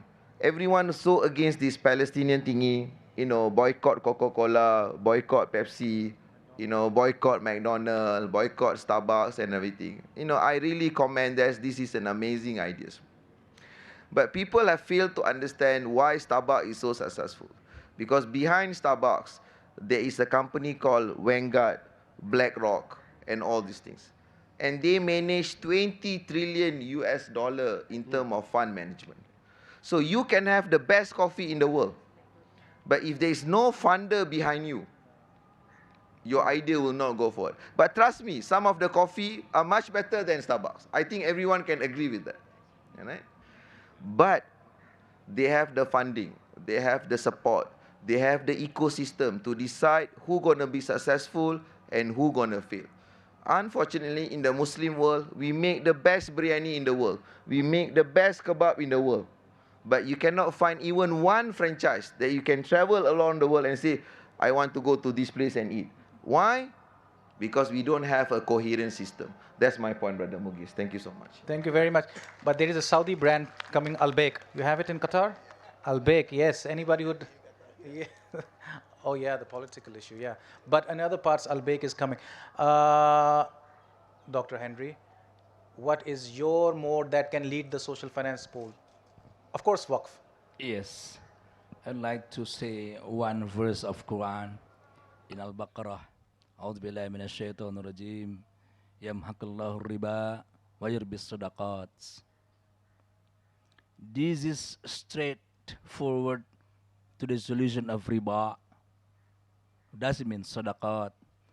In one hadith, إذا مات ابن الآدم إن قطع عمله إلا من ثلاث. First one is sadaqatin jariyatin. This is the best one of the sadaqats. What does it mean? It means waqaf. Professor Hussein has explained all the things about waqaf in the ancient era until now. 700 years in Turkey. Last 2 months, I went to Turkey for Global Waqaf Conference. 600 years economics of Turkey because of cash waqaf. Why not? Now, we are going to establish again cash waqaf. For example, in education, Stanford University, Harvard University, they have endowment fund more than $10 million. What does it mean? This is waqaf, cash waqaf, but they call it endowment fund. They don't want to call it waqaf. Same thing, we as educators, we can establish a waqaf fund, cash waqaf for the establishment of the education system, to maintain all the operation of education system. So what I'm saying is, Allah give the solution of riba. This is very straight in the Quran, Al-Baqarah. Now our homework is how we establish this institution. That's why, inshallah, in the Global Wakaf Conference this year in Indonesia, I will invite you all to share the idea and to listen to the other part of countries how we establish about Wakaf. I think that's all. Thank you. Thank you very much, and thank you for an open invitation. Guys, anybody wants to visit Indonesia, he said, all of you are invited. So, Brother Lukman, what's your take? Which instrument should lead the pool? Yeah, to me, the best instrument to lead the poverty situation in Africa with specific reference to Nigeria is, of course, zakat. Sadaqat's work should complement for three reasons. One, zakat is a compulsory obligation, and in the capital markets, people are waiting for views of academics and policymakers. If you make the right statement, shares will appreciate. And if you make the wrong statement, shares will drop. Similarly, when it comes to serious issue of Islamic social finance, we should place things where they rightly belong. If I recommend Sadaqah, the implication is that some of you may boycott zakat. Oh, they said Sadaqah should be. In Africa, it's a very big country. What can solve our problem is zakat, followed by sadaqat. Reason is that zakat is compulsory, but not everybody is zakatable. But most people are sadaqatable. Thank you very much. Beautiful, beautiful, very to the spot and to the very crisply put. Yeah. Everything. That's right. That's right. So we have Waqf. We have Waqf. Skandar has a mixed approach. Zakat and Sadaqat should lead the pool. What's your take, Desi? Thank you, Brother Mughis. I think all of us are looking forward to the next event after this, which is lunch. Lunch. So I'll keep it very short. Yeah. So let me illustrate how basically when a company comes to Athis to seek financing, what do we do, right? So we have used tools like, and we like Musharaka, we have used Mudarabah, we have used Murabaha, we have used Ijara. In one instance, we've even done Ijara Muntanakisa. So how does that process work? A company makes an application. We, our team that does the due diligence, as required by the regulator, will then suggest what is the optimal structure in terms of returns to investors as well as cost of funds to the companies. Now, why do I bring this up? Similarly, I do not advocate for any particular product or instrument, primarily because of, I guess, my lack of knowledge. I'm not, formally trained in Islamic finance, but I think it should take an approach where you have a team that's qualified who assesses what is the actual need and the optimal way to address this need. So that brings the point of basically highly trained talents who are basically employable. That brings the issue of a robust system that they can follow and so on and so forth. One last parting comment, Brother Mughis, if you allow me. Remote work is now enabled. Of course, a lot of companies have gone back to office, right? But remote work is here to remain. To me, this presents a great opportunity for talents from countries like those mentioned, Bangladesh, the key growing companies in terms of social finance, Bangladesh, Pakistan, Indonesia. Now, they can actually find work remotely and serve companies outside of where they are staying. What does it take? It takes good ethics. It takes good work ethics. It takes knowledge. It takes good network, which all of it, I think, is captured by the session that Minhaj University has addressed, right? This is a session that allows us to have good networking. This is a session where there's a reminder on good work ethics. Yesterday, the DG mentioned the importance of having good values, internal values. This is the session that reminds us of the importance of knowledge and implementation. So with that, yeah, I Well, pass. thank you very much, brother, and it was equally well presented. Thank you very much to all the panelists. What an honor it was to host this session, to chair all of you, and I have actually learned quite a new things, quite a new ideas. Those problems, ladies and gentlemen, that has been raised, poverty alleviation, unemployment, lack of active financial markets, and preservation of environment and generation and focus on women, they are equally applicable to Pakistan, if not more applicable to Pakistan. So I think all of them, it's not I think, we have a unequivocal consensus that all of us agree that to address these problems, social finance is a potent way to go forward. And on top of it, having a common pool of social finance for Muslim countries is an incredible way forward. So this session has, it's a bit of a resolution through this session that we have all, these are top level experts coming from different countries with wealth of experience. So this session, the resolutions are the following. We agree that there are core problems, they are common to Muslim world. We agree that social finance is the way forward and a common pool of social finance should be created. And we also agree that one of the extra tools, the corollary tools to achieve the maqasid through that common pool of social finance is talent development. This brings it as another area of attention to perhaps likes of Minhaj University, who can offer a program that is just meant for social finance. A degree or a diploma on Islamic social finance can be the way forward to address the talent development. I thank you all.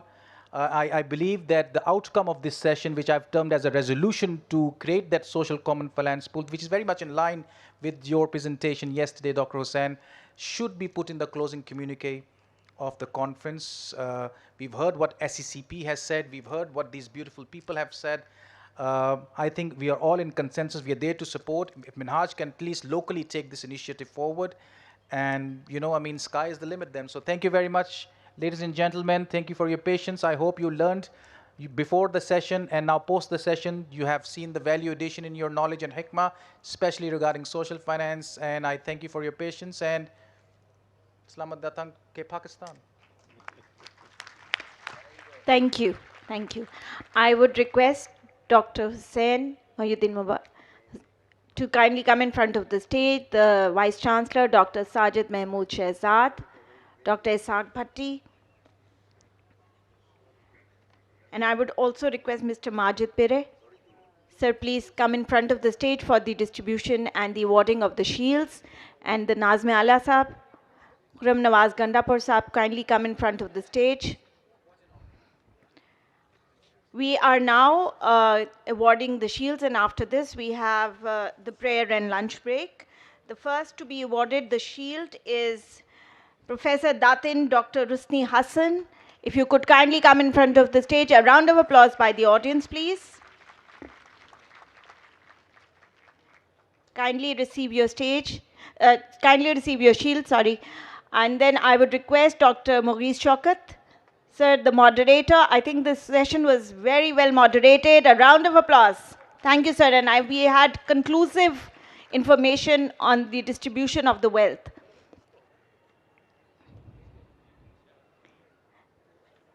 Yes, I've already announced, and then Dr. Maurice Shaukat.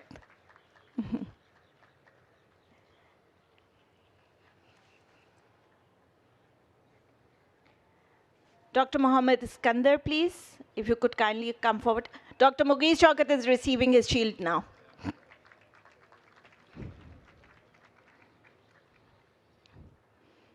A round of applause, please.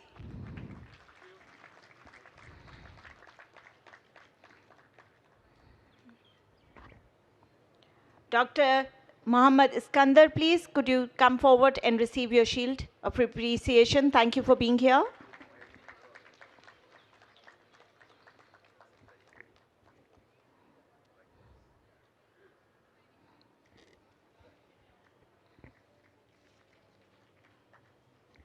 Dr. Mohammed Shehzad bin Mohammed Islam, who is the CEO of EDIS-X from Singapore. If you could please receive your shield of appreciation. Thank you.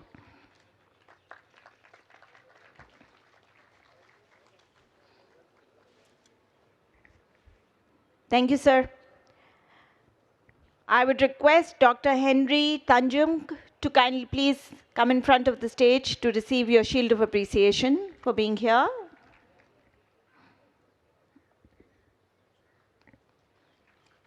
A round of applause. And Dr. Lukman Raimi. He is the assistant professor at the University Brunei, Dar es Salaam, Brunei. Thank you. A round of applause.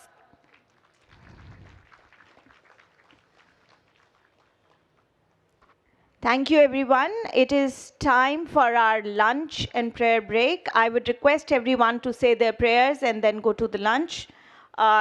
You should be back in this main marquee at 2 p.m. sharp, because we would resume with our fourth panel and also our... Sir, kindly join us on stage for your address. A round of applause, audience. أعوذ بالله من الشيطان الرجيم بسم الله الرحمن الرحيم. I very well understand that any speech after lunch, it's not a very difficult thing, but to bear it is really difficult. Anyhow, first of all, I really congratulate Al-Minhaj University, Janab Hussain Saab and Hassan Saab also today is not here. And I salute Dr. Tahil Qadri Saab for his long-term vision, because I've been participating in these conferences since beginning, and I've been observing the way it has been progressing. But this year the progress is extremely fast. And I think it's because of the interest Brother Hussain is trying to take and trying to move things forward. Because the challenges are very, very heavy, and we need to understand these challenges first. Sir, I won't take much of your time, but what I would like to request you all is that let's understand what Quran tells us. Quran tells us that Ya ayyuhalladhina amanu dkhulu fis silmi kaffa. O believers, enter in Islam completely. Islam does not accept part-time Muslim. Islam does not accept Eid days Muslim. Islam does not accept holiday making Muslim. Islam says if you are Muslim, then everything of your life has to be according to the teachings of Islam. So one of the main things is the economic system, and I really appreciate the title, World Islamic Economics and Finance Conference, especially from practice to impact. That's very important. I've been member of State Bank of Pakistan Sharia Advisor since 2002. Now it's 2024. Have we moved so fast or no? The system is lagging behind. Sir, system is lagging behind. Minhaj University is going fast, alhamdulillah. But Minhaj University is a part of the system. And I'm, alhamdulillah, happy that this time we are a small part of the system of this conference also. And Al Sadiq Institute has participated in this great cause. But brothers and sisters, the challenge is very, very big. And the speed of the system, I'm talking about my Pakistan system, not any other country, is very slow. It's going to be 2027 within few hours, if you're just thinking like that way. How we are going to make our banking system Islamic by that time? When I myself am not interested in making that. I'll say myself. I don't like to blame anyone else. I myself I'm not interested. Why? Because I'm not going to the root grass level people and telling them that what is this Islamic banking. I've been going to many branches. Yesterday I was talking to His Excellency, Brother Hussain. Let's see, I've been going to branches just like a normal. एक account खोलना है. कौन सा खोलना है? If it's that window, क्यों खोलना है? Who are you to ask me why I want to open account in Islamic banking? I know people who are working in Islamic banking. When guests come to their house or they go for a party or for a marriage or where they are having some discussion, I'm sorry to use the word, अरे ये सब टोपी drama है. When I'm talking like that, what impact it is going to cause? ये तो Islamic banking में काम करता है और ये बात कर रहा है. He's working in Islamic banking and he's talking like that. It means there is दाल में कुछ काला. दाल में कुछ काला नहीं है, दाल में सब सफ़ेद है. अगर आपकी नीयत अच्छी है. मैं किसी की, I don't want to blame anyone, but we are not going in the direction to talk and to reply to the challenges which are coming. What are the challenges? I hope these discussions have taken place, and I am just pinpointing because I don't want to take too much of your time. Already the program has started late. Have you started finding the solution for the digital currencies and exchanges through Islamic system? Have you started thinking on it? Since when the digital currency is there in the market? Where is the answer?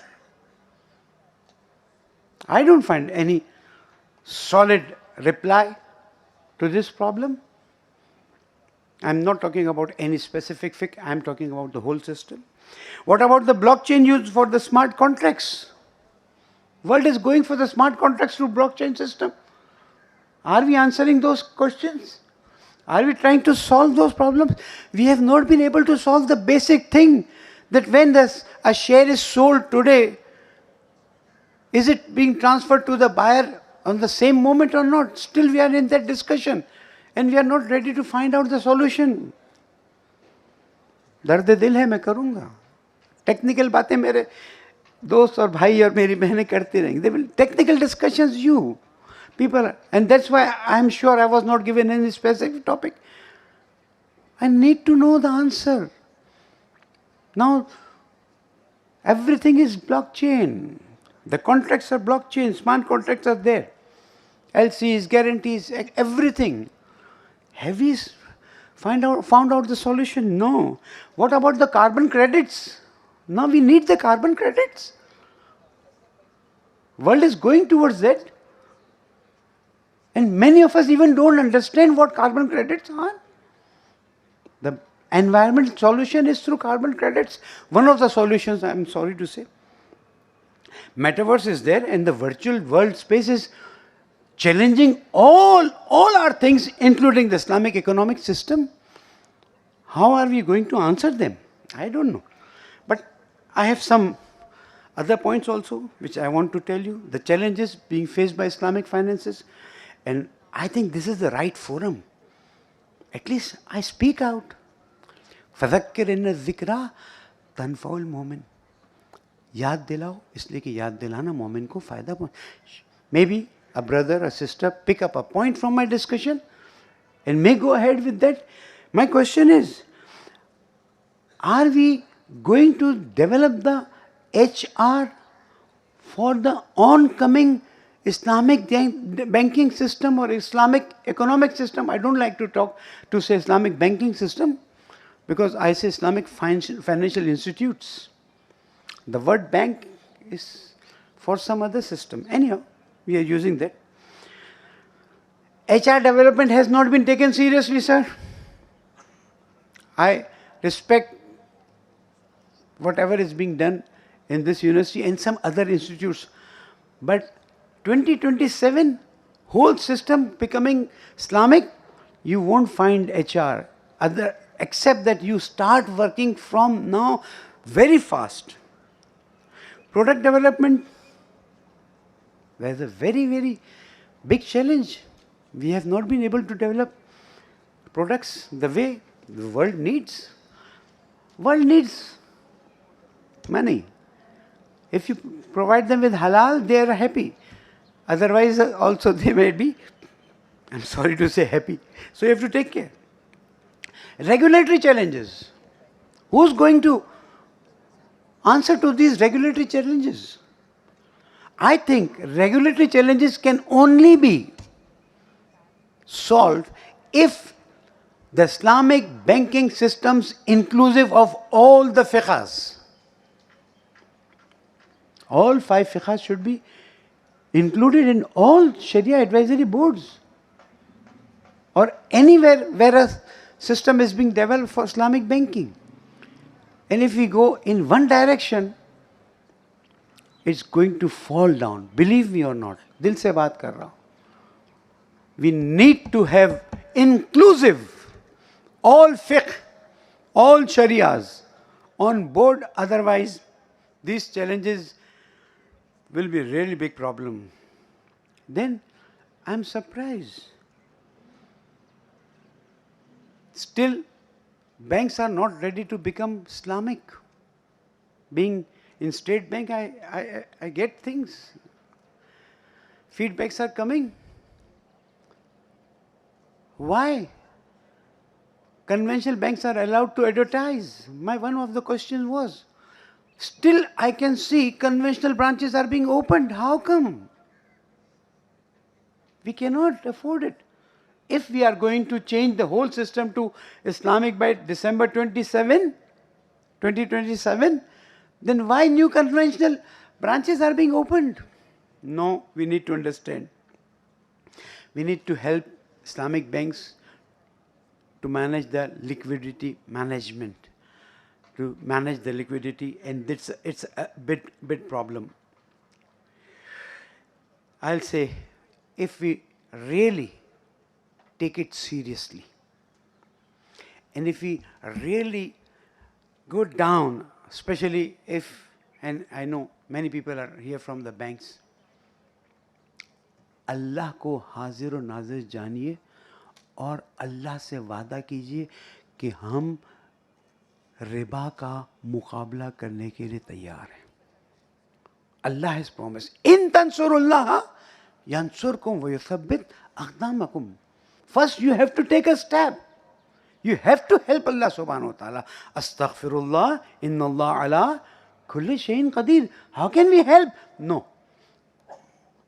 Niyat karo. Make an intention between you and your Allah. If you are working in the Islamic banking system. Wallahu yarzuqu man yasha bi ghairi hisab.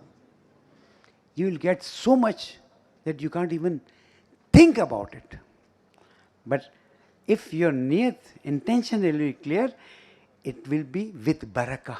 And if, astaghfirullah, your niyat is just to earn, कमाने को तो फिरौन भी कमा गया और कारून भी कमा गया और आज उनकी लाशें, their bodies are there to tell us. My message from this platform is, try to be sincere to the system. And this message to everyone, myself also. Try to be sincere to the system.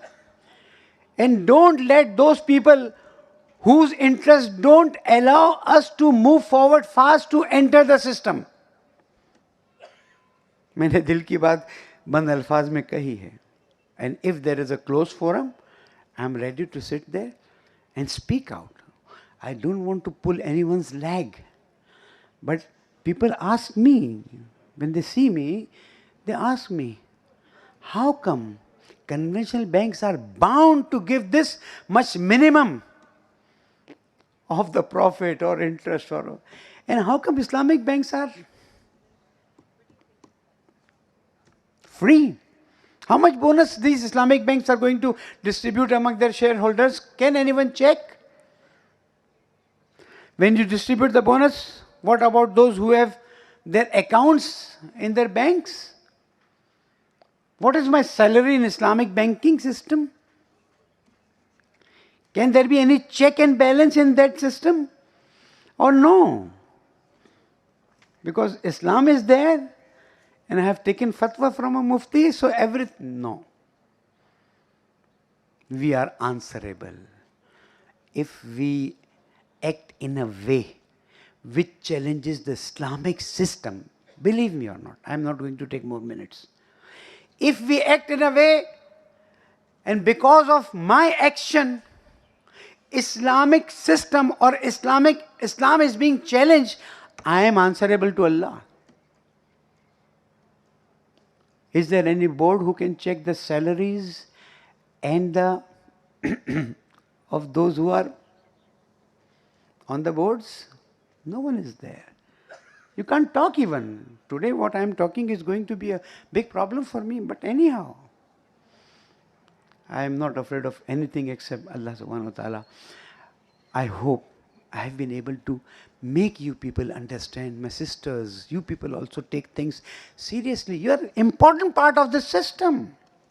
And I am happy to see a large number of my sisters and daughters are here. A few months back also I was there and we were there in the seminar hall. And I'm happy. The sisters take the challenges much more seriously than myself. And that is something good. Come ahead, move forward, and work seriously on what points I have told you. And I am sure you will be able to get good results. My country is facing problem last few minutes. Do we lack the facilities? Do we lack the ni'mats of Allah subhanahu wa ta'ala? No. Every ni'mat. What Allah subhanahu wa ta'ala says, وَإِن تَعُدُّوا نِعْمَةَ اللَّهِ لَا تُحْصُوهَا. If you want to count the blessings of Allah subhanahu wa ta'ala, you can't count. My country is one of the countries which is the best, full of blessings of Allah subhanahu wa ta'ala. But because of the system, people are ready. You know what Dawn newspaper said? I don't want to go to the political discussion. 3 days back, Dawn newspaper has written that a paper has been written by an international news media through Dawn newspaper, and they have written that average, I don't know, when I'll tell you, you know this or not, but my duty is to tell you. Average daily 15 to 35 people are doing suicide in Pakistan. Inna lillahi wa inna ilayhi raji'un. Why? You know, because of, majority is because of poverty, and a very small is because of family matters. Who's answerable? Shabbir Maisami is answerable, and I am answerable. I can't say you are answerable. Brothers and sisters, be sure, this is the best country in world which Allah subhanahu wa ta'ala has blessed with all the blessings. Only thing is, let's make the system in such a way that we move forward, and the concept of Muslim Waqf given by my brother Hussein is one of the best concepts if people are ready to accept it out of sincerity. And this will take us out within few years, not tomorrow, not in a year. After a few years, this will take us out of the clutches of IMF, World Bank, and all these controllers of the economy. Allah subhanahu wa ta'ala has blessed us. And we are thankful to Allah subhanahu wa ta'ala that He has blessed us. Let's decide. Allah subhanahu wa ta'ala says, لَإِن شَكَرْتُمْ لَأَزِيدَنَّكُمْ. It is His promise in Quran, and no one can challenge this promise. If you start doing thanks to Allah subhanahu wa ta'ala, what is the thanks? Whatever I have, I need to share with others. لَإِن شَكَرْتُمْ لَأَزِيدَنَّكُمْ وَلَإِن كَفَرْتُمْ. I don't want to read the last sentence. May Allah bless you all. And if my words have some negative message, I'm sorry for that. And if I have created some negative feeling for anyone, I'm sorry for that. But please, it's all out of sincerity. Wassalamu alaikum wa rahmatullahi wa barakatuh.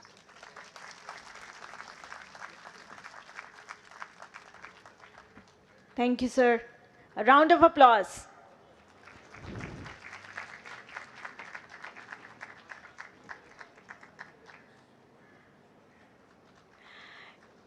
It is now time for our panel discussion, and the topic is Education in Islamic Finance, Global Advancements and Challenges. I would like to request and invite Dr. Shafiullah Jan, who is the head of Center of Excellence in Islamic Finance, Institute of Management at the IM Sciences, Peshawar, Pakistan. Sir, kindly join us as the moderator for this session. A round of applause, please. I will now invite the panelists for this session. Dr. Noor Laili Abdul Ghani, if you could kindly join us on stage. She is the head of Islamic Finance Cluster, National University of Malaysia in Malaysia. Ma'am, please join us on stage.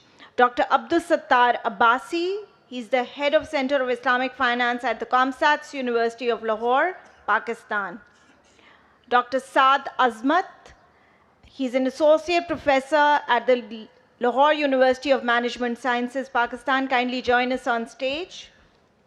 I would also request Sayyid Mazhar Abbas Zaidi, the executive committee member at the Al Sadiq Institute of Islamic Banking, Finance and Takaful, Pakistan. And Mr. Mahmood Arshad, he's the executive director marketing, Pak Qatar General Takaful. Sir, kindly join us on stage. I would now hand over the panel to Mr. Shafiullah Jan, Dr. Shafiullah Jan, to kindly moderate the session and start the panel. Thank you.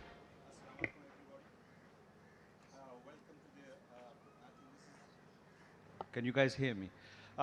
This is, I think, the last session before the closing of the, this successful conference.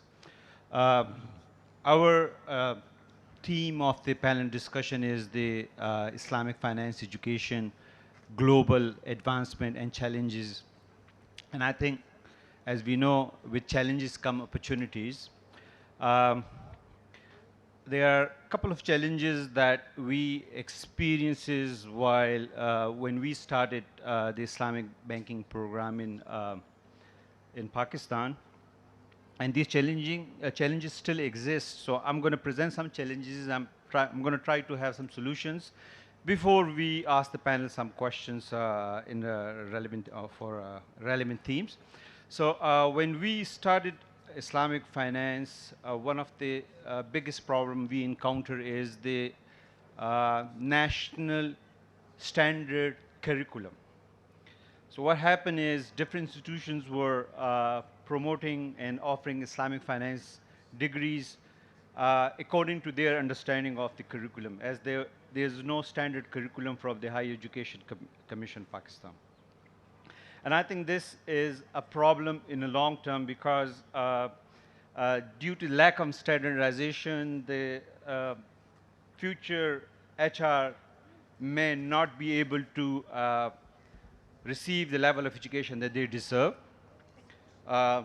Second is that if you look at the number of students coming to the HR, coming to the Islamic finance program has been decreasing over the period of time.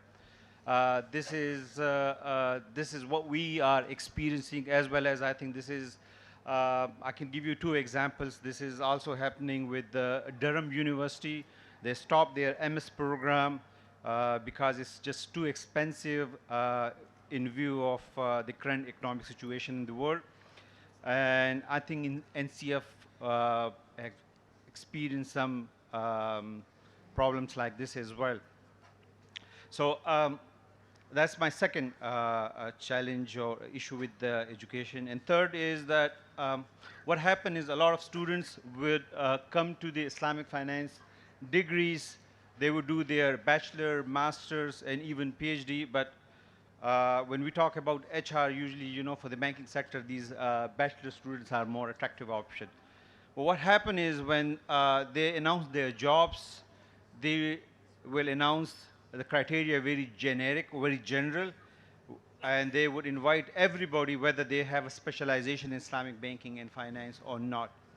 So a lot of students are not as motivated as they should be as any other programs students can apply to it.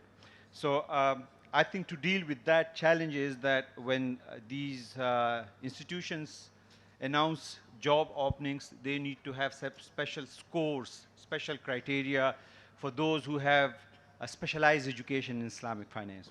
And that will have a motivation factor for students to opt for specialization in Islamic finance. Second is more global, I think, is that regardless of the existence of Islamic banking from the last over 30 to 40 years, and the demand for the HR, I think due to the economic situation and other factors as well, a lot of students are having hard time to come to Islamic finance and pay their fees. So one suggestion would be that at least for the next 10 to 15 years, these programs need to be supported by the industry in the form of different scholarships.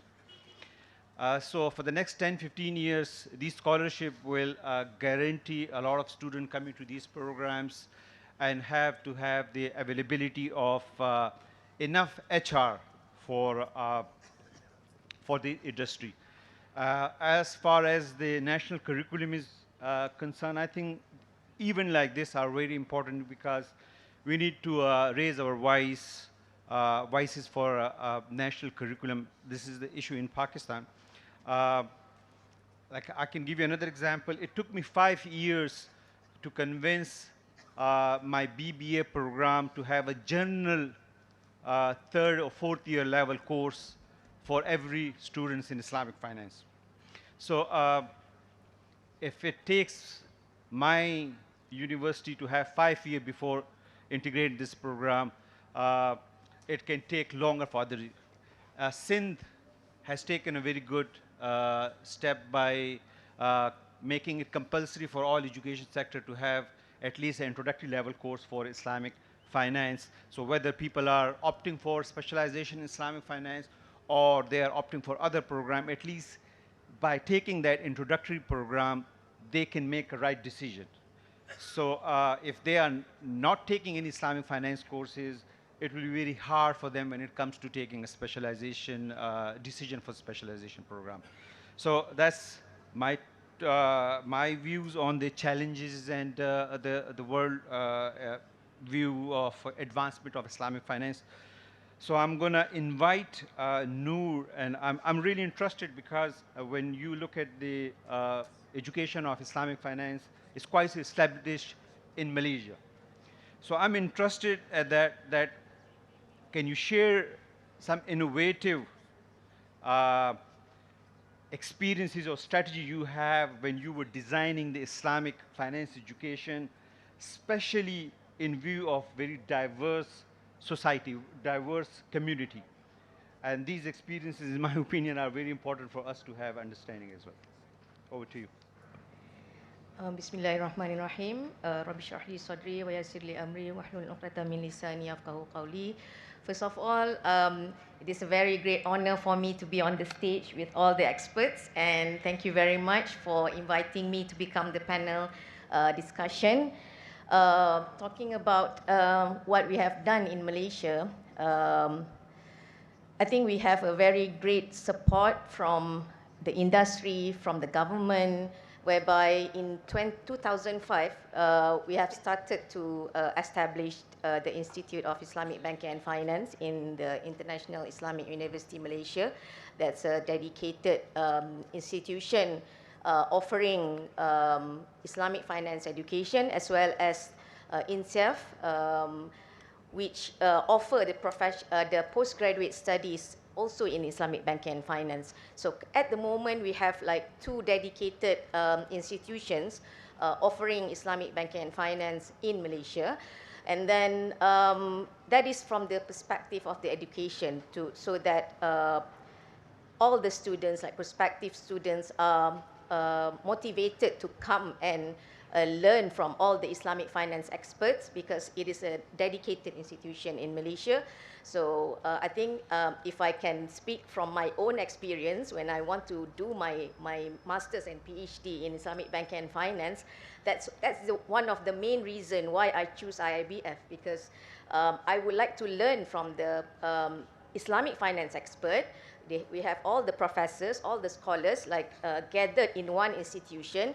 So for me to become, to have my post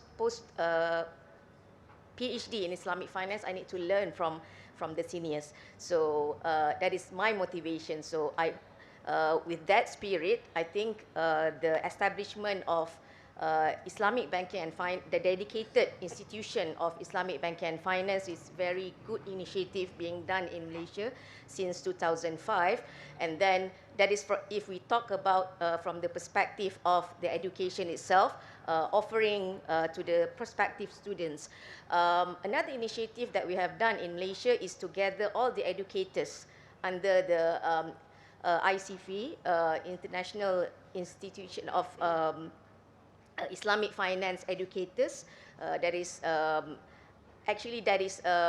another initiative being supported by the government, so that in Malaysia we can develop an Islamic finance education hub. So all the educators are becoming the members of ICF. So in this association, we always get together all the educators from Islamic finance background, so that we can develop, look at the curriculum being offered in all institutions in Malaysia, the universities offering Islamic finance degree, masters as well as PhD, so that the curriculum being developed can integrate between what is offered in the industry as well as the theoretical approach that is normally being given in the curriculum. So that is like the current discussion being done among the educators, so that we can combine. It is not that the students would like to have will be able to get only the theoretical knowledge, but also they really need to have the practical knowledge from the industry, so that they can be combined and have the expertise and knowledge in Islamic banking and finance. That is the current initiative being done in Malaysia in terms of education in Islamic finance. Thank you. Thank you very much. I think this idea of association is a very good idea at Pakistan, and I think Minhaj University can play that role, because when I joined the conference, I was not aware of a fully integrated bachelor, master, PhD program in Minhaj University, and somehow it's a good experience for me in that context. And it also showed their dedication to the promotion of Islamic finance. So I think with the national curriculum, the standard curriculum we talk about, and that could be a very good experience that Malaysian education system had or have, and we can learn from their experiences, and we can establish such type of forum for standardization of education. Thank you very much. I'm going to move on to Sattar Saab. I've known him for a very long time.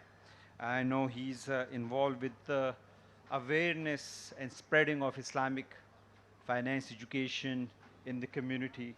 So I'm interested that what challenges you faced when you are promoting the Islamic finance among the community and in the education sector as well. Yeah. Bismillah ar-Rahman ar-Rahim. I've been involved in State Bank's awareness campaign, and State Bank funded our 2 campaigns for awareness. And I traveled extensively in different cities of Pakistan. I can tell you the stories from Vihari to Abbottabad, and every city between these. The most disturbing challenge, or whatsoever you can say, the feeling was during the experience was to bringing together. If we refer to the keynote address right now, it was easier to bring different fiqhs together than to bringing different factions of the same fiqh together, right? So when we are talking about bringing all five schools of thoughts together, it was very easier. We had two kind of awareness campaigns. In one campaign, it was open, and then the second campaign, State Bank of Pakistan said that you have to bring all FICs together and under one roof, and you will have to generate discussion. When all 5 FICs were together in a hall, it was easier to comprehend, to join hands, to find common grounds. But when we brought one FIC together, one madrasa says Islamic banking and finance is appropriate of the same FIC, and another madrasa says, no, it is not appropriate. So the biggest challenge which I found in Pakistan in different cities is the religious scholar. People still go to the person who delivers sermon and khutbah on Jumatul Mubarak.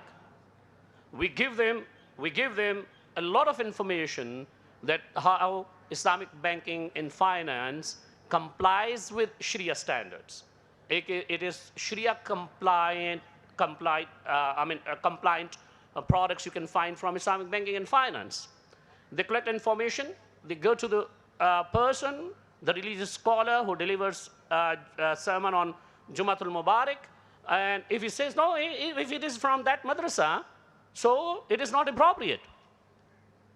So the biggest challenge was to bring together different factions of the same fiqh, and they are actually creating confusion in masses throughout Pakistan. So the person comes back to us and says, okay, fine, this scholar said that Islamic banking and finance is halal. Islamic banking and finance is according to the Sharia principles, but the same fiqh of the person, a scholar, a religious scholar, imam, a khatib of my mosque, of the same school of thought says that it is not halal, it is not appropriate. Right? So I think we have to work a lot on our religious scholars. We have to bring them, and they have got a lot different types of worries, because some find themselves included in the campaign. If State Bank fails to bring scholar of one madrasa into the committees, that madrasa will say that, oh, Islamic banking and finance is not according to the Sharia principles. And if State Bank brings that scholar from another popular madrasa into the committees, they will start preaching that Islamic banking and finance is according to the Sharia principles.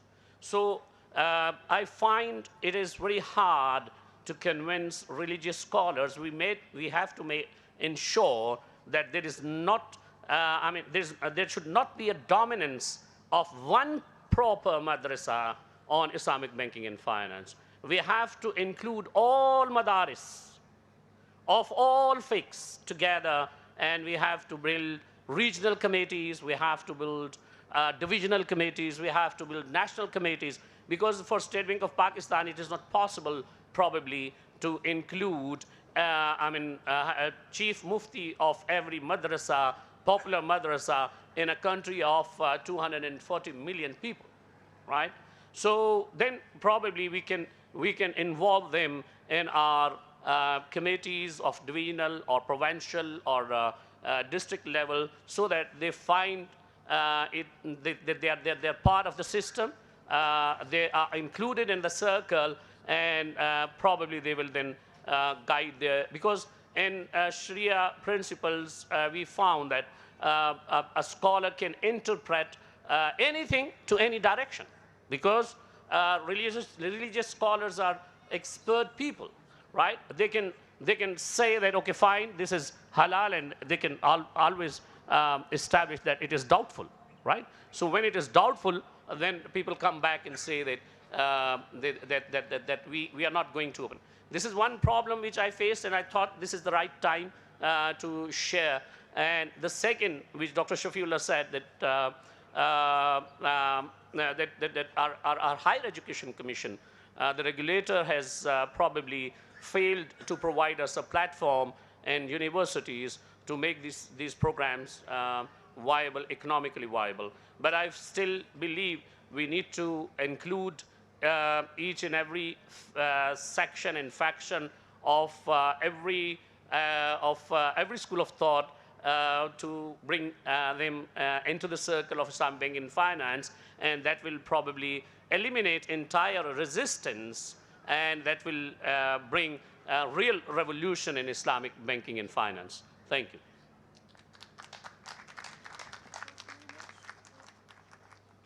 Thank you very much. I always thought that madrasa with different faith will be hard to deal with. Our experiences, and I always thought we were lucky one in that since the KP is represented by one school of that's more dominant. We had initially problem because when we approached the madrasas, the trust deficit was there. It was, I think once you overcome that, things become very easier. And they are more welcoming from understanding Islamic finance education than even my other students.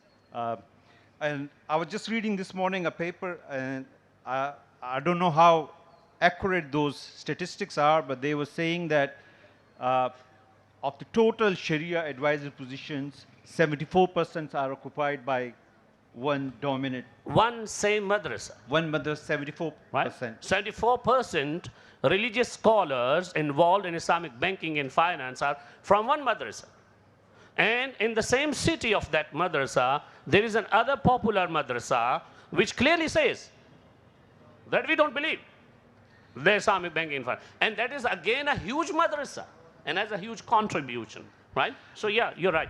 And I think engagement is very important because if you want to have a very innovative solution, it is important for different people with different faith or different understanding to engage, and that's how we can promote innovation. Now the third panelist is Dr. Saad Asmat, and he started Islamic finance as part of the Center for Excellence in Islamic Finance, sponsored by the UK DFID and State Bank of Pakistan. So, and he's involved in a lot of research as well. So this question is in the context of evolving methodologies. Do you think there are specific pedagogical approaches that you see as a transformative for Islamic finance education? Bismillah ar-Rahman ar-Rahim. Thank you very much, Dr. Shafi, for giving the opportunity to speak here. And thank you very much to the university and the administration for inviting me to this forum. Normally I have something planned before I speak, but when I looked at the crowd, I changed it midway through. There are a few things I want to talk about in line with what my colleague has also requested. So if not directly, maybe indirectly, I'll try to address the question that he has asked. If you look at the Islamic finance industry, we see a success story. Islamic finance has expanded exponentially. No one in this crowd or, I mean, I've been involved in Islamic finance since 2005. We could not have predicted the success that we see. So the numbers are increasing. Islamic financial industry is expanding. At the same time, my worthy colleague reminded us of another number which is declining. The number of students in Islamic finance programs are declining. And the number of serious Islamic finance education programs, they are also declining. They are, in fact, our worthy friend, Professor Ishaq Saab has just reminded us they're closing. And this is not happening just in Pakistan, this is happening globally. So why is that? Who can reconcile the two empirical facts? While the industry is expanding, but the education programs are declining. Why is that? When we started the Islamic finance education programs in many parts of the country and elsewhere, I've had the opportunity to teach globally as well. One of the things which was at the forefront was that the purpose of Islamic finance education is to solve the HR challenge. But the demand for Islamic finance HR is increasing while the demand to serve, the demand for Islamic finance education is declining. So could there be, I'm asking a question, I'm not giving an answer at the moment. Could there be that the problem is with our Islamic finance education programs? Could it be that we have failed to provide important, rigorous, relevant Islamic finance education? Could it be that rather than serving the HR challenge, our biggest need was to produce serious Islamic finance academics who could do research, scholarship, and education that would serve other challenges of the industry? That's a question I want to ask. Could it be that our education programs are not strong enough to sustain the challenge? Could it be? Now, I started my serious journey into Islamic finance. The first time I did Islamic finance was in 2005. Let me also speak to our students here. And the first thing I did, I still remember that day when I took a model of economics and I put interest equal to 0 in that model of economics to understand what would the model look like. In 2008, I taught my first teaching program in Islamic finance. And the first program that I taught in Islamic finance, I had very little understanding of Islamic finance. मैं रात को किताब पढ़ता था, सुबह पढ़ाता था. That's how I would teach Islamic finance. But in my journey to teach Islamic finance, I hit a roadblock, which I would like to share with the colleagues here, given that education of Islamic finance is the primary purpose that we have gathered here to speak. मुझे कोई Islamic finance का अगर सवाल होता था तो मुझे कोई जवाब देने वाला नहीं मिलता था. It's very serious.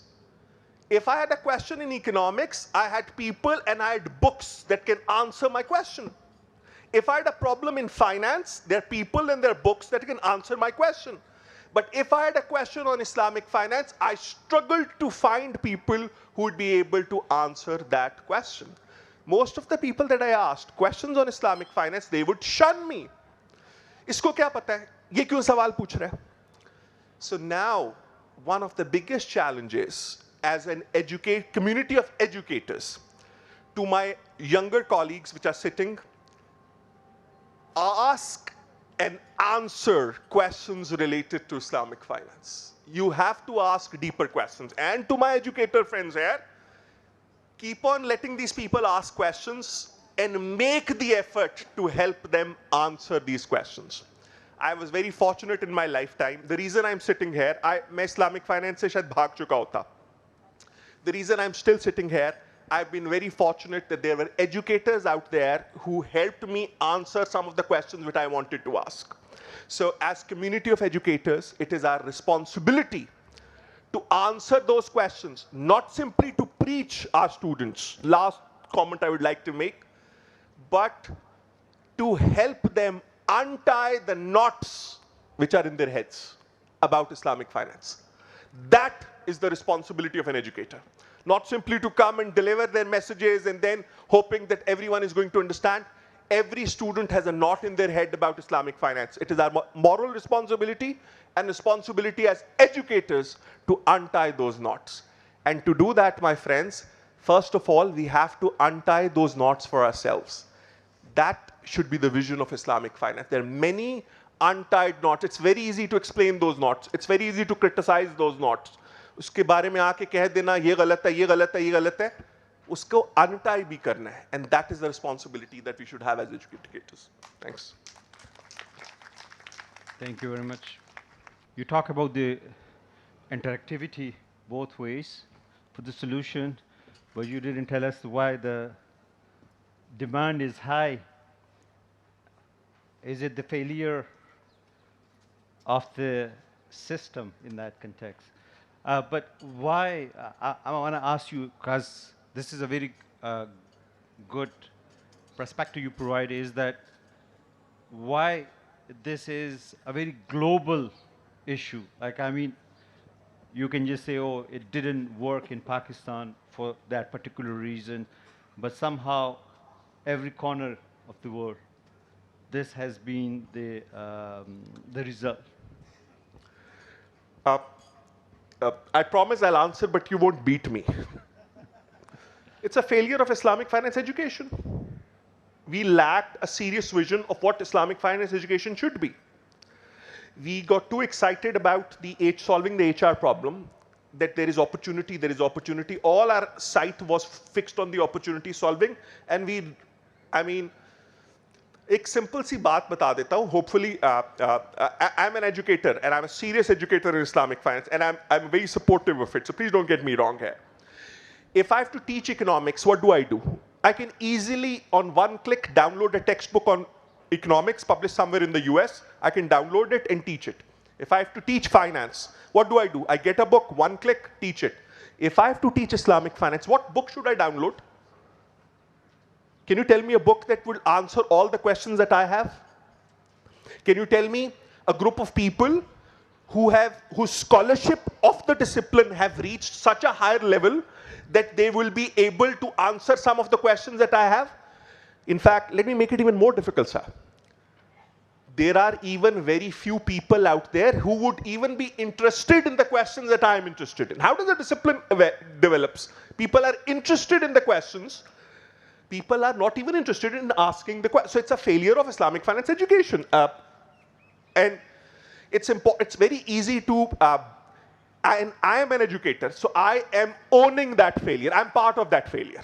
I'm owning that failure, right? And as group, as an educational community, we should own that, and that would give us hope. So we should collectively rethink the vision of Islamic finance education that should be taught in universities. देखिए, business school के अंदर, economics department के अंदर Islamic finance कैसे पढ़ानी है? Islamic finance, Islamic law department के अंदर, theology department के अंदर कैसे पढ़ानी है? We have a solution. How do we teach Islamic finance in a business school environment? We don't have a solution. Thank you very much. Let's blame the petrodollar for this.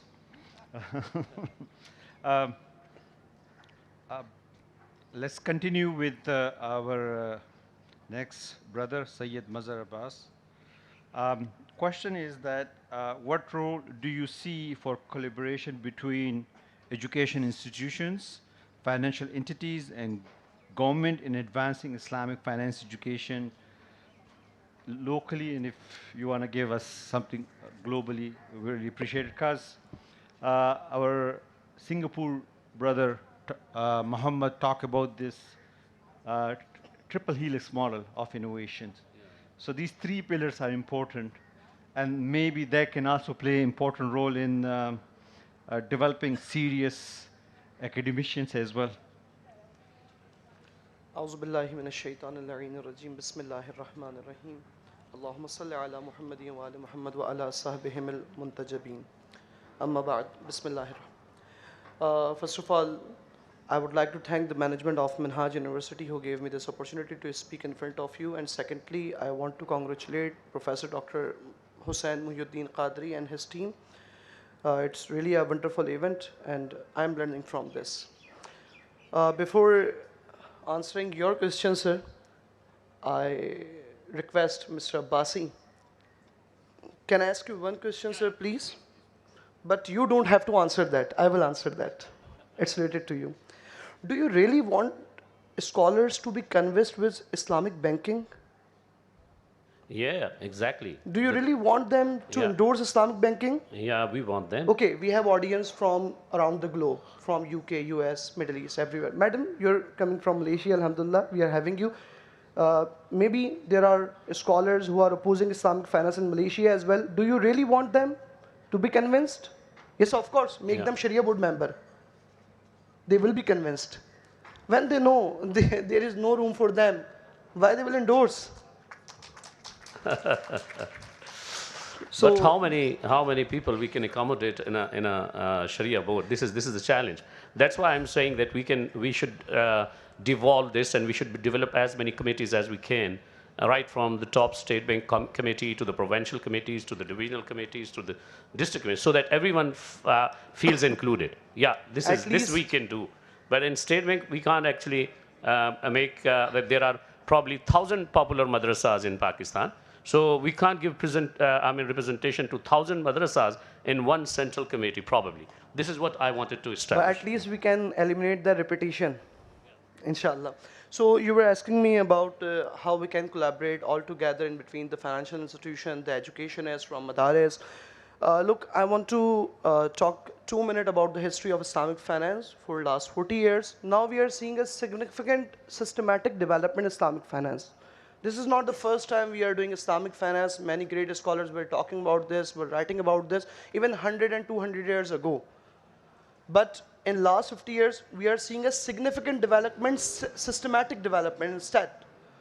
Now, alhamdulillah, as we are sitting in this conference, this university itself providing MPhil opportunities, PhD opportunities, we have many scholars. So one of the best things what we are experiencing in this era is a systematic development, alhamdulillah. But at the same time, when I say systematic development, what do I say? What do I want to say? In past, we had Sharia scholars, Sharia experts, what we say Mahir Fiqh, and we had finance experts, financial experts, but we did not have expert in Sharia and finance. Alhamdulillah, now we are working on this. Alhamdulillah, we are not just studying Hawzavi Talim or Fiqhi Talim in Madaris, but we are also discussing these matters. Not at larger scale, but alhamdulillah, the work has been started and it will get progress, inshallah. The second problem, what I'm saying that we have financial experts, but they do not know Sharia, or they see Sharia is limited to namaz, roza, or you can say fiqhul ibadat. So that is the problem. We have to make awareness about Islam, that Islam is a practical deen. Inna ad-deena 'inda Allahi al-Islam, and you have to be a Muslim for 24/7, 365. So it means if you offer namaz, you are Muslim. If you do a business dealing, you are Muslim. Whatever you do, your first check or your first risk must be SNCR, Sharia non-compliance risk. Inshallah, we are achieving this goal and will achieve shortly, inshallah. Since this panel discussion relates to the significant developments and the challenges we are facing as per academicians, so second problem, what I face, what I believe is the problem is lack of research. In which manner? Not lack of research in istisna, in musawama, in murabaha. We have started naming process as a product. Muraba is not a product. Muraba is a way of doing a sale transaction. So we are doing research, but on the existing conventional products, and we are trying to Islamize them. Or if new financial products are being made in the financial industry, they do not know about the Sharia. So I believe that research work is being done. Dr. Abbasi is educationist and all the panelists, they are doing a great job, alhamdulillah. The problem we are facing, if as per an educationist, we deploy a product, we develop a product, it is not being accepted by the industry. They do not want to make Islamic banking or do not want to have a new products, but instead they what want? You need a raw material finance, okay, we will give you murabaha. You need a working capital finance, we will manage it in istisna or musabama. Even the shipment has been delivered, we will finance them in a Sharia compliant manner. Precaution. It is 100% Sharia compliant, but we have to work on some unique products, not just financial product, that we have to Islamize them afterwards, but to introduce or to engineer some such products which are Sharia compliant in its nature. And let me say one more thing, in mu'amalat, in transactions, al-isalatu siha, we call it technically, in mu'amalat, we consider every transaction as a valid, unless it is against the clear sayings of Quran and Sunnah. We call it isalatul siha, isalatul luzum fil uqud. These terms are Madaris terms, but I'm translating it. So, Isalatu Seha, we do not need everything to be with the Arabic names or to say everything is haram. Now we will tell you takaful, what is takaful. We could have corrected conventional insurance, but we wanted to have a takaful because we like Arabic. So that is a problem. We are Islamizing the conventional products. That is okay. We are fine with that. But inshallah, industry leaders are here and newcomers are also here. We should work on such some innovative products which are compliant, not being compliant, not made compliant after becoming a financial product. So what happens when we Islamize those products? People say, "Kaan yahan se pakdo, ya yahan se pakdo, baat ek hi hai." So I have a separate answer for this argument, but this is the, we should also work on some technological issues. We should work on the technological advancement and Islamic financial contract. As Sheikh Mismi was talking about, as you know that in Muraba we have many stages. We have advanced stage, we have inventory stage, we have financing stage. The major risk of Muraba lies in between these stages. But we are not working to digitalize the contracts. Even the banks are reluctant. Because you know why? Because they haven't executed offer acceptance. If they make it digital, how they will make it post facto transaction document? So it will be difficult for them as well. So AI addition will be really helpful, blockchain, and we can work on the smart contracts. So let me conclude my points. First, Alhamdulillah, we are seeing a systematic development. We haven't seen that before. Now books are being written and the educationists are being taught. Yes, I'm totally agree with my brother Dr. Saad Azmat that we have not such literature, huge amount of literature, but Alhamdulillah, you people are working great. Second, we are seeing some lack of new innovative research. You people, I hope, I believe you're working on that. So inshallah, once we remove these hurdles, inshallah, we will see progress, inshallah. In last, I just want to say, I want to mention one personality I was saying about that. We had fiqh expert, Mahir fiqh. We had financial expert, we call Mahir iqtisad, but we did not have faqih iqtisad. An alim deen who knows fiqh as well as the economic activities. So he is the right person to devise new products. Otherwise, if I know just fiqh, I will tell you what is haram, what is halal. I will say that if you do not have intention of riba and you are going into that contract, that is okay for you because you don't have intention.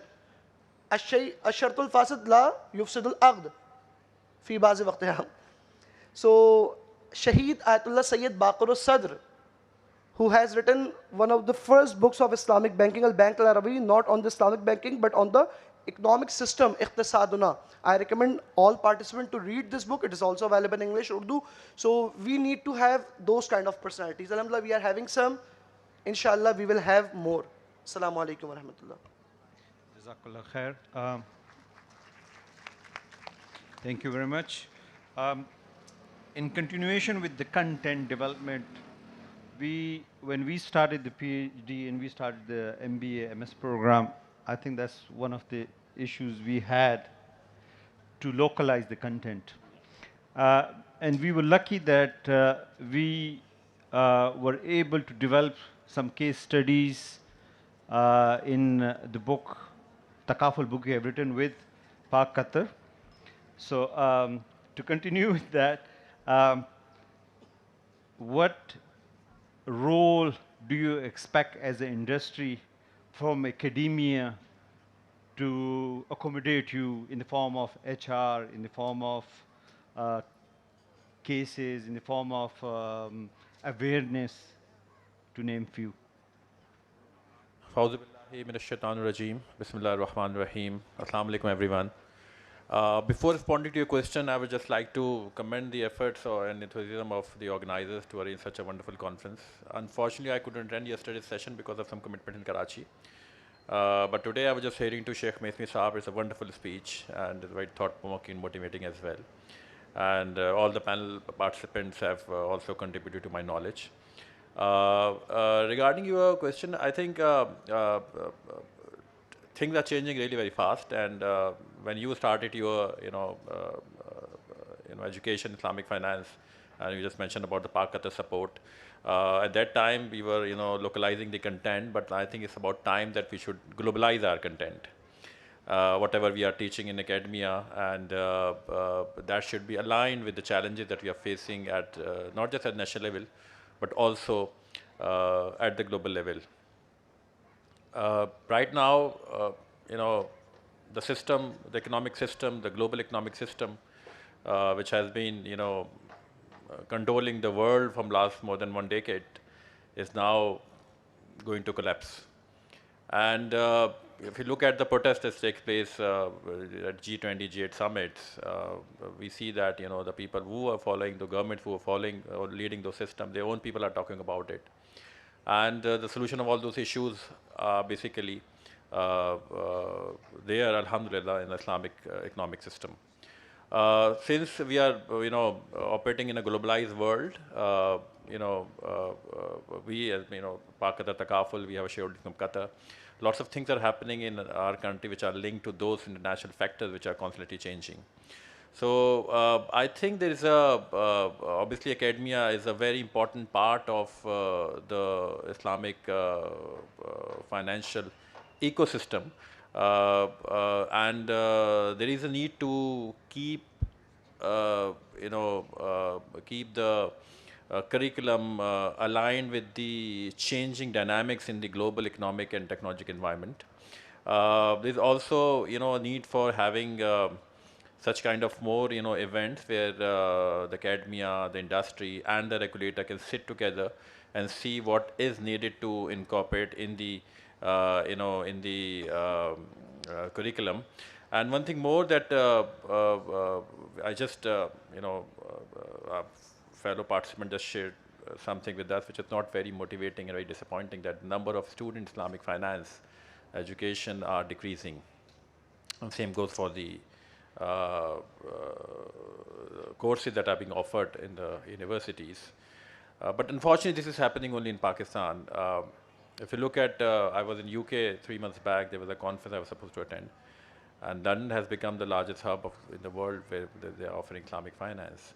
And last year, I also traveled to Russia, where the government of Russia organized a conference on the linkages between Russia and the Islamic world. And I was told that the academia and their institutions are going to offer Islamic finance. The Zubair Bank, which is the largest and the oldest bank in Russia, they have started Islamic finance. So at one side, the people are adopting our system. There's another example where I've been to Philippines last September. Again, the government of Philippines has passed the regulations for promoting Islamic finance in the world. So why, when there is a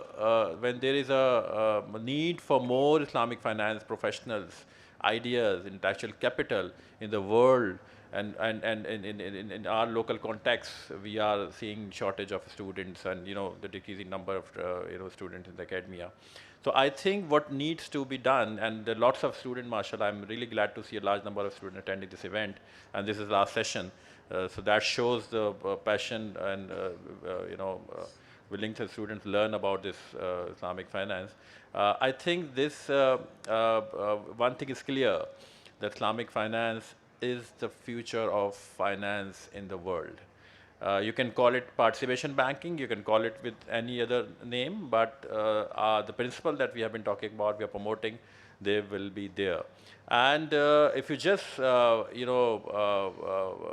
align your future objectives with the challenges we are facing on the international economic front, if you just align your objective with those challenges, with a desire to address them, to resolve them, then you'll see that you will have a new willingness to, be a part of such academia where Islamic finance are being offered. Luckily, you are already very fortunate to be a part of this great university.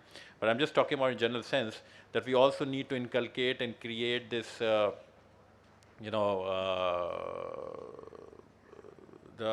narrative, which is obviously based on facts, that if you opt for Islamic finance, so you will be needed not just locally, but your expertise, your ideas will be needed by lots of organizations, institutions which are operating globally.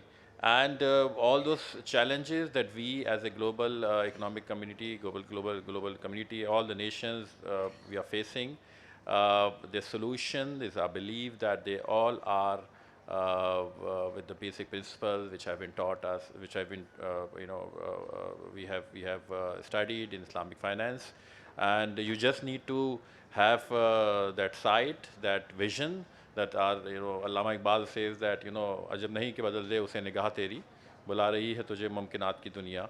So what I feel and believe that we need to revisit our curriculum and make it more global. There was a time, as I said earlier, that we are incorporating local things, local examples. Yes, that is needed at a very basic level, just to make people believe that this is the right solution with their economic issues. And one thing more, that Islamic finance is generally what when we talk about developing a curriculum or maybe in such kind of discussion, we only look towards the banking and insurance. It's about time that we should see Islamic finance beyond banking and takaful. There's so many things which are happening outside this banking and insurance network which are not Sharia compliant.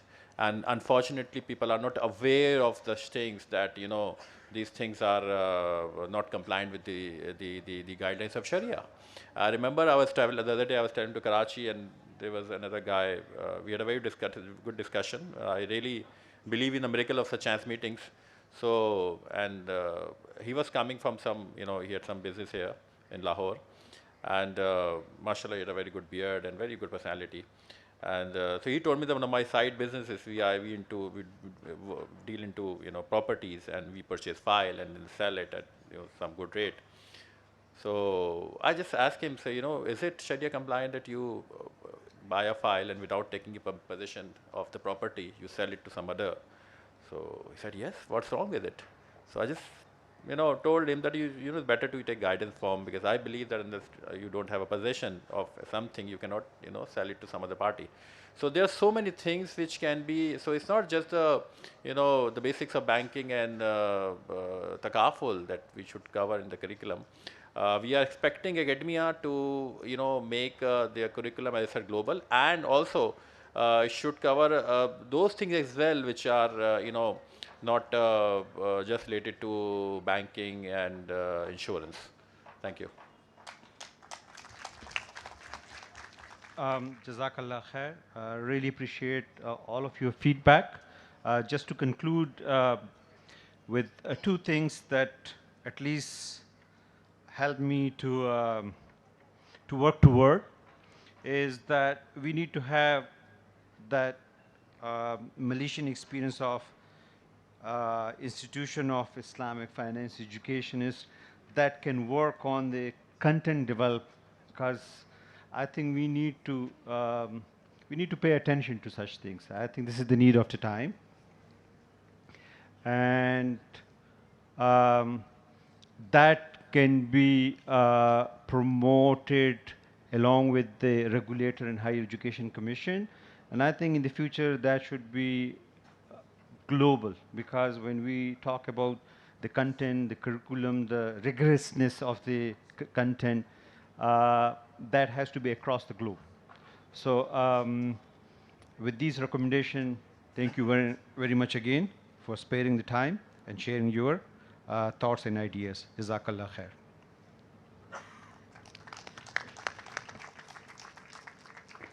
Thank you, sir. Thank you, panel, for your contributions to the theme and the topic. Now it is time for our last keynote speech. I take the privilege to invite Dr. Hussain Mesmi for the closing keynote speech for the World International Economics and Finance Conference 2024. I would request Dr. Hussain Mesmi. He is the Director, Islamic Banking Department and Secretariat of Sharia Council at the Central Bank of Iran in Iran. Sir, could you kindly come to the stage for your keynote speech? Assalamu alaikum wa rahmatullah. Bismillahir Rahmanir Rahim. وبه نستعين إنه خير ناصر ومعين وصلى الله على سيدنا محمد وآله الطيبين الطاهرين وصحبه المنتجبين. Dear brothers and sisters, it is really an honor for me to be here with you and present something to you at this distinguished conference.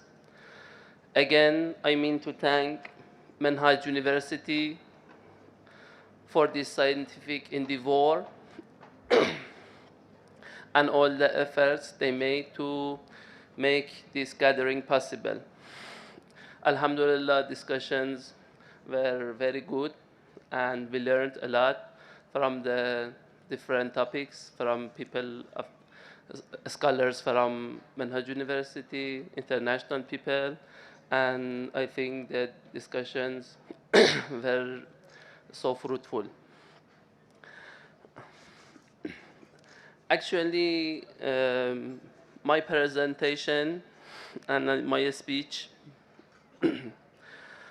is related to the experience of Iranian system because I am director of Islamic Banking Department at the Central Bank of Iran and a member of Iranian Association of Islamic Finance.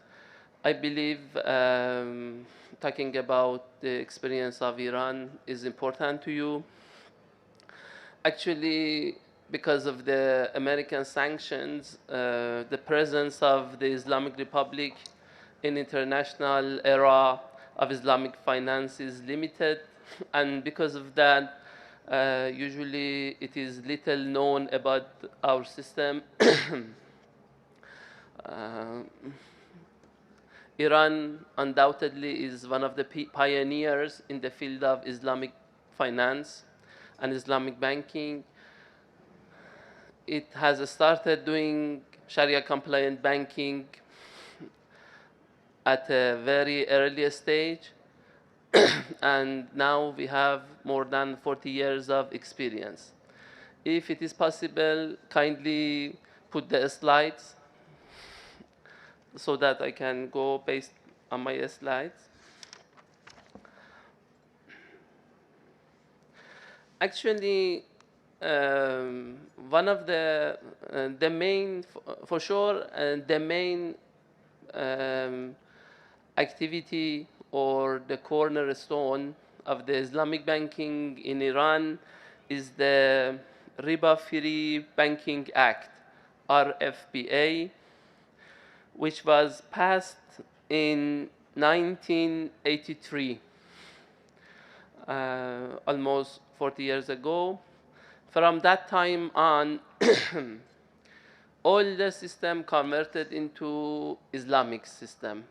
So Iran is one of the few, or in better way, the only country who conducts Islamic banking in a nationwide system with no room for conventional banking. So in Iran, all the system is Islamic, right? We have 30 banks, actually 30 full-fledged Islamic banks, and around 24,000 Islamic branches. All of the branches are supposed to be Sharia compliant branches and Islamic ones. In my presentation, I give you a brief story about the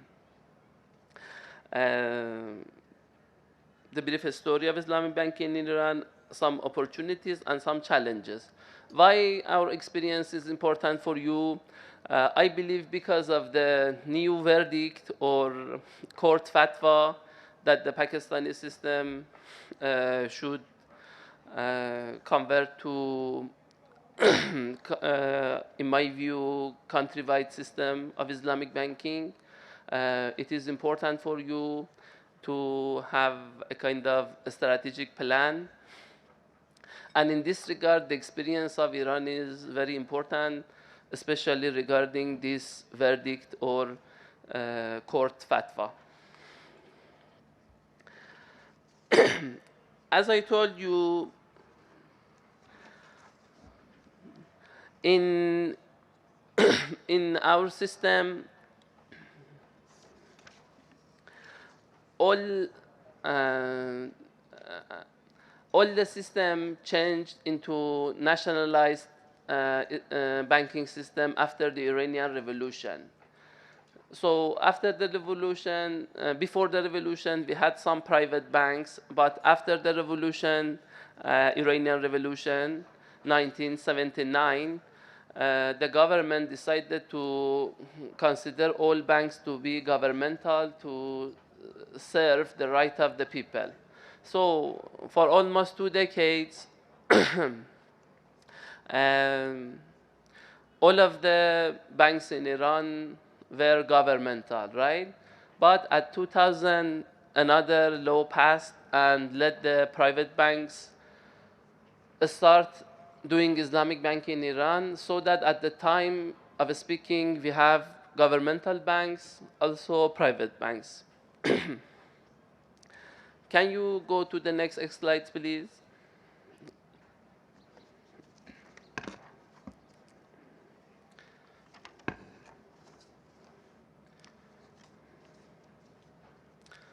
Slide number 11, please. So the act, or RFPA, which is the most important act in the Iranian system, it has 4 chapters. At the beginning, the act says that all the system is supposed to work based on Sharia compliant activities. It has 4 parts: objectives and duties of banking system, mobilization of financial resources, banking facilities, and central banking and monetary policy. As you know, as I told you, in the Iranian system, there is no room for the central bank to conduct monetary policy in a conventional way, right? Because all the system is Islamic or Sharia compliant, the central bank is obliged to conduct monetary policy based on Islamic ways and instruments. For a long time, as I said yesterday, we had no OMO or open market operation in Iran, but getting generous help from the Central Bank of Pakistan, we come up with new instrument called Islamic Repo, Islamic Repurchase Agreement, and it is in practice in Iran at the time of speaking. This new instrument, helped the Central Bank of Iran a lot to conduct monetary policy. To put it in a nutshell, the Islamic repo is conducted in a way combining the contract of bay plus 2 options. To solve the challenge of Bayul Ina, I'm sure you are all familiar with that. So this new instrument is used by the Iranian Central Bank for monetary policy. In addition, we have some sukuk for central banking. For example, Musharaka sukuk for central banking is used. As you know, usually sukuk is used for resource mobilization or things like that, but in Iran, we have both sukuks, exchange market sukuk, used for investment or things like that. But central bank sukuk, especially conducted in Iran, is done for monetary policy. It is very important. As you know, most of the literature in Islamic banking is related to commercial Islamic banking, right? And little is done about Islamic central banking. This is a new era. There are new topics regarding Islamic central banking. They are important, and there should be some research regarding Islamic central banking. For example, the issue of money creation is very important. As you know, we have 2 kinds of money creation: outside money creation, which relates to central bank balance sheet and money creation, and we have inside money creation, which relates to commercial banks conducting their works based on fractional reserve banking and they create money out of nothing, it is important to evaluate how Sharia compliant these activities are. So in Iran, the importance is of higher priority because all the system is Islamic, and the central bank should do monetary policy based on Islamic tools or instruments. Go on, please. Next slide. In these slides, I went over the duties and objectives of Islamic banking system in Iran based on the Riba-Free Banking Act. Next one, please. In resource mobilization, as you know, in Iran we have two kinds of ways to get deposits from the customers. Current account and saving account are based on Qarzul Hassan, right?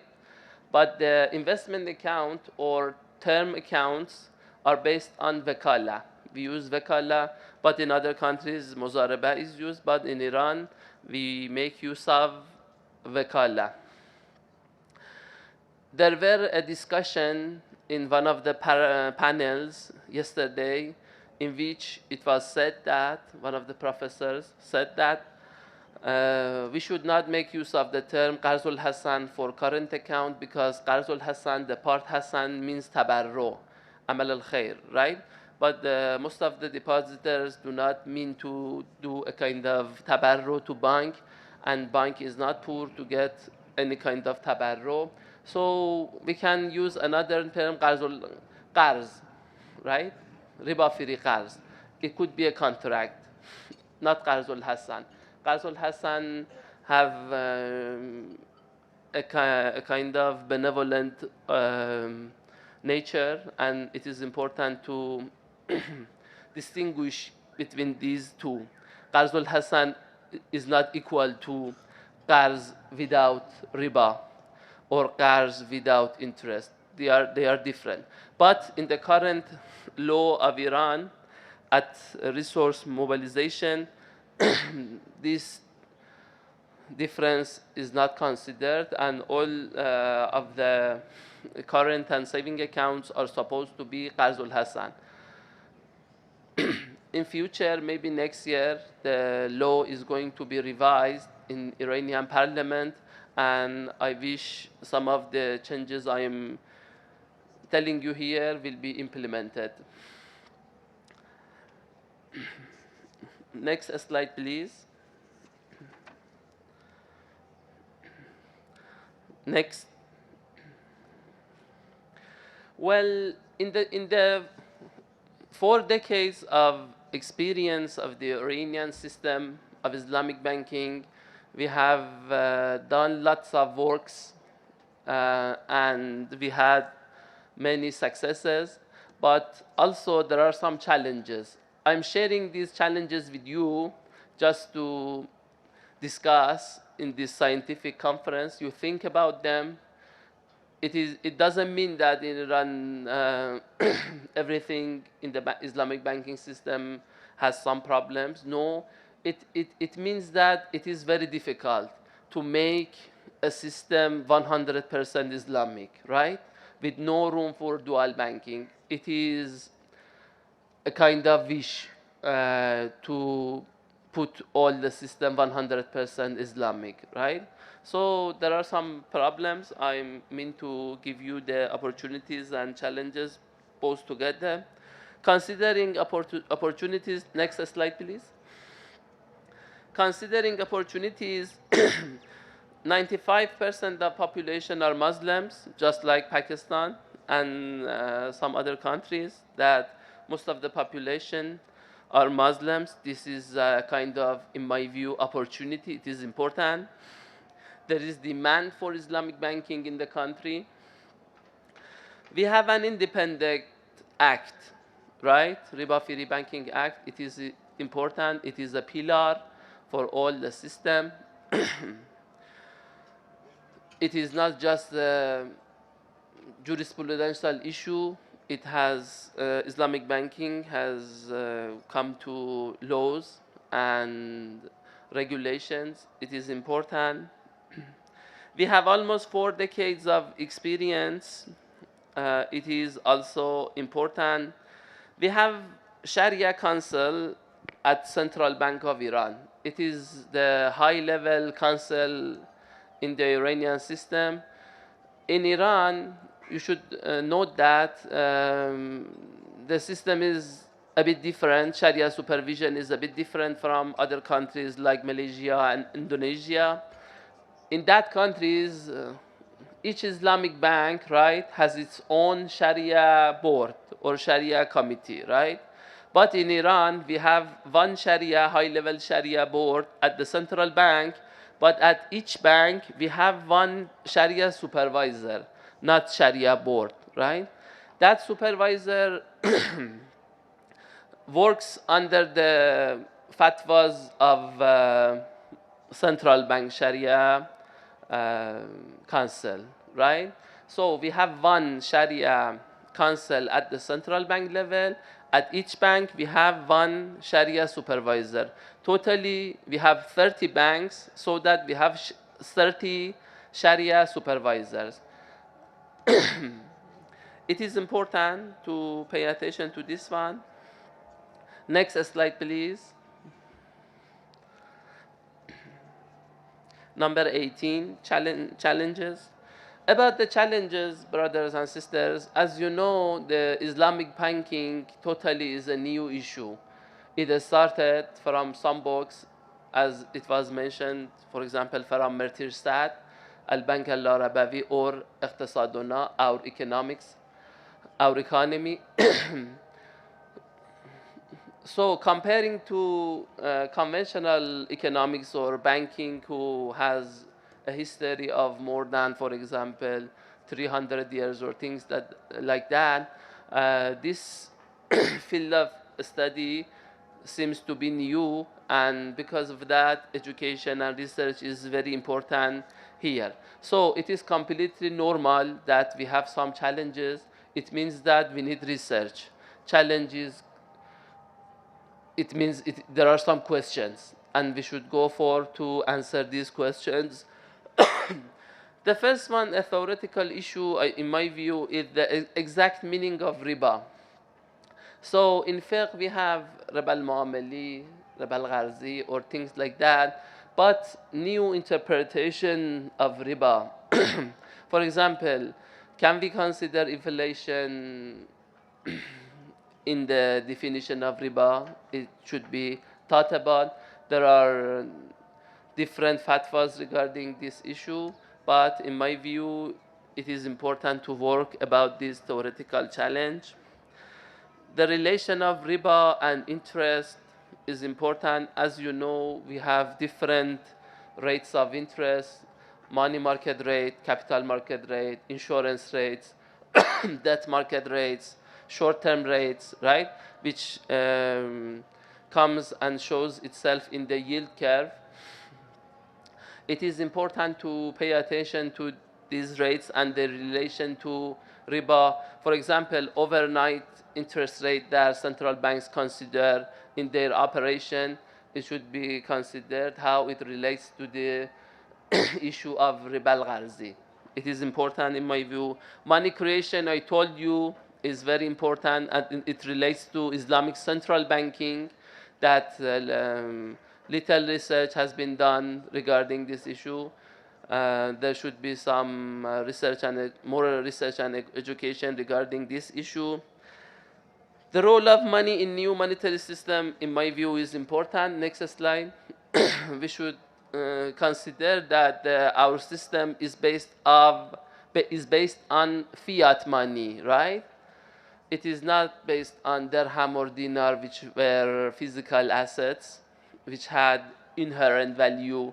We are facing just a piece of paper, which is signed. That's all. About the challenges, other challenges, I go quickly over them. Governmental view regarding Islamic banking is a challenge in my view. Innovations, in some Islamic countries, innovations go from bottom up, but in our system it comes upside down, from the government to the industry. It is a challenge. For example, and another challenge is lack of competition. When 100%, the system is 100% Sharia compliant, there is no room for competing, no room for competition between Islamic banks. We should consider as regulator, as a regulator, as central bank, some ways to increase competition in the system. It is important and it is difficult in a country-wide Islamic banking system. Maybe you are working in dual banking and you don't get the point of the importance of competition in the system because the context is all competitive to you. But in our case, it is different. We should consider some ways for competition. The issue of delayed payment is a challenge actually in the Iranian system.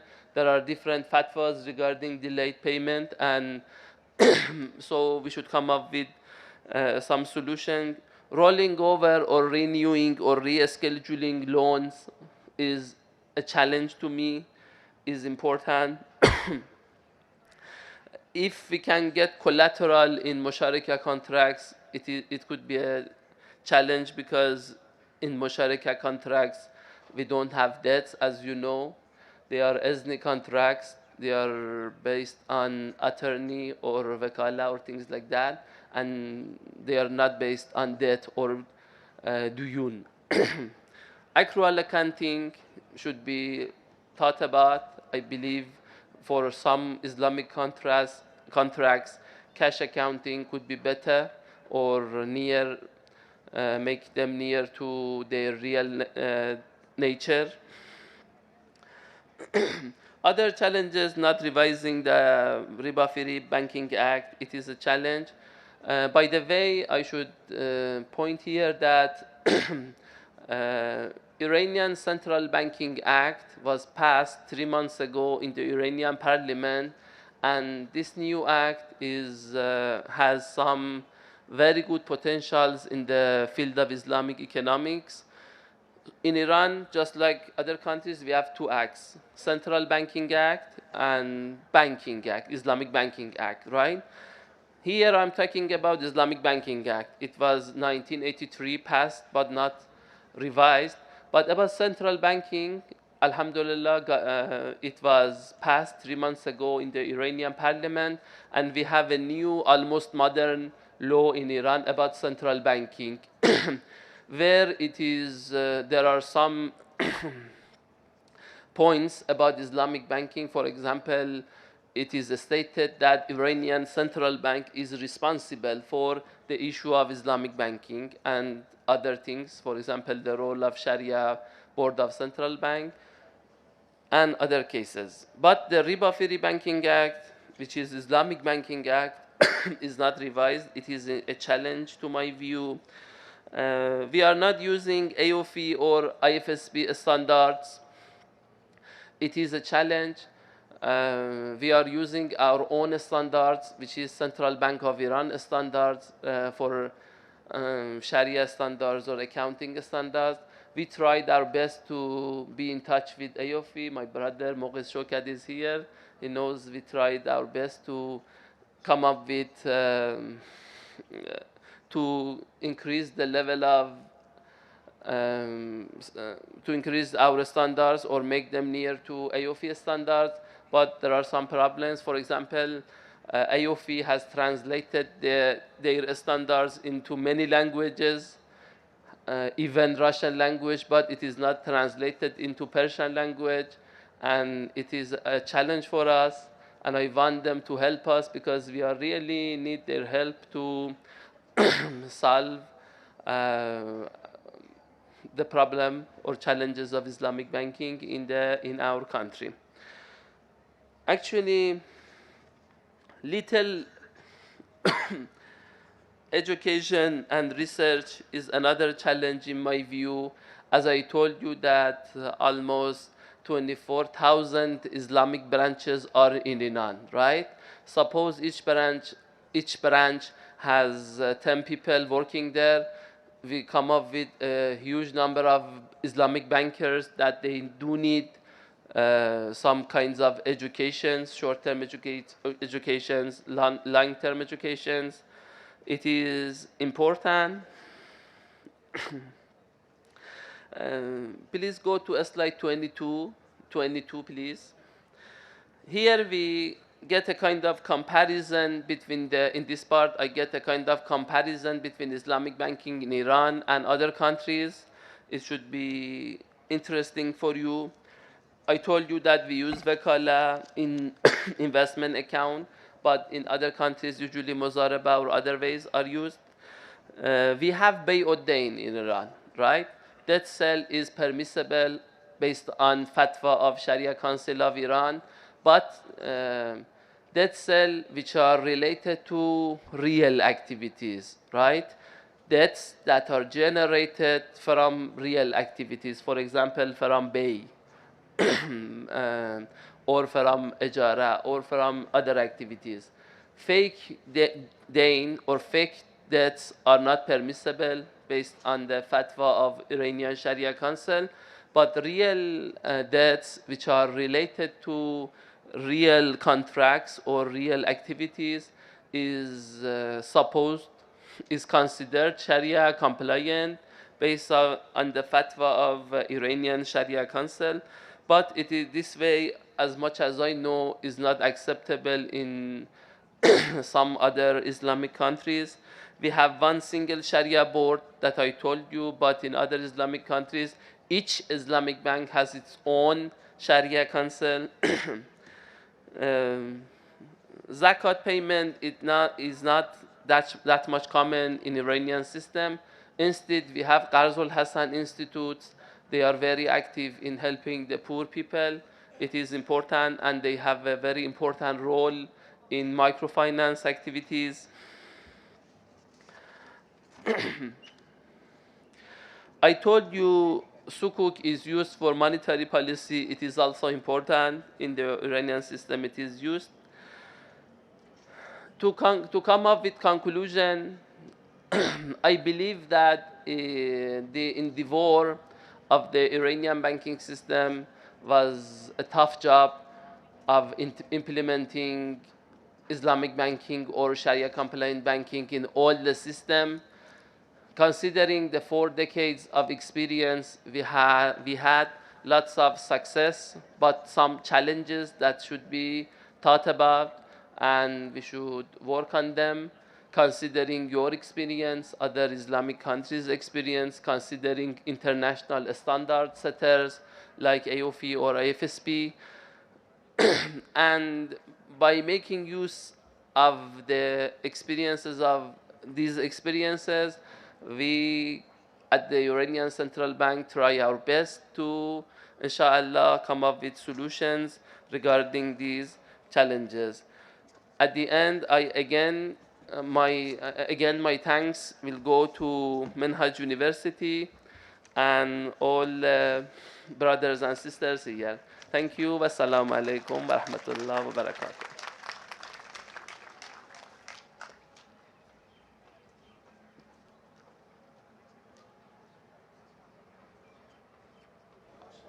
Thank you. A round of applause, audience. Now I would call Mr. Hasnain Ali for some books that we have launched this year. Mr. Hasnain Ali is the Deputy Director for ICRI. Over to you. Dear ladies and gentlemen, esteemed scholars and speakers, yesterday we launched 3 books. Now we are going to launch 4 more books. The first book of the day is Islamic Finance in the Modern Era. This book is edited by Prof. Dr. Hussain Mohiuddin Qadri and Professor Dr. M. Ishaq Bhatti. Please have a big round of applause for this wonderful work. The major themes covered in the book are digitalization, fintech, and social finance. The next book of the day is Islamic Microeconomics, an Introduction. It's written by Dr. Lukman Hanif from Indonesia University and Professor Dr. M. Ishaq Bhatti. Please have a big round of applause. We are going to the end of this wonderful and fully packed conference. The third book of the day is in Urdu. Okay. So this second book is about Islamic microeconomics that covers Islamic contract theory, Islamic consumer behavior, and microeconomics, conventional microeconomic concepts from Islamic perspective.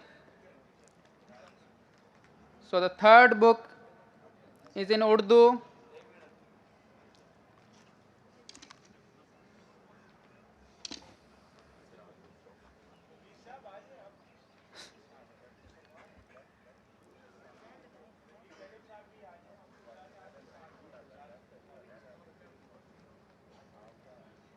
The title of this third book is Almi Maholiyati Istehkam और इस्लामी अखलाकियात, असरी challenges का तज्जिया और मुमकिना तामीरी हल. This book is written by Professor Dr. Hussain Mohyuddin Qadri, and this is first of its kind of work in Urdu language, which covers this very global and hot topic about global environmental sustainability and Islamic ethics. And this book is composed of 500 pages. So inshallah, we are going to announce that the English version of this book will be launched in next conference, inshallah. So the last book, last but not least, the final book of this conference is Cryptocurrencies in Urdu, Cryptocurrencies or Unka Shari wa Ilmi Mahakama. The English version of this book has already been published and launched last year and is available on the sales center Minhajul Quran International. So the major contribution of this book has about the internal parameters of currency from Islamic perspective and external parameters. The author also evaluated different types of digital currency and tokens and central bank digital currency and provides scoring to those currencies, and conclusion is that the central bank digital currency is the most closer to the Sharia principle. The other forms of currencies are having some problems as per the Sharia guidelines and Sharia principles. This book also clarifies the misconception around the digital form of money, cryptocurrencies, and digital tokens. This is very basic and fundamental and written in an easy way for the comprehension of students, academia, and different scholars, especially for youth who are indulged in those activities, especially online scams about the cryptocurrencies, crypto tokens. So this is a must read for the youth. Now is available in Urdu and English. Thank you. Please have a big round of applause for these all wonderful works penned by Dr. Hussain Mohyuddin Qadri and Professor Dr. Ishaq Bhatti. I would now request Dr. Khurram Shehzad, the registrar and the conference convener from Minhaj University, Lahore, to kindly announce the Best Paper Awards. Thank you very much. Dear audience, it is also our custom that we give and present the Best Paper Awards, 3 Best Paper Awards every year. So this time we have done the selection of the Best Paper Awards after 2 stage reviews. Like first we have just done the peer review, blind peer review of those papers, and afterwards we have given those papers to the session chairs and moderators of these 6 technical sessions of the conference, and the session chairs have continuously seen their presentation. That award is not only based on the content, rather it also based on the presentation and delivery of the content as well. So the first Best Paper Award of the 7th World Islamic Economics and Finance Conference goes to Dr. Ahmed Imran Hunjra. He is from Rabat Business School, International University of Rabat, Morocco. His paper's title is Islamic Banking Development and Macroeconomic Efficiency. The second best paper award of this conference goes to Dr. Noor Laili Abghani from UKM Graduate School of Business. She is the cluster head of the Graduate School of Business. Big round of applause, please. Please appreciate these Best Paper Award winners. And the third Best Paper Award goes to Dr. Ariba Aslam and Dr. Ghulam Ghaus. I would request Dr. Ghulam Ghaus to come and receive the Best Paper Award. The Best Paper Award's title was Comparing Trust in Financial Institutions, a Cross-Cultural Study of Muslim and Non-Muslim Nations. Dear audience, the next award, that is for the outstanding performance in collaboration and partnerships with banks and financial sectors, and that goes to Dr. Ijaz Aslam, Head, School of Islamic Economics, Banking and Finance. I would request him to receive his shield. That is a token of appreciation for his continual support and efforts to bring the banks and different collaborators on board for this conference. A round of applause.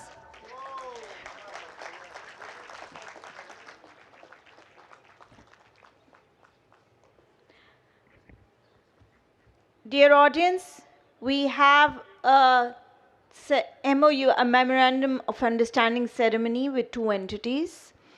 I would like to invite first Dr. Sajid Mahmood Shehzad and also Sayyid Shabir Hassan Mesmi to the stage for the signing of the Memorandum of Understanding.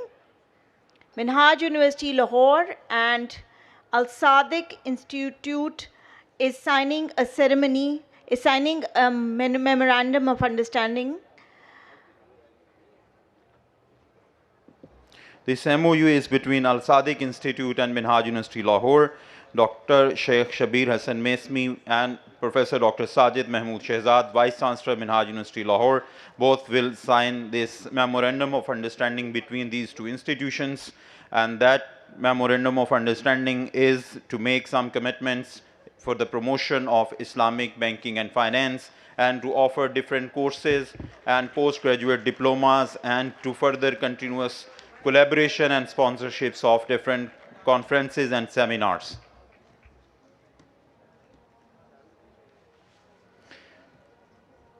We have been joined by Mohtaram Chaudhry Muhammad Amjad, Chairman Lahore Business Main Front, then Maqsood Ahmad Bhatt Sahab, Naib Sadr Lahore Business Main Front. So we welcome you both to this conference. It's our honor to welcome you.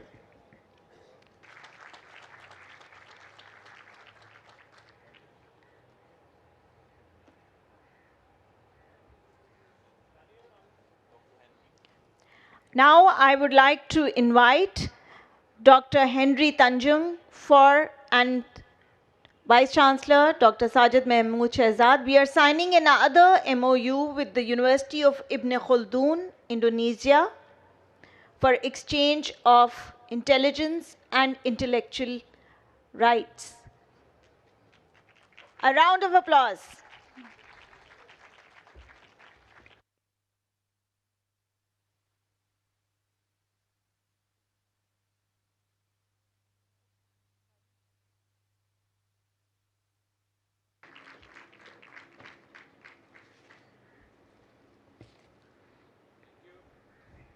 Now we would like to honor our national and international guests with Shield of Appreciation for attending and contributing to this conference. I would request Dr. Hussain Mohyuddin Qadri, the Deputy Chairman, Dr. Sheikh Hussain Mesmi, our honorable guests and speakers to kindly come in front of the stage to award these Shields of Appreciation. I would like to invite and call Dr. Shafiullah Jan, the moderator for the fourth panel discussion, to kindly come in front of the stage and receive his Shield of Appreciation. Dr. Shafiullah Jan, I hope you can give a big round of applause. Thank you, sir.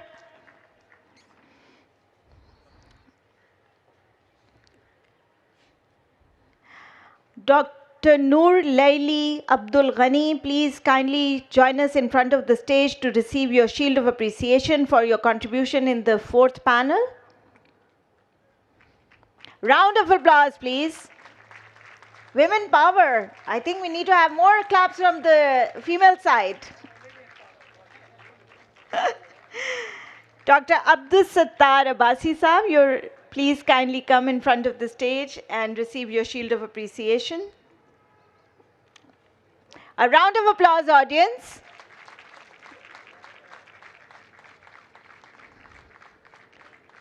Dr. Saad Azmat, I think he had to leave, but we have his shield of appreciation with us. And then Dr. Sayyid Mazhar Abbas Zaidi Saab.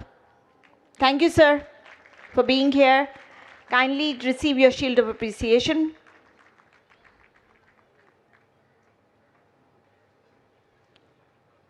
We have another one for Dr. Rabia Rauf, but I think she is not here today. Dr. Hussain Mesmi Saab.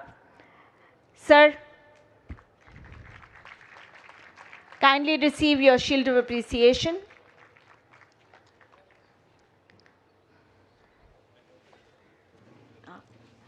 And Mr. Mahmood Arshad. Sir, if you could kindly come and receive your shield of appreciation.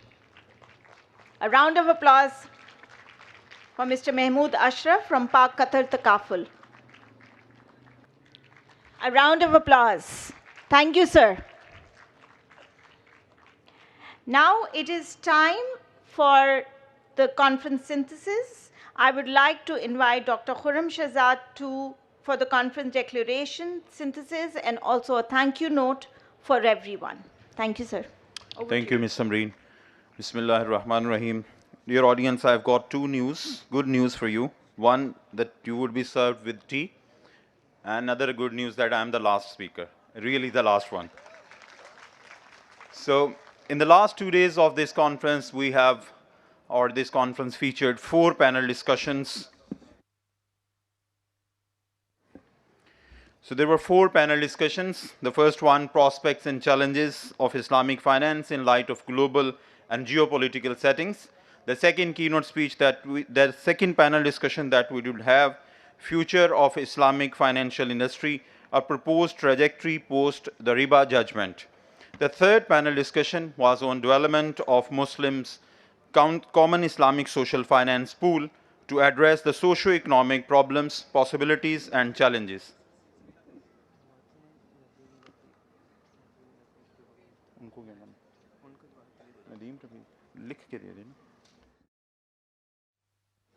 And the fourth one was education in Islamic finance, global advancements and challenges.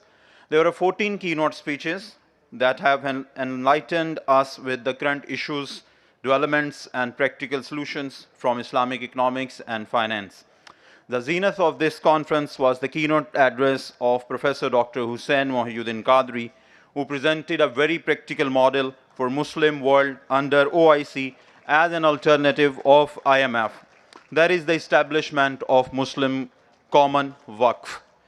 There were 6 technical sessions in which 41 research papers were presented, and those 41 papers were selected out of more than 100 papers that we have received. And our scientific review committee have selected those 41 papers. Some of them were online and some of them were presented physically in the technical sessions. Following our footprints and precedents of last conferences, we presented 2 Lifetime Achievement Awards to the renowned and distinguished contributors in the field of Islamic economics and finance. This year awards went to Professor Dr. Tahir Mansoori Saab and Professor Dr. Humayun Dar. In our mission of continuous dissemination of latest knowledge to the academia and professionals and to guide them about the latest developments and research, 7 books were launched, making the 2 days of this conference intellectually very much rich and blessed one as well.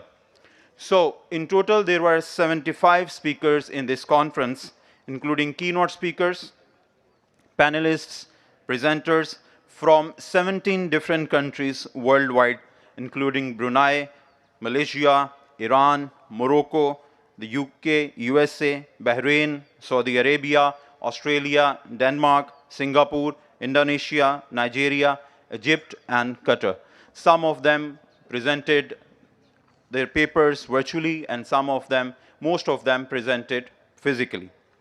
Now I'll be moving towards the declaration of this conference, and that is the declaration we have developed based on our previous declarations of previous conferences. Dear audience, the organizers and delegates of the 7th WIEFC hereby announce the following, which shall be known as the Declaration for Future Strategy of Islamic Economics and Finance, serving as an official document and resolution of this conference. It is unanimously agreed that the development of Muslim Common Waqf Pool for Muslim countries is a dire need of the time to tackle with the socio-economic challenges faced by the countries. This model was presented by Professor Dr. Hussain Mohiuddin Qadri. Moreover, a robust governance mechanism and framework for Waqf management is paramount to unlocking the full potential of this pool. It is recognized that the principles of Islamic economics and finance offer viable solutions to the global challenges. It falls upon us to apply these principles at the individual, institutional, and state levels. For Islamic financial institutions, adopting these principles requires true faith and conviction, representing a fundamental challenge for both Islamic finance and social finance that must be addressed. It is further asserted that all institutions, including regulators, legislators, and organizations from the private, social, and public sectors, must play their roles both individually and collectively in addressing the socio-economic challenges faced by Islamic states. Criticism of the Islamic finance industry for failing to achieve the higher goals of Sharia, Maqasid al-Sharia, is also highlighted. The parallel mindset and business goals of Islamic financial institutions compared to their counterparts raise serious questions about the Islamicity of these institutions. Additionally, the need to address financial exclusion from a gender perspective is suggested. Institutions, including both banks and non-banks, should offer more social-specific Islamic financial products. Lastly, a collective and uniform approach is essential for establishing and implementing a real value-oriented Islamic economic system. This approach should involve stakeholders not only from Islamic finance industry, but also from academia, economists, businessmen, chambers of commerce, and the public at large. I request you all to raise your hands to endorse this declaration. Thank you very much, as nothing is non-Sharia. Now, moving towards the closing of this conference, and I'm highly indebted to my colleagues and different international and national speakers. So, first of all, by Allah's countless blessings, we have completed this 7th World Islamic Economics and Finance Conference, Alhamdulillah. Now, being the conference convener, I extend my heartfelt thanks and gratitude to our sponsors, such as Al-Sadiq Institute of Islamic Banking and Finance, being the platinum sponsor of this conference. And we believe that it would remain continue, inshallah. The second gold sponsor we had this year, the Rural Community Development Program, and they were the gold sponsor, and first time they were the part of this conference. I would request you to appreciate them as well. The third one, Pak Qatar Takaful Group, and they were the silver sponsors of this conference. My gratitude also goes to our national and international collaborators, including the International Islamic University Malaysia, University Islam Sultan Sharif Ali in Brunei Darussalam, Bahrain Institute of Banking and Finance, AFI in Bahrain, the National University of Malaysia, Sunway University Malaysia, Islamic Finance Singapore, Islamic Finance News Malaysia, Iranian Association of Islamic Finance, Pakistan Blockchain Institute, Athis Global, Al-Baraka Forum for Islamic Economy, Al-Muakhat Microfinance, Center for Halal Research and Training, and then Center for Economic Planning and Development. These were our collaborators. I would request to appreciate them as well. I also wish to express and extend my gratitude to our national and international speakers, panelists, and session chairs for their invaluable support and contributions, which were pivotal to the success of this conference. Dear colleagues and audience, we are thankful to the chair of this conference, Professor Dr. Hussain Mohyuddin Qadri, for his continuous motivation and guidance to all of us. Because of his guidance, every year this conference becomes a success. I am thankful to Professor Dr. Sajid Mahmood Shehzad, Vice Chancellor of Minhaj University, Lahore, for his continuous support and supervision in the preparations of this conference. Now, my humble regards and gratitudes to my own team or my seniors, such as, first of all, Professor Dr. Ishaq Bhatti. He is the conference co-chair since the centuries. So, for the centuries. So, another name, very good name, Brother Mughis Shaukat. He is the conference co-chair since the inception of this conference. I'm also thankful to the following members and conveners of various committees, such as Dr. Muhammad Tayyab, he is the co-convener of this conference, and the convener of reception and protocol team. Then Dr. Bilal Zafar, Mr. Hassanan Ali, Dr. Ijaz Aslam, and Umair Abbas. These were the intellectual contributors who remain in contact with all the speakers, presenters, panelists, and they are the one who agreed you all to come. So I'm thankful to them as well. Mr. Farhan Javed for providing us the setup, and Mr. Major Suleiman Jahangir, Director Administration of Minhaj University, Lahore, and he was the instrumental getting the food and teas every time. So I would appreciate him as well. Mr. Abdur Rahman, he is the part of the conference secretariat. Next name is Dr. Kashif Durrani. He is the convener, registration team, and his team. I'm thankful to Dr. Muhammad Jawad, conference convener for hall management. Then thankful to Ms. Amara Maqsood Qadri. She is instrumental in bringing and managing and training the ushers and seekers out of the students.